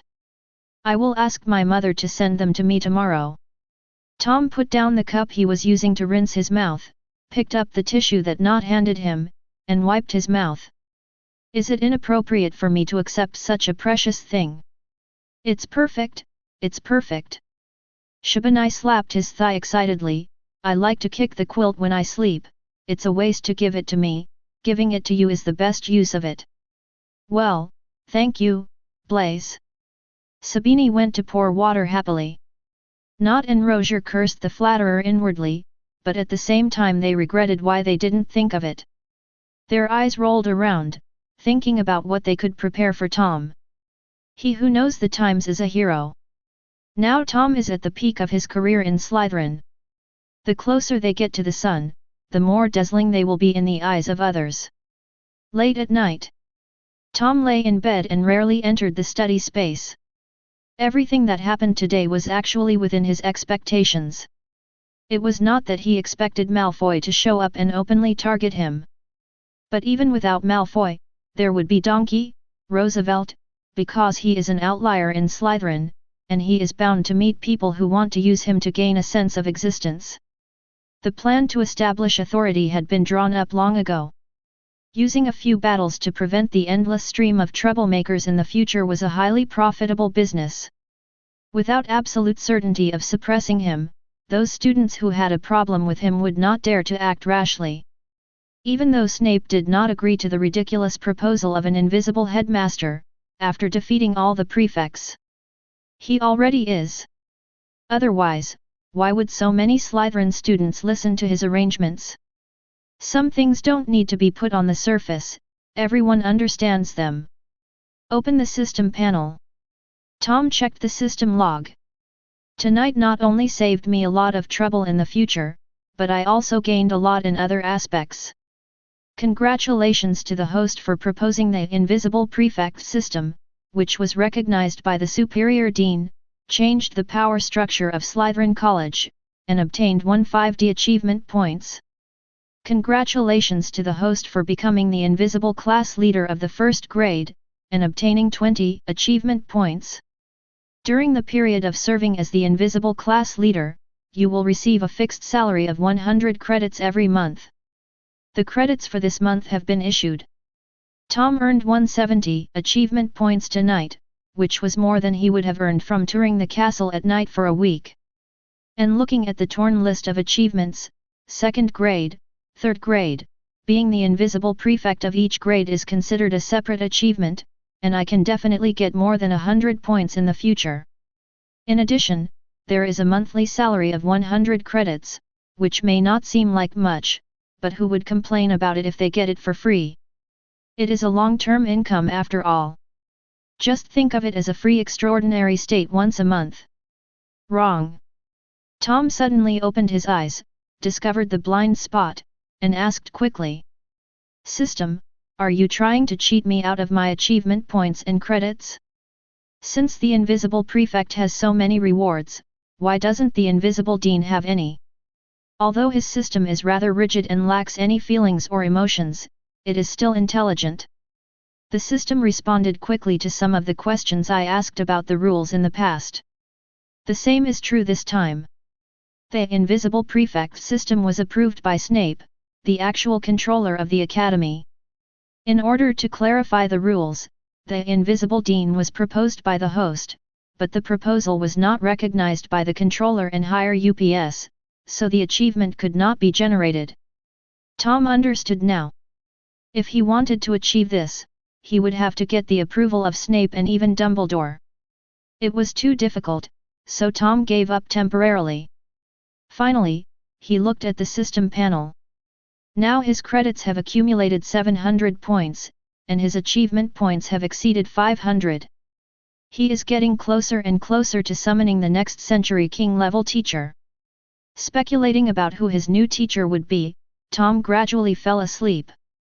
After this sleep, I woke up at around 9 o'clock the next day. The age of 11 or 12 is just the developmental stage. I eat a lot and sleep a lot, and my stomach starts to growl as soon as I get up. After a quick wash, she prepared to eat. Hogwarts is very humane in this regard. They know that most young wizards tend to sleep in on weekends, so breakfast on weekends does not end until 10:30. Moreover, the plates are all insulated from heat, so you won't have leftovers, but some popular dishes may be eaten up early. When passing by the lounge, the Malfoy trio hung on the wall had disappeared. Tom raised his eyebrows slightly when he saw this, and immediately a student with good eyesight ran over and whispered, Malfoy and his 2 followers have returned to the dormitory. Someone saw them fall from the wall this morning. Tom nodded. One night is enough.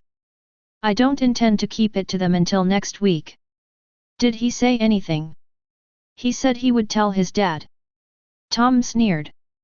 Lucius Malfoy? This family is actually a bunch of people who are strong on the outside but weak on the inside. Even though the Malfoys are now prosperous, that is all maintained by money. Every year Lucius would donate a considerable amount of gold to the Ministry of Magic in order to build a good relationship with the Minister of Magic Cornelius Fudge. In the Muggle world, this is called a political donation. Really talking about strength? It's just a family of 3.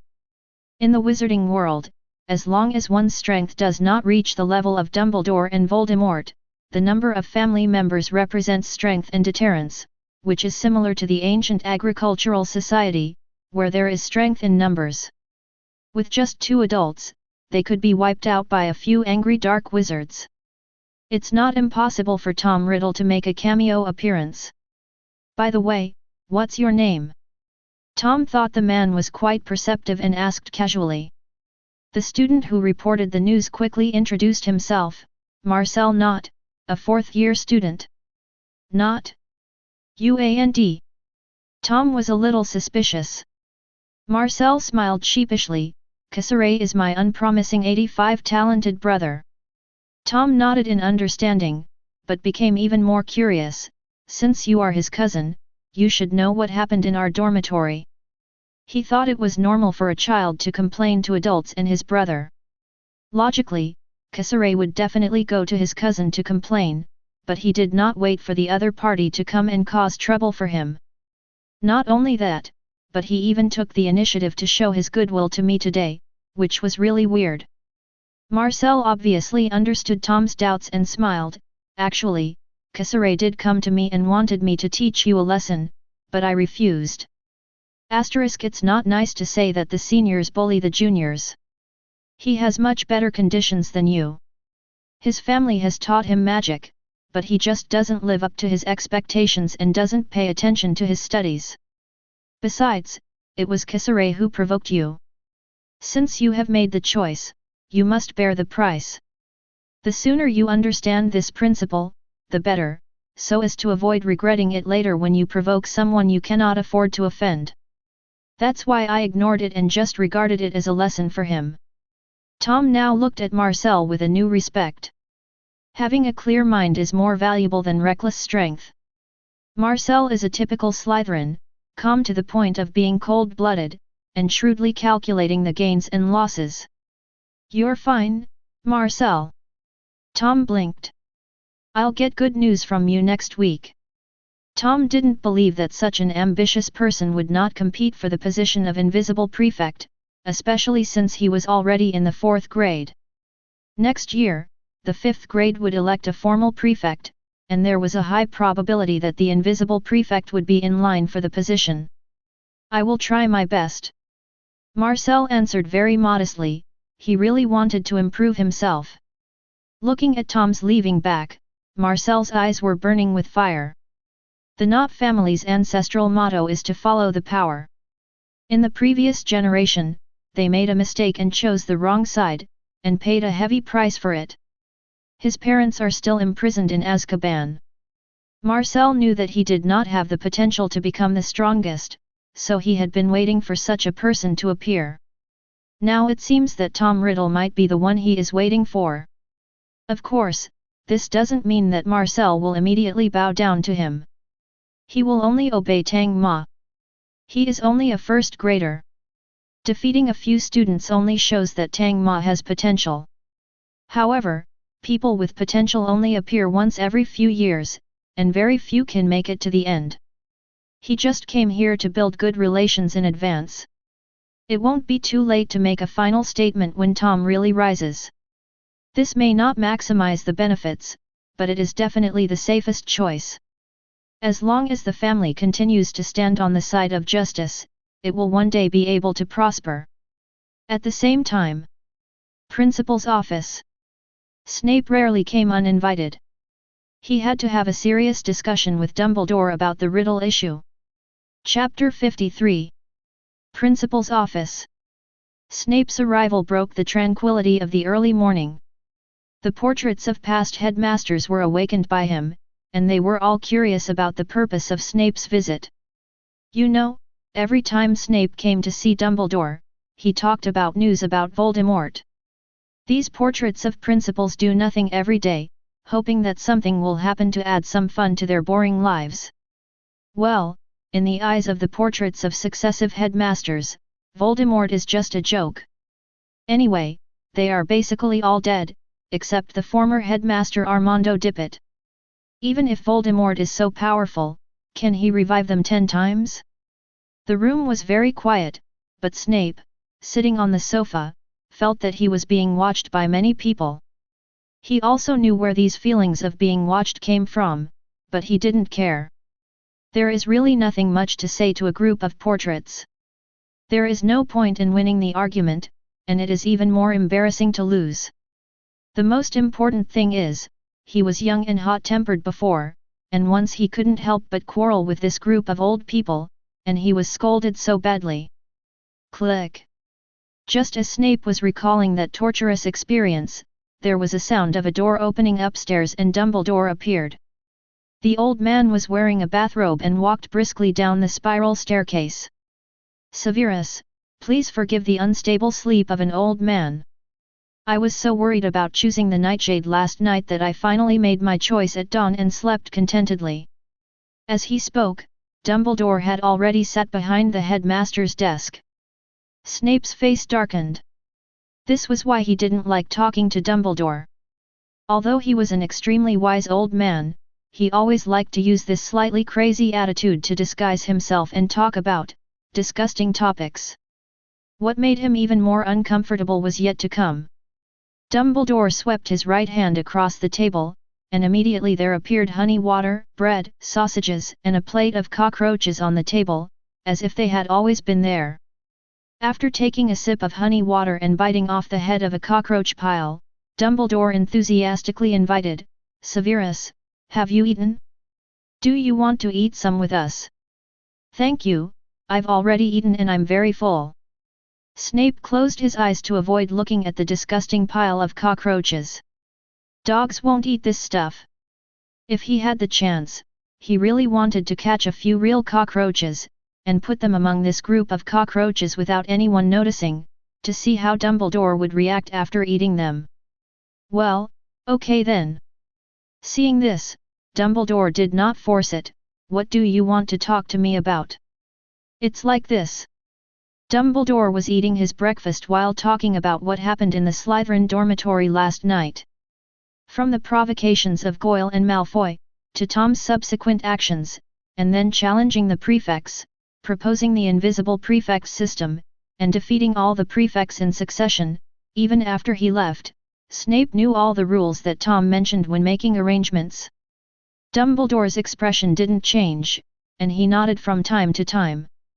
But his eating speed gradually slowed down. When Snape finished speaking, he drank the last sip of honey water and produced a handkerchief to wipe the corners of his mouth. "Severus, what is your point?" Dumbledore raised his head slightly, met Snape's serious gaze, and asked softly, "Are you trying to tell me that there are 10 more outstanding students in Slytherin? Then I have to congratulate them. Are you still pretending to be confused at this time?" Snape suppressed his anger and frowned. "Don't tell me you can't see the problem. Riddle is too weird. All in all, from the time you came into contact with him to today, he has only been exposed to magic for 2 months. What were you doing during those 2 months?" "Me?" Dumbledore blinked and actually started to think seriously, with a look of reminiscence in his eyes. "To be honest, I am luckier than Riddle because I have a wizard father, so I have been exposed to magic since I was 7 years old.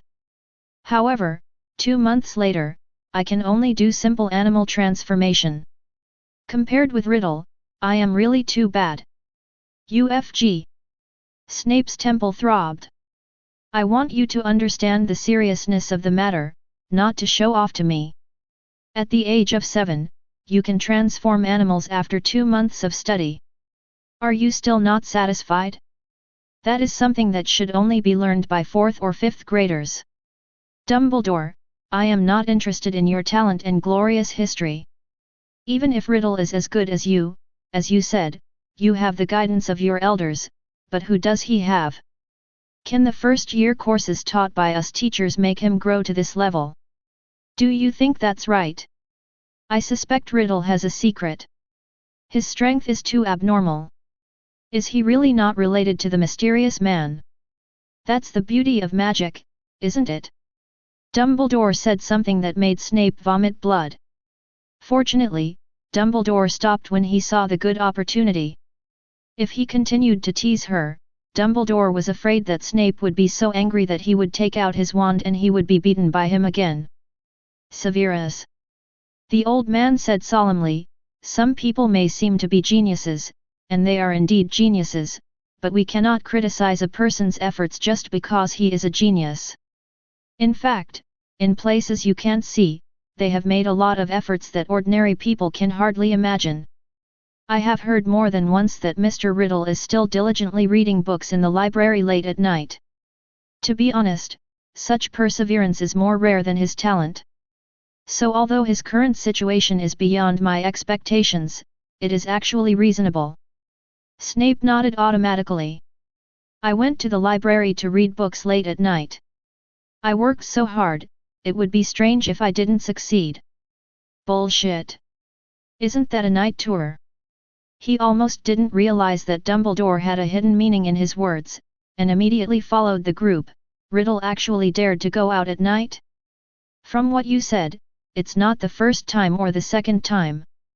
Dumbledore, you can punish him as you like, whether it's detention or a serious warning, I agree. Forget about deducting points. Riddle is very active in class, and the deducted points can be made up in a few strokes, it won't serve as a warning." Thinking back to the time when he wanted to put Tom in detention in the office, but the other party refused to listen, Snape was filled with anger.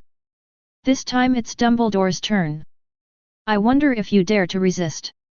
Dumbledore was also confused by Snape's fairness and blinked in confusion. Is this still the most protective dean of the Snake Academy? Is there something wrong?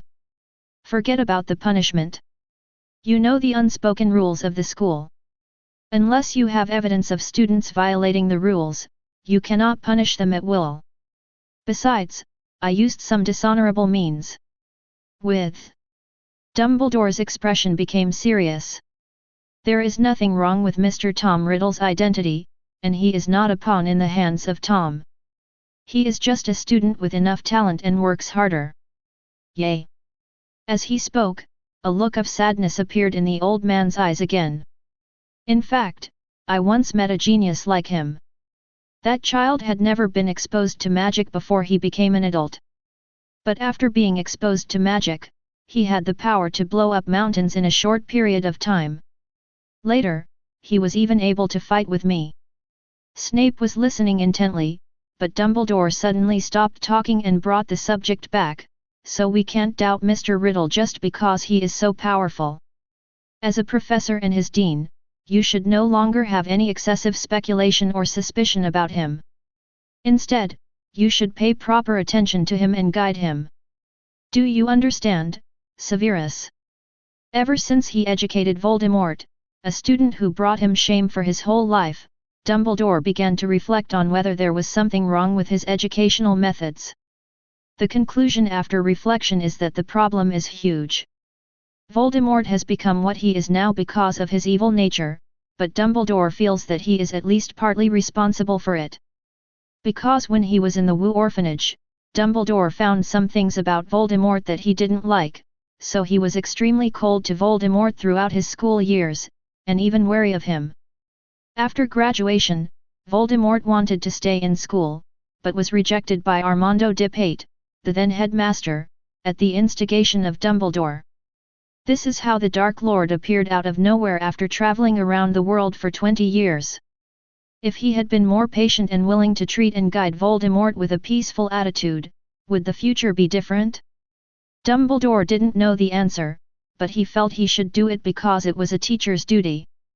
So from then on, he was very patient with every student and would not be biased based on personality, behavior, or other factors.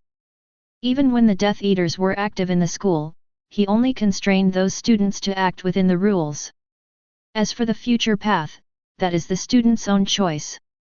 He and other professors just need to have a clear conscience.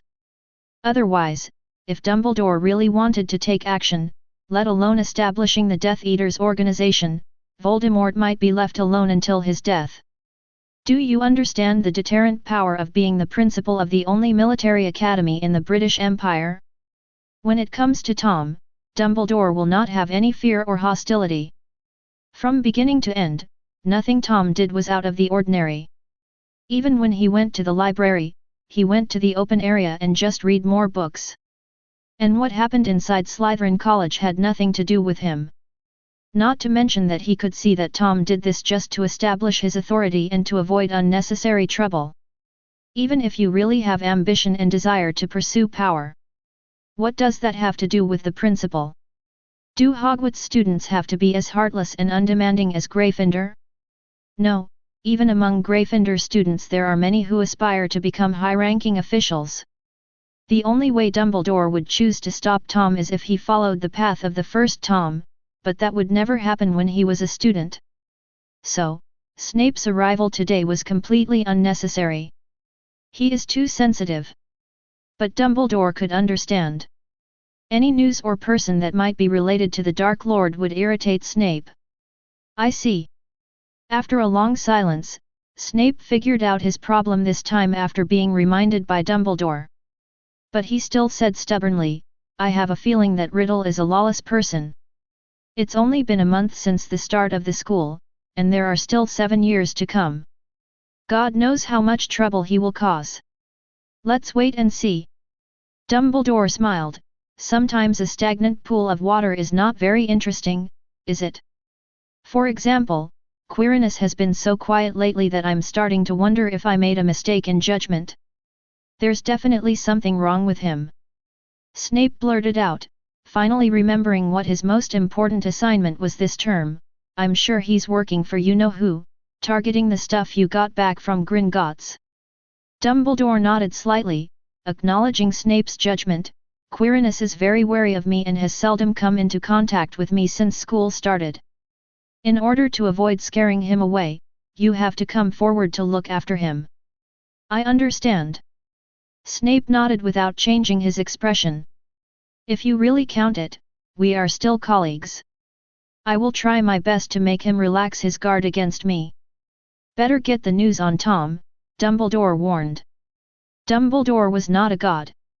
Based on his current observations and information, he could only be sure that Quirrell was working for Voldemort. But he could never have imagined that Voldemort was so skilled and daring that he would personally possess Quirrell and put himself in danger. Snape did not refuse Dumbledore's request. But another question puzzled him: "Do you really think that the arrangements in the corridor on the 4th floor alone can stop him?" "Of course not." Dumbledore shook his head slightly. "Quirinus is an excellent wizard. He achieved great success when he was in Ravenclaw, but unfortunately he went astray." Dumbledore smiled and pointed to his chest. "The real defense is never those barriers, but the human heart." Snape had a stern face, having long been immune to Dumbledore's suspense. "If there's nothing else, I'll leave first. Go ahead and go easy on Mr. Riddle." When Snape left the office, the place became even more lively. The portraits of the principal who were pretending to be asleep opened their eyes and started talking. "It's outrageous. A first grader beat a 7th grader and he won." A bearded principal smacked his lips. Another hook-nosed old man said, "Is it possible that the students in previous Slytherin classes were all too stupid? Don't be ridiculous. Slytherin was the most advantageous house when we were students. If they are stupid, then the students in our houses are even worse. What's the magic in the name Tom Riddle? Both of them are monsters. I also think it's weird. What do you think? Should we go back and tell the younger generations in the family to give the newborn this name and see if it works?" "Ha ha ha ha ha ha." Just as the headmasters were discussing the name Tom Riddle, a burst of wild laughter appeared at an inopportune time. A middle-aged principal with a mustache and a thin face laughed arrogantly. "What you said is useless. Can you become a group just by giving them a name? We are wizards, not charlatans. After all, it's because we Slytherins have good feng shui and are good at supporting people." His words angered several portraits of hot-tempered principals, who quickly left their own frames and came to the frame of the middle-aged principal, punching and kicking him. For a while, there were screams of pain. No one helped the middle-aged headmaster because in the entire history of Hogwarts, Slytherin had only one headmaster, who was also the most unpopular headmaster in history. Phineas Black. How unpopular is this principal? During his tenure as headmaster, the 4 colleges put aside their 1,000-year-long rivalry and stood in unison to resist Phineas Black's attempts to tamper with the school. You can imagine how much people hate him. The noise here did not affect Dumbledore, who was deep in thought. He thinks about a lot of things, and they are very complicated. There were problems with Quirrell, there were problems with Voldemort, and there were problems with Tom. Although Dumbledore will not interfere with Tom's actions, the professor's duty is to guide students to grow better. Dumbledore felt that Tom's style of doing things was a bit extreme and ruthless. Such a character will bring him trouble in the future. But how to guide him is another problem, because Tom is not a naive and passionate little boy like Harry. Rather, he is a precocious teenager who has developed his own style of dealing with things in a difficult living environment. Rash teaching and pointing fingers from a superior position will only make people rebellious. So the method and approach are very important. Headache, headache. Dumbledore sighed and began to speculate again about where the other Tom was hiding. But our protagonist Tom didn't know that his respected dean had already reported him to the principal, and the even more respectable principal began to consider how to ICU him. At this time, Tom is facing a major decision. Daphne, Tom, let me support you. Chapter 54. Girl, do you know that you said something very dangerous? Tom had just finished his meal and was about to take a walk by the lake to digest his food when he was blocked by Daphne in the hallway. The moment the girl opened her mouth, he was shocked. After Daphne finished speaking, she was also stunned, then her face turned red like a bubble teapot and she waved her hands frantically. No, that's not what I mean. I mean, can you teach me magic? I also want to become stronger. Damn it! Why did you say what was in your heart? These two requests are so far apart, how did you get it so wrong? Two different thoughts appeared in the minds of the boy and girl. How can I not agree to such a simple request? You can just train with me in the afternoon. In order to prevent Daphne from continuing to be embarrassed, Tom decisively agreed. Hey, Tom, I know you're the best. The girl regained her senses, looked up at the boy, then took out a small bag and handed it to him. Here you go. What's this? Tom took the bag, opened it and fell silent. Daphne, you really want to support me, right? The small bag was cast with a traceless extension spell and was filled with gold galleons. After a rough count, there were at least thousands of them. Is it so valuable now? If he were older. Tuition fees. Daphne interrupted Tom's fantasy and said as a matter of course, you are helping me with my studies, isn't it natural for me to pay the tuition fees? The idea had only come to her last night when Tom was dueling with the prefects. Tom is very powerful and knows many spells, and she is a good student who loves to study. You have knowledge and I have money, so you are a match made in heaven.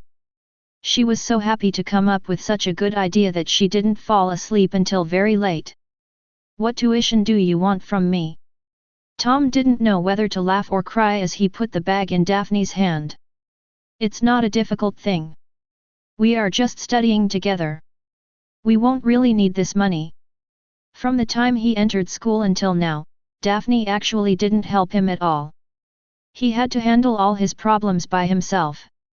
But not everything has to be measured by results. From beginning to end, Daphne did not alienate him because of his background and the atmosphere of the college, but supported him clearly. This attitude is the most valuable. That's why Tom wouldn't take her money. If it were someone else, he would consider whether to help or not even if they were offered money.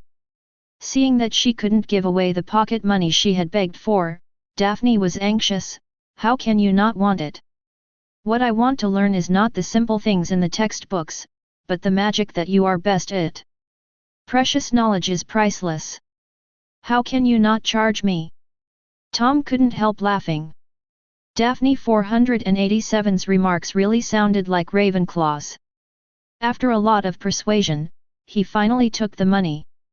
Tom realized that Daphne was just looking for a reason to give him the money, and further refusing would only hurt their relationship. Damn it, I still can't escape the fate of being a gigolo. But Tom is indeed short of money now. Some of the ingredients for the potion Andrus mentioned could be obtained from Snape, but the rest would also cost money, and because of the quantity, it would also be a considerable expense. He was just thinking about how to get some money to spend recently, and then Daphne came. This money would be considered as a loan from him, and he would pay it back 1,000 times to Daphne and Greengrass as a token of his gratitude. Daphne was also smiling, feeling that she could help Tom and was very happy. Come on, I'll take you somewhere. After receiving the money, he had to do the job. Tom didn't wait until the afternoon. He took Daphne's hand and went upstairs. Daphne followed Tom all the way to the 8th floor in a daze, and then followed Tom into the room of requirement. This is... Daphne stared at the secret room that suddenly appeared with her eyes wide open. I call it the room of requirement.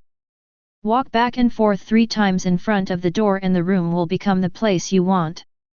But don't make your wish too outrageous, or it will be beyond the capacity of this room. Magic is not allowed in the castle, and there are other students on the lawn, so I used this place as a training room. Daphne suddenly realized, I was wondering why I couldn't find you sometimes, it turns out you were hiding here. It would be better if we didn't go find Granger. Thinking of this, Daphne's smile became even brighter. Tom felt a little puzzled and didn't know what the rich woman was laughing at. He waved his magic wand and 2 dummies flew over. Tom motioned for Daphne to take out her wand, and then continued, I will not teach you any new spells today. Today's task is to use any attack spell you know on the dummy 100 times, and then the training will be over. Is it that simple? Daphne blinked, thinking that Tom's expectations of herself were too low. Tom smiled and said, just wait until you can do it first. Snort. Feeling looked down upon, Daphne remained silent and planned to prove Tom wrong with practical actions. Fainted. Daphne had already mastered the most basic attack spell, the stun spell, before going to school. The spell hit the dummy, and the impact force knocked it down, but it immediately bounced up like a tumbler. Fainted. Fainted. Daphne cast the spell continuously, which worked fine at first, but after more than 10 times, the spell suddenly failed. The girl's face turned pale, and she felt as if she had woken up without getting enough sleep. Her head was dizzy. What's going on? I'm so sleepy. This is a sign of a dramatic consumption of magic power. Tom turned a dummy into a single sofa, helped Daphne sit on it, and took out the chocolates he had prepared long ago. Eat something. The consumption of magic power has an all-round impact on the body. You need to replenish your energy. Daphne really felt her stomach was empty, even though she hadn't finished breakfast for long. After saying thank you, he ate the whole piece of chocolate in small bites like a little hamster and immediately felt much better. But it was far from the energetic performance just now. Tom looked at her with a half-smile, you can continue now when you have rested enough. I am counting for you. I have successfully cast 12 spells in total.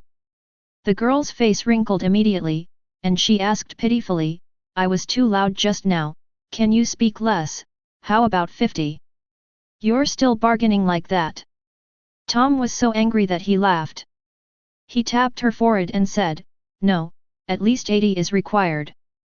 This is my guess as your current limit. Draining your magic power will be of great benefit to your development, but 50 won't have such an effect. In fact, Tom doesn't have such a sharp vision now.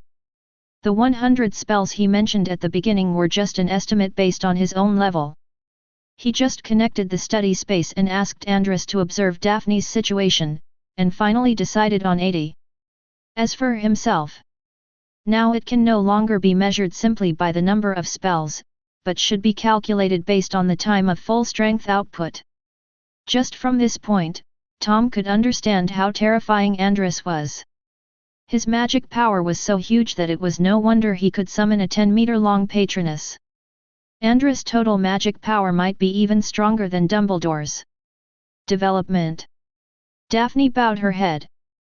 The road is so flat that if you lower your head you can see not only your toes but even your ankles clearly.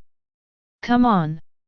The girl stood up immediately with strength coming from nowhere and cast out magic with great momentum. However, this time the duration was shorter, and the success rate of releasing the spell gradually decreased. While she was resting, Mew also started his own training. For the first time, Daphne realized how powerful Tom was. It was like a spell Gatling gun, firing continuously, and they were not just magic beams for show. The power of each spell was stronger than when she released it with all her strength. If Tom had shown this kind of strength in the battle with the prefects yesterday, let alone a round-robin battle, even if several people attacked him together, they would not be his match. Daphne suddenly felt a sense of urgency. The gap between her and Tom is getting bigger and bigger. Even if she can't compare with Tom in terms of talent, it's not a reason for her to give up on herself. If we don't work harder, we will have nothing in common in the future, and how can we be friends? So when Tom was resting, Daphne did not slack off, but tried her best to squeeze out her magic power. The two took turns training from 10 in the morning to 2 in the afternoon, and Daphne finally completed the task of 80 spells. The consequence is that my legs feel weak when I walk, and I just want to go back and have a good sleep. Tom had no choice but to help her all the way back from the 8th floor to the lounge, then handed her over to a senior girl and took Fanny back to the dormitory. The girl looked at Tom with a very strange look. If both of them were not old enough, she would have started to imagine some restricted scenes in her mind. What kind of gameplay can stimulate exhaustion? Tom watched the two of them walk into the girls' dormitory stairs, and then he left the lounge again. He was going to the Olari to borrow a school owl and buy some potion ingredients from Diagon Alley to prepare some potions for Finny to restore her energy and relieve fatigue. Although repeatedly squeezing out magic power may be uncomfortable now, this training method has unique advantages. It can develop potential and increase the upper limit of magic power. This upper limit will basically not exceed the level corresponding to the talent, but it can reach the peak state faster than others. The continuous and boring repetitive casting process is laying the foundation. Many times, using magic relies on a feeling and the body's instinct to create muscle memory, which is also very helpful for learning other magic in the future. These techniques are Andrus's experience, and are also the methods used by Tom, and Andrus is more strict with him. Diligence can make up for lack of talent. Talented people should be more diligent so that they have the opportunity to fully display their talents. Otherwise, it will be in vain. And ordinary people who work hard want to surpass other ordinary people, which creates the atmosphere of competition.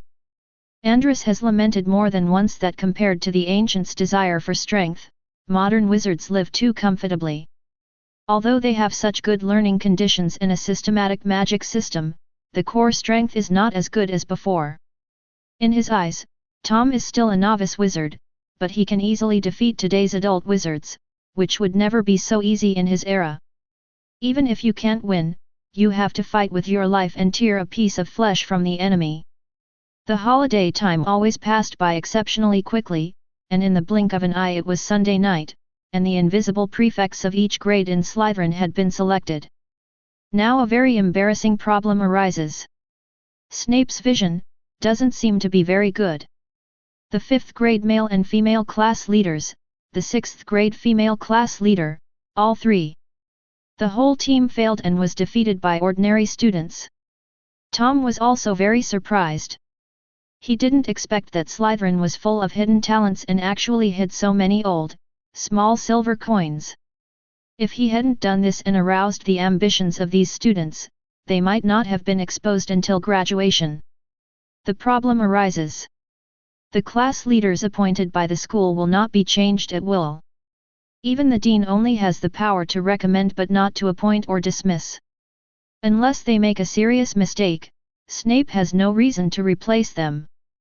The invisible prefect and the prefect are not the same person, so who should I listen to? Finally, Snape decided to implement the principle of strength first. On the surface, the three guys were still prefects, but they were just three puppets who had to obey the orders of the invisible prefect. This can also be considered a punishment, or a spur. Everything will be over when they regain the position of invisible prefect. This trick was quite effective. The faces of the three former class leaders turned green. They had no face to stay in the lounge any longer. After Snape's announcement, they hurriedly left the lounge. He must be looking for a place to train hard and wait for the challenge of revenge next semester. The other invisible class leaders are surrounded by a circle of people, and people will unconsciously move towards the center of the circle. In the past, they may not be sure who is the center of a grade, but now, it is natural. The lounge was filled with joy, except for Malfoy and his two followers who seemed out of place in the atmosphere. They sat in the corner, and Malfoy looked at Tom who was surrounded with hatred. I was hung all night and only woke up when I fell to the ground in the morning. Not to mention the physical pain, what really broke Malfoy down was being humiliated by Tom in public. He had never suffered such humiliation since he was a child. Even when he was treated coldly because of the duel, he was not so embarrassed. After waking up and returning to the dormitory, the first thing Malfoy did was to write a letter to his father to complain. He was going to kick this mudblood out of school and send him back to his muggle world. As for whether it can be done, Malfoy thinks there should be no problem. His father is a school director. As long as all the directors agree, even Dumbledore can remove him. Judging from the time, his family should have received his letter. Invisible prefect? Humph, I'll make it so that you can't even be a student. Cursing Tom under his breath, Malfoy left the common room with Crabbe and Goyle. If Snape had not asked all students to show up, he would not have gone out and accepted all those strange looks. Malfoy Manor, Wiltshire. Malfoy guessed correctly, his father, Lucius Malfoy, did receive his letter of complaint. But he was not as furious as he had imagined, rushing directly to the school to question Dumbledore and punish Tom. On the contrary, Lucius Malfoy's face was pale and his hand holding the letter was shaking. Just because of the name, Tom Riddle. Voldemort has always boasted of his pure bloodline, but, whoever believes in this from a pure blood family is an idiot. He didn't just appear out of nowhere. He was the best student at Hogwarts and everything can be traced.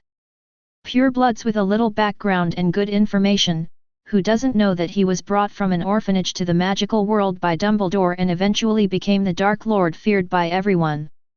Of course, this was all they knew at most. The feud between Voldemort and the Gaunt family was a deeper secret. But knowing it doesn't mean exposing it. Besides making Voldemort angry and embarrassed, it will also make those wizards who resist them laugh at them. A group of purebloods who boast of their bloodline are actually following a muggle-born orphan? It will definitely make people laugh out loud. Therefore, many Death Eaters assume that Voldemort is a pure blood, because only pure blood can lead them. It doesn't matter whether they really think so or not. They need this concept as a righteousness to fight for. Get greater benefits. Lucius learned this information from his father. After so many years, Lucius heard the name again. Slytherin, gifted, because of humanity. Could it be, he's back? Lucius was trembling. He didn't believe that the man was still alive. In order to break the fear in his heart, Lucius decided to go to Dumbledore tomorrow. If it is confirmed that it is not the Dark Lord, then it will not be too late to seek justice for my son. Chapter 55. On Monday morning, there was a thick fog around the castle. It seemed to have rained late at night. In addition to the aroma of breakfast, the auditorium was also filled with the smell of soil, making the sleepy little wizard unable to tell whether he was eating mashed potatoes or soil. The Slytherin students kept their mouths shut, and the young wizards from other academies didn't know what happened this weekend yet, but they could sense something odd in the atmosphere. The Slytherin snakes, which usually moved in twos and threes, appeared in groups today, with a few people vaguely at the center. This may seem a little strange, but not many people will care. But Harry and Ronald were confused. Because of the advice Tom gave them before, which helped them successfully discuss Malfoy, the two of them subconsciously paid more attention to Tom. In the past, only Daphne was around Tom, and everyone else avoided him. But today, Harry suspected that Tom had tampered with the family tree of those students overnight, making them worship him as their ancestor. Some served tea and water, some helped cut sausages, and some helped spread butter. Even worse than his aunt had been to Dudley. Harry was puzzled, while Ronald was openly envious, so envious that his eyes turned as red as his hair. Isn't this my dream? How did Riddle enjoy it first? What's going on? Ronald looked at Hermione, who was sitting across from him. Aren't you too close? Why is Riddle so popular after just one weekend? How should I know? Hermione retorted irritably and chopped the eggs on the plate into pieces. It was because she didn't know what happened that she was so angry. Tom didn't talk to her for the whole weekend and they didn't even have a chance to meet each other. Ronald shrank his neck, not daring to provoke the angry Hermione, and could only whisper crickets in his heart. Not far away, George and Weasley looked at each other and saw deep curiosity in each other's eyes. They were sure that something must have happened to Slytherin in the past few days to cause the changes, and Riddle seemed to be a beneficiary. I guess I'll have to ask this kid some questions next time we meet in the kitchen. Fred whispered, and George nodded in agreement. At this moment, a large flock of owls flew in through the open door and dropped the little wizard's package and heart on the table. Tom was quick-witted and caught his package accurately, thus avoiding the tragic fate of falling into the milk lake. Daphne watched Tom curiously open the outer package, which was full of packaged medicinal herbs and strange potion ingredients. Tom, why did you buy so many potion materials? Some of them are for my own use, and some are for you. Give it to me. The girl blinked.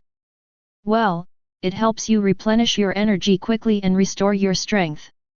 Tom took a look and confirmed that there was no problem with the quality of the materials. He repacked the package and prepared to send it back to the dormitory later. Daphne looked at him with emotion, her eyes sparkling. Tom was so thoughtful. He thought about the problem from every angle and he even used his own money to buy the materials for her. This made Daphne feel for a time that she paid too little tuition. After returning to the dormitory to put their things away, Tom and Big Fn rushed to the Transmigration classroom for class. Lucius Malfoy also arrived at Hogwarts at this time. However, he did not go directly to Dumbledore, but came to Snape first. After all, Lucius still had a deep fear of Dumbledore, and he would not dare to go to his house to question him without sufficient confidence. So he came to Snape first to build up his courage, and by the way, questioned Snape why he failed to protect Malfoy. Snape was in class when Lucius came. He was not surprised to see Lucius appear. He told the students to keep quiet and continue brewing the potion, then he walked out of the classroom. Severus, shouldn't you give me an explanation? Without any greetings, Lucius started to accuse. Snape asked, do you really understand the whole story, Lucius? I have asked many students, and it is certain that it was Malfoy who provoked Riddle first. There was no conflict between the two before. It is obvious that Malfoy wanted to improve his status in the first year by dragging down Tom, but unfortunately he failed. What can I say in this situation? Lucius was even more dissatisfied when he heard Snape's explanation, a country bumpkin, you watched Draco grow up, Severus, he hung Draco in the lounge for a whole night. Our Malfoy family has lost all face. Aren't we friends? You Malfoy family have no dignity. Yes, of course we are friends. Snape sneered in his heart, but admitted it, but work and life must be clearly separated. Both of them are my students. I will not favor either side. You will not forget the rules of survival in Slytherin, right? Lucius was silent. Slytherin has never changed. When he was in school, he relied on his family background and the friends he had won over to bully other students. Who could have thought that there would be a reversal of events when it came to his son, ABD from Muggle family, who was not afraid of the reputation of their pure-blood family. People from other families also watched coldly. Lucius' eyes darkened. Severus, are you sure that Riddle is okay? A person who has never been exposed to magic can defeat a 7th grade student who is about to graduate in a short time. Oh, is it possible that he is the only genius and we are all fools? Could it be that he has mastered some extraordinary black magic? Who taught him? Snape snorted in his heart. He naturally understood what Lucius Malfoy was worried about. He didn't want to waste any more time, so he directly said, Lucius, Dumbledore vouched for Riddle. He has no problems, and he has not used any dark magic or other means. This world is inherently uneven. If you still have objections, you can go talk to the guy on the 8th floor. Lucius Malfoy still didn't let Snape go, and begged him to take him to Dumbledore's office. Principal's office. Lucius Malfoy got the answer he wanted from Snape and became more confident. As soon as he entered the room, he asked Dumbledore to fire Tom. Dumbledore tilted his head in distress. Lucius, as I recall, the school directors do not seem to have the power to interfere with the school's internal decisions.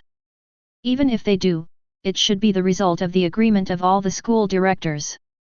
I'm asking you as a father. Lucius was very angry. Wasn't Dumbledore clearly mocking him for not knowing his own limitations and not knowing what was good for him? Especially that weird look, it's like he's looking at a fool. Dumbledore smiled gently, in stark contrast to the red-hot Lucius. I just learned about this incident, but I must know the details before I can impose any punishment. As he spoke, he took out a piece of parchment and wrote something on it. Then he folded the paper into 1,000 paper cranes and sent them out the window. Please wait a moment. I have asked Mr. Filch to invite the two parties to come over and hear what they think. Lucius snorted and sank down on the sofa, not looking at Dumbledore. Snape said calmly, I'm going back to class. I have no objection to whatever punishment you give me. Thank you for your hard work, Severus. In the Transfiguration class, Professor McGonagall was asking the little wizards to turn water cups into pencil cases. Tom was the first to finish without exception, adding 2 points for Slytherin. He did not succeed in one go, but first transformed into a rudimentary form, and then tried twice more under the guidance of Professor McGonagall before he achieved the perfect transformation. In this way, he not only demonstrates his talent as a reasonably excellent student, but also provides emotional value to the professors, allowing her to enjoy the pleasure of helping students improve. Kill two birds with one stone. He wasn't playing tricks to get ahead, he was just trying to earn more credits. Focus your mental strength more and stop looking at me all the time. You want to transform this cup, not my face. Oh. Daphne withdrew her gaze from Tom's face and was about to cast a spell when the door of the classroom was pushed open with great force, instantly attracting everyone's attention. Professor McGonagall frowned. Filch? What do you want? Professor McGonagall. Filch smiled ugly. Headmaster Dumbledore needs Malfoy and Riddle to come over, now. Professor McGonagall glanced at the two people who were named. Malfoy looked ecstatic, and Tom stood up calmly. After getting permission, the two followed Filch out of the classroom. Almost all the Slytherin students guessed why Dumbledore called the two over, and they were whispering about whether Dumbledore would punish Tom. As for dismissal? No one would be so stupid. Dumbledore had been the headmaster for all these years and had never expelled any students. It was just a fight. There were many more serious mistakes than this, but nothing happened. Even Daphne didn't look worried. She practiced Transfiguration seriously, hoping to succeed before the end of Get Out of Class today. You know why, right? Hermione couldn't help but be curious, so she sat down in Tom's seat and asked, Greengrass, Tom and Malfoy had a dispute? Daphne glanced at her. Granger, why should I tell you? You can say it if you want. Hermione curled her lips. You are not worried at all, which means it is not a big problem. I'll ask him alone when I go to the library one day, and he will definitely tell me. Daphne was in a bad mood and her transfiguration spell failed again. She didn't like the silent atmosphere of the library, so Tom and Hermione basically spent their time alone in the library. But suddenly she thought of something and became happy again. You don't know yet, do you? Tom has agreed to help me with my studies. We have been practicing together this weekend. I may not have much time to go to the library in the future. You should find a Gryffindor companion. Now it was Hermione's turn to bite her lip. She finally knew why she hadn't seen Tom the whole weekend. It turned out that he was helping Daphne with her homework. She is obviously smarter than Daphne and studies harder. But because Tom often gave Daphne advice, the two seemed to be at about the same level of progress. How about, I also seek counseling from Tom? But there is no such thing as getting something for nothing, especially for those who grew up in the capital world, who value input and output more. What reward could she give Tom? For a moment, Hermione had no intention of arguing with Daphne and fell into distress. On the other side, Tom and Malfoy followed Filch all the way and arrived at the corridor on the 8th floor. Malfoy's nose was almost upturned along the way, but he didn't say anything harsh like Tom. He was afraid of being beaten again. Filch is a rubbish squib. Can't protect him. Anyway, in his opinion, Tom will be severely punished soon, and it won't be too late to ridicule him then. If Tom dares to hit him again and refuses to change, he may really be fired. Thinking of this, Malfoy actually laughed out loud, which scared Filch, who had been leading the way in front. Filch glanced at the smirking Malfoy strangely, feeling that there must be something wrong with this guy. Filch stopped in front of a gargoyle. The stone statue suddenly came alive and opened its mouth to ask, "Password." "Jelly slugs." The gargoyles moved to the side, revealing a passage behind. "You go in, the headmaster is waiting for you inside," Filch said and left. Malfoy rushed in impatiently. When Tom wanted to go in, he was stopped by the claws of the gargoyles. He asked unhappily, "Boy, what was that look in your eyes just now?" Tom was surprised. "Can you understand human eyes?" The gargoyle opened its mouth and said, "I have existed longer than your family tree. You clearly disliked me just now, didn't you? Then how long have you existed, and who created you?" Tom asked curiously. The gargoyle kept its mouth shut. "This is my secret, I won't tell you." "All right." Tom admitted frankly, "I do dislike you because you are so ugly." The gargoyle was furious. "What do you mean I'm ugly?" "It's because the person who created me had poor aesthetic taste, damn Salazar." Oh, Tom suddenly realized, so you are the work of the founder, no wonder you look much smarter than other statues. You born evil Slytherin brat, you actually tried to trick me. The gargoyle was horrified and gave him a hug. "Go in." The gargoyles pushed Tom up the spiral staircase and slammed the door shut. Tom was speechless. "Didn't you say it yourself?" The spiral staircase automatically rose and Tom was brought to a gate shaped like a lion's body and a griffin. "The door is not closed, you can go in directly." There were 3 people in the room, Dumbledore and 2 Malfoys with the same platinum hair. The host punches in the principal's office and gets 10 achievement points. The reward for a night tour of the principal's office is 50 points. Please keep up the good work. Good day, Professor. Tom bowed slightly, completely ignoring the 2 Malfoys. Good day, Mr. Riddle. Dumbledore smiled warmly, waved his wand, and a soft chair fell behind Tom. Please be at your own leisure. I just want to understand the situation. I heard that you had a conflict with Mr. Malfoy. Tom sat on the soft chair, leaning against the soft and comfortable cushions and nodded gently. Malfoy seems to think that an orphan is easy to bully, and wants to gain some sense of existence through me. It's a pity that he picked the wrong person. Orphans are best at protecting themselves. He's lying. With his father's support, Malfoy became much bolder. I just asked Goyle to kindly remind you to be more low-key, but you attacked me directly. You, remind me? Tom frowned. Malfoy, do you want me to be like you, cowardly and unwilling to show up for the duel you proposed? The 2 Malfoys' faces turned extremely sour. Tom looked at Lucius Malfoy. His white hair made him look unruly, and his eyes were full of malice, all directed at him. Children who always tell tales are really annoying. Tom knows that Dumbledore will protect him, and he doesn't care about Malfoy's troubles, but flies can also make people upset. How about making a cameo appearance as a dark wizard? Let Malfoy also experience the lifestyle of an orphan. He was much luckier than himself, at least he could inherit a large fortune. There was no inheritance tax in the magic world. No, there was no tax at all. It was simply a tax imposed on capitalists and nobles. Heaven!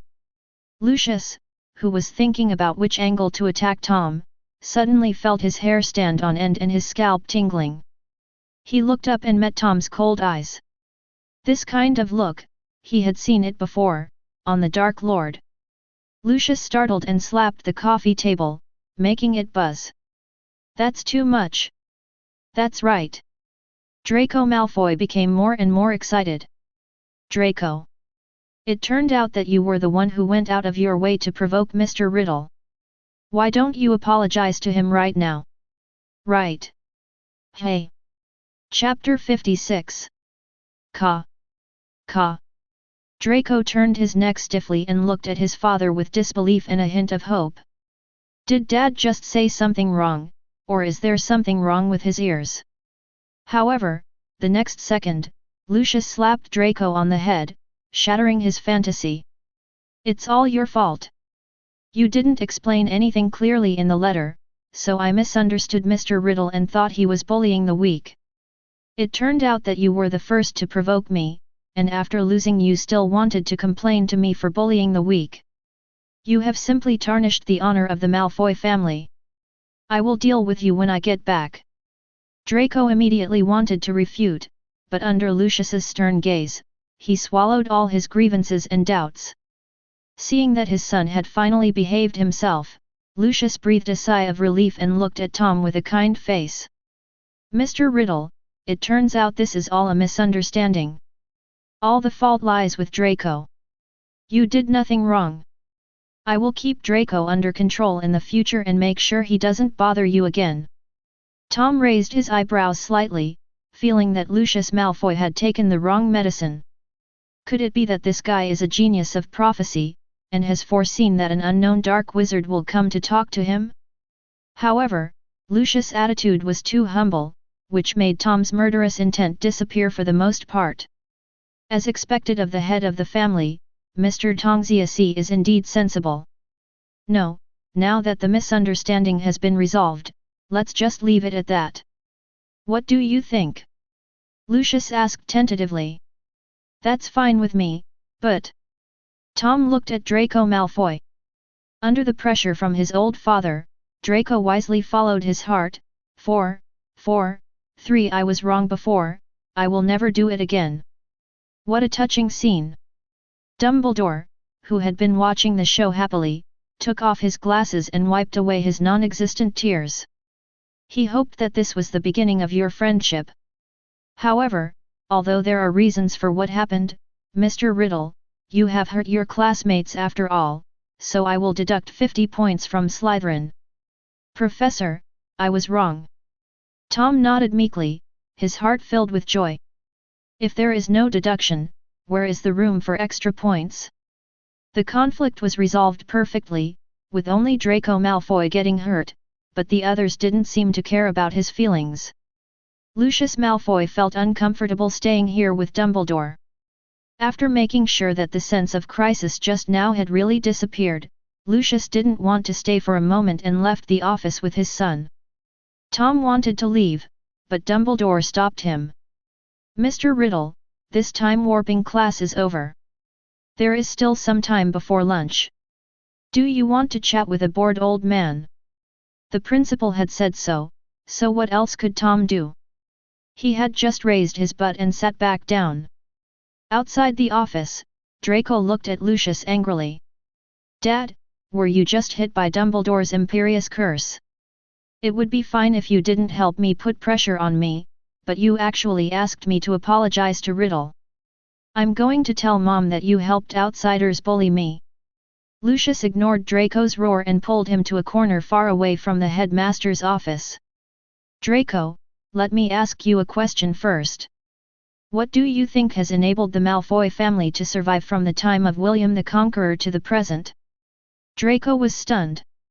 Although he didn't know why Lucius asked this, seeing his serious expression, he answered honestly, noble blood, huge connections, huge wealth, and powerful strength. Lucius nodded with relief, very good, that's all bullshit.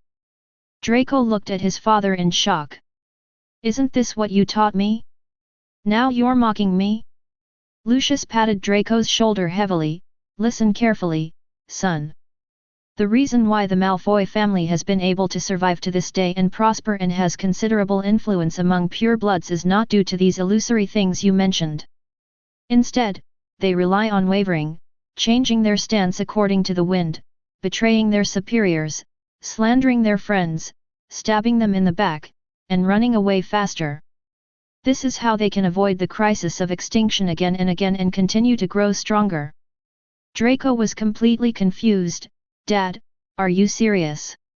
I've never been so serious. Lucius Malfoy said seriously. His expression was indeed more serious and tired than Draco had ever seen. The vain words I told you on a daily basis were only to establish a personal image for our family. We firmly support pure blood in order to gain the friendship of other pure blood families and gain greater benefits. But in fact, bloodline is really not important. What matters is strength. A half-blood becomes the Dark Lord. Do you dare to resist him? Draco shook his head numbly. I dare not. Even the families who stood on his side knew how terrifying the Dark Lord was. Otherwise, they would not dare to even mention his name and could only refer to him as the Mysterious Man or the Dark Lord. But what does this have to do with you speaking for Riddle just now? Draco asked, still puzzled. Lucius sighed.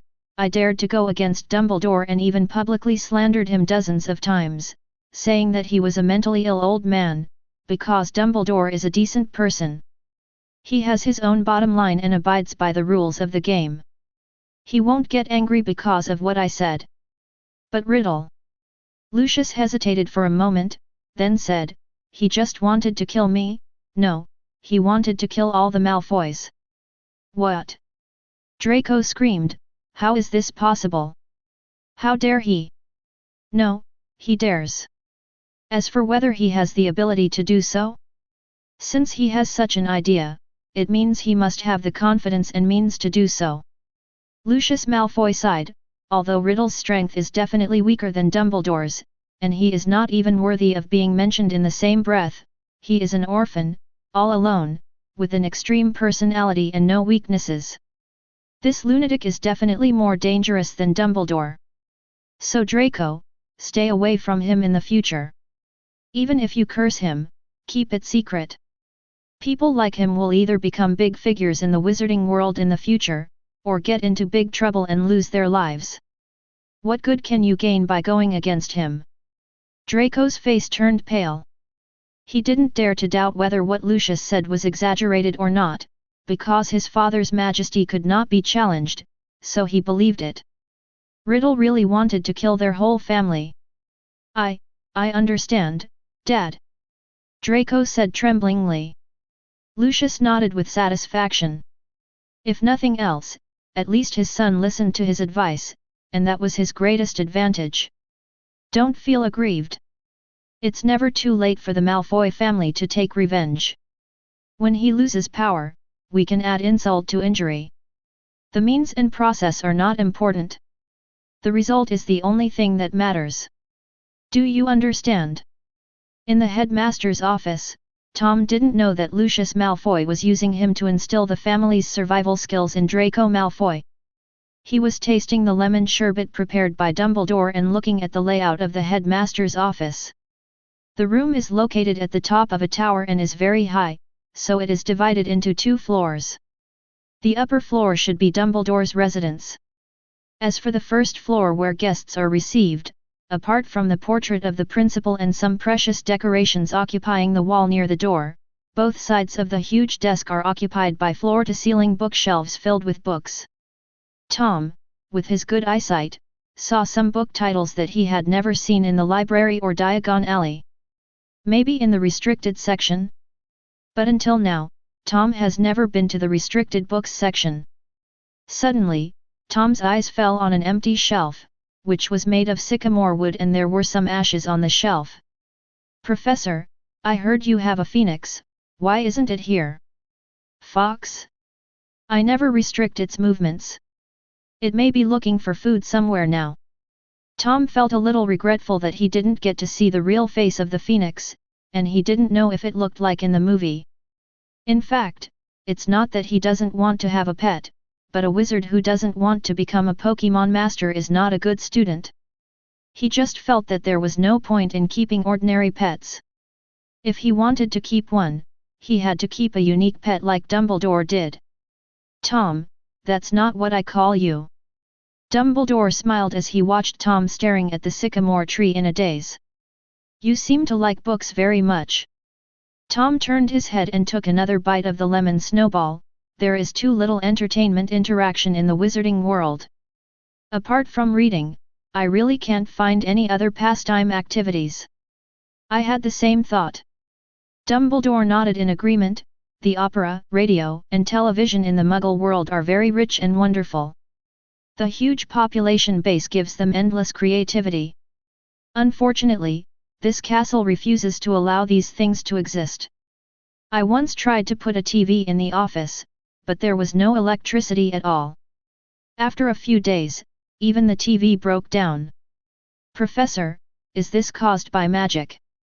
Tom asked curiously, but the density of wizards in Diagon Alley should be no less than that in the castle, so why can the TV in the leaky cauldron work normally? No, powerful magic can indeed interfere with the use of Muggle electrical appliances, but that is in the case of an outbreak. The natural dissipation of a young wizard cannot do this. Dumbledore looked up at the dome. What really rejected them was this castle. Hogwarts itself is a super magical object. There are many secrets contained in it that even I, the headmaster, don't know. Oh. Tom nodded in understanding and fell silent. He didn't know what Dumbledore's purpose was in keeping him, but it definitely wasn't out of ill will. It is better to just remain unchanged in the face of ever-changing circumstances and wait for old Dang to make his move. But Dumbledore seemed to really want to chat with Tom, and he talked about this and that for a long time, just asking him how his studies were going, how his life was going, and what he thought of the professor's courses. Tom was puzzled. Take it. I heard from Severus that you came up with a system of invisible prefects. The highlight is here. Tom perked up and sat up straight. It's just a sudden idea. In fact, in the Muggle world, a college is equivalent to a class.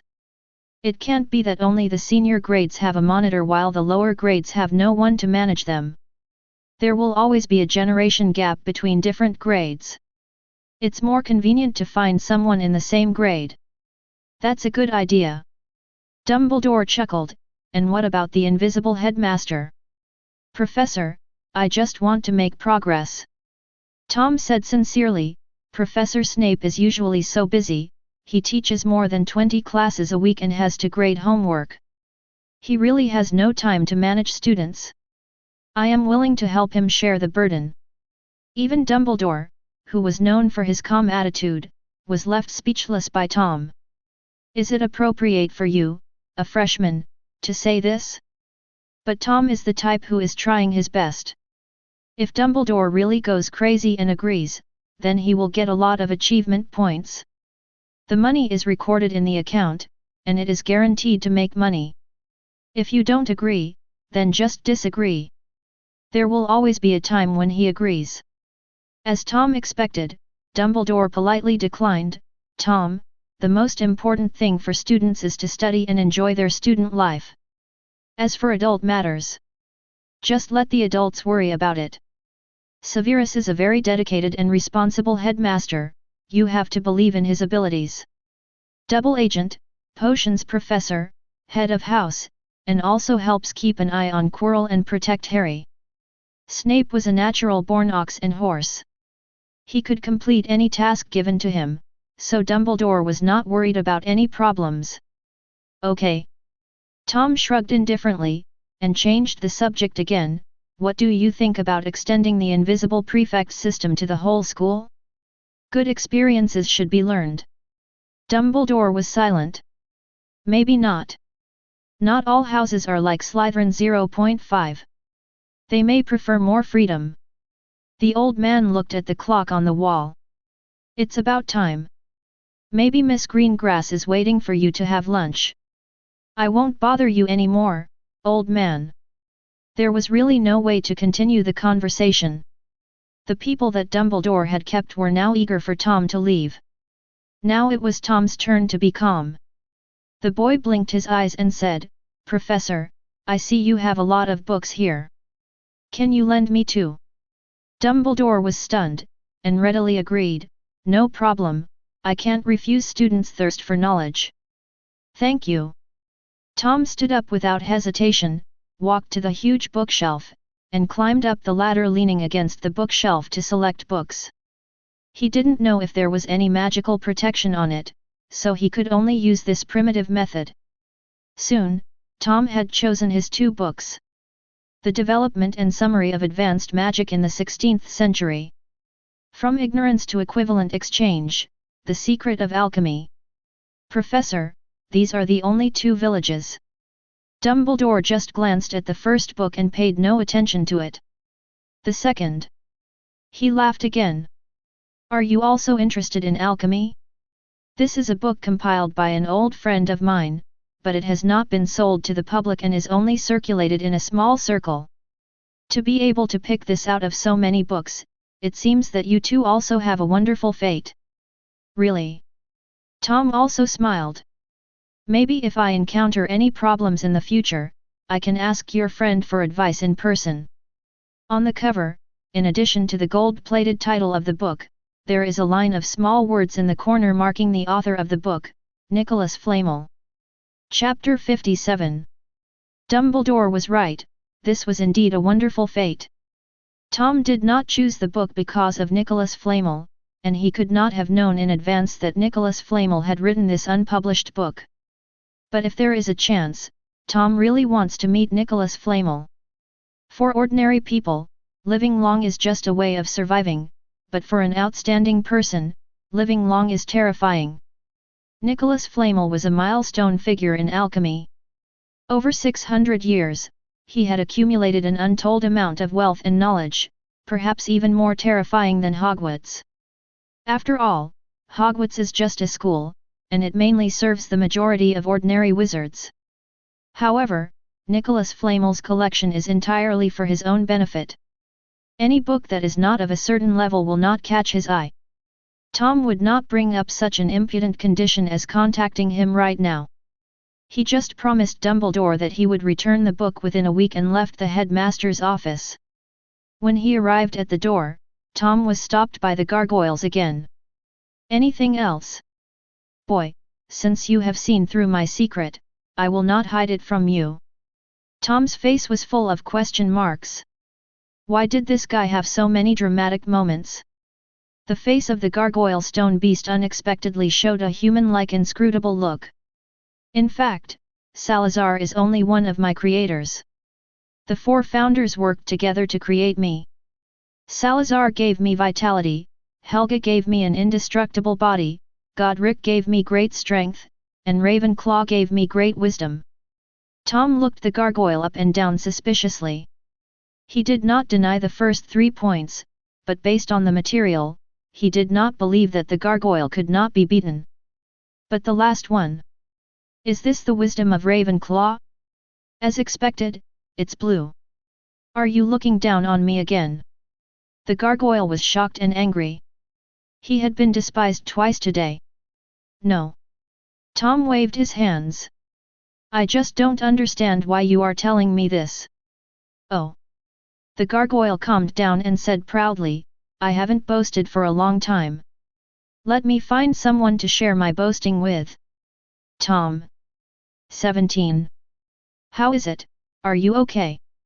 When Tom returned to the hall, it was lunchtime. The Slytherin students all looked at him curiously. In a short time, everyone knew that Malfoy and Tom had been called away by the headmaster. "Malfoy hasn't gone out yet, only Tom has come." Daphne couldn't wait to ask Tom after he sat next to her. Although she said she was not worried, she only knew that there wouldn't be any big problems. Who knew what kind of punishment Dumbledore would give her? 50 points deducted, that's all. Tom said indifferently, scooped 2 spoonfuls of mashed potatoes into the plate and poured thick beef sauce on it. When the little snakes heard that 50 points would be deducted, they didn't react at all. It's not that there is no reaction, it's more that they don't dare to show it. Hufflepuff is the most indifferent among the 4 houses. The House Cup has basically nothing to do with them. Ravenclaw takes things as they come. They will compete if they can, and it's no big deal if they lose. Only Gryffindor and Slytherin, the two old enemies, value honor the most, but Gryffindor often becomes Gryffindor during playtime, and the points are gone without them noticing. Someone once said that the lion and the snake are two sides of the same coin. There is a reason why a shrewd and ambitious lion will become a snake, and a brave snake will become a lion. If it was someone else who was deducted 50 points, they would have been criticized and treated coldly by the little snakes, just like Malfoy and Goyle before. Even if you are from one of the 28 pure-blood families, you will be isolated. But with Tom, whoever dares to show up, it is not a question of whether you isolate him or not, but whether he will bring others to oppose you. Tom, who has just become the strongest person in the academy, is really not someone that anyone can afford to mess with. Besides, Tom is very good at adding points. He can make up for this loss by himself in a month, unlike a loser like Malfoy. Only Snape, standing in front of the score column, had an expression that was hard to describe. "No, Dumbledore. I let you punish Riddle however you want. You can put him in solitary confinement, make him clean the house, or even give him a serious warning. In the end, I was deducted points. Are you messing with him or me? Tom, Malfoy actually dared to report you, do you want to give him a taste of his own medicine?" After dinner, Zob and I came to Tom and offered advice. "Of course you don't have to do it yourself, I can do it. There is still a lot of life and death water left from the last time, just let Malfoy digest it." Nott nodded vigorously, not wanting to let Zob and I take all the credit. "I have prepared some healing ointment. It was originally for myself, but now it's just right for Malfoy." Rozier's face flushed, and after a long while he managed to say, "Me too." Among the three people in the dormitory, he is the dumbest in speaking and really has no words to say. The three of them spoke without suppressing their voices at all, even Goyle and Crabbe, who were several people away, could hear them. But the two of them continued to eat as if nothing had happened. Followers also have human rights. How are they going to live in the future if they continue to suffer with Malfoy? There are still 7 years left.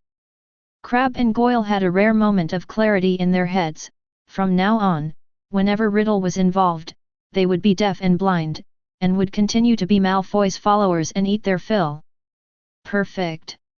Don't take it upon yourself. Tom waved his hand. I've said before, my feud with Malfoy ends here. If he continues to provoke me, you can do whatever you want, but now you all should behave yourself. Oh. Shabani agreed honestly, but he felt very sorry in his heart. What a great opportunity! He could not only teach Malfoy a lesson but also take the opportunity to please Tom. I didn't expect Tom to have such a high moral standard. He really reconciled as soon as he said he would.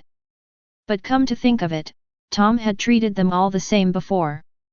They would do something stupid once and he would beat them up once, without the habit of settling the score afterwards.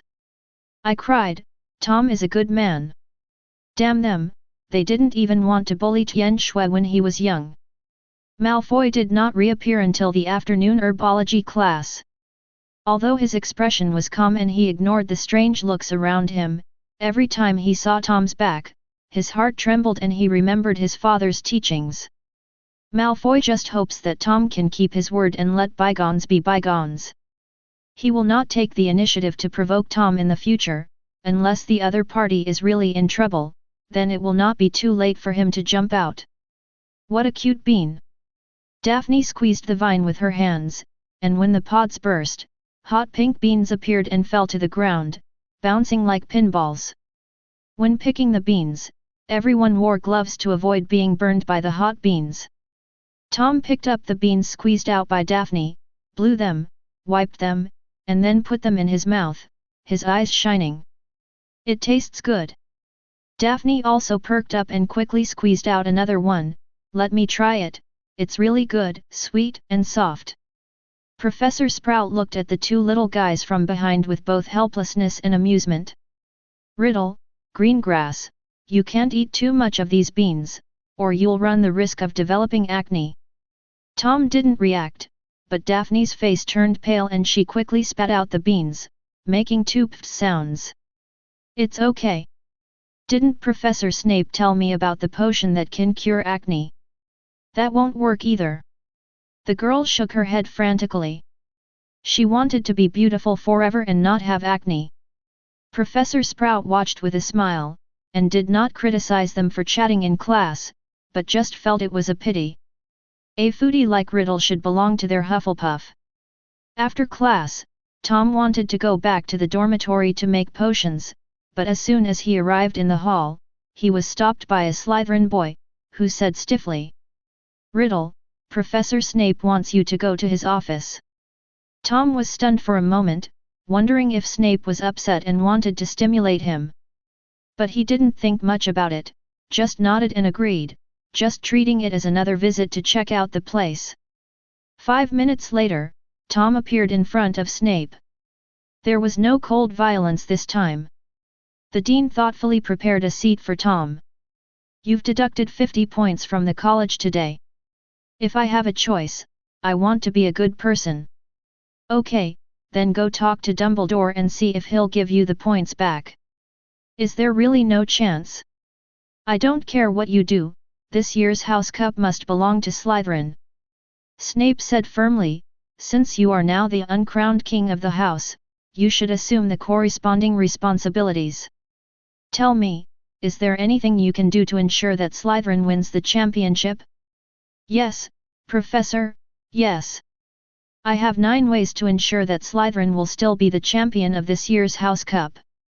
Tom smiled as brightly as a flower, and Snape was stunned. "I used the uncrowned king to mock you, didn't you hear it?" Snape didn't know that Tom cared about what he said. The reason he was so happy was because the half-dead system finally gave him another task. Detected that the host's direct dean issued a task, the system task is generated, task is generated. Mission objective, lead Slytherin to win this year's College Cup. Mission difficulty, difficult. Mission reward, 1000 credits, 100 achievement points, 10 draws left in the lottery machine. The huge sum of 1000 credits is enough for him to open the extraordinary state 10 times. 100 achievement points are 1/10 of the King of the Century, not to mention the lottery opportunity that has never appeared before. This is FG, Snape is not a vicious professor targeting him, he is simply his sweetheart, a gold mine. "Professor, do you have any other tasks for me?" Snape felt a little scared by Tom's fiery eyes, and he leaned back without saying a word. "I only have this one request. When you can do it, we can talk about the rest later." "All right." Tom lowered his head in disappointment, but soon he cheered up again. "Professor, I can't win the College Cup by myself. I'm not the savior." Snape felt that there was something else behind these words, and was just pondering them when he heard Tom continue, "I feel that I still have many shortcomings, especially in the field of potions. Professor, I have some questions here." Naturally, the next step was the question and answer session. Snape would not reject any studious student, even if that student was Potter or Longbottom. At most, his attitude is not very good, and he will give the answer in a sarcastic way. Of course, Snape remained rational when facing Tom. He was not sure whether the boy would bear a grudge and disgust him a few more times, so he gave the answer calmly and directly. Gradually, Snape's expression changed. From the calmness at the beginning to the solemnity later on, my heart was filled with turmoil and emotions were surging. Some of the questions Tom covered were difficult knowledge points from higher grades, as well as medicinal property analysis and shock boiling techniques that were not covered in the textbooks. These things were nothing to Snape.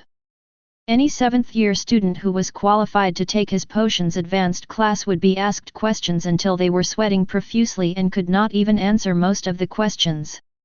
This kind of knowledge base appeared in a first-year student, and Snape tried to find out that Tom did not simply look at some questions and then ask him, but he really had some knowledge in the books and remembered all the knowledge introduced in the books.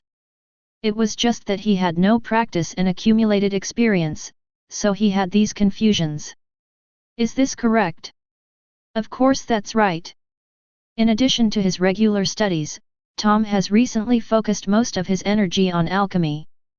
After all, he still needs to refine the strengthening potion that Andrus mentioned.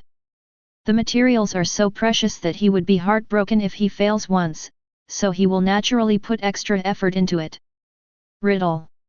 Snape interrupted Tom, who was still asking questions, took out a key, opened a drawer of the desk, and took out 10 black leather notebooks. The notebook looked wrinkled and it must be old. Tom's heart skipped a beat. Could it be one of the few cheats in this world, the Half-Blood Prince's notes? With the help of this notebook, Harry quickly became a rising star in the potions class and almost defeated Malfoy in one move. Does Snape want to teach him now? Riddle. Snape pushed the notebook over and said solemnly, "You have learned too much and too many things. There is no system at all, so your questions are disorganized. This is the experience I summarized in Potions 5 years ago. Learn this notebook thoroughly before you ask me questions." "Thank you, Professor." Tom quickly grabbed the notebook in his arms. "Notes from 5 years ago? This thing is much more valuable than the Half-Blood Prince's notes. That was just a casual creation of Snape during his school days. It is nothing compared to now. 5 years ago, he was still a master of potions." Tom didn't expect Snape to drop epic equipment so easily, but he would not give up the benefits. After finally assuring him that this year's House Cup would only belong to Slytherin and taking another look at the materials he needed, Tom left. Snape put his hands on his nose and remained silent for a long time. Just now, 10 bold ideas suddenly popped up in his mind. Cultivate a Tom Riddle, defeat or even kill another Tom Riddle. Tom's talent was the most abnormal he had ever seen or heard of in his life. After confirming that Tom had no relationship with Voldemort, his prejudice against Tom naturally disappeared. As for the commotion in the academy, it was nothing compared to his ultimate goal. A dreamy whisper could be heard in the dim room. "I don't care what happens to the wizarding world, let alone whether a new Dark Lord emerges. If that's the case, then it might be better, because the new king's ascension to the throne requires the throne to be built with the bones of the old king. I just want Voldemort to die." Chapter 58. Hermione, why are you here? Coming out of Snape's office, Tom was wondering why Snape's attitude had changed so much, but he accidentally saw a bunch of dark brown fluffy hair appearing at the corner of the corridor. Combined with the height, he almost immediately determined the identity of the person. When I walked over, it was indeed Hermione. The little witch had a conflicted look on her face, and her fingers were tangled together, as if she had encountered some huge problem. Tom became even more curious. There was no potions class today, so why did Hermione come to the basement? Tom. Hermione, who was struggling, jumped in fright when she heard Tom's voice. Fortunately, Tom dodged quickly, otherwise the furry head would have hit his chin. Something's wrong. Tom took a step back, rubbing his chin. Why do you look so guilty? Hermione rolled her eyes fiercely. You are the one who is guilty. Although her hair is messy, first-year Hermione is absolutely adorable, and this expression is playful and cute. That's great. Tom sighed. Not black skin, not brown skin, but a white and soft lily. As for whether it smells good or not, he hasn't tried it up close yet, so he can't easily draw a conclusion. Tom pulled himself back to his senses and asked again, Don't interrupt me. What are you hiding from? Hermione hesitated for a long time. I heard that Professor Snape is looking for you again, so I'm waiting for you here. Tom nodded. So you must have something to do if you are waiting here for me. Hermione made up her mind, closed her eyes and said in one breath, I heard from Greengrass that she is learning magic from you. I also want you to teach me, but I don't have anything to give you. You can ask for any conditions. As long as I can do it, I will definitely agree. She and Tom were rivals, and their competition lasted throughout the last few years of elementary school. But everything changed when she arrived in the magical world. From the very beginning, Tom showed amazing talent, leaving her further and further behind. Originally, she wanted to catch up through hard work. But after that night of the night tour, Hermione knew that it was basically impossible to catch up on her own. The powerful force carried by those gorgeous spells was something she could never understand. They are obviously the same spell, why is there such a big difference in the effect when used? It can be said that Hermione's coming to Tom to make a request today meant that she had already admitted defeat and chose the most practical power between face and substance. After the little witch finished speaking, she still kept her eyes closed, nervously waiting for Mew's answer. Agreeing is a favor, disagreeing is a duty, and no matter what, it will not affect the friendship between the two people. Tom was disappointed after hearing this. It's just a small thing. I thought there was some big news. Hermione was also confused by his attitude, so do you agree or not? Tom said as if it was a matter of course, I said it was a small matter, so of course I agreed. Davini said she gave 1,200 galleons for tuition, but I don't have that much money. Hermione said in disbelief. Tom looked helpless. I'm not a profiteer or a capitalist who hangs on the street lamp. It doesn't cost so much money to learn magic from me. The dean and professor of Hogwarts are better than me. They only earn this much in a year, how can I be worthy of this? It's just that Daphne thought I might be short of money, so she insisted on giving it to me. Hermione was even more shocked, she wants it just because she gives it to you. If I didn't accept it that day, she would have probably cried, so how could I not accept it? Even if I lent this money to Daphne, I will definitely return it to her in the future, so you don't have to feel so psychologically burdened. If Tom's system was a system that made him stronger by spending money, he would definitely take Hermione to Granger's dentistry and say to Mr. Granger, "Old deng, you don't want your precious daughter, whom you have raised for 11 years, to belong to me, do you?" Then they extorted a few kilograms of gold bars. There is no doubt that this is how dentists make money in the UK. Hermione's father is not only a dentist, but also the owner of his own clinic. He can definitely come up with this amount of money. Then he brought Daphne to the Greengrass family. "Mrs. Greengrass, you don't want your daughter to be pregnant before she graduates, do you?" "Oh? There's another one here?"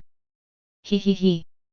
After one round, even if the Krypton Gold system is still a scam, he can probably surpass Snape. But unfortunately, these scenes only exist in dreams. His system is a hard-working system that requires him to study hard and become stronger through his own efforts. After hearing this, Hermione finally realized that it was Tianfuni who was scaring him. No, that naive person really thought that what he paid was tuition. In an instant, Hermione's mood brightened a lot. If she really was allowed to take 1,000 galleons, even if she gave all the living expenses for the past 7 years to Tom, it would not be enough. Tom's sudden change of subject made Hermione nervous again, and the little witch looked at him nervously. "Although Daphne has to pay back the money she lent me, she did help me a lot. So, Miss Granger, what are you prepared to pay?" What do you want?" "I want you." Tom drawled out. Hermione's pretty face suddenly turned into a red apple, with a hint of pink in it, and she was so tender that it looked like water. Her mind was reeling. "Want me? Isn't it too early?" Although Tom is a good student and very patient, better than her in every way, and most importantly, he is very handsome, so handsome that she often takes the opportunity to peek at him when asking questions. But isn't this too fast? Don't people usually start dating in the 3rd or 4th grade? No, if it was delayed until the 3rd or 4th grade, Greengrass would definitely succeed. Otherwise, if he just agreed to it, it would be hard to say who would get the upper hand. "I want you to help me with my homework." Tom finally stated his purpose. The light in the girl's eyes disappeared, and she looked lifelessly at Tom, who had a sly smile on his face. "Tom Riddle, I'm going to kill you." The little witch completely lost her composure and rushed over to punch Tom's chest with her little fists, but her fists were still soft, as if she was just acting coquettishly. Fortunately, there were no students around, otherwise they would have thought the two were flirting. After venting, Hermione panted and pushed Tom away. "No, do your own homework, I won't help you."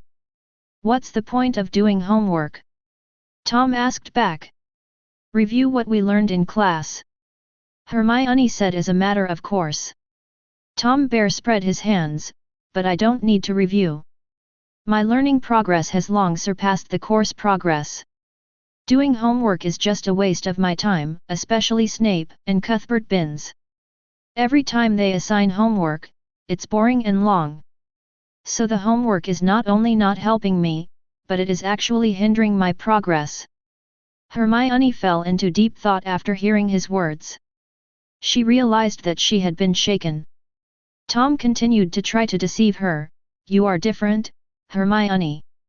You can have two different ideas by writing the homework twice. It is just right for consolidation. Maybe you don't even need to review it until the end of the semester." "That won't work," Hermione retorted subconsciously. "How can I not review before the exam day?" It was obvious that she was struggling. "Your handwriting is different from mine, the professor can easily tell. You don't have to worry about this problem," Tom said confidently. "I will show you something in a few days. I guarantee that the professor will not find it out, provided that you don't use the same paper." Hermione agreed hesitantly, secretly lamenting her own fall.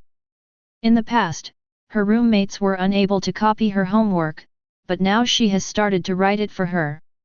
If someone else had excellent grades like Tom and learned much faster than the teacher could teach, she would definitely borrow it.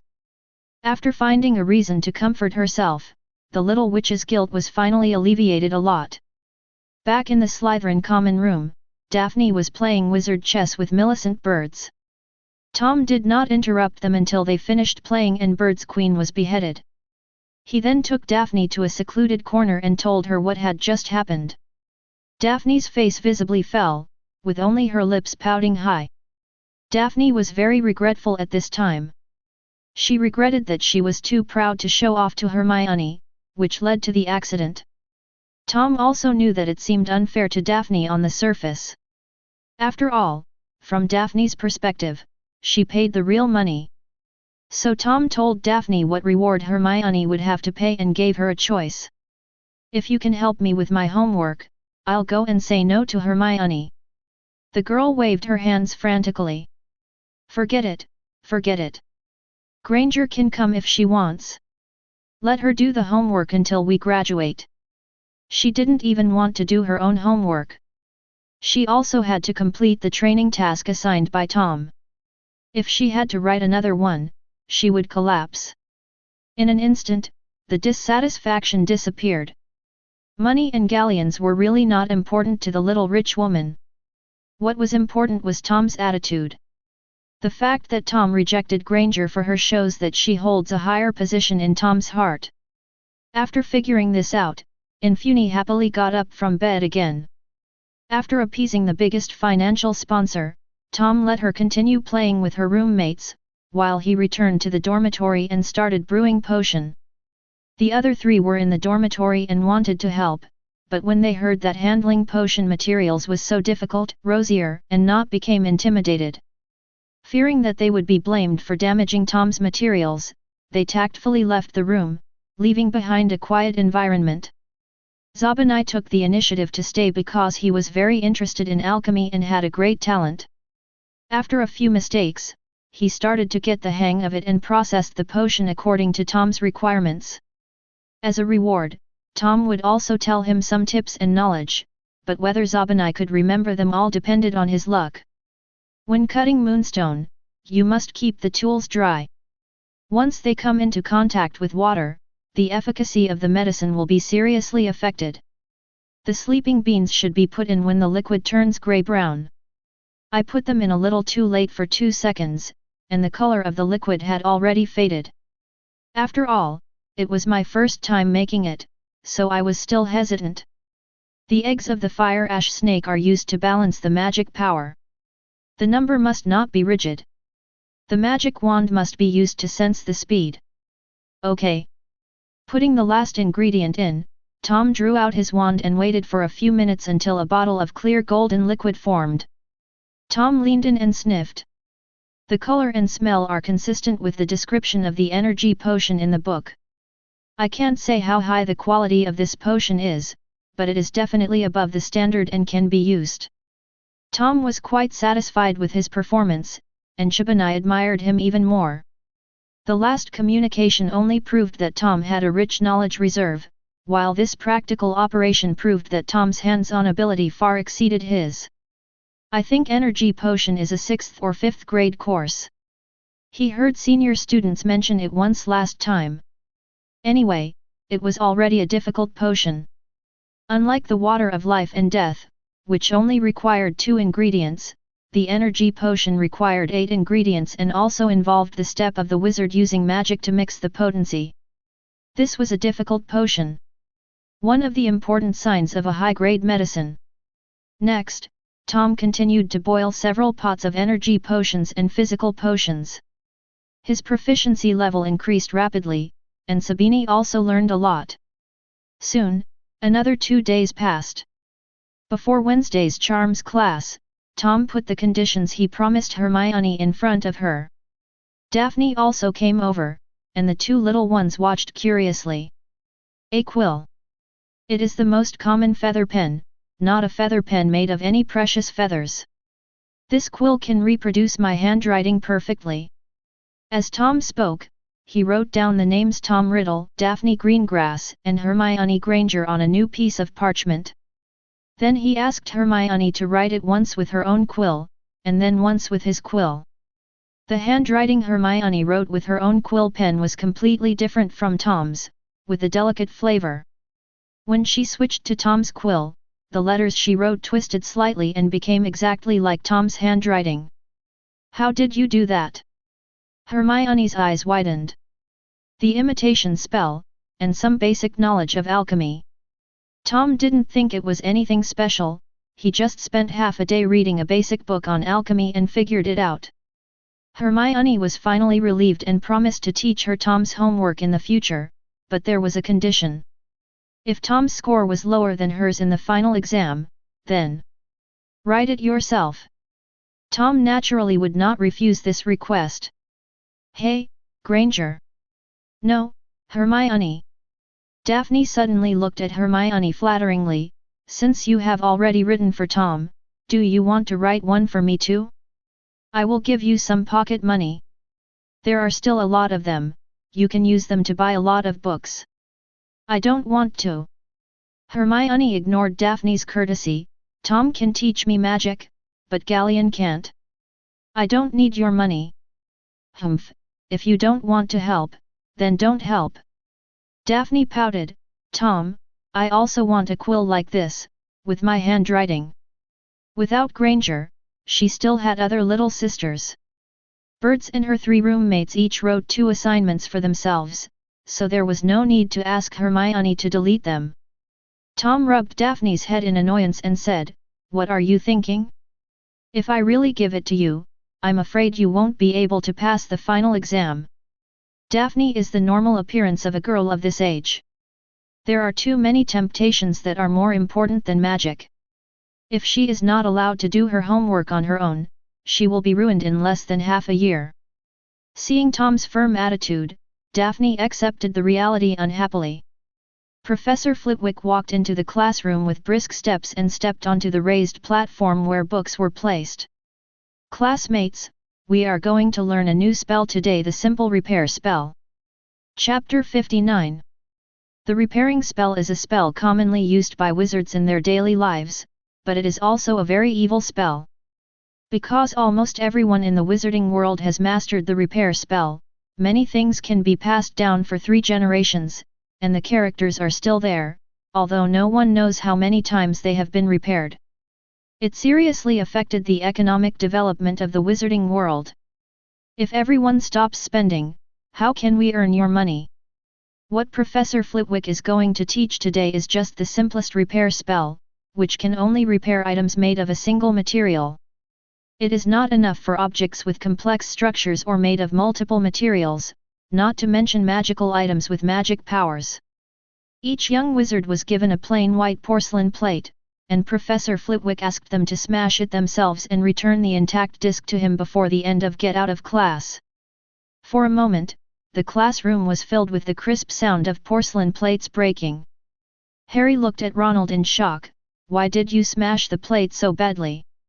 His plate broke into 5 or 6 pieces, but Ronald's, it was just crumbs. I finally have a legitimate reason to throw something, so of course I have to use more force to avoid any loss. Ronald said nonchalantly. He even felt a little regretful that he should have jumped up and smashed the plate hard to the ground. Harry's expression was even more indescribable. But the more serious the damage, the harder it will be to repair it, right? We have to return the plate to Professor Flitwick before get out of class is over. The hearty smile on Ronald's face disappeared and moved to the face of Malfoy across the aisle. Compared to Riddle's difficulty, these two idiots are more suitable to be his opponents. Malfoy has been keeping a low profile these days. He has not provoked Tom again. Instead, he has been carefully thinking about Lucius's teachings to him. To sum it up, there are a few key points: bully those who can be provoked and those who preach, follow the strongest, and those who can bring benefits. He couldn't do the latter part, but there was no problem with the former part. Malfoy said sarcastically, Weasley, if the plate can't be repaired, you have to pay the professor. Do you have enough pocket money? Ronald's face turned red. Harry stood up for his good friend and started arguing with Malfoy again, with both men evenly matched. Look, this is what it means to be matched with an opponent of similar strength. Beside Daphne, Tom had finished repairing the plate. There was number 943 bonus this time, because Hermione was faster than him. Tom was thinking about the limits of the repairing spell. The magic wand is probably the most common magic item. As the wizard uses it, the magic power in the wand will increase day by day. Therefore, in the public's perception, a magic wand cannot be repaired by magic spells. If it is broken, and you can only buy a new one. Even if you forcibly splice it with magic tape or a repair spell, only the appearance will be intact, and the core inside will also be broken, and casting spells will become unstable. But Harry used the Elder Wand to repair his wand. Was it because the repair spell broke through the inherent cognition, or was it because of the Elder Wand? Tom put this question to Andrus and got a ridiculous answer. There was no such thing as a repair spell in my time. If you ask me, I will answer you correctly. Do you know anything about the Elder Wand? Tom asked another question, or the legend of the 3 Deathly Brothers. Are they real wizards? This time Andrus finally turned out to be reliable. In the study space, Andrus recalled the past years. The 3 Peveril brothers? They existed not that long ago from my time, only about 1,000 years ago, so there are many rumors and records about them. All 3 are powerful wizards.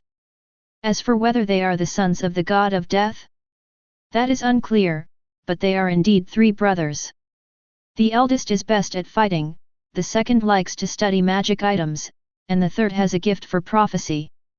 But suddenly at a certain point in time, the 3 brothers parted ways unhappily, and there has been little news about them since then.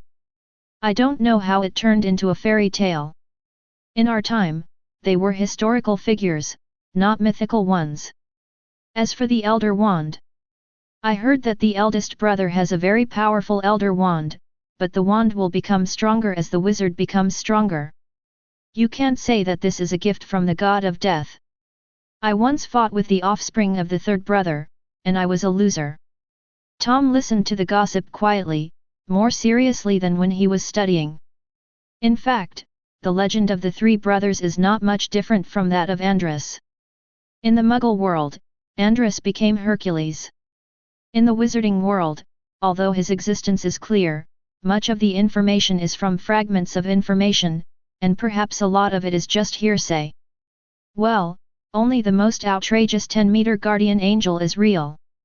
It's like Lu Buletin, recognizing his adoptive father, snatching Diao Chan. The three heroes fighting Lu Buletin are fake, but the most exaggerated shooting of the halberd at the gate is actually real. Legends are the least reliable, yet the most reliable things. After recalling the glorious years, Andrus taught, wizards are gods. This sentence is still applicable even in your era. It's just that when gods fall to the human world, there are only a few century kings who can still stand high above. When you reach this level, you will become part of the myth in the distant future. At night, Tom showed Hermione the existence of the Room of Requirement and asked Hermione to do so in the same way as he taught Daphne. Everyone needs to lay a foundation, just like people who play football or basketball do not need to learn all kinds of advanced tactics and difficult technical moves right away, but need to develop a sense of the ball first. The gap is revealed. Daphne's limit is 80 stunning spells, while Hermione can only do 60. This is the difference in magic power between the two, or it can be said to be the difference brought by blood. There are often strong half-blood wizards. Snape, Voldemort, and Dumbledore are all half-blood. But the first generation of Muggle wizards? Looking through all the history books, there is no example of the first generation becoming strong. There may be forgotten fallen pearls, but the number is definitely pitifully small. In terms of the speed of learning spells, Hermione was still far ahead. She had never learned the stunning spell before today, and it took Tom half an hour to teach her. Another thing that Hermione is stronger than Daphne is willpower. As long as Tom formulates the training methods and content, she will do her best to complete it, but when facing Daphne, she needs to coax and deceive her and take care of the little princess's emotions. During the second class on Saturday, Tom came up with a good idea. He brought Hermione and Daphne to the Room of Requirement and asked them to train together. Sure enough, given the level of conflict between Daphne and Hermione, this time there was no need for Tom to urge her. She was competing with Hermione on her own, and reached the goal much faster than before. It was not until the next day that Daphne realized that Tom had tricked her and she started to act coquettishly and complain. "Tom, I don't want to study with Granger every day. She's just a lunatic." Daphne said her ultimate goal, "Can we have separate classes? I don't have enough time." Tom shook his head. "At most, we can have separate classes during the weekdays, but on the weekends it's a whole afternoon, and I have other things to do." Daphne thought about it and it made sense. It took a lot of time for Tom to prepare the medicine for her. So I agreed. From then on, Tuesday night belonged to Daphne, Wednesday belonged to Hermione, and the weekends were spent together as a three. After dealing with the annoying girl, Tom started to take care of his own business. At 11 o'clock, he came to the kitchen, ordered himself a midnight snack as usual, ate slowly, and waited for the target to appear. A quarter of an hour later, the Weasley twins showed up on time. This is the standard time they come to the kitchen, BHFG. Gemini is not surprised to see Tom here and they see him every now and then. "I came here specifically to see you." Tom had just finished his meal. He wiped his mouth gracefully and went straight to the point. George and Fred looked at each other and smiled widely. "Looking for us? Looks like something interesting is going to happen." Tom waved his hand and said, "I just want to find out a secret passage leading to the outside of the castle. It's not that interesting. Hogwarts closes its gates at night, so going out through the main gate is risky, so Tom prefers to take the secret passage." "What are you going to do?" George and Weasley asked in unison. Tom did not hide it. "I want to go to the Forbidden Forest. I always heard that the Forbidden Forest is a restricted area for students, but the more I hear, the more curious I become." Curiosity was one thing, but Tom wanted to go to the Forbidden Forest to purchase goods. The potion materials sold in Diagon Alley are not as complete as one might imagine. It would be a waste if we don't make use of such a good source of goods. In fact, Tom also thought about whether he should build a good relationship with Hagrid. The half-giant is a nice person. If they become friends, it should not be a problem to ask him for some materials. But after careful consideration, Tom decided to give up. His identity is not good enough.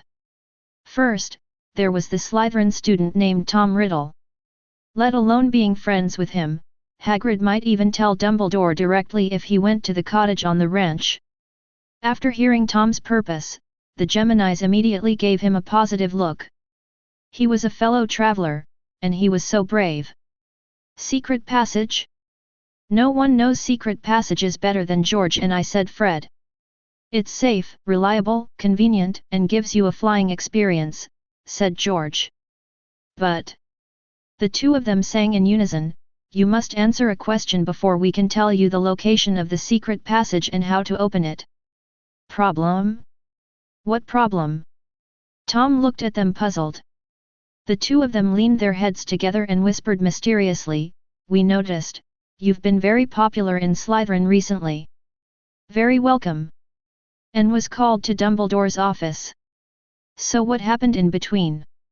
Tom thought for a moment. Last weekend, maybe Malfoy was upset with Harry, so he wanted to bully me to improve his position in Slytherin. In the end, I beat him up and hung him on the wall for a night. Since then, perhaps out of fear of me, my classmates' attitudes toward me have become much better. Tom didn't lie, he just selectively told the truth. Wow! The twins sighed in unison, saying that Tom was simply an extra member of Gryffindor, doing what they had always wanted to do. They have the means and the brains to succeed, but they don't have the courage. Hanging Slytherin students on the wall blatantly, do you really think Snape is dead? The reason why Geminis can always be naughty and not be targeted by professors is because they know what they can and cannot do, and they have a good sense of propriety. Only when there was an internal fight within Slytherin could Snape not take sides and could only help neither side. Is it too late for them to transfer to Slytherin? The twins extinguished the thought as soon as it entered their minds. Regardless of whether Snape would accept them or not, Professor McGonagall would tear them into pieces and pack them up and send them to their mother before that. Riddle, you are a character. George said solemnly, and Fred nodded frantically. Can you tell me the secret passage now? Tom said, not caring about the two of them. Is it a compliment, or a joke? He just wanted to get the information quickly, take a walk in the Forbidden Forest and go back to sleep. Sleep is essential during the growth stage. You must sleep for 8 hours a day. If you want to go to the Forbidden Forest, the Hunchback Witch statue in the corridor on the west side of the main building is the most convenient. The secret passage leads to the barn. To open the secret passage, you need to turn her palm. Aim at the chest. Tom nodded and took note of it. Just as he was about to leave, he was stopped by Fred again. Don't be so anxious, Riddle. The Forbidden Forest is not as simple as you think. It's just a forest. There are many ways inside. Danger will come if you are not careful. George followed suit and said, last time we accidentally broke in, we couldn't see it at all and got kicked more than 10 times. If we hadn't escaped from that area, we would have eaten some more suffering. Tom went back to his old ways and listened humbly to Gemini sharing his experience with him. The main thing is to note the distribution areas of various magical animals. This is of great reference value to him. Many magical animals are the guardians of herbs. If you find them, you will most likely be able to find them in the surrounding area. Find the materials you want. Even, they are a material in themselves. The twins are probably the ones who know the Forbidden Forest best besides Hagrid. Half an hour later, their desire to share faded a little, and they finally stopped listening. After thanking her, Tom left the kitchen, put on an invisibility charm and came to the hunchbacked witch on the second floor, and turned the witch's arm as the twins said. The mechanism was triggered, and the pedestal of the hunchback witch began to rotate and move to the other side. A large hole appeared on the floor. With the help of the candlelight on the wall, Tom walked down the stairs. The fluorescence is always bright. The tip of the magic wand emitted a warm white light, illuminating the way forward. After walking for about 10 minutes, Tom saw a long staircase in front of him. At the end of the staircase was a exit and you'll be inside the barn. The barn was at the edge of the Forbidden Forest, not far from Hagrid's cabin. The lights in the cabin were off, and it seemed that Hagrid had also gone to sleep. Tom smeared some colorless and odorless mosquito repellent on his body and plunged into the Forbidden Forest. Chapter 60. The weather is good today. The moon is bright and there are few stars in the sky. There are no dark clouds to block the moonlight, which dimly illuminates a secluded path. A group of fireflies floated past Tom, but he did not disturb them. These fireflies were fireflies, which would release their stored heat all at once when they died, producing terrifyingly high temperatures. The Forbidden Forest is as dangerous as Fred and George said. There are not only various magical animals and plants, but also intelligent races, such as the Centaur tribe. However, the school could not allow such a dangerous place to exist around the school, so the Forbidden Forest was actually divided into an inner and outer area. The inner area is completely part of the Hogwarts campus, and most dangerous creatures are expelled, either leaving the area or living on the periphery. The so-called periphery is what the students call the Deep Forbidden Forest, where creatures such as the Acromantula, venomous horned beast, and Thestral live. It is also connected to the wild forest outside to form a day forest. So we have to say that the twins are very brave and have a very lucky life. He dared to run around deep in the Forbidden Forest without any safety guarantees and survived until graduation. If they had arrived at Acromantula territory instead of Thestral territory, then, the Weasleys could have a feast. Tom is different, he is very careful, no, it's called cautious. After entering the Forbidden Forest, the study space was opened so that Andrus could also observe the situation outside. This little thing looks really unique. Andrus saw a Mothra rat and couldn't help but complain. The Mothra rat is a creature that looks very similar to a mouse. It is 3 or 4 times the size of a normal mouse and has anemone-shaped growths on its back. It looks really disgusting. This thing is a British specialty and cannot be found in Greece. Andrus also saw it for the first time. Compared to the Sphinx, Pegasus, and Golden Bull that are unique to Greece, the magical animals in Britain are really abstract. What's wrong with being ugly? You're not going to marry her. As long as it works. Tom did not let the poor rat go. He used an obstacle spell to trip the moth rat, who was trying to move flexibly after sensing the danger, and then used the petrification spell to completely control it. The juice from the tentacles of the Mothra rat is a good thing. It can heal brain damage and can also be used to make potions related to mental power. Snape's notes record 2 or 3 of them. Only after completely squeezing out the anemone-like tentacles on the back of the Mothra rat and filling 2 glass bottles that had been prepared long ago did Mew let it go. Shushu looked at the boy with resentment and walked away slowly. It's not that he doesn't want to run faster. Anyone who has been squeezed dry would feel so weak. Tom was in a good mood. He had gained something as soon as he arrived in the Forbidden Forest. It was definitely a good start. If these 2 bottles of Mothra rat juice were sold in those potion shops, they would cost at least 10 galleons each. Hogwarts really is sitting on a huge treasure. The richest person should be Hagrid. Coming to the Forbidden Forest is as easy as going home, and he has a good relationship with those dangerous tribes. It's a pity that his brain is not very smart. If he makes some preparations and integrates the magical animals here, even if Voldemort comes, although he can't do anything to him, it will definitely be a headache. Tom let the little mouse go and continued on his way. As Fred said, after entering, head west. In the woods near the small river in the west, there lives a group of evil birds. The pygmy bird is a bird originating from Heilongjiang. It comes in many colors, but most of them are pink. It is round and looks very cute. Their voices have powers similar to the Imperious Curse, which can make people lose their minds and do some incredible things. Tom needs to collect the feathers of the evil bird. In addition, there is a high probability that there will be sneezeweed in the territory where the evil bird lives, which can be used to make refreshing potions. After walking for about 15 minutes, he saw the river that the twins had mentioned, or to be more precise, a small stream. He searched along the stream for a while and found the target easily. A group of evil birds lived on a tall guardian tree. The guardian tree is a magical tree that is very popular with bird and other magical creatures, and they often fight over the tree to build nests. In addition to the evil bird, there is also a tree guarding hunchback on the tree. The tree guarding hunchback can help the tree grow healthier, and it does not conflict with the existence of the evil bird, so the two can live in peace.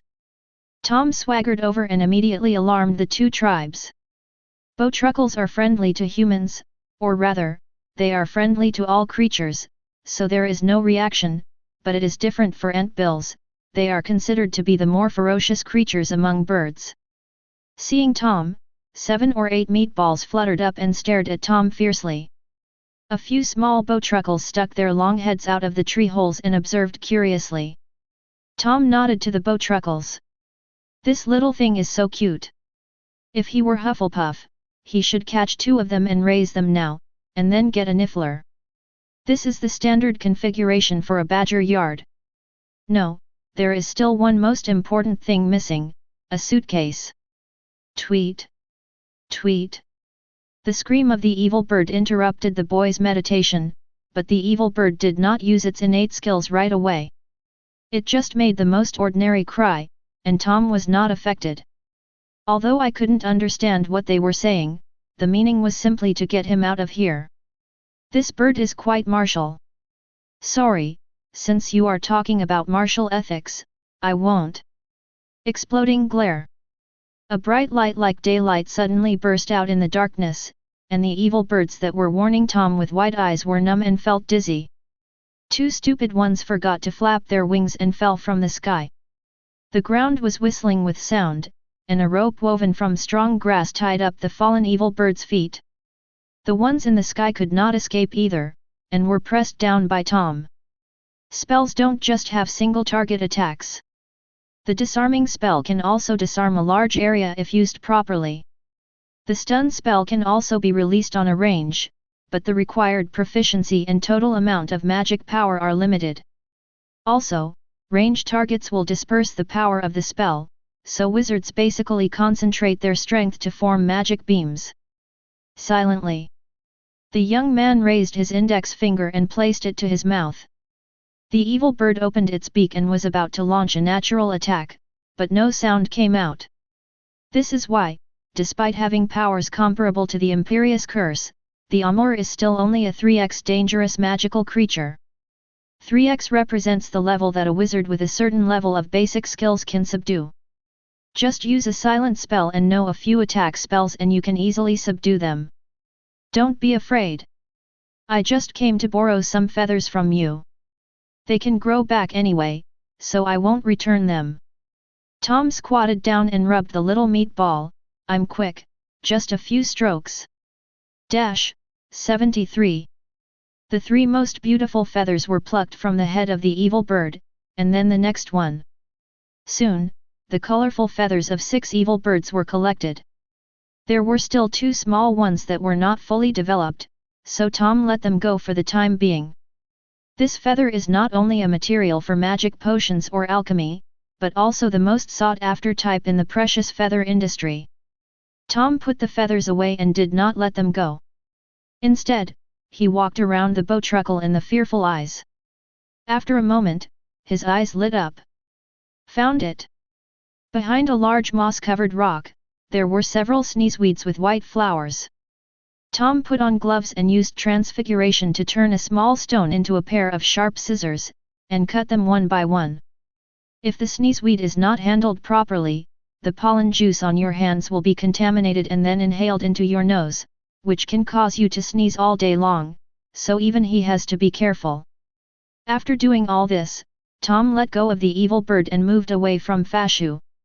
The evil birds did not catch up with them. They had figured out the human's purpose. Since there was no danger anymore, they would not seek revenge. This is the law of survival in the animal world, and the ultimate goal is to survive. It was 3 o'clock in the morning when Tom reluctantly left the Forbidden Forest and returned to his dormitory. After leaving the territory of the evil bird, he went to 2 more places and got the eggs of moonlight moss and fire ash snake. It really takes too much time to travel. I should bring a flying broom, or cast a flying spell. But this is not something he can think about right now, so he should let it calm down. Andres, do you know the flying spell? Tom asked hopefully before going to bed. Andres shook his head. I once thought about creating a flying magic, but I don't seem to be very good at original spells. I only researched a few attack spells and finally gave up the idea of flying. Okay. Tom was a little disappointed, but he could understand. It is not a stretch to say that Voldemort's flying spell was regarded as an unprecedented feat. Someone may have invented the flying spell, but it has not been passed down. You can laugh at Foo-Foo for being shallow-eyed, having no vision, and being a psychopath. But you can't really say he's a foodie.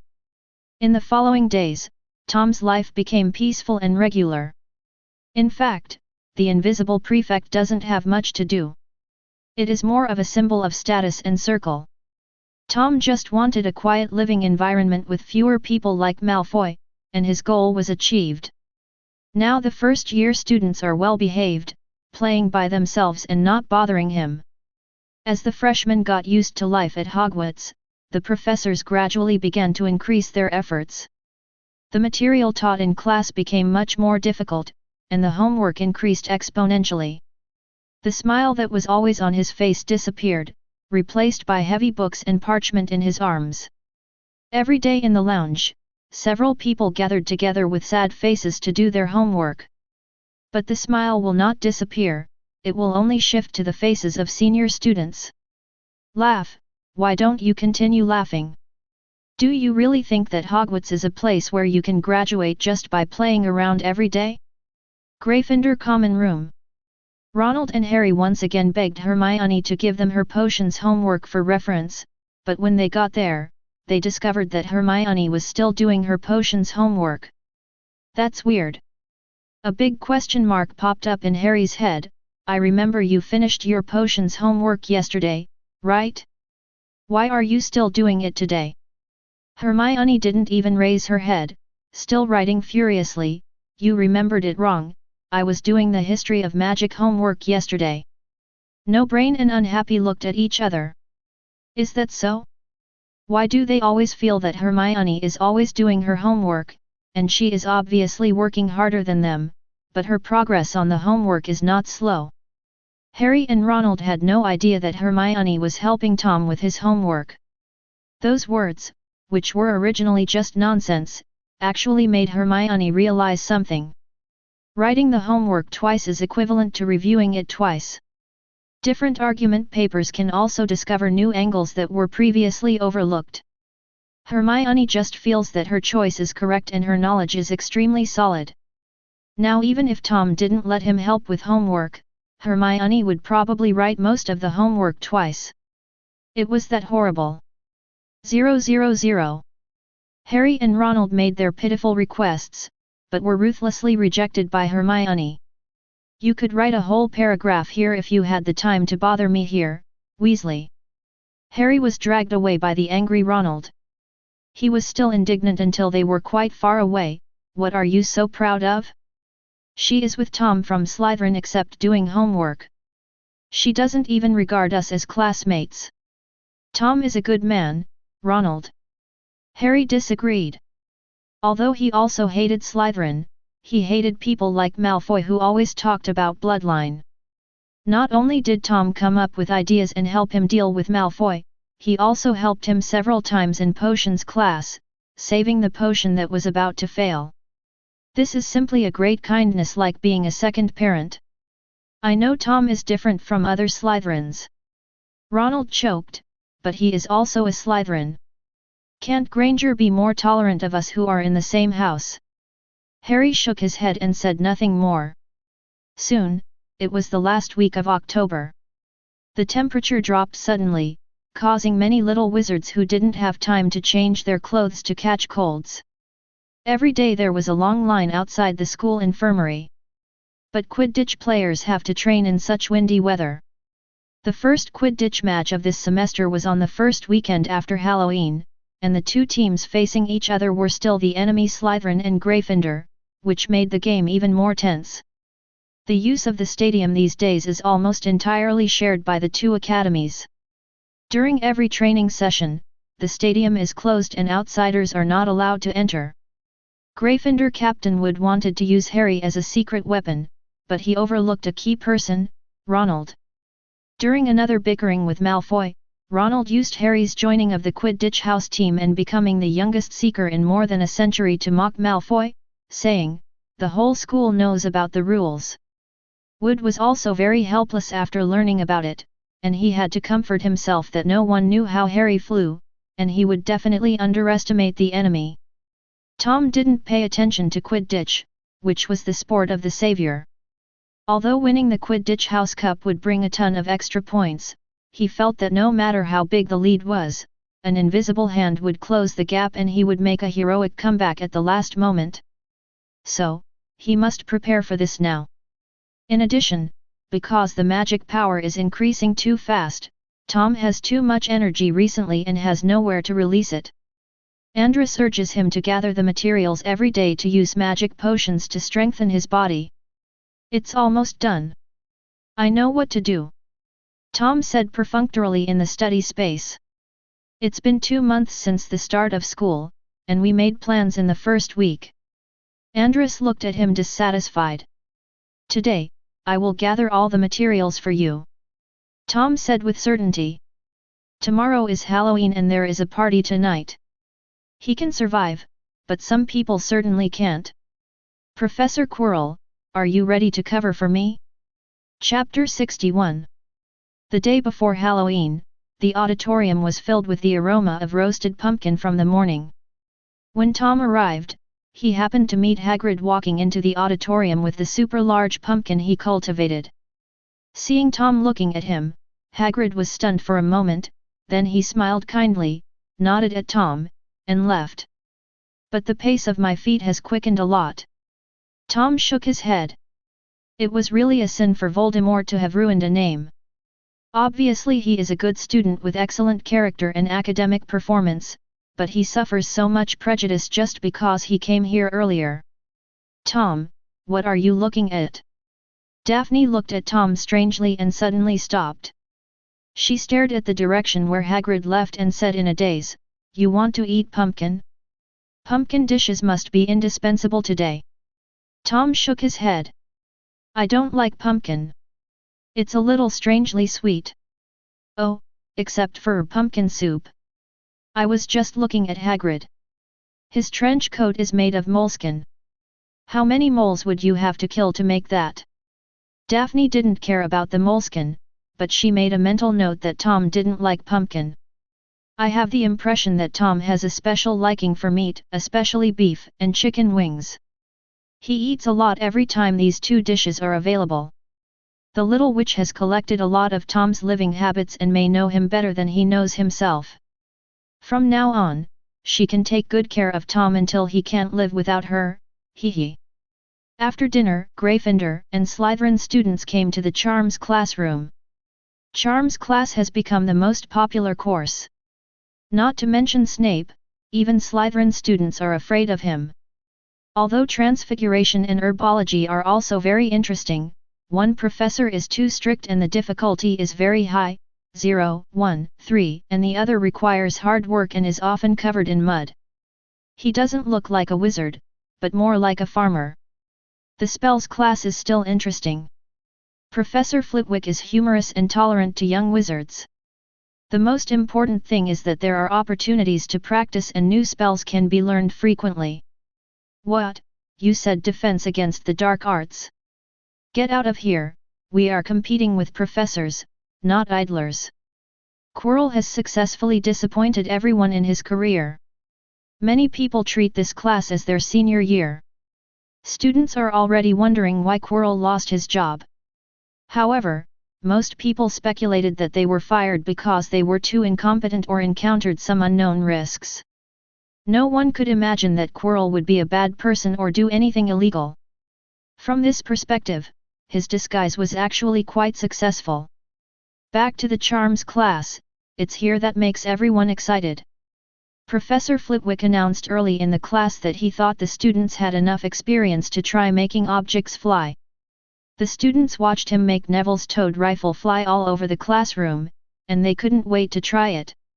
Later, Professor Flitwick began to group students in pairs. He was probably the only teacher who did not group students according to colleges. Hermione was strangely grouped with Daphne, while Tom's teammate was Neville. Maybe Professor Flitwick wants Tom to take care of this little brother? Riddle. Neville greeted him timidly. A poor student like him always has a natural fear of the top students. But Neville envied Tom, not because of his grades, but because he envied the fact that he could treat Snape with a normal attitude, unlike him, who would become weak at the sight of Snape. Tom nodded friendly to Neville and continued to listen to Professor Flitwick's lecture. Don't forget the wrist-shaking action you learned before. Pay attention to the strength. Using too much force or too little amplitude will cause the spell to fail. Swing and shake. Remember, swing and shake. There should be a pause in between. It is full of rhythm. At the same time, the clarity of the spell is also very important. Don't be like the wizard Baruffio. He said F instead of S and found himself lying on the ground with a wild animal standing on his chest. After saying this, Professor Flitwick felt bad. Because he saw eagerness to try in the eyes of many students. Naughty kids are like this. If you ask them to do something, they may just ignore it. But if you tell them not to do something, they will become more interested. Professor Flitwick repeatedly emphasized the tragic scene in which the wizard Baruffio had half of his bones broken by the frightened cow and was almost turned into a pulp. Only when he saw that the students were becoming frightened did he breathe a sigh of relief. After slowing down the spell and demonstrating it twice, Professor Lewis allowed the students to start practicing. Wingardium Leviosa. Tom was quick-witted and quick-handed. Before the other little wizards could cast spells, he successfully made the feathers in front of him float up, swaying as if they were dancing a tango. Excellent levitation charm, 2 points for Slytherin. Hermione glared at Tom and began to cast a spell angrily. Professor Flitwick was no longer surprised by Tom's performance. The fact that he succeeded so easily showed that Tom had mastered the spell before. But this did not affect his praise. It is a good thing for students to surpass their teachers. Even if they are talented, they should be encouraged to do so. After all, Tom has worked hard to study and this is the reward he deserves. This extra point has increased from 10.5 points at the beginning to 1.2 points now. There is no other way but to give him an appropriate reward. Otherwise, if Tom continues to do this, the Academy will be in suspense. And Hermione is actually the biggest obstacle for Tom to earn credits. The two of them have to compete for extra points every time, the quicker the better. In fact, if Tom asked Hermione for help, Hermione might agree to his request and stop competing, but there was no need for that. If you need others to give in to you even for such a small matter, then you are really cheating in vain. The main source of credits is still his own accumulation of knowledge, not the little things here. After Tom succeeded, Hermione and Daphne also succeeded in casting the spell, as they had already mastered the spell. Seeing 3 people succeed at once, the other little wizards scratched their heads in anxiety. Professor Flitwick clearly demonstrated and explained it, but why did it go wrong when it came to me? Harry and Seamus waved and shook the feathers, but they remained motionless, so Seamus used more force in anger. Bang! The feather caught fire and burned up in an instant, leaving Seamus with a black face. Professor Flitwick held his forehead with his hand. This Seamus was simply his nemesis. He had damaged countless teaching aids since the beginning of the school year. Last time, he almost burned his eyebrows off. Why do all spells cause explosions when they fall into Seamus' hands? He doesn't understand.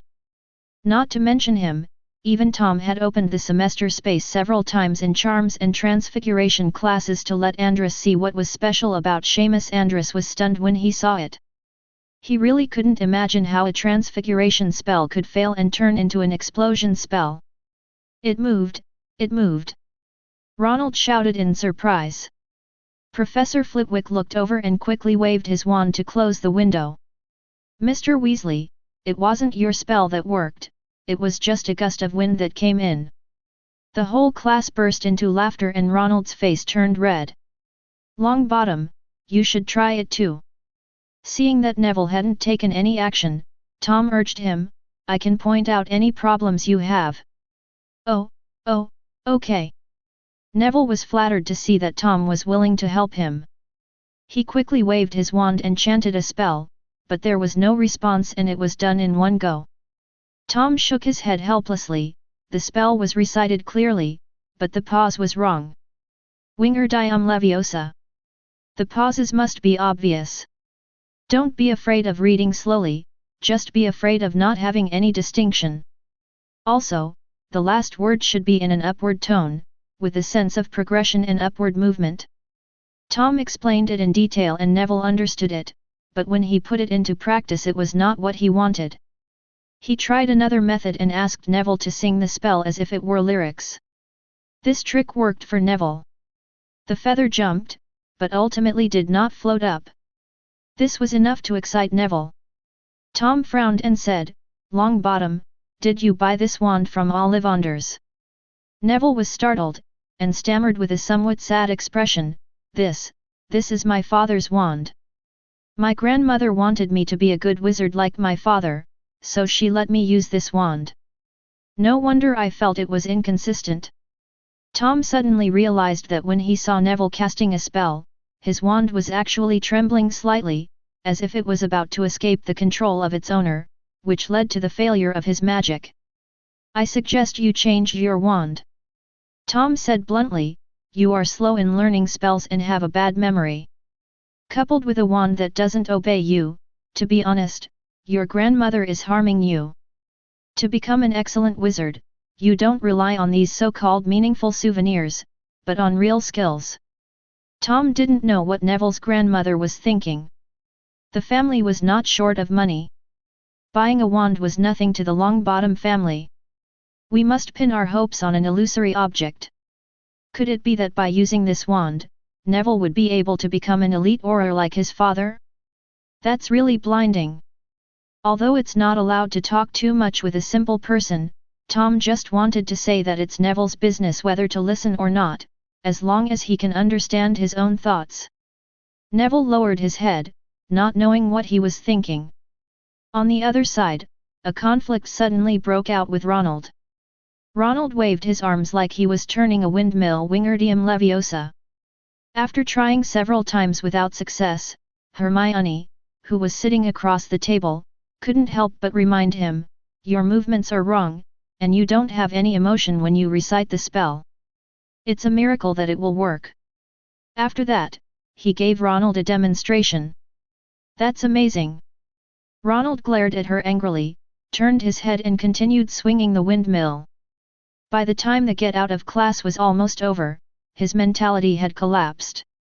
No wonder everyone can't stand her. To be honest, she definitely doesn't have any friends. Although Ronald didn't shout loudly, he didn't lower his voice deliberately, and Hermione's face turned pale. Daphne, who had been silent the whole time, frowned and looked at him sideways. Weasley, is it your family's education that allows you to slander others behind their backs at will? No, you said it to my face, that's even more despicable. I just can't imagine a pureblood like you appearing. Hermione looked at Daphne in disbelief, having never expected that she would stand up for herself. None of your business. Ronald was caught red-faced and stiff-necked as he retorted, it's not your place as a Slytherin to judge what kind of person I am. Daphne's expression was even more disdainful, which reminded Harry of the way Malfoy looked at Ronald. He couldn't imagine that Daphne, who was usually as docile as a doll beside Tom, would actually have such a side. What kind of person are you, and I have nothing to do with you? Relationship, but you are evaluating my friend, so I can naturally evaluate you. Why? Are you unhappy when I tell you the truth? According to Tom, people like you have double standards. You are rude, crude, and have no talent. Compared to your brothers, you are far behind. Puff. Ronald almost vomited blood. This was definitely true damage plus a critical hit. What he hated most was being compared with his other brothers, because it only made him look more incompetent, not like Weasley's biological son, but like he was picked up. The eldest brother Bill is the student union president, the second brother Charlie is the Quidditch captain and student union president, and the third brother Percy is a prefect. If he continues to develop at this pace, he will most likely become the president. The twin brothers are not that dazzling, but their popularity is almost the best among the Weasleys, and their words are more effective in Gryffindor than Percy. And he himself, isn't he a waste or something? Just then the bell rang for the end of Get Out of Class. Ronald picked up his textbooks and rushed out, ignoring Harry's attempts to stop him. Hermione followed Daphne out of the classroom, hesitated for a moment and whispered, "Thank you." "Thank me for what?" Daphne didn't look at her, and walked through the crowd to find Tom. "I just can't stand Weasley's jealousy of others because of his own incompetence, it has nothing to do with you." Hermione said seriously, "No matter what, you helped me vent my anger. It was just by the way, don't think too much about it." "So what you said just now, we are friends, were we also lying to them?" Hermione suddenly became nervous and asked tentatively. "You're talking about this?" Daphne's eyes wandered. "For Tom's sake, you can just be my friend." Hermione's depressed mood suddenly improved a lot. By the time the two found Tom going out the back door, Hermione had a smile on her face. Tom raised his eyebrows. "Why does it feel like your relationship has suddenly improved?" In the past, when these two people walked together, he had to be between them, but now they walk shoulder to shoulder, just short of holding hands. "Tom, you don't know." In the face of the beauty trap, Daphne immediately abandoned her new sister, skipped to Tom and told him what had just happened. Tom frowned. With this butterfly around, the relationship between Hermione and Ronald Harry has actually become very distant, and now he is still calling her Potter Weasley, but unexpectedly the plot still happened. He glanced at Hermione's condition. The little witch had a ruddy complexion, her eyes were not red, and there was a smile on the corners of her mouth. It was obvious that she was not affected by Ronald's words, and it was even less likely that she would run to the ladies' room and cry for an entire afternoon. This was greatly appreciated by Daphne. "Well done, Daphne." Tom patted Daphne's head as a reward, and the girl smiled with her eyes narrowed. Chapter 62. Hermione, you don't have to take Ronald's words to heart. After rewarding Daphne, Tom began to give Hermione some inspirational words.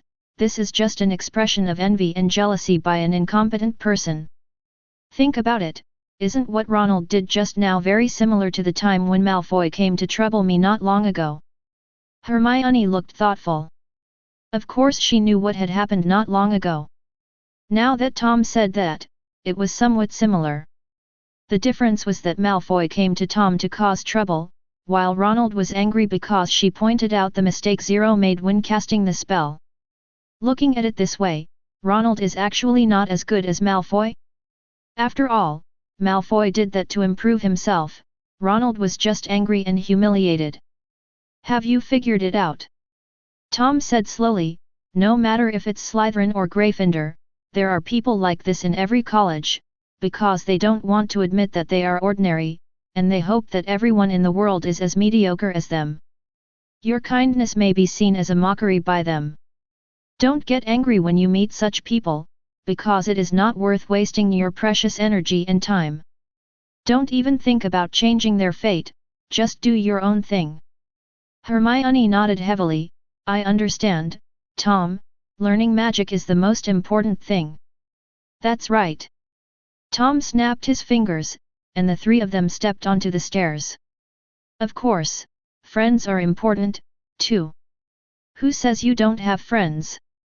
You and I have known each other for many years, so am I not your friend? Daphne offered to help you. Isn't she your friend? No. Daphne turned her head away with a slightly red face. Hermione smiled even brighter, all the resentment in her heart disappeared completely. Like Tom said, getting angry with this kind of person is the most ridiculous thing to do. Seeing Hermione fully recovered, Tom finally felt relieved, otherwise he would have to go rescue people today and the plan could not be implemented normally. As for whether other unlucky people would encounter the troll, that had nothing to do with him. Protecting his own people and not actively harming others is the highest manifestation of his quality. In the magic world, this is considered a very high moral standard. Because it was Halloween that night, the dinner would last longer than usual, and it would basically be curfew time after it was over, so after finishing class in the afternoon, Tom moved up the evening training and took Daphne to the room of requirement. Nearly a month of training has shown initial results. Daphne has made significant improvements in both the speed of magic power recovery and the total amount of magic power. The most important thing is that Daphne has found the feeling of casting spells and can apply it to most spells, which will make it easier for her to learn other spells in the future. In just this week, the girl had already learned 5 spells. This made Daphne very excited, and she felt that her efforts during this period were not in vain. After an hour of training, Tom gave Daphne a bottle of energy potion to help her recover from her severe exhaustion. As for the lack of physical energy, it will be made up at the dinner. When they entered the auditorium, the place they were most familiar with had completely changed. Thousands of bats were flapping their wings on the walls and ceiling, and some were gathering together and circling, like low dark clouds, circling above the dining table. There were hundreds of pumpkin lanterns floating in the air, with candles flickering inside the hollowed-out pumpkins. Except for the start of term dinner, Tom had never seen so many ghosts appear at the same time. Almost all the ghosts in Hogwarts came. The legend of the girls' bathroom, Moaning Myrtle, and Ravenclaw's resident ghost, Ms. Grey, were not present. Tom had never seen Myrtle, but he had a deep impression of Ms. Grey. She was a very beautiful woman with a cold temperament and a deep and obvious scar on her chest. Yet, what a scar! Hurry up, Tom! Daphne urged from the front. The newly renovated auditorium made the girl very excited. She had never experienced spending a festival with so many people. Tom took 2 quick steps and glanced in the direction of Gryffindor when he entered. Hermione was happily talking to Lavender Brown. Perhaps it was a coincidence, or perhaps she felt Tom's gaze, but Hermione looked up and their eyes met. The girl winked at Tom and they smiled at each other. After what happened in the morning, Tom felt that Mom became much more cheerful. As he passed by the Hufflepuff table, he heard a conversation between Justin Finch-Fletchley and a senior. Finch-Fletchley was worried. "Claydom, are you sure these bats won't poop? What if some of it falls on the plate? How can we eat it?" "It's okay. If it falls in, just take it out immediately. If it doesn't last more than 3 seconds, it doesn't count as contact. I have experience with this kind of situation." 59. As expected of Hufflepuff, the festive atmosphere is not as important as their fans. After hearing what he said, Tom felt uncomfortable. He stared at the bats in the sky from the moment he sat down, for fear that the crow's mouth would come true. "What are you looking at?" Daphne asked curiously when she saw Tom raising his head every 2 bites. Tom hesitated for a moment, then told what he had just heard. Now it was Daphne's turn to remain silent. She regretted asking this question. When she saw the sly smile on Tom's face, she knew that this bad guy was deliberately teasing her. Tianmini pinched the boy without any instruction, and then told Birds the news. Soon, Bird's face looked as ugly as if she had eaten a fly, and she was not to be outdone, so she shared the picture with another roommate. Now, the news spread like a virus, and all Slytherin students were in great pain.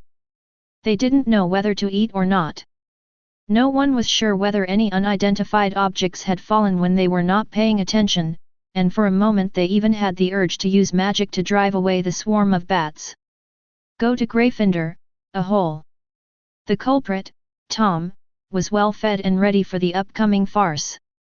He was bored and talked to Daphne while admiring the professors who were very different from the past. The smile on Professor Flitwick's face never disappeared, and he wore a leprechaun's hat on his head, which was a kind of self-mockery.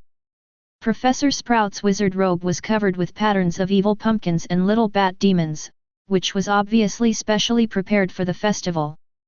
Professor McGonagall, who was always serious, was now smiling as he competed with Dumbledore, who had bat wings on his head, in drinking capacity.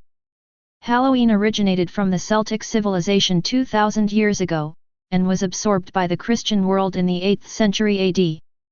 Pope Gregory III designated November 1st as All Saints' Day to commemorate the saints and replace the pagan worship of evil gods. There are also Christmas and Easter. No matter how you look at it, these holidays have nothing to do with wizards. You have to know that wizards and the church are mortal enemies.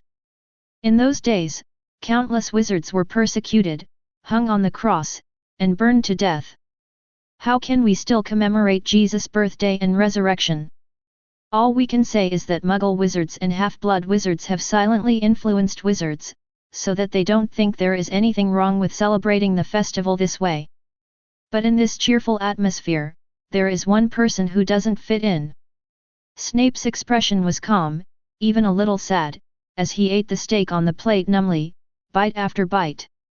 No one was surprised by his behavior, because Snape didn't seem to be the type who liked to celebrate holidays. But Tom knew the deeper reason. 10 years ago today, Lily Evans died at the hands of Voldemort, so today is Halloween for everyone else, but for Snape it is Lily's Memorial Day, and also a torture for him. Tom suddenly discovered the blind spot. At the Gryffindor table, Harry and Ronald were not there. Bang! The heavy oak door was suddenly pushed open. The muffled sound disturbed the cheerful atmosphere and everyone subconsciously looked over. Quirrell stumbled and looked panicked. He tripped over himself as he rushed into the hall and fell between the Slytherin and Ravenclaw tables. Troll, in the underground classroom, I think you should know. After saying this, Quirrell completely fainted. Pretended. There was chaos in the hall, and Dumbledore had to use his wand to launch several fireworks to quiet everyone down. Prefect, he said in a low voice, take the students from each college to the dormitory area immediately. The heads of each college immediately took action. Just as Siswell Burke was about to stand up and give orders, he suddenly paused and looked at Tom. Tom was looking at him too.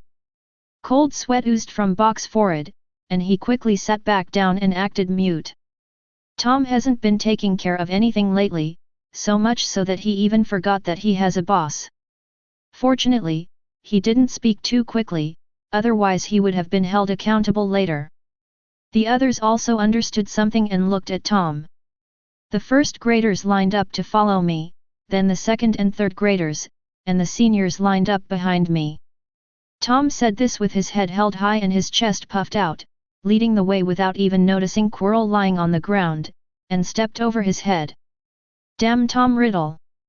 Quirrell, who was pretending to be unconscious, cursed madly in his heart, and then he felt a sharp pain, which almost made him unable to pretend and scream out. I won't let you curse him.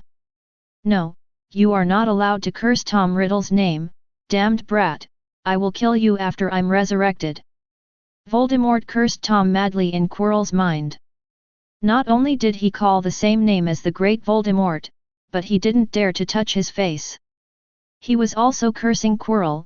Why did he lie prone, instead of lying down and pretending to be unconscious, otherwise wouldn't it be his face that was stepped on?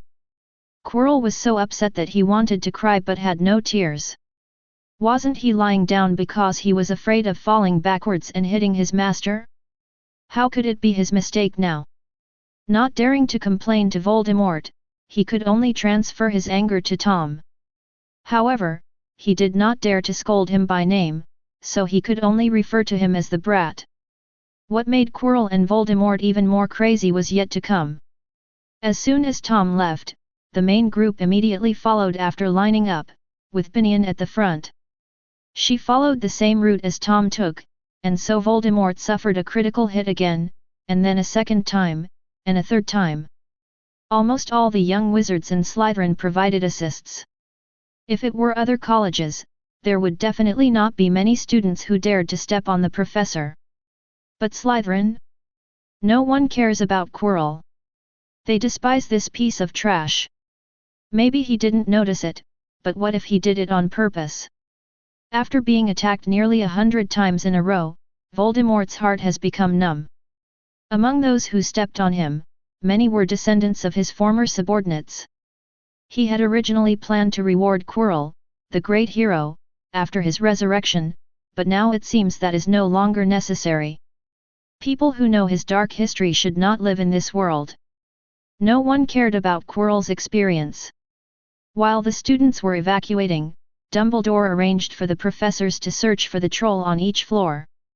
He gave Snape a look, and Snape immediately understood what Dumbledore meant.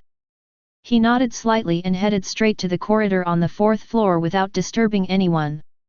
Not long after, the Slytherin students returned to the common room and began to discuss where the troll came from.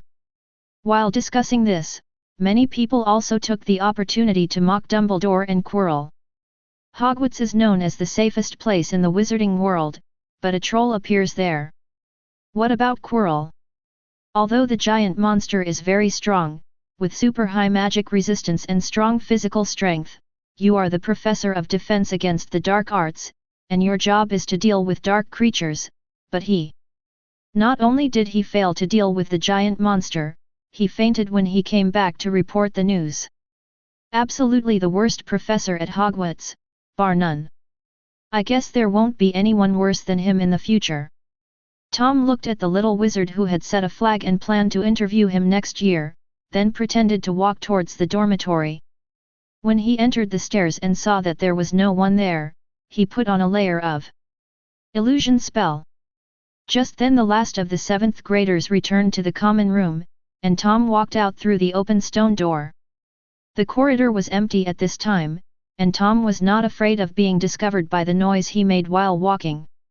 He walked quickly through several underground passages and arrived at the main building area, near the potions classroom. There was a sour smell in the air, and I covered my nose. He knew that was the smell of trolls, each one looking like it had come out of a can of herrings. Alaho is open one. Tom opened the door of Snape's office smoothly and walked in as naturally as if he was returning to his own office. Looking at the dazzling array of potion materials on the shelves, Tom's eyes were shining, and Andrew's eyes in the study space were also shining. "Hey little darlings, I'm coming." Rubbing his hands shyly, Tom started his first $0 shopping in his life. Chapter 63. The heart of the fire dragon is the core material, we can't keep it, we have to take it all away. Dragon blood grass, the quality is okay, just pick half of it. Take the claws and eyes of the Sphinx. They are really hard to find. We have lace wings. They are fresh from the Forbidden Forest. You don't need to take them. This seems to be useless. Tom stopped in front of 2 horns in a jar. These were the horns of a bicorn. Although they were not as valuable as those of a unicorn, they were also very precious. Just because it's not useful this time doesn't mean it won't be useful in the future. Andrus said, I know that several healing potions require this stuff, and they are all very effective potions against dark magic. Hearing this, Tom decisively packed up the can and took it away. Since he had already started, he might as well not let go of the African bush snake skin, just in case he needed the polyjuice decoction someday. This thing is more reliable than Transfiguration. Even Dumbledore couldn't tell the difference. Little Barty relied on this thing to get by for a year, but he was exposed on his own initiative. After all the trouble, Chiniapu's office became a mess. Tom was a bit of a germaphobe. After getting everything he wanted, he also kindly helped Professor Snape tidy up the room. Looking at his masterpiece, he nodded with satisfaction. Now it looks like an office, much more spacious and grand. It is nothing like before, when except for the aisle and the table in the middle, all other places were filled with materials and crucibles. It doesn't look like an office, but more like a warehouse. He is a good person and has done good things. In fact, Snape's attitude towards Tom changed a lot during this period. Not only did his temper become milder, but even when Tom asked questions, Snape answered them patiently, which could be said to be teaching him everything he knew. The change was so great that Tom wondered if someone had used Polyjuice Potion to transform into Snape. But that potion knowledge is not fake, so, this is me. This made Tom hesitate whether to do this job. After all, it is really not fair for you to steal someone else's valuable knowledge while they are teaching you it. But after thinking for 2.5 seconds, Tom decided not to. He is an egoist by nature, and improving his abilities is his primary task. It is only natural for professors to reward outstanding students. Worst case scenario. I can just compensate Snape later. I haven't figured out how to compensate you yet, but there are plenty of opportunities. After Tom figured it out, he went shopping without any burden. By the way, I also unlocked the achievement of breaking into the professor's office at night and obtained 20 achievement points. Unsure when Snape would return, Tom did not delay and left quickly after achieving his goal, returning to the Slytherin common room. The door to the Slytherin common room was at the top of the basement. After entering, one had to walk down a long spiral staircase to reach the common room, so no one noticed that the door to the common room had been opened, and no one suspected Tom at all. Today's operation ended perfectly. Tom happily found Daphne and played wizard chess with her. At the same time, the bathroom on the second floor of the castle. Professor McGonagall, Quirrell who had gotten up from the ground, and Snape all gathered here. The bathroom was in ruins. A fainted giant was tied up with chains, and 4 strong puppets were holding the chains tightly. Surrounded by the professors were Harry, Ronald, and a ghost wearing glasses. What on earth are you playing at? Professor McGonagall pursed his lips, with flames of anger burning in his pupils behind his glasses. I didn't ask you to go back to the dormitory, why are you here? Ronald looked pale, and Harry wasn't much better, his body was covered in dirty water and he looked very miserable. Sorry Professor, Ronald and I ran into this guy before we even had time to attend the dinner. When Professor McGonagall learned that the two did not know what happened, his anger subsided a little. He thought about it and realized that he did not see Potter in the hall. As for Weasley.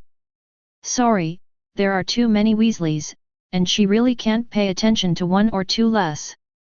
Just when Harry thought he had passed this hurdle, Snape spoke sinisterly. Oh? Our Mr. Potter even missed the Halloween dinner. I guess there must be something more important than the dinner. Let me guess. Are you planning a prank? Of course not. Harry blurted out, but after defending himself, he didn't know what to say. Did he mean to come find Ronald, whose heart was broken by Daphne's scolding, and spend too long to comfort him, causing him to miss the dinner? If this gets out, Ronald will be completely socially ruined the next day. Although Harry was not smart, he understood this point. I'm just not hungry and want to take a walk. Ronald is accompanying me and we were just about to go to the auditorium. Harry made up an excuse. Snape didn't believe it, and wanted to say something else, but Professor McGonagall said, whatever the reason, you almost got into big trouble. In order to teach you a lesson, Gryffindor will deduct 20 points for this. Professor McGonagall had already punished him, so Snape could only groan and say, tell me the details of what happened. How could you two knock out a giant monster? Although this statement sounded disrespectful, Harry and Ronald also felt that it was true. They fight giant monsters? Harry told him everything that had happened. In fact, the process was very simple. Harry was comforting Ronald, who was killed by Daphne, and then the troll came. The two men didn't even think about the possibility of fighting the troll and just wanted to escape. The troll hit the wall between the men's and women's bathrooms with a stick, which startled moaning Myrtle. As a result, the troll was attracted by Myrtle and swung his stick wildly, trying to kill Myrtle. But how could a physical entity touch a ghost? The troll became more and more angry, and swung the stick too hard. He lost his balance and hit the corner of the wall, fainting. "You are lucky this time." Professor McGonagall glared at the two of them with lingering fear, then looked at Myrtle. "Myrtle, thank you for saving them both." Myrtle lowered her head in embarrassment. "Well, it's just saving someone, I'll just pledge my love to you." As she spoke, she secretly looked up at Harry. "Harry. Sister, I'm still a child." The troll incident was resolved without any danger, and Professor McGonagall drove Harry and Ronald away and told them to go back to the dormitory quickly. She stayed to clean up the mess. Quirrell dealt with the troll, and Snape went to find Dumbledore to report the news. 8th floor. Snape limped into the office. Dumbledore seemed to have known that he would come and had already sat behind the desk. His eyes fell on Snape's injured leg, quite surprised. "Severus, what is going on?" "That damn dog!" Snape sat down and said viciously, "I just entered the room to check the situation. I didn't even get close. He pounced on me before I even closed the door. He didn't even give me time to react. I couldn't kill him, and he bit me." Dumbledore wanted to laugh, but he didn't dare. Snape is not only a master of potions, but also an all-rounder. He invented a lot of magic when he was a student, and most of them were curses and dark magic. If he tried his best, how could he be hurt by a three-headed dog? It was not only due to negligence, but also because Snape was anxious and afraid that Quirrell had succeeded, so he broke in without taking any protective measures. But, there could be other reasons. Dumbledore thought of how pitiful he looked when he went to check on the three-headed dog. Could it be that he had a stress reaction after being beaten? "Sev, it's actually like this." Dumbledore explained his guess. Snape's expression changed from 0.02, straight face. He was tricked by that little BD Tom again. Snape was so angry that he slammed the table. "How can we allow him, a student, to not sleep well and go out for night activities every night? Dumbledore, I strongly suggest that you give him detention as a severe punishment." Old Deng didn't respond and changed the subject. "Did you run into Quirrell there?" Snape's attention was diverted, and he frowned. "No, I happened to run into him going upstairs when I was going downstairs. We went to the bathroom together to meet McGonagall. He couldn't have gone to the 4th floor before me." Dumbledore nodded without thinking too much. It seems that this is a test by Quirrell. After discovering that the defense is tight, he will think of other ways. Snape thought so too. But the result of their guess was correct, but their reasoning process was wrong. Does Quirrell not want to come? He was numb from being stepped on and it took him a long time to get up. By the time he finally ran to the 2nd floor, Snape had already come down. How could he go any further? After reporting the situation, Chiniapo dragged his injured leg back to the office. The fangs of the three-headed dog of hell contain poison, which cannot be cured by ordinary healing magic. It is necessary to use potions to detoxify first and then heal the wound. Fortunately, all the materials are in the office and can be prepared tonight, otherwise it would be a lot of trouble if we delay it until the next day. Taking out the key and opening the door, Snape pushed the door open and walked in. Then he swung it, and the flame in the fireplace and the candles on the shelf all lit up, illuminating the entire room. Then Snape froze. He blinked hard and rubbed his eyes. Is this still his room? Why is it so empty? Usually the shelves are filled with bottles and jars, but today when I came in, 2 shelves were missing, and the remaining ones were half empty. Snape's expression changed from confusion to shock, then from shock to anger. and finally to the ultimate form, red temperature. How could he not understand that the Ligong office had been robbed? Under the great stimulation, the injury on Snape's leg seemed to have healed. He did not feel any pain at all and walked briskly back and forth in the room, counting what was lost. Snape was well aware of his own treasures, so he sorted them out quickly. His head was dizzy and he collapsed in the chair. Good news! The ingredients for cooking the antidote are still there, so it won't delay his detoxification. Bad news! Apart from the antidote and some common materials, he didn't have anything else left. The most precious ones were uprooted, and the less valuable ones were left with half or one-third. Son thief, you are really good at taking things. Snape squeezed out those words from between his teeth. He clenched the armrests tightly with both hands, veins popping out.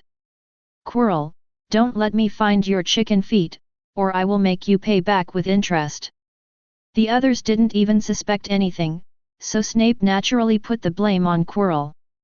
Apart from Quirrell, there are no suspicious people in this school. Even if it was students who stole, they only dared to steal the materials they needed, not like now, it was like they were here to purchase goods. In addition, when he was going downstairs, he bumped into Quirrell who was going upstairs. Her eyes were flustered and she avoided his scrutiny. Isn't this all right? I don't know whether Dumbledore will reimburse me for the loss. He shed blood for the school, and he spent money for the school. It took Snape a good half-hour to recover from the loss and start brewing an antidote for himself. Tom was also making medicine. Deep in the Forbidden Forest, close to the territory of the moon-crazy beast. Tom set up a crucible and concentrated on processing the materials under the light of the oil lamp. He was careful in every step and strived for perfection. He also opened the fourth dimension to let in. Duras watched the whole thing. These materials are not easy to get, and he will be sad for a long time if he wastes one. Tom originally wanted to practice with other potions and improve his skills before trying again, but Andrus couldn't wait. Tom's body had to become stronger so that it could carry more magic power. He also passed on more bloody curses. Tom, unable to bear the annoyance, had to carry the pot to the Forbidden Forest to boil medicine at night. As for why we didn't go to the Room of Requirement, it was because the strengthening potion had special requirements and had to absorb the energy of moonlight and sunlight. Many advanced potions have such strange requirements, such as animagus transformation. The shapeshifter must first hold the mandrake leaf in his mouth for half a month, and then wait until the thunder. You can only try the first transformation on a rainy day. If you are unlucky, you may have to wait for a month or so. After 2 hours, Tom finally finished processing the materials. He wiped the sweat from his forehead and stood up to stretch his body. New problems arise.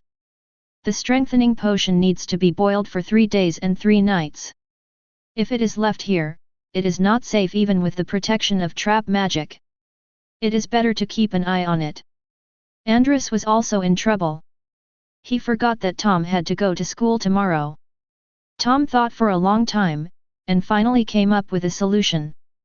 He called out softly. Kaka! Bang!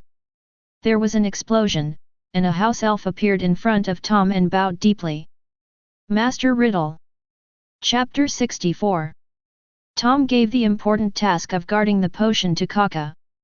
To be precise, it was handed over to the house elves. Kaka couldn't stay here to guard the potion for 24 hours, he had his own work to do. However, there are many house elves in Hogwarts.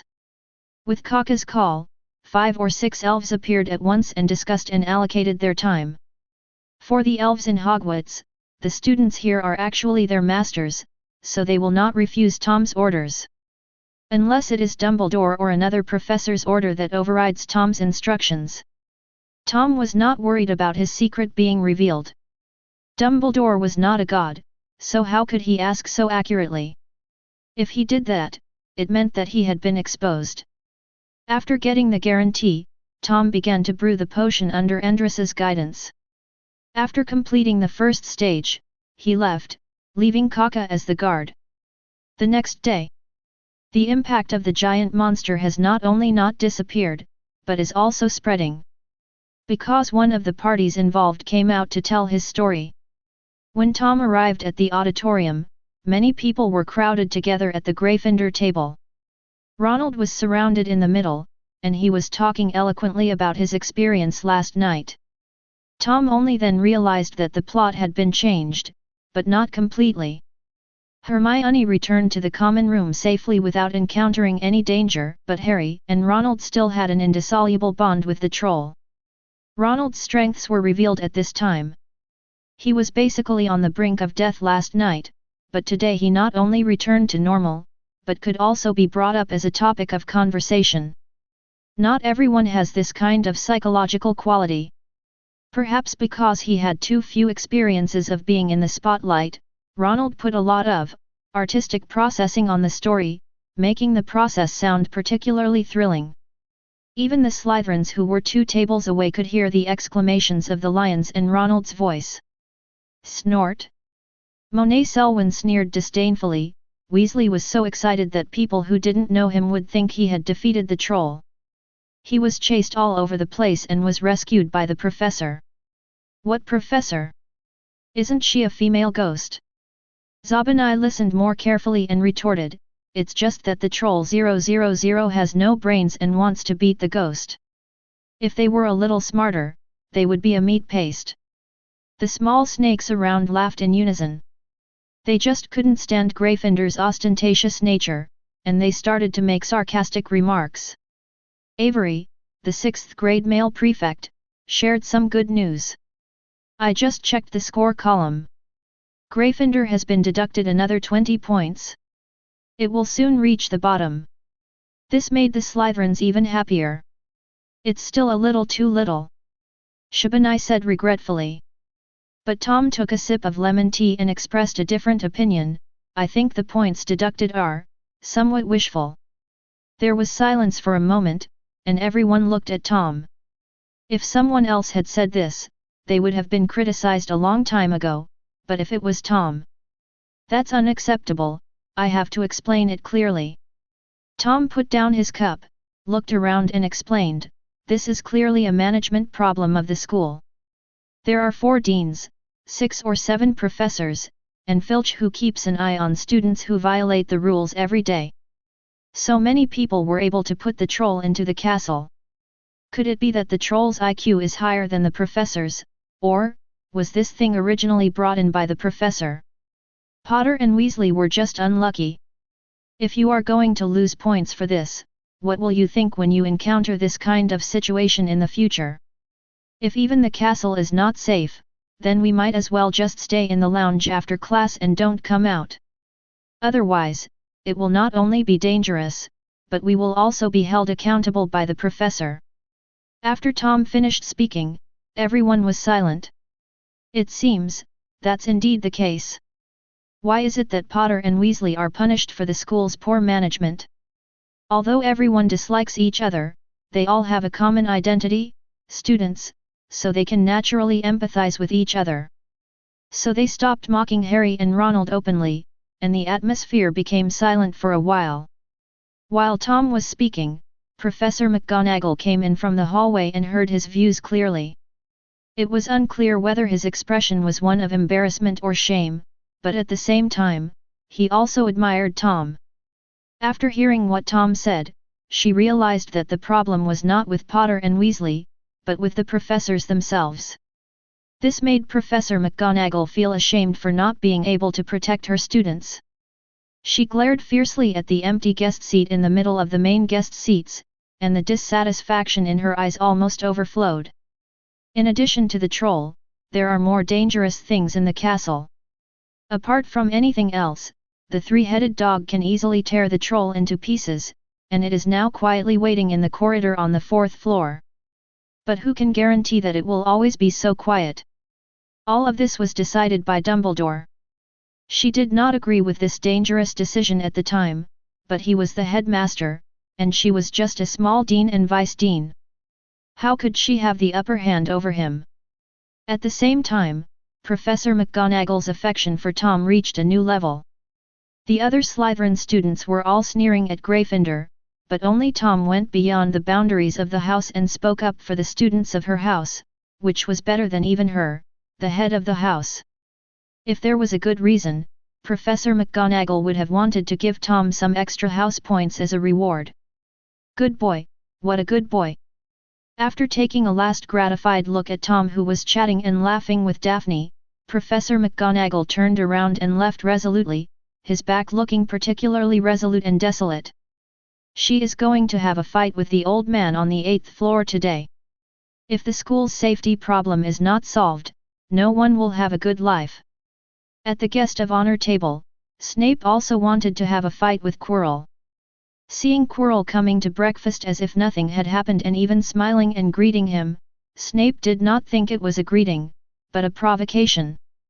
I just went to your office to purchase goods, what can you do to me? He was so arrogant, as if he wasn't even treated as a human being. Quirrell cursed in his heart, why did Snape act like he wanted to eat him? He didn't even go to the 4th floor yesterday and was blocked on the 2nd floor. Where did this guy get so much hostility? Oi, Quirinus! Snape spoke suddenly, and his soft voice made Quirrell shudder. You seemed to be injured yesterday? Your forehead is still red and swollen. I have a potion here.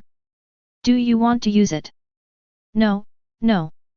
Quirrell shook his head frantically. You can't drink this medicine. If you drink it, something bad will happen. Snape felt a little regretful. How could he possibly put another drug into the potion? He just put some potion fruit in the emetic dose.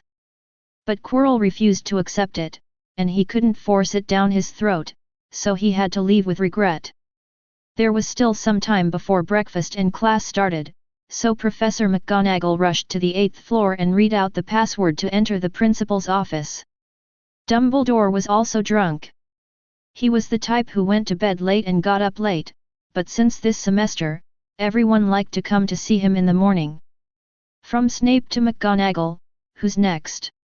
But since everyone was here, he couldn't leave, so Dumbledore could only rub his sleepy eyes and go downstairs.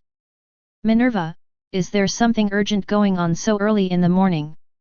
Dumbledore. Professor McGonagall had a serious expression and said directly without any polite words, I think the school's security is full of loopholes. Those things on the 4th floor must be moved away. Who knows if the three-headed dog will suddenly appear in front of the students like a troll. Potter and Weasley got lucky this time, but what about next time? We can't leave the safety of our students to chance. They don't take Felixer every day. Dumbledore was stunned. He didn't expect that Professor McGonagall would come to call him to task. Minerva, I know you're anxious, but don't be anxious yet. Didn't you agree to my arrangement before? Why did you suddenly change so much? It's like this. Professor McGonagall told Dumbledore all the accusations she heard Tom make against the school and the professors in the auditorium, and Dumbledore fell into deep thought. Just when Professor McGonagall thought that Dumbledore was reflecting on his actions and was relieved, she actually saw Dumbledore smiling. No, it should be laughing and crying, because there were crystal tears in the corners of the old man's eyes. Dumbledore took off his glasses and wiped the corners of his eyes. That's great, this is the purest friendship. Mr. Riddle really taught me a lesson. Even among Slytherin and Gryffindor, who would remember that the two founders were once best friends? This is exactly what he wants to see most. If talented students have too little interaction with their classmates, their emotions will become indifferent, and they may even ignore the lives of others. Voldemort is the best example. Voldemort used to be a good student praised by everyone in school, but he always wore a mask and kept a distance from the students around him. Although Dumbledore said that he would not interfere with Tom's actions, it did not mean that he did not have worries in his heart. He was afraid that Tom would lose his heart for power. But just these words today could make him feel more at ease. At least Voldemort would never think about things from this perspective. In his eyes, there was only himself. So you agree to my request? Professor McGonagall asked. I'm sorry, Minerva. Dumbledore calmed down and put on his glasses again. I understand your concern, but the corridor on the 4th floor cannot be touched for the time being. Why? Professor McGonagall was very puzzled. I know those levels are set up to protect the Philosopher's Stone, but is there any level safer than your headmaster's office? Dumbledore explained patiently, but if it is placed here, the person with bad intentions will be completely desperate. I dare not imagine what crazy things he can do. You can only catch fish if you put the bait where you can see and touch it. We must find him. Does Lao Deng care about the safety of students? Certainly. But compared to the potential safety risks to the students, Voldemort's matter was obviously more important. He never makes mistakes on such important decisions. Don't forget that Dumbledore was the one who proposed the phrase for the greater good. He is an old man with a clear mind, a strong will and clear goals. When necessary, he can even sacrifice his own life as long as necessary. So he had to place the bait in the corridor on the 4th floor, where Quirrell could see it but not touch it, and keep testing it until a fatal flaw was revealed.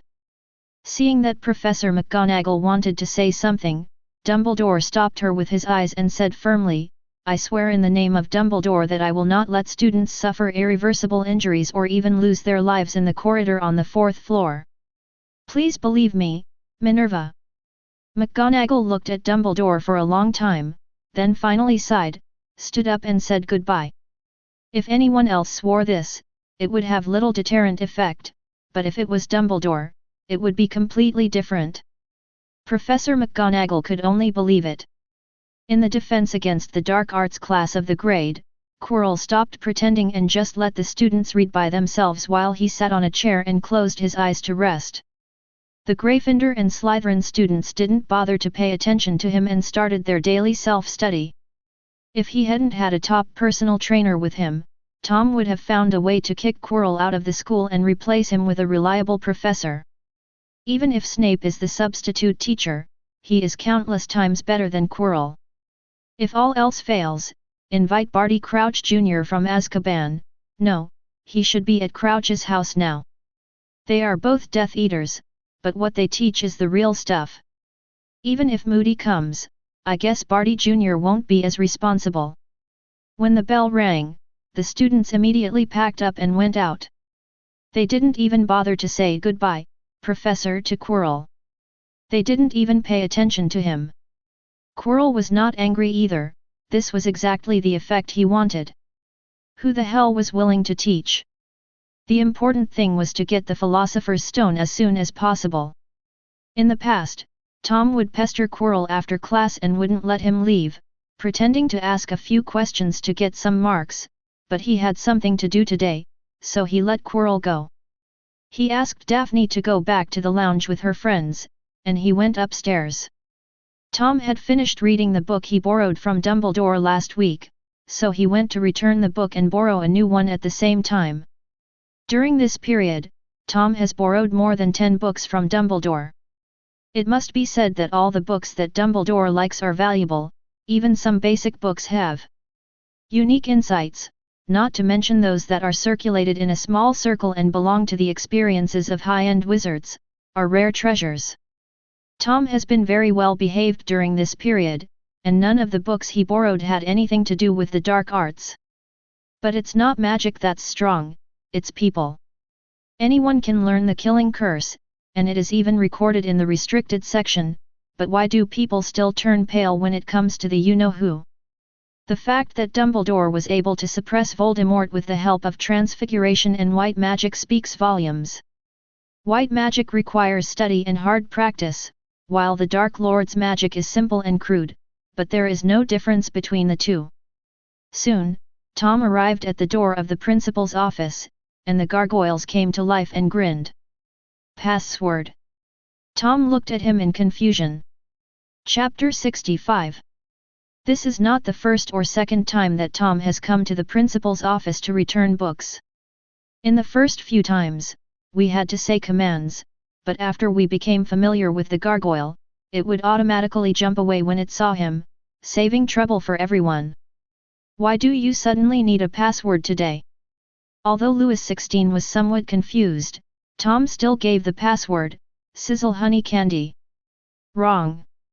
The gargoyle grinned, Dumbledore just changed the password on Monday. Riddle boy, you can't go in if you can't tell it. I was wondering why you were sick. You were waiting for me here. Tom suddenly realized, but I didn't need a password to get in before. Logically, I should be able to get in this time too. The gargoyle shook its head frantically.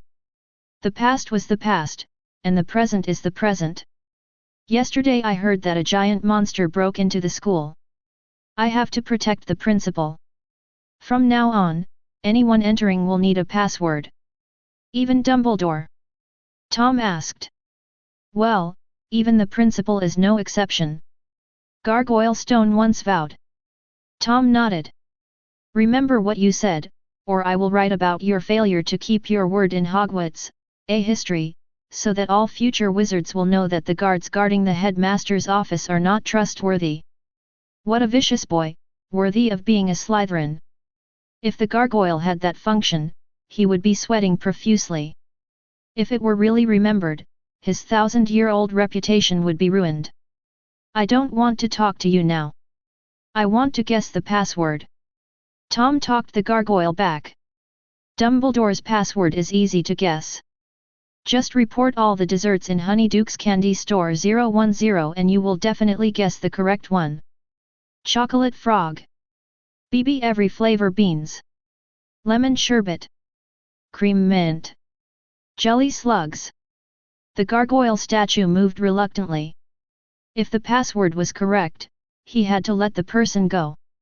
Even if it was Voldemort or Grindelwald who came, he had to open the door obediently and could not stop them. Tom glanced at it with a half-smile and went up the stairs. You little brat, you still want to tease him. Ravenclaw's intelligence isn't that great either. But Dumbledore really has a bad taste. Jelly slugs are a very disgusting kind of candy, second only to a pile of cockroaches. Hello, Professor. I'm here to return the book. When Tom came, Dumbledore was writing something at his desk. When he heard his greeting, he put down his quill, looked up and smiled. Mr. Riddle, you read too fast. You might have used up all my books before you graduate. Tom glanced at the vast collection of books on the bookshelf and shook his head. It's not enough at this rate. I still have to keep working hard. Dumbledore smiled helplessly. To be honest, I haven't read all the books here, because some of them are collections of past headmasters. Tom shrugged. I'll watch as much as I can. I have plenty of free time anyway. As he said this, Tom climbed up the ladder and put the 2 books back to their original place, then looked around and picked 2 more. The Nature of Magic. The Magic of Ancient Writings. Tom took the book and wanted to say goodbye to Dumbledore, but the old man kept him. Professor, is there anything else? Nothing. Dumbledore smiled warmly, I just want to apologize to you. Apologize? Tom thought about it carefully and asked cautiously, are you going to take back the money you lent me in advance? Other than this, he couldn't imagine anything else Dumbledore needed to apologize to him for. Dumbledore. Is he old after all? He can't keep up with the thinking of young people. When did Dumbledore fall to the point where he had to worry about even a few hundred galleons all the time, and he still had the shamelessness to ask for it back in advance? Mr. Riddle, you can use the money without worry. Dumbledore said, not knowing whether to laugh or cry, I'm apologizing for other things. I have received your criticism of the school this morning.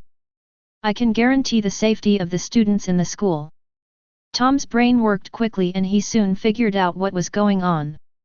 He actually noticed the appearance of Professor McGonagall in the morning, but he didn't take it seriously. It seemed that Professor McGonagall told Dumbledore what she said, which led to the current situation. Tom would feel relieved as long as he was not asked for money. Professor, of course I believe you.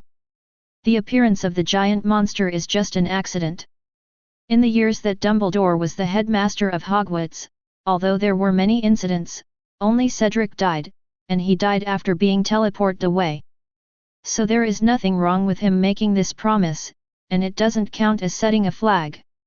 Dumbledore smiled and nodded, and chatted with Tom for a while before letting him go. In the afternoon, after the herbology class, Tom went straight to the Forbidden Forest. In order to avoid unnecessary trouble, he cast a layer of disillusionment spell on himself in advance.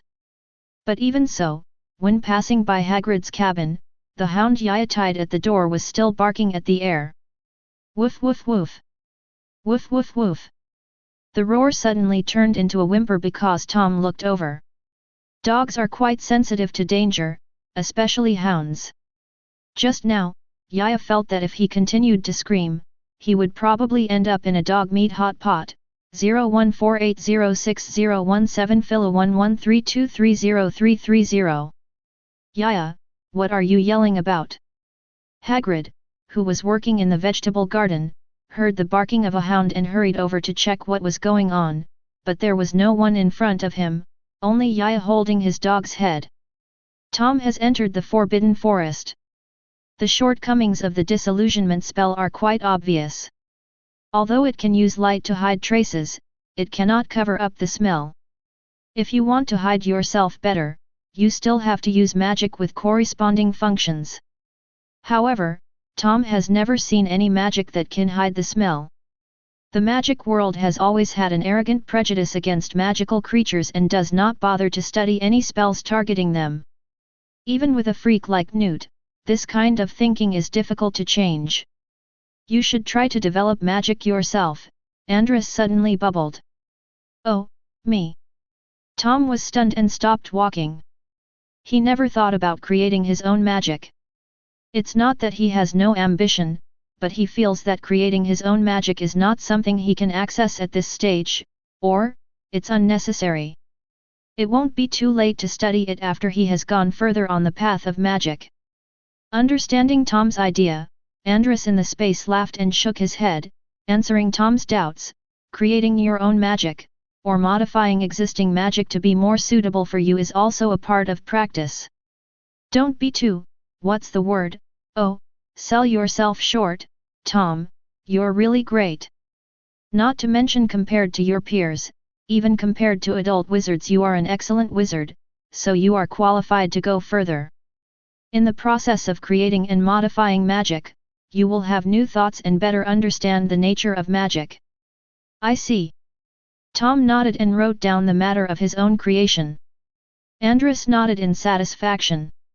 From the recognition level that had almost reached 90% without him noticing, it was clear that Andrus' words were not because Tom controlled everything about him, but were truly from the bottom of his heart. Look at what the 11-year-olds around Tom are doing. Not to mention 11 years old, even if you count the entire school, there are not many people who study as hard as he does. Children are at a stage where they are full of energy and very playful. After puberty, they become even more restless and will do anything. Just don't expect them to study. But Tom has never slacked off since the first day they met until now. He not only studies outside, but also uses the study space as mentioned above every night without fail. With this kind of perseverance, even a fool can achieve something. Others have been playing for 7 years, while Tom has been studying for 7 years. After graduation, he will be troubled by the trivialities of life again, and the gap will only get bigger and bigger. Andrus was proud to have trained such a disciple. In fact, Andrus didn't know that Tom was able to persist in high-intensity learning. On the one hand, it was because his adult thinking and grasp of the future made him understand the importance of strength. On the other hand, it was actually the credit of the system. Although the system does not display specific proficiency, it does have credits. An increase in credits means that he has really learned something instead of just wasting time, which is equivalent to visualizing his progress. Every time he saw the credits increase, Tom became full of energy and wished he could work for a few more hours. Thus, a wonderful misunderstanding was created, but it was not a problem. On the contrary, it helped to cultivate recognition. When it reached 100, another talent could be drawn. Arriving at the place where the potion was brewed last night, Tom saw from a distance a house elf staring at the crucible in a daze. Tom thought for a moment and called out his name tentatively, Andu. The elf jumped up suddenly, turned around and bowed to Tom. Master Riddle, Andu is not lazy, Andu is not in a daze. Tom looked at the color of the potion in the crucible and confirmed that everything was on track. He smiled and nodded to the elf.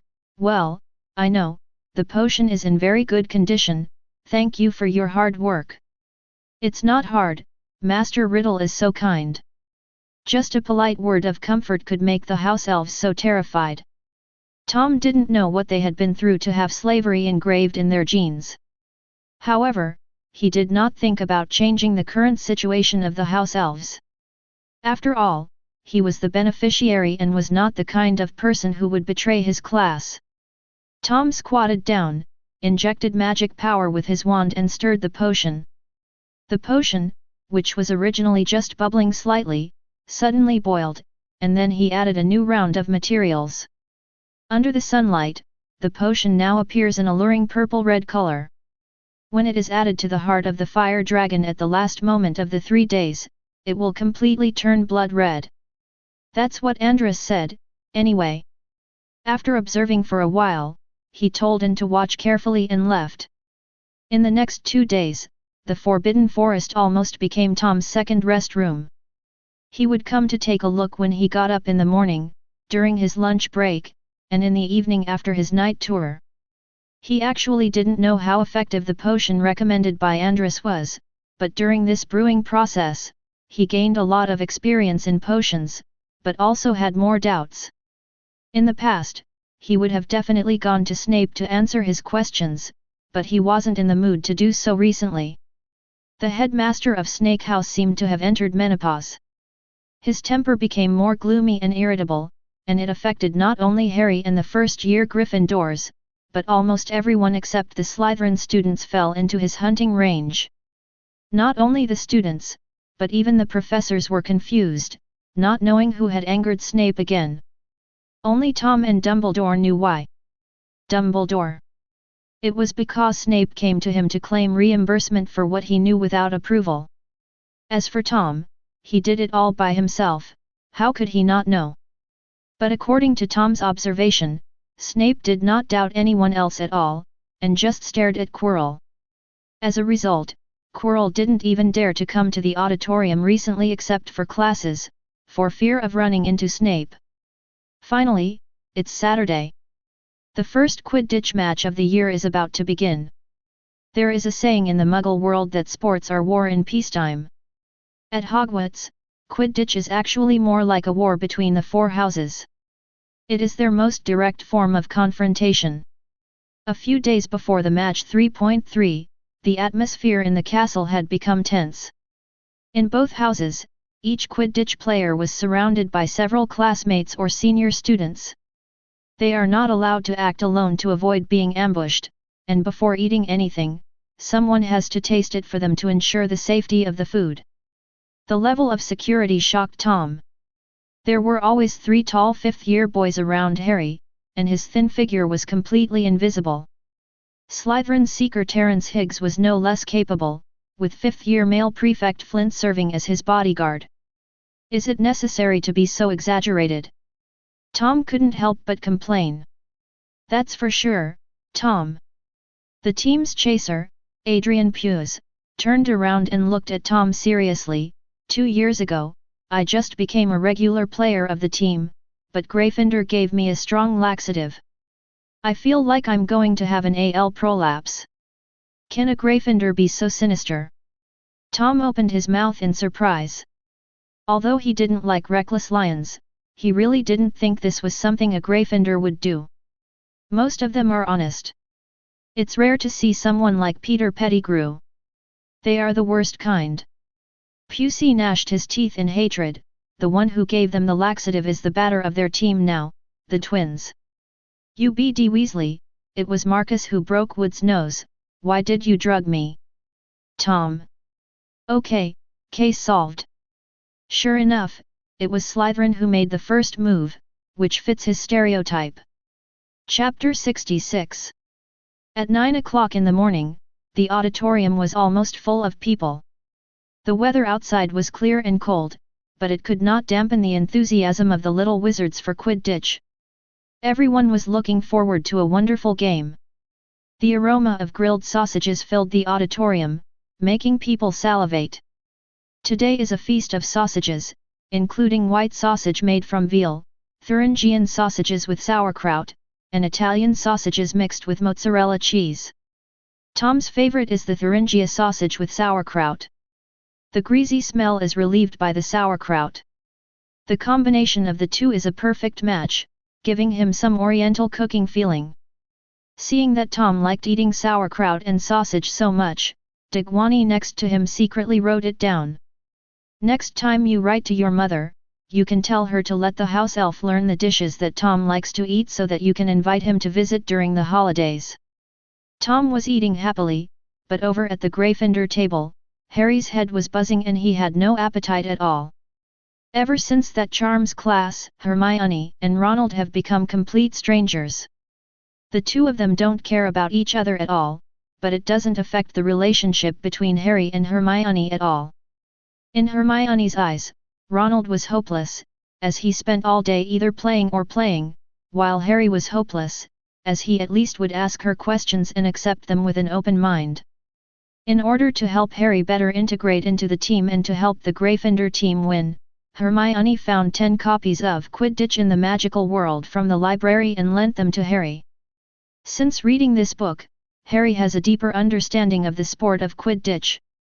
There are 700 fouls in Quidditch, and usually the worst and most vicious fouls are committed by the seeker. No, did the golfer eat your fish and chips?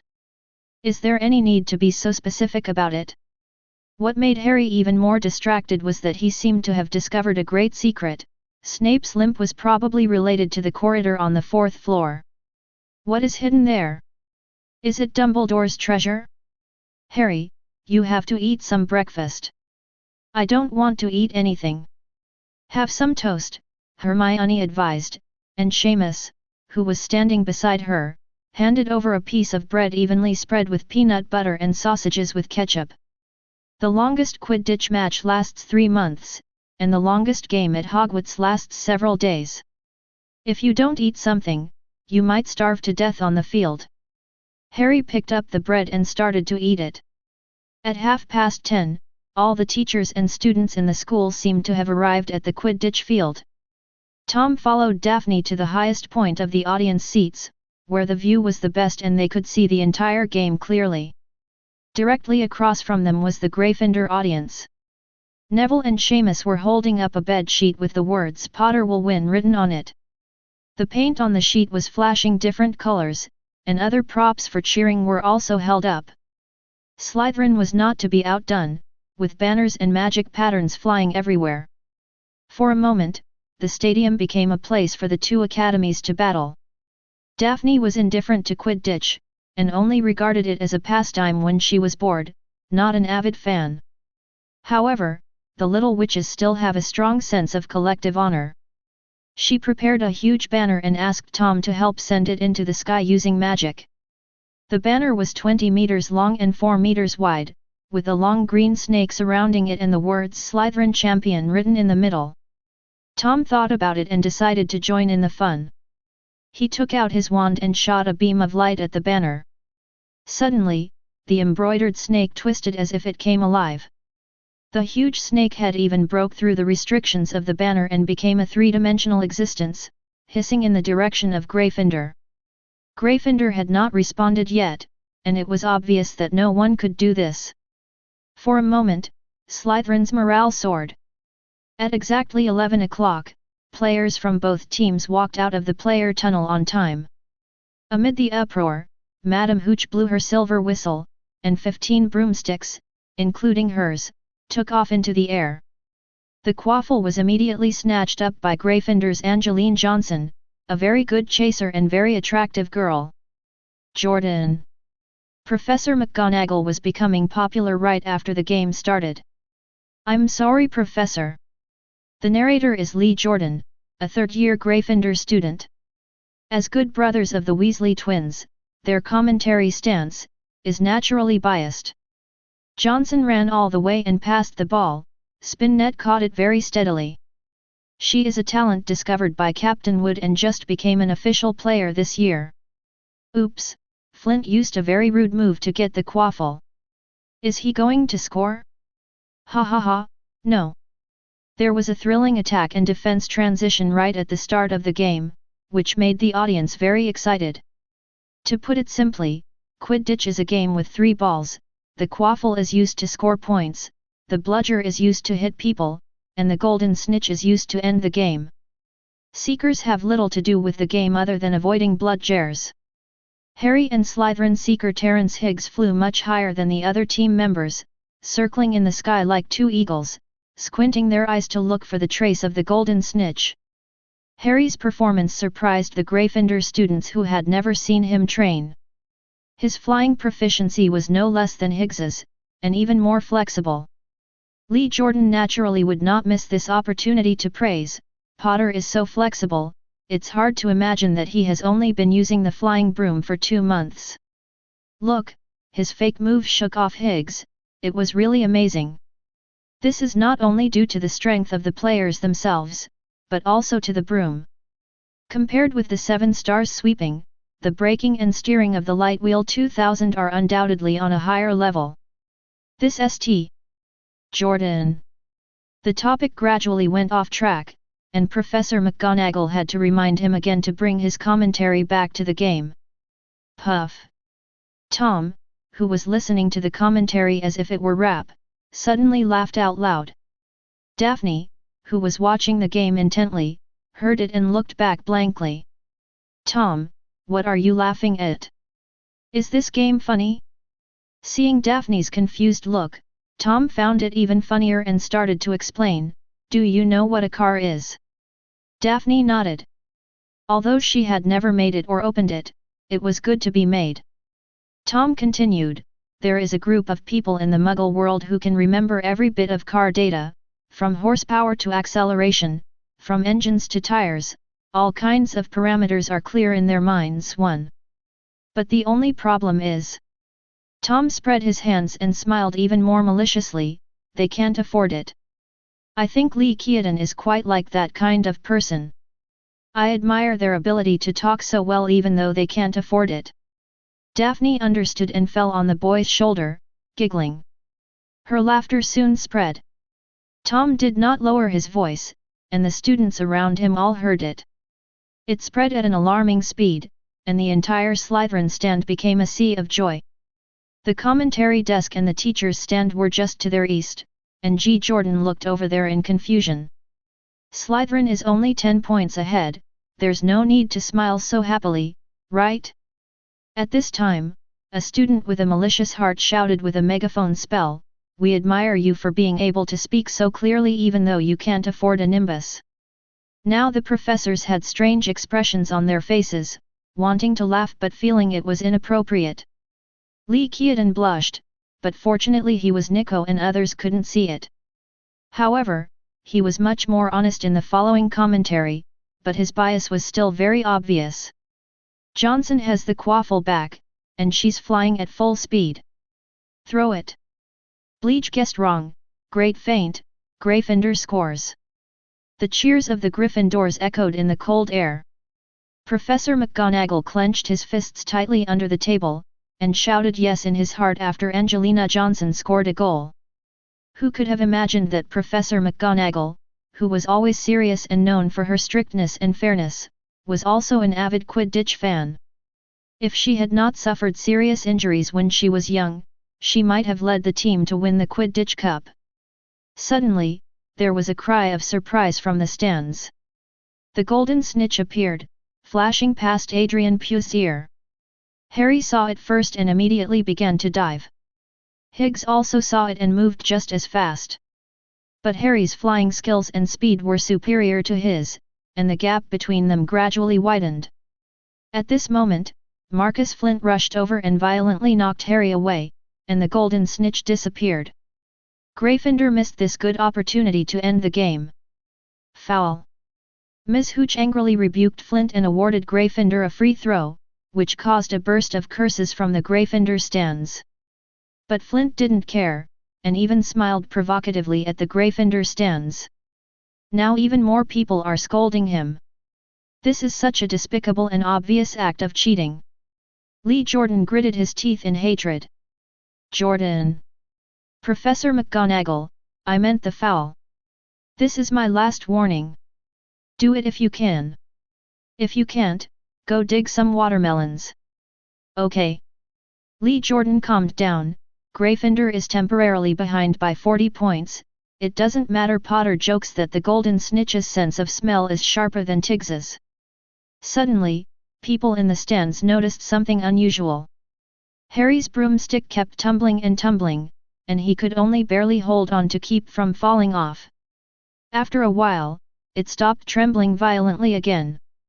Tom's eyes quickly looked towards the teacher's stand. Quirrell's lips were moving rapidly, and there was Snape as well. The two of them were like chanting a mantra, but neither noticed the other's movements. They used Harry's flying broom as a medium to fight each other in the air. How can this be possible? Tom was furious. Why don't you call him for such a fun thing? With his wand turned back in his hand and hidden in his sleeve, Tom also began to chant. But his target was not Harry's nimbus. A broomstick stuffed with Quirrell and Snape was already quite full, so he could change his target. Tom took aim at Luonmai's bludger. Controlling the movement of objects with his mind is his forte. Before he went to school and got a magic wand, he was very good at it, let alone now. Under Tom's control, the bludger became faster and there was a whistling sound as it flew through the air. George was startled and looked at the quaffle rushing towards him. He hit it hard with his bat. The powerful reaction force made his arm numb. Quirrell, who was sitting in the teacher's stand, didn't notice this at all. He had a grim smile on his face and his eyes were fixed on Harry's broom. Dumbledore is not here today, and if he gets Harry down from such a high height, he will definitely be smashed into a pulp. It is equivalent to revenge for the master. But soon, Quirrell's smile disappeared and his lips pursed as Snape's eyes swept over him. Quirrell's attention was on Snape and Harry's broom, and Snape's attention was on the broom and Quirrell.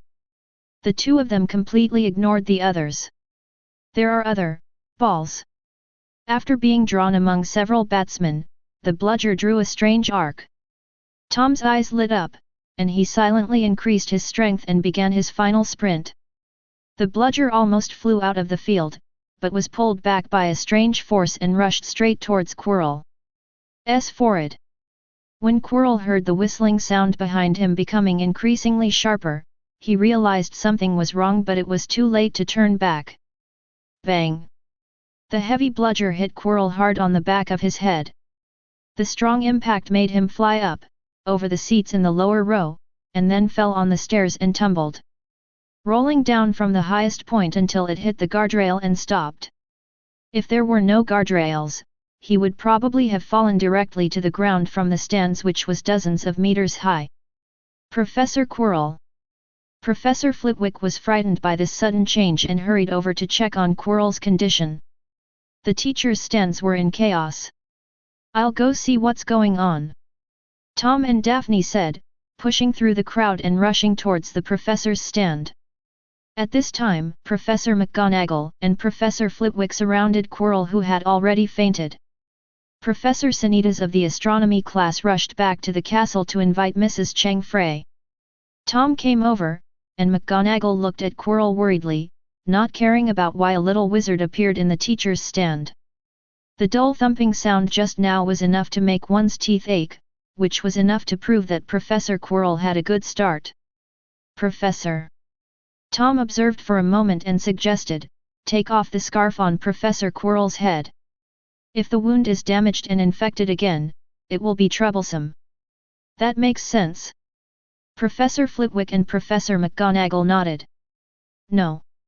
Just as they were about to take action, Quirrell woke up unexpectedly, raised his head with bloodshot eyes, and struggled to get up. I just feel a little dizzy, nothing else. After saying that, in front of everyone's dull gaze, Quirrell actually limped away from the stands in a strange walking posture. What a medical miracle! Professor McGonagall muttered to himself as he looked at Quirrell's back. Tom heard Professor McGonagall's exclamation and nodded in admiration. Quirrell is a wolf destroyer.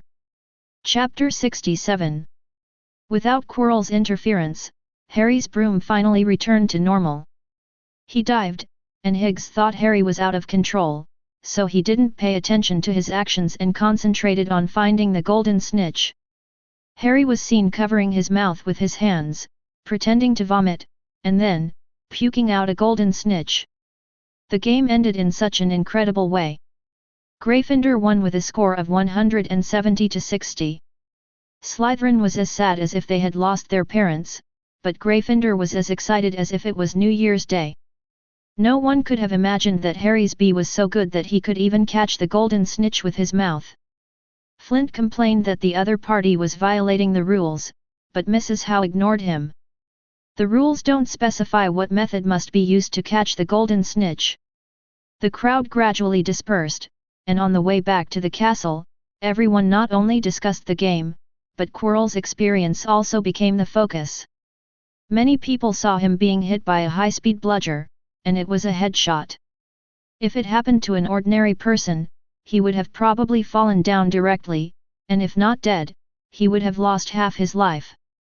However, not only did Quirrell not fall into a coma, he actually woke up from it, refused to receive treatment, and returned to the castle on his own.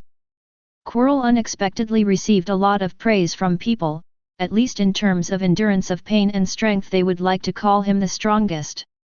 Inside Hagrid's cabin, Snape did it. Hermione explained to Harry and Hagrid, I saw it through the telescope. He was casting a spell on Harry's broom. I wanted to stop him, but Professor Quirrell was hit by a ball halfway through. Snape stopped, and then Harry caught the snitch. After the game, Hermione originally wanted to find Tom and Daphne, but she couldn't resist Hagrid's enthusiastic invitation and followed him to the cabin, so that she could tell Harry what had happened. Nonsense! Hagrid didn't believe her words. Why would Snape do such a thing? I think he's trying to steal something from the 4th floor, Harry said suddenly. Hagrid was surprised. What did you say? No, do you know what's on the 4th floor? I don't know. Harry shook his head honestly, but at the Halloween dinner, Snape's foot was injured. I saw him limping down from upstairs. It is very likely that he was bitten by the three-headed dog on the 4th floor. You also know Lu Wei. Hagrid was even more shocked. Fluway, what's the name of the three-headed dog? Hermione noticed something. Ah, I bought it from a Greek, and I loaned it to Dumbledore to look after it. Hagrid paused in the middle of his speech, looked at Hermione, Ronald, and Harry's shining eyes, and closed his mouth. I won't tell you. Snape is a professor at the school. Even if he hates James. James. Now it was Harry's turn to get excited. Hagrid, you mean my dad? Snape knew him. Hagrid waved his thick arms, and he found that he was leaking more and more things. That's the grudge of the previous generation. Listen, this has nothing to do with you. Forget about Lu Wei, forget what it is guarding. That's Dumbledore and Nicholas Flamel. Ah, Nicholas Flamel. Another new NPC joined, and Hermione quickly took note of it. Bang! Hagrid slapped himself in the face and drove everyone out. Forbidden Forest. The preparation of the potion had reached the final stage, so Tom asked Kaka to go back and he would just keep an eye on it. After adding the fire dragon's heart, the potion began to boil, emitting a terrifyingly high temperature, and a large amount of white cold air rose upwards. Tom released a weak wind, blowing away the white mist while trying not to affect the potion. After waiting for about half an hour, the crucible of potion slowly became half empty, and its color turned into the blood red that Andrus had described. The slightly viscous liquid is crystal clear, like a flowing liquid gem. Andrus, are you sure this thing is okay? Tom asked cautiously. This was an imported potion, so he had to be careful. Andrus also took a closer look and replied, the color is fine, but does the smell have a faint pungent smell and flavor? Tom nodded. That was indeed the case. Then you are not wrong, drink it boldly. Since Andrus said so, Tom had no worries and took out the scale to start dividing the potion. The standard measurement of each portion is 5 ounces, which is about 140 grams. This pot produces 7 portions, enough for Tom to use 7 times. After dividing it, he drank the bottle without hesitation. The sticky liquid got stuck in Tom's throat and couldn't slide down. Tom swallowed several times before the potion went into his stomach. His eyebrows were almost squeezed into a ball, and he felt like he had drunk a ball of blood that had been coagulated for a long time. Before he could complain to Andrus, the drug had already taken effect. It was like a volcano erupted from his stomach, and then the heat spread throughout his body. Tom's face turned red and white steam began to emerge from his body. Even though the temperature was close to 0 degrees, he felt like he had entered a sauna. He quickly went into physical action and released Andrus. Aren't there matching moves? Teach me quickly. Andrus didn't waste any words, fearing that the effect of the medicine would be wasted, and he made one strange pose after another. These movements have no effect when performed alone, but when combined with strengthening potions, they can quickly allow various parts of the body to absorb the medicinal power. Although human wizards can surpass dragons, people like Dumbledore and Voldemort never take magical animals like dragons and sphinxes seriously. However, the strength of an individual does not mean that the life essence of a powerful wizard surpasses these higher magical creatures. They are still human, just smarter, and have a deeper understanding of magic. The principle of the strengthening potion is to use the life essence of these higher magical animals to strengthen oneself, so it not only has the function of strengthening the body, but also mental strength, lifespan, etc. will be correspondingly improved. In more than 10 minutes, Andrus led Tom to perform 3 consecutive matching movements. With Tom's memory, he naturally remembered them all. After each movement, part of the body's energy is consumed and the temperature gradually decreases. An hour later, Tom's body temperature returned to normal and his energy was exhausted. He ended the session in a weird posture and could not help but recite. I have practiced until my body is like a crane, and I have 2 boxes of scriptures under 1,000 pine trees. I came to ask Wu Yu, and he said, the clouds are in the blue sky, and the water is in the bottle. What the hell? Andrus in the study space was full of questions. Because of the distance, Tom could understand any language he spoke and knew every word, but why couldn't he understand the meaning when they were put together? Nothing, just expressing my feelings. Tom put his hand away and exhaled lightly. The Taoist priest's realm is still high. Is he also a wizard? After more than an hour of high-intensity exercise, Tom felt that he was in better shape than ever before. His body was full of energy, his mind was clear, and his thinking was sharp. As for magic, shattered into pieces. With a lightning-fast flick of his wrist, a beam of light shot onto the tree, which instantly broke into countless pieces and fell to the ground. I feel like my attacks are stronger, Tom said. Andrus was not surprised by this is an inevitable result. The mental state is different, and the aura of the spell will be very different. Now that your physical fitness has improved a lot, your magic power will grow faster and faster. You can try to learn some large-scale magic. Tom nodded, suppressing the fire as he pleased. Why use super-intelligence to solve a problem that can be solved with superpower? Isn't it better to be simple and crude? Tom took out another bottle of strengthening potion. If the effect of one bottle is so good, he will be very successful if he uses all of them. Sensing his thoughts, Andrus hurriedly stopped him. There is still some medicine left in your body. It will take some time to digest. You can only take the next dose after at least a week. Okay then. Tom put the medicine away regretfully. He took stock of the materials he had on hand. He had no shortage of other materials. They were either available in the Forbidden Forest or could be purchased directly from Diagon Alley. The only thing missing is the eyeball of the Sphinx and the heart of the fire dragon, and these two main materials are gone. I still have 6 doses of medicine on hand, and using 1 dose a week is just enough to last until the Christmas holidays.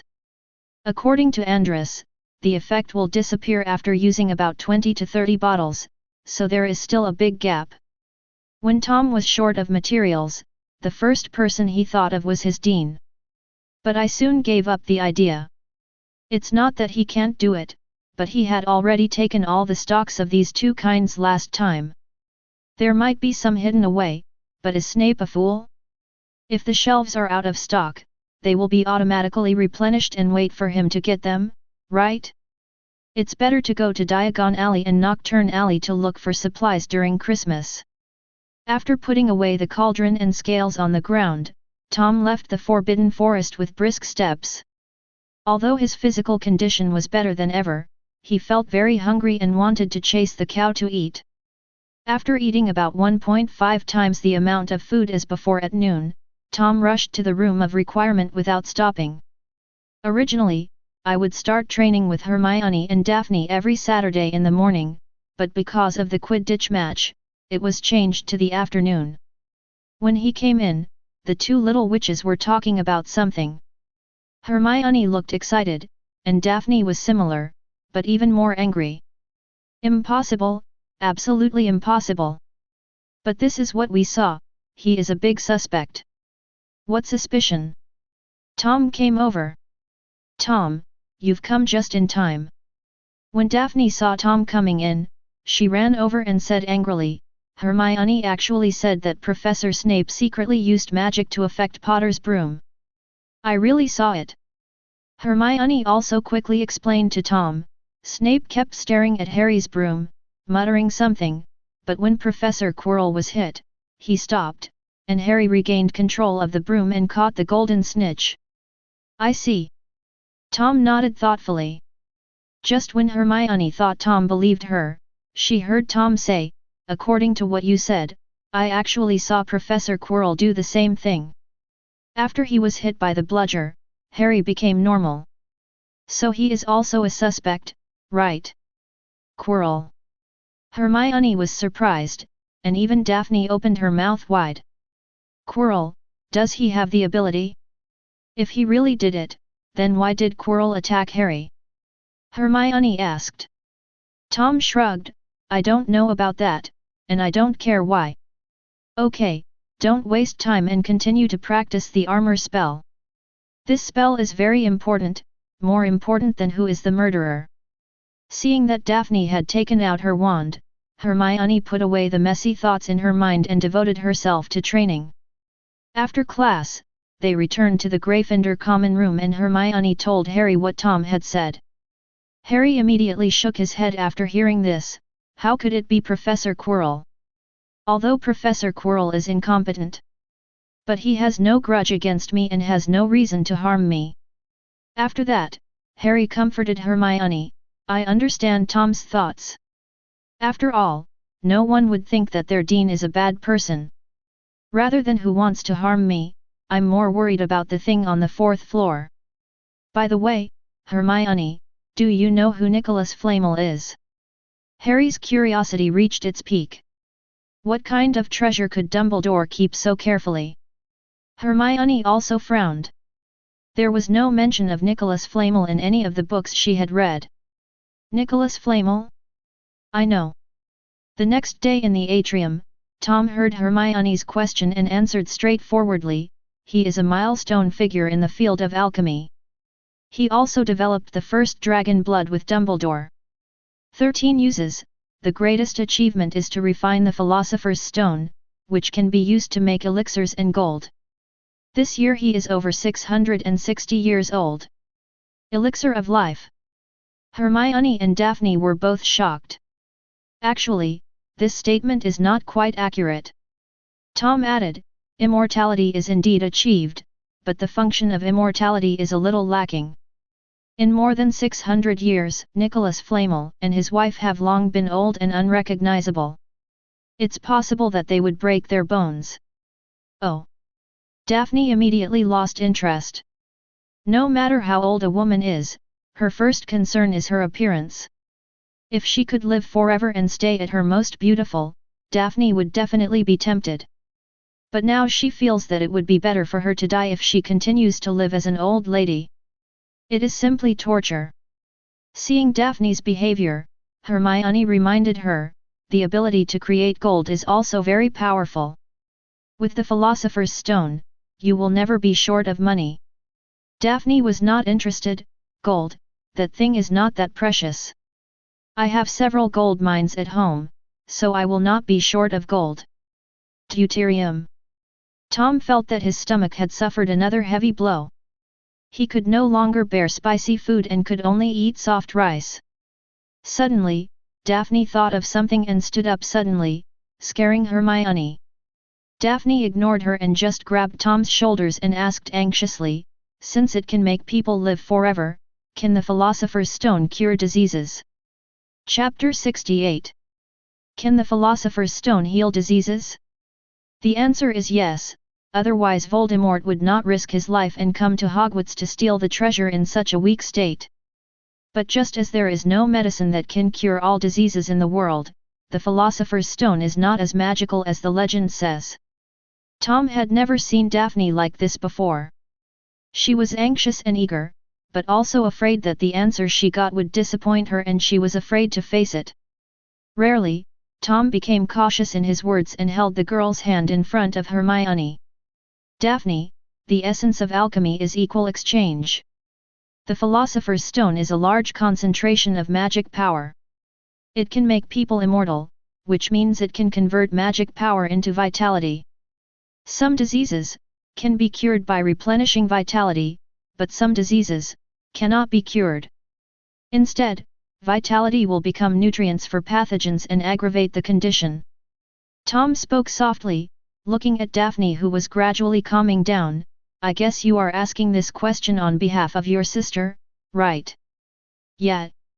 Daphne also nodded. "So we need to analyze each case specifically. I still don't know the specific situation of your sister, so how can I make you a promise irresponsibly? Can you tell me about her situation? The more I know, the better I can help you find a solution." Hermione also looked at Daphne. She had been holding her breath and keeping quiet since just now. Hermione never knew that Daphne had a sick sister. Daphne was silent for a long time, as if she was hesitating whether to speak out. Finally, she took a deep breath and made up her mind. "Actually, Astoria's condition isn't really an illness, it's a curse." "Curse?" Hermione screamed. "Daphne, someone put a curse on you? This is too cruel."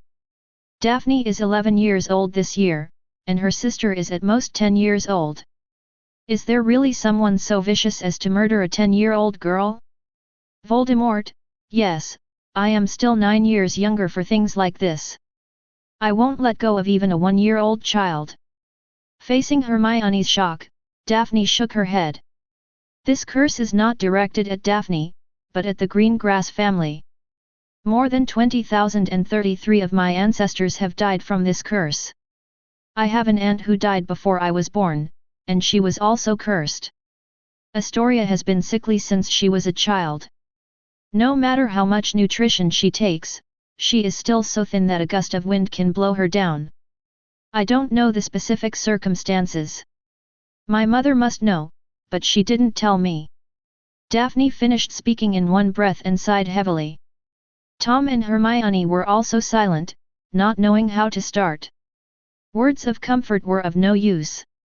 Only when Astoria's problem was completely resolved could Daphne's depression disappear. Hermione suddenly stood up, and Tom and Daphne looked at him in confusion. "I'm going to the library. Maybe there are records of related magic there." Daphne was touched by Hermione's behavior. Apart from liking to snatch Tom from her, Hermione was a good friend in other aspects. But she still pulled Hermione to sit down again. "Silly Hermione, this is a curse that can be passed down for many generations.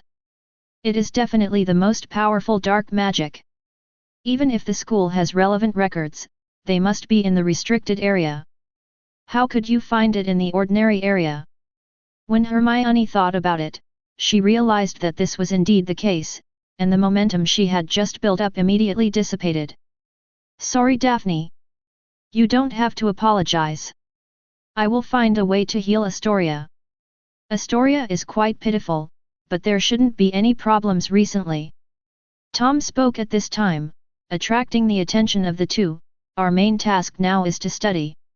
Only when we are strong enough can we be more confident in doing what we want. Daphne and Hermione both nodded.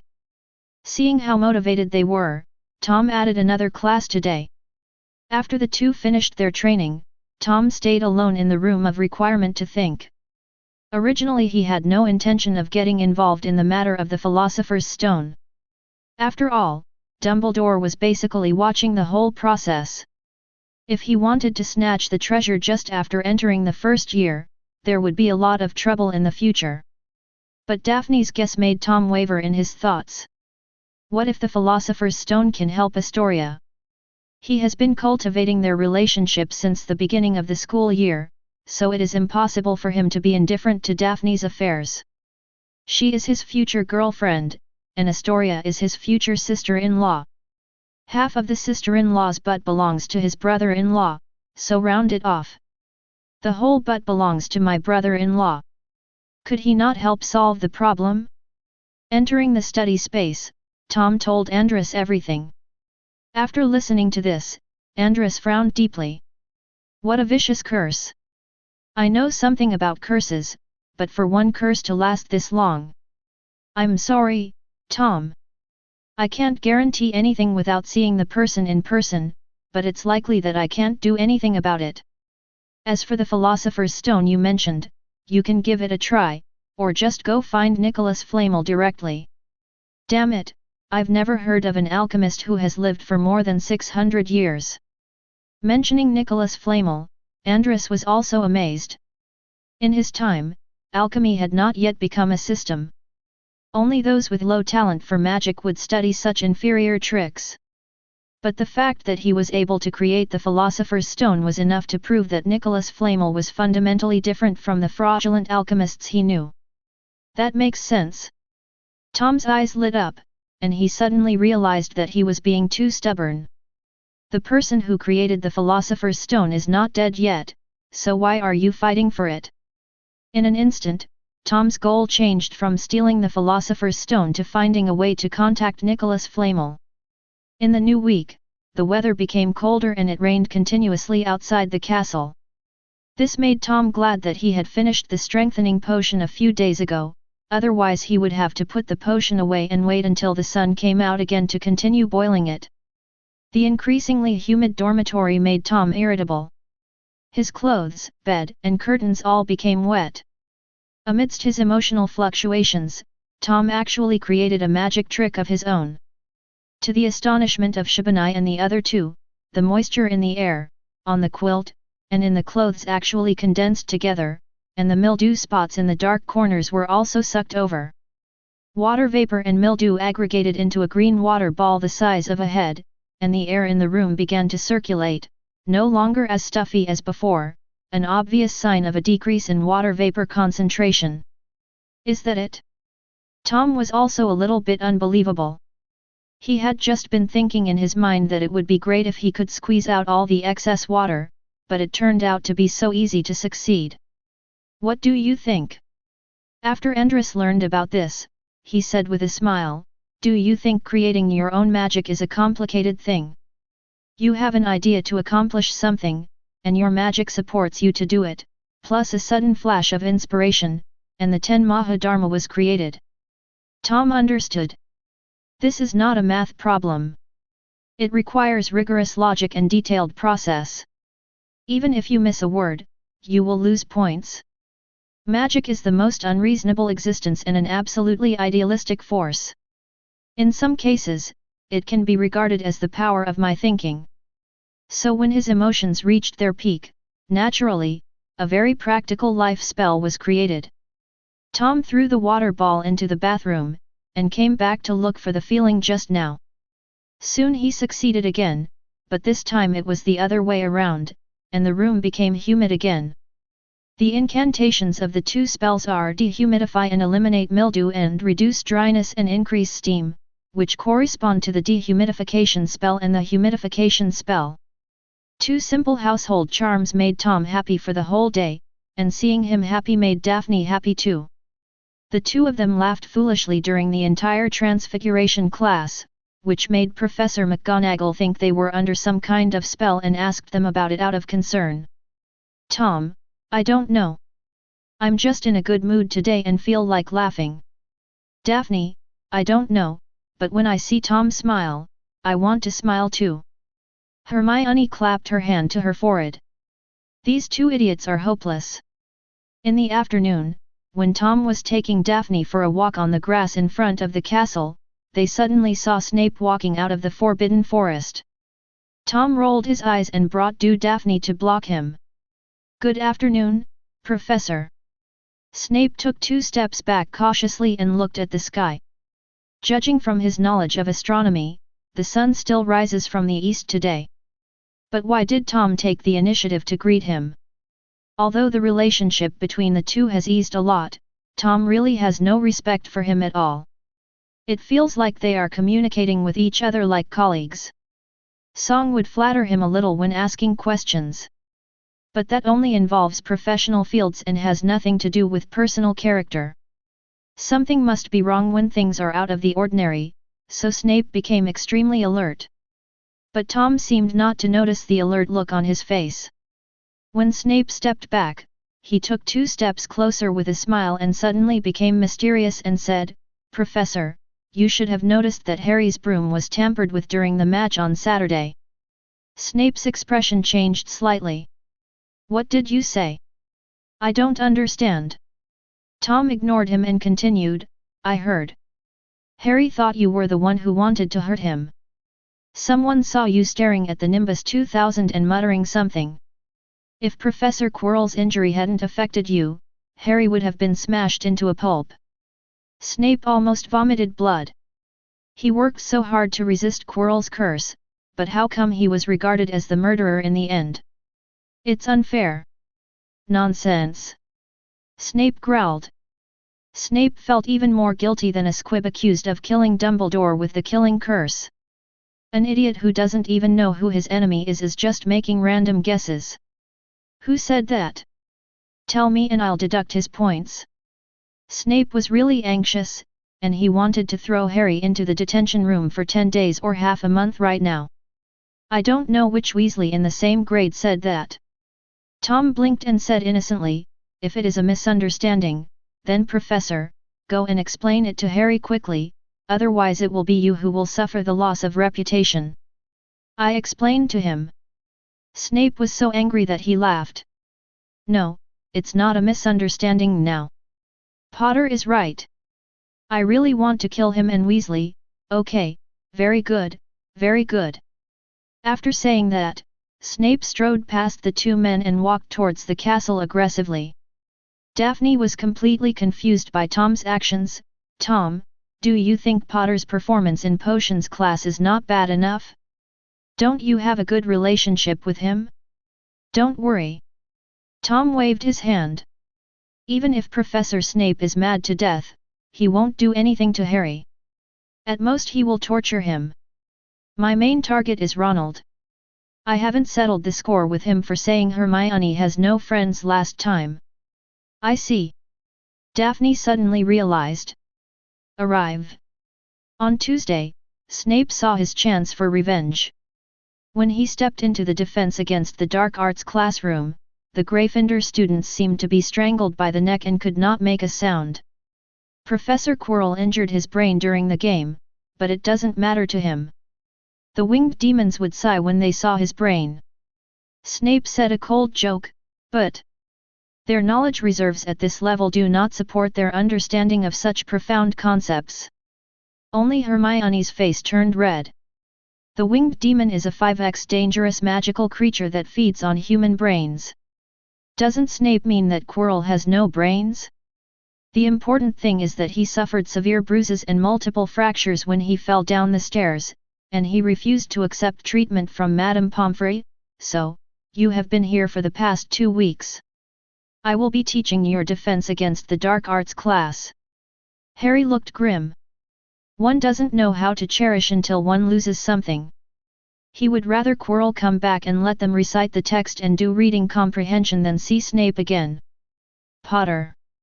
Snape said lazily, as if he was teasing a pet at home, tell me, if I want to drive away a group of ghouls, what spell is most suitable? Sure enough, familiar recipe, familiar process. Harry stood up numbly, Professor, I don't know. I know you don't.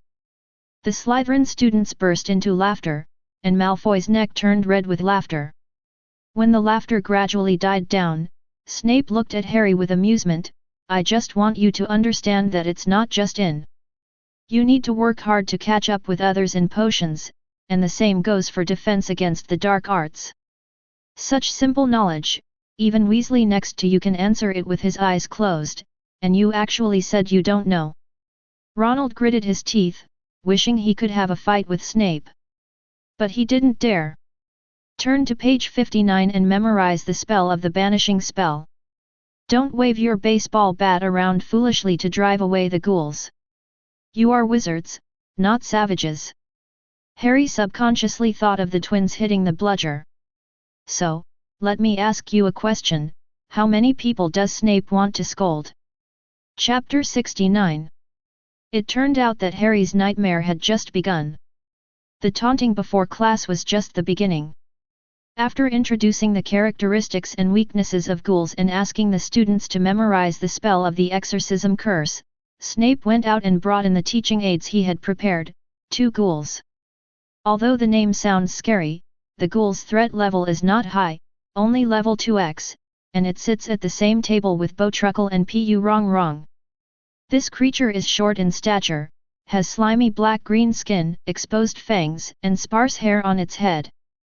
They live in dark, damp places, such as sewer pipes or attics, and feed on spiders and moths.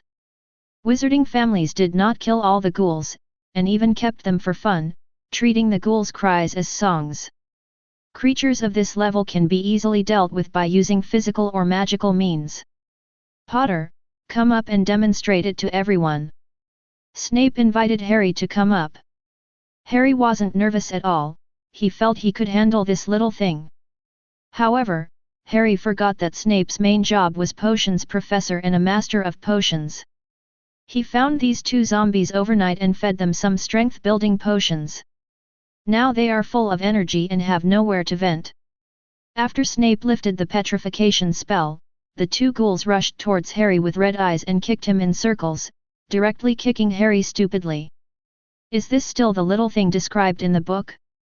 Didn't they say they can't attack but can only hide? He didn't even have the chance to cast the spell. Tisk, it seems that our savior is not good at dealing with simple magical creatures. Never mind, I will teach you strength in the next class. The corners of Snape's mouth were harder to suppress than AK. Malfoy was so happy that he wished Snape could master the art of cloning and expel all other professors from the school. All of them would be Snape, so that he could watch Potter suffer misfortune every day. That's not all, Harry was beaten up and the next victim Ronald appeared.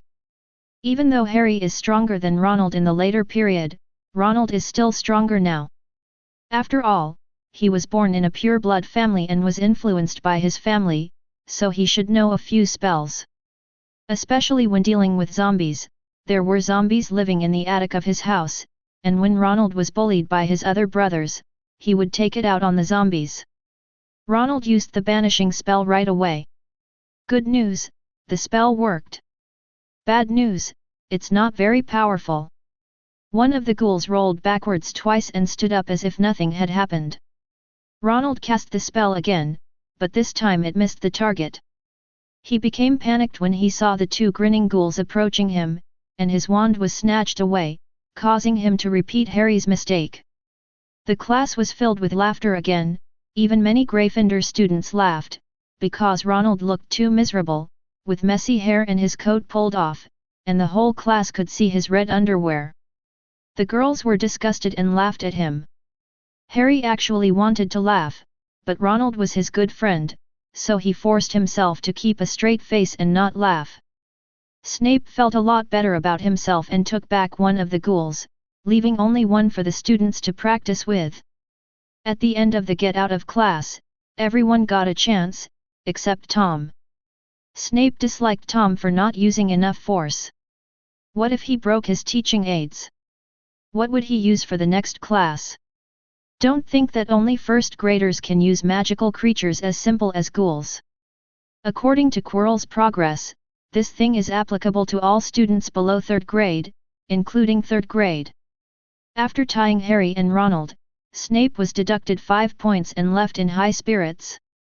Except for the 2 victims, everyone else thought the class was surprisingly good. It wasn't just this class, every class that had Snape substitute teaching had the same feeling. Although Snape is foul-mouthed and has greasy hair, he really teaches. Everyone has the opportunity to fight. The sense of accomplishment gained from defeating magical creatures is not something you can get from reading a text. No wonder Snape applied for the Defense Against the Dark Arts position every year. For a moment, everyone didn't want Quirrell to come back, just to prove that Snape would be a good substitute teacher. Many people also think that Quirrell will never come back. It is possible that you would be hit on the back of the head by a high-speed flying quaffle and die instantly. There were enough ways for a Defense Against the Dark Arts professor to leave his job, so this one wasn't surprising, and the professors were used to it. Even if the person is gone, maybe I can still get a second seat. When everyone was in high spirits at the banquet, Quirrell returned from the dead 2 weeks later, much to the disappointment of Master Lu and his colleagues. He looked like he was fine, but his face was pale, as if he had a serious illness. The students were not happy about Quirrell's recovery, and Snape was not happy either. He finally got to enjoy the pleasure of being a Defense Against the Dark Arts professor, but it was taken away from him after less than half a month. Only one person was happy. Tom stopped Quirrell after his first class after his return. "Mr. Riddle, what's the matter?" Quirrell's voice was very light and sounded a little weak. "I have some questions to ask you." Tom smiled politely. "It's not convenient here. How about we go to your office?" Quirrell was stunned. He didn't expect Tom to make such a request. But he nodded anyway. Tom gave Daphne a look and followed. The two came to the office of the Defense Against the Dark Arts professor. This was Tom's first time here, and the system gave him an achievement point prompt. Not 10 o'clock, but 20 o'clock. This was not only Tom's first time, but also the first time that any student in the entire school had come to Quirrell's office. After entering, Tom observed the room. The office is furnished in a standard manner, with a large desk and several rows of bookshelves. The only personal touches are the various odd decorations and souvenirs hanging on the walls and a huge floor-to-ceiling mirror by the window. Quirrell's character is a wizard who likes to travel to various primitive tribes, so it's not surprising that he has these strange and weird things. "Mr. Riddle, are you ready to speak now?" Back in the office, Quirrell seemed to have more confidence, his tone was not as cowardly as outside, and he became much calmer. Tom wasn't afraid of Quirrell taking action against him. If it was just Quirrell's own strength, he would definitely not be able to do anything to him. Even if Voldemort took action, there would be no pressure. "You are the Jinkraki, but I am not." Andrus burst out with all his strength, and now Tom is just a weakened version of the King of the Century for 1 minute. That's right, the duration of the physical practice has now exceeded 10 minutes, but Tom is still too young. Compared with ordinary wizards, his magic power is a lot, but it is only enough for Andrus to use for about 1 minute. Don't underestimate this minute. At least Andrus is confident that he can demolish half of Hogwarts. This is the reason why Tom dared to follow Quirrell to the office alone. "Professor." Tom moved a chair and sat opposite Quirrell. "How is the back of your head now?"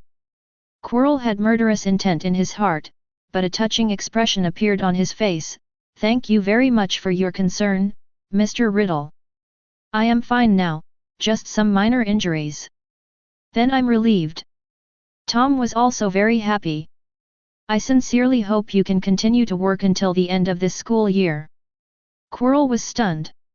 What's the meaning? Mr. Riddle, what exactly do you want to say?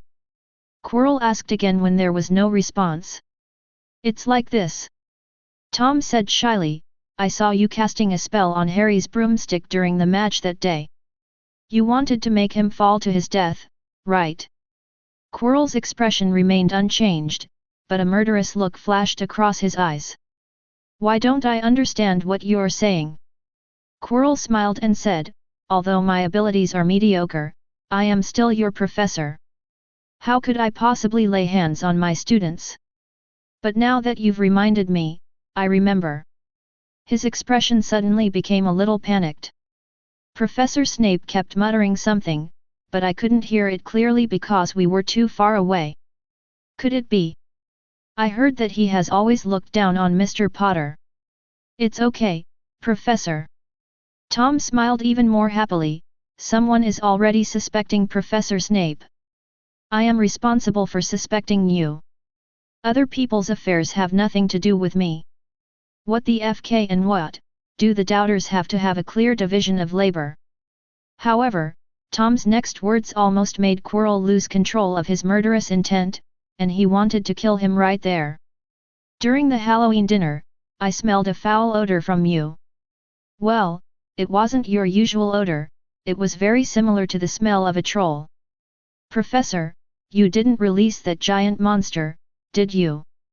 Tom seemed to be completely absorbed in reasoning, not noticing the cold light in Quirrell's eyes. He pushed up his non-existent glasses and continued, but what is your purpose in doing this? It was not until I saw Professor Snape's leg injured that I realized that your target was the corridor on the 4th floor. No, to be more precise, it was the thing hidden by Dumbledore inside. On July 30th, Dumbledore took me to Diagon Alley to buy things for the start of school. He took something from Gringotts that day, and the next day, Gringotts was invaded. The warehouse that was robbed happened to be the one used by Dumbledore. Professor, could that person be you? The smile on Quirrell's face disappeared completely. Riddle, do you know that slandering a professor is a serious violation of school rules? You are telling a story here without any evidence. Even if you tell Dumbledore or Snape, they won't believe you. Really? I don't believe it. I'll go ask the principal right now. Tom was possessed by Liu and pretended to stand up and go to the principal's office. Wait a minute, Riddle. Quirrell called him and sighed, things are not what you think. You admit it? Then I should tell the principal that you are the murderer. Tom, I know a lot about you. Quirrell suddenly changed his tone, and his voice became very gentle and friendly. Just listen to me first. If you still want to tell Dumbledore then, I won't stop you. Tom nodded and listened attentively. You are an orphan, and you have lived in a student home that is like an orphanage since childhood. Quirrell said with emotion, in fact, my experience is very similar to yours. My parents divorced when I was very young. No one was willing to continue to take care of me. They only gave me a pitiful amount of support every year and let me live alone. What's the difference between this and being an orphan? 0. I know how hard life is, but do you know what the treasure Dumbledore hid on the 4th floor is? It. Tom cooperated well and said, what is that? It's the Philosopher's Stone. Quirrell said enthusiastically, a treasure that can be used to make an elixir of life and turn stones into gold. Wow! Tom exclaimed. Tom, you used your wisdom and clues to detect the abnormality. I really admire you. You are much better than me, but I have lived so many years longer than you. Has advantages that you don't have. Thank you, Tom said modestly. Quirrell said sincerely, let's cooperate. As long as you get the Philosopher's Stone, I will give you a lot of gold. You will never have to go back to the orphanage again. You can buy yourself a luxurious house. My son, live a worry-free life, and we can share the elixir made from the Philosopher's Stone in the future. Snape is our rival. He was the one who wanted to kill Potter that day. I was saving Potter and casting spells to counter Snape's dark magic. Think about Snape's character. If he got the Philosopher's Stone, would he share it with you? He wouldn't. He might even kill you to silence you. Tell Dumbledore. Let's not talk about whether he will take it seriously. Even if he believes you, I have a way to escape from Hogwarts. I dare not do anything to you here.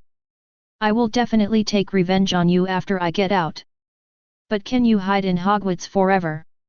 And what can Dumbledore give you? Is it just a meaningless compliment, or a symbolic bonus to you? These are nothing compared to immortality and endless wealth. Quirrell's words were convincing and well-reasoned. If it were another inexperienced student, he might have been tempted. Tom was also very excited, his eyes full of desire for money. Professor, is everything you said true? Of course it's true. You said the English don't cheat the English. The British don't cheat the British. Quirrell felt there was hope, and immediately followed up with a guarantee, sneering in his heart. Who the hell is British like you? I am Welsh. Okay then. Tom agreed happily, but immediately looked wary. But Professor, I still can't trust you. You have to show some sincerity. Quirrell frowned. What sincerity? Do you need money? Tom waved his hand, perfectly portraying the image of an orphan who was afraid of poverty. Of course I want the money. But I also have to lead Slytherin to win the House Cup and win the recognition of those pure bloods, so that I can have an easier time in the house. He stated his ultimate goal, so, Professor, you shouldn't be stingy and give me some useless points, right? Chapter 70. Tom's request was equally reasonable and convincing. Quirrell is a graduate of Ravenclaw, but he also knows how serious the blood discrimination in Slytherin is. Even though Riddle is a good student in the eyes of his teacher, it does not mean that he will be supported by other students. Winning the House Cup is indeed a good way to improve your status within the house. Children are children, they won't take advantage of such a good opportunity for blackmail. Quirrell sneered in his heart, but on the surface he appreciated Tom's idea. He immediately took out a bag of 100 galleons as hush money and said, even if I'm a professor, I have to give a reason for adding extra points. I can't just give extra points arbitrarily. Tom, don't worry. I will ask you a few more questions in class later, and then the extra points will be justified. Thank you, Professor. Tom took the bag of galleons and suddenly became curious about something. Professor, how much does the school pay you per month? Quirrell didn't mind revealing this secret, and said, I have 150 galleons, which is relatively high among ordinary professors. The dean has more than me, but not much more. 150 galleons is definitely considered a high-paying job in the wizarding world. An ordinary employee of the Ministry of Magic earns 30 to 50 galleons, and those in higher positions earn more. It depends on the department. But 150 galleons is definitely a salary at the director level. Quirrell said it so readily to express his appreciation for Tom. Most of the money I earn every month is given to you. What a good partner you are. Tom nodded thoughtfully, okay, I'll come back next month to get the money. 220 okay, hey. Quirrell, who was originally smiling and nodding, froze. Tom, what do you mean? Tom also looked at him strangely. Isn't it 100 galleons a month? Yeah, isn't it? Quirrell forced a smile and took back his previous comment on Tom. This is AFG Vampire. I'm leaving. Tom waved his hand, and left Quirrell's office without taking a single cloud with him, only taking 100 galleons. The moment the door closed, Quirrell's face became as hideous as a demon. Let me out! Voldemort growled, and Quirrell hurriedly untied his turban and crawled in front of the floor-length mirror. On the back of his head was Voldemort's terrifying face, which was covered with bruises and scars. It was originally just ugly without these scars, but it became like this after being hit by the bludger. Not only was he covered in scars, but his nose was also dented, turning him into a complete monster. Voldemort sneered. It's been so many years. It's been so many years since I felt threatened. Master, why didn't you let me do it just now? Quirrell remained in a prostrate position and asked in confusion, even if we can't kill him in the castle, we can use the Imperious Curse to control him and then erase his memory. All that was said by Voldemort at Quirrell's behest. He just couldn't understand it. Was it necessary for a first-year wizard to use such a complicated method? Idiot! Voldemort cursed, didn't you see the Slytherin girl next to you when Riddle called you? I know you have bad intentions and something to hide, but I still dare to follow you to the office.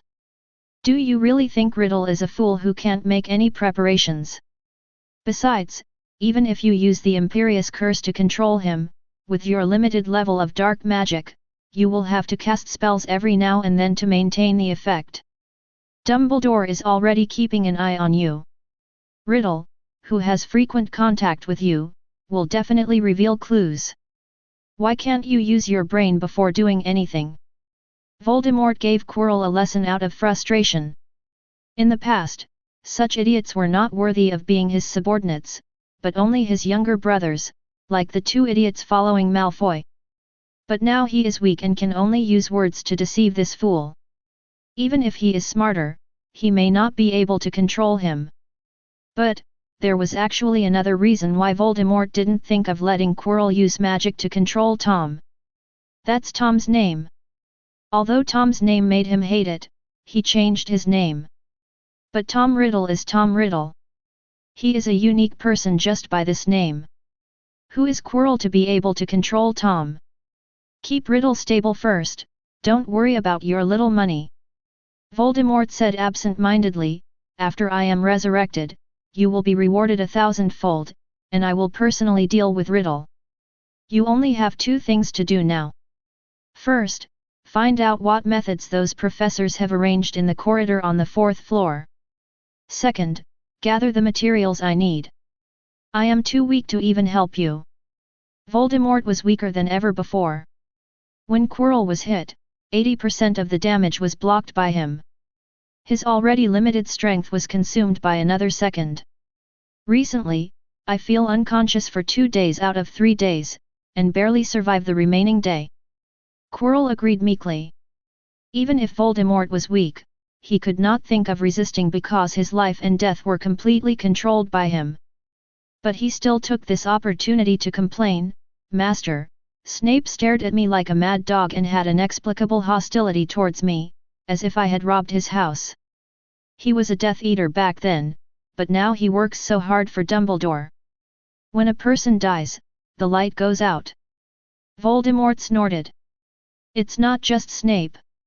After my fall, how many people willingly went to Azkaban? Even if I didn't see it, I know that those pure-blood families surrendered faster than each other. But so what? As soon as I regain my strength, they will immediately kneel at my feet and kiss my shoes. Snape is no exception. Can I contact him now?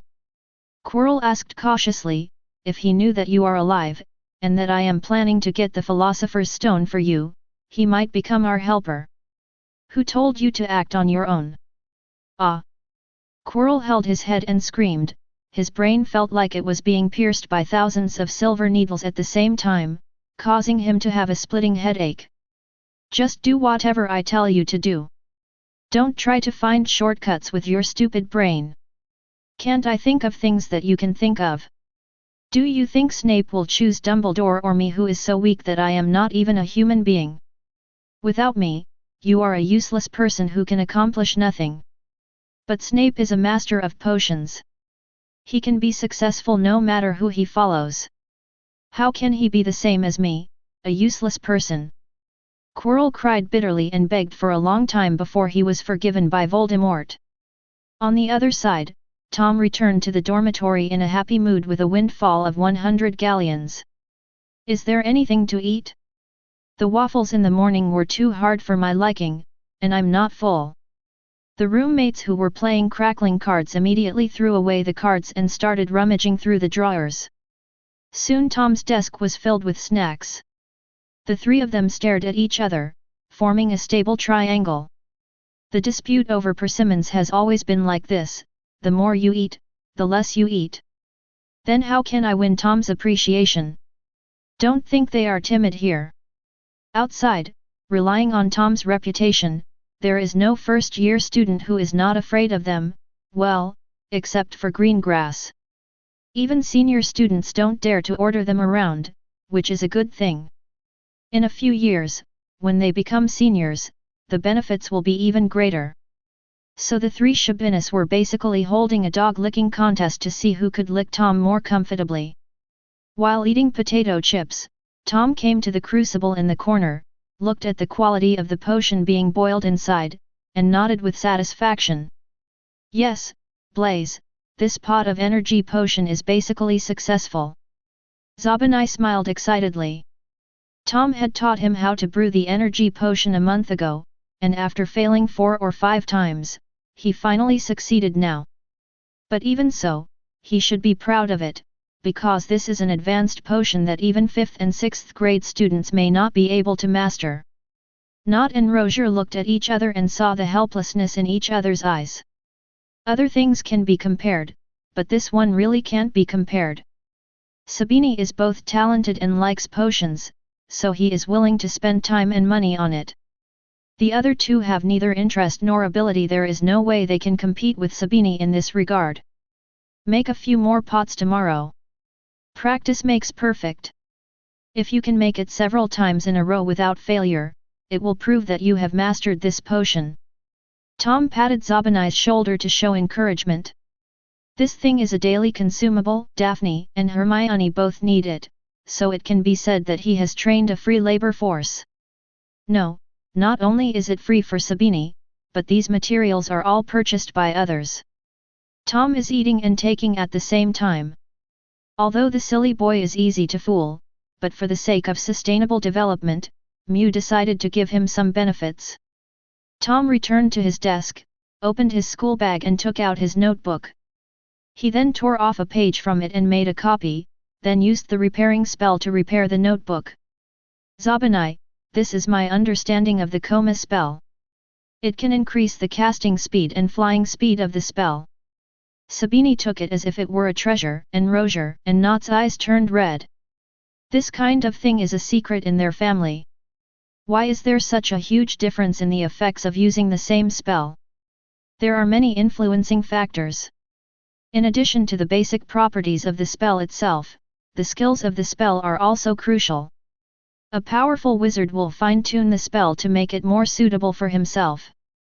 Going a step further will improve the spell, reduce the difficulty of learning or increase the upper limit of power. This kind of thing is called foundation.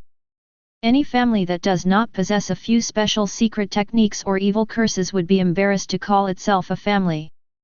Zabanai is a pure blood, but not from a pure blood family. He is a pure blood only because his parents are pure bloods. Moreover, his father is dead and his mother remarried several times with him. Apart from material conditions such as money, Sabini is not as good as Nott and Rozier in other aspects. Gurgle. Sabini was stunned for a long time before swallowing. Tom, are you sure you want to give it to me?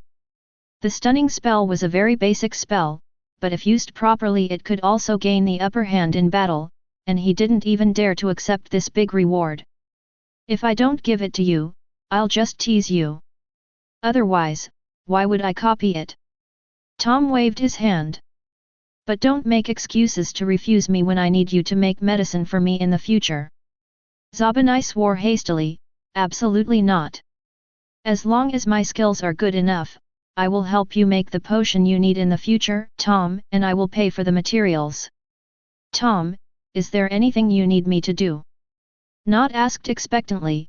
I'm not good at professional things, but I can help you with some chores. Rozier nodded vigorously, me too. You guys. Tom looked at them with a half smile. You should first find your own areas of expertise and then tell me. Damn, this is a skill. Benefits? Rozier and Nott fell into deep thought. What are their advantages? Lazy and unlearned? Since receiving Tom's reward, Shabani's whole mental state has changed. Not only was he paying full attention in potions class, but he also went to the library after class and spent his free time practicing the improved version of the stunning spell that Tom taught him. This is in stark contrast to the other two roommates who just eat and wait to die. Roger and Nott were also confused. "We agreed to be trash together, why did you suddenly roll up your sleeves?" The power of role models was demonstrated. Even if the two of them didn't like studying, they forced themselves to study in order to avoid being embarrassed by being left too far behind by Sabini. Although he is still not as hard-working as Sabini, he is much better than other first-year students. For example, Harry. He seemed to be born with a sense of concern for the country and the people, and firmly believed that the professors in the school were a bunch of insects. How could he protect Dumbledore if he stayed with them? Treasure. So during this period of time, Harry was absent-minded in his studies, and instead put more energy into the matter of who Nicholas Flamel was. Hermione did not tell him because Hermione felt that this Dumbledore would definitely keep the precious treasures safe. If even his arrangement was flawed, what could Harry do? After persuading him several times, Hermione realized that Harry didn't take her words to heart at all, so she put aside her desire to help others and focused on improving herself. Tom's progress was even faster. With the help of the strengthening potion, he was now experiencing new changes almost every week. These changes were mainly reflected in his magic power and body. The speed is the same as before. And after that conversation, Quirrell began to fulfill his promise and gave Tom crazy points. This also caught someone's attention.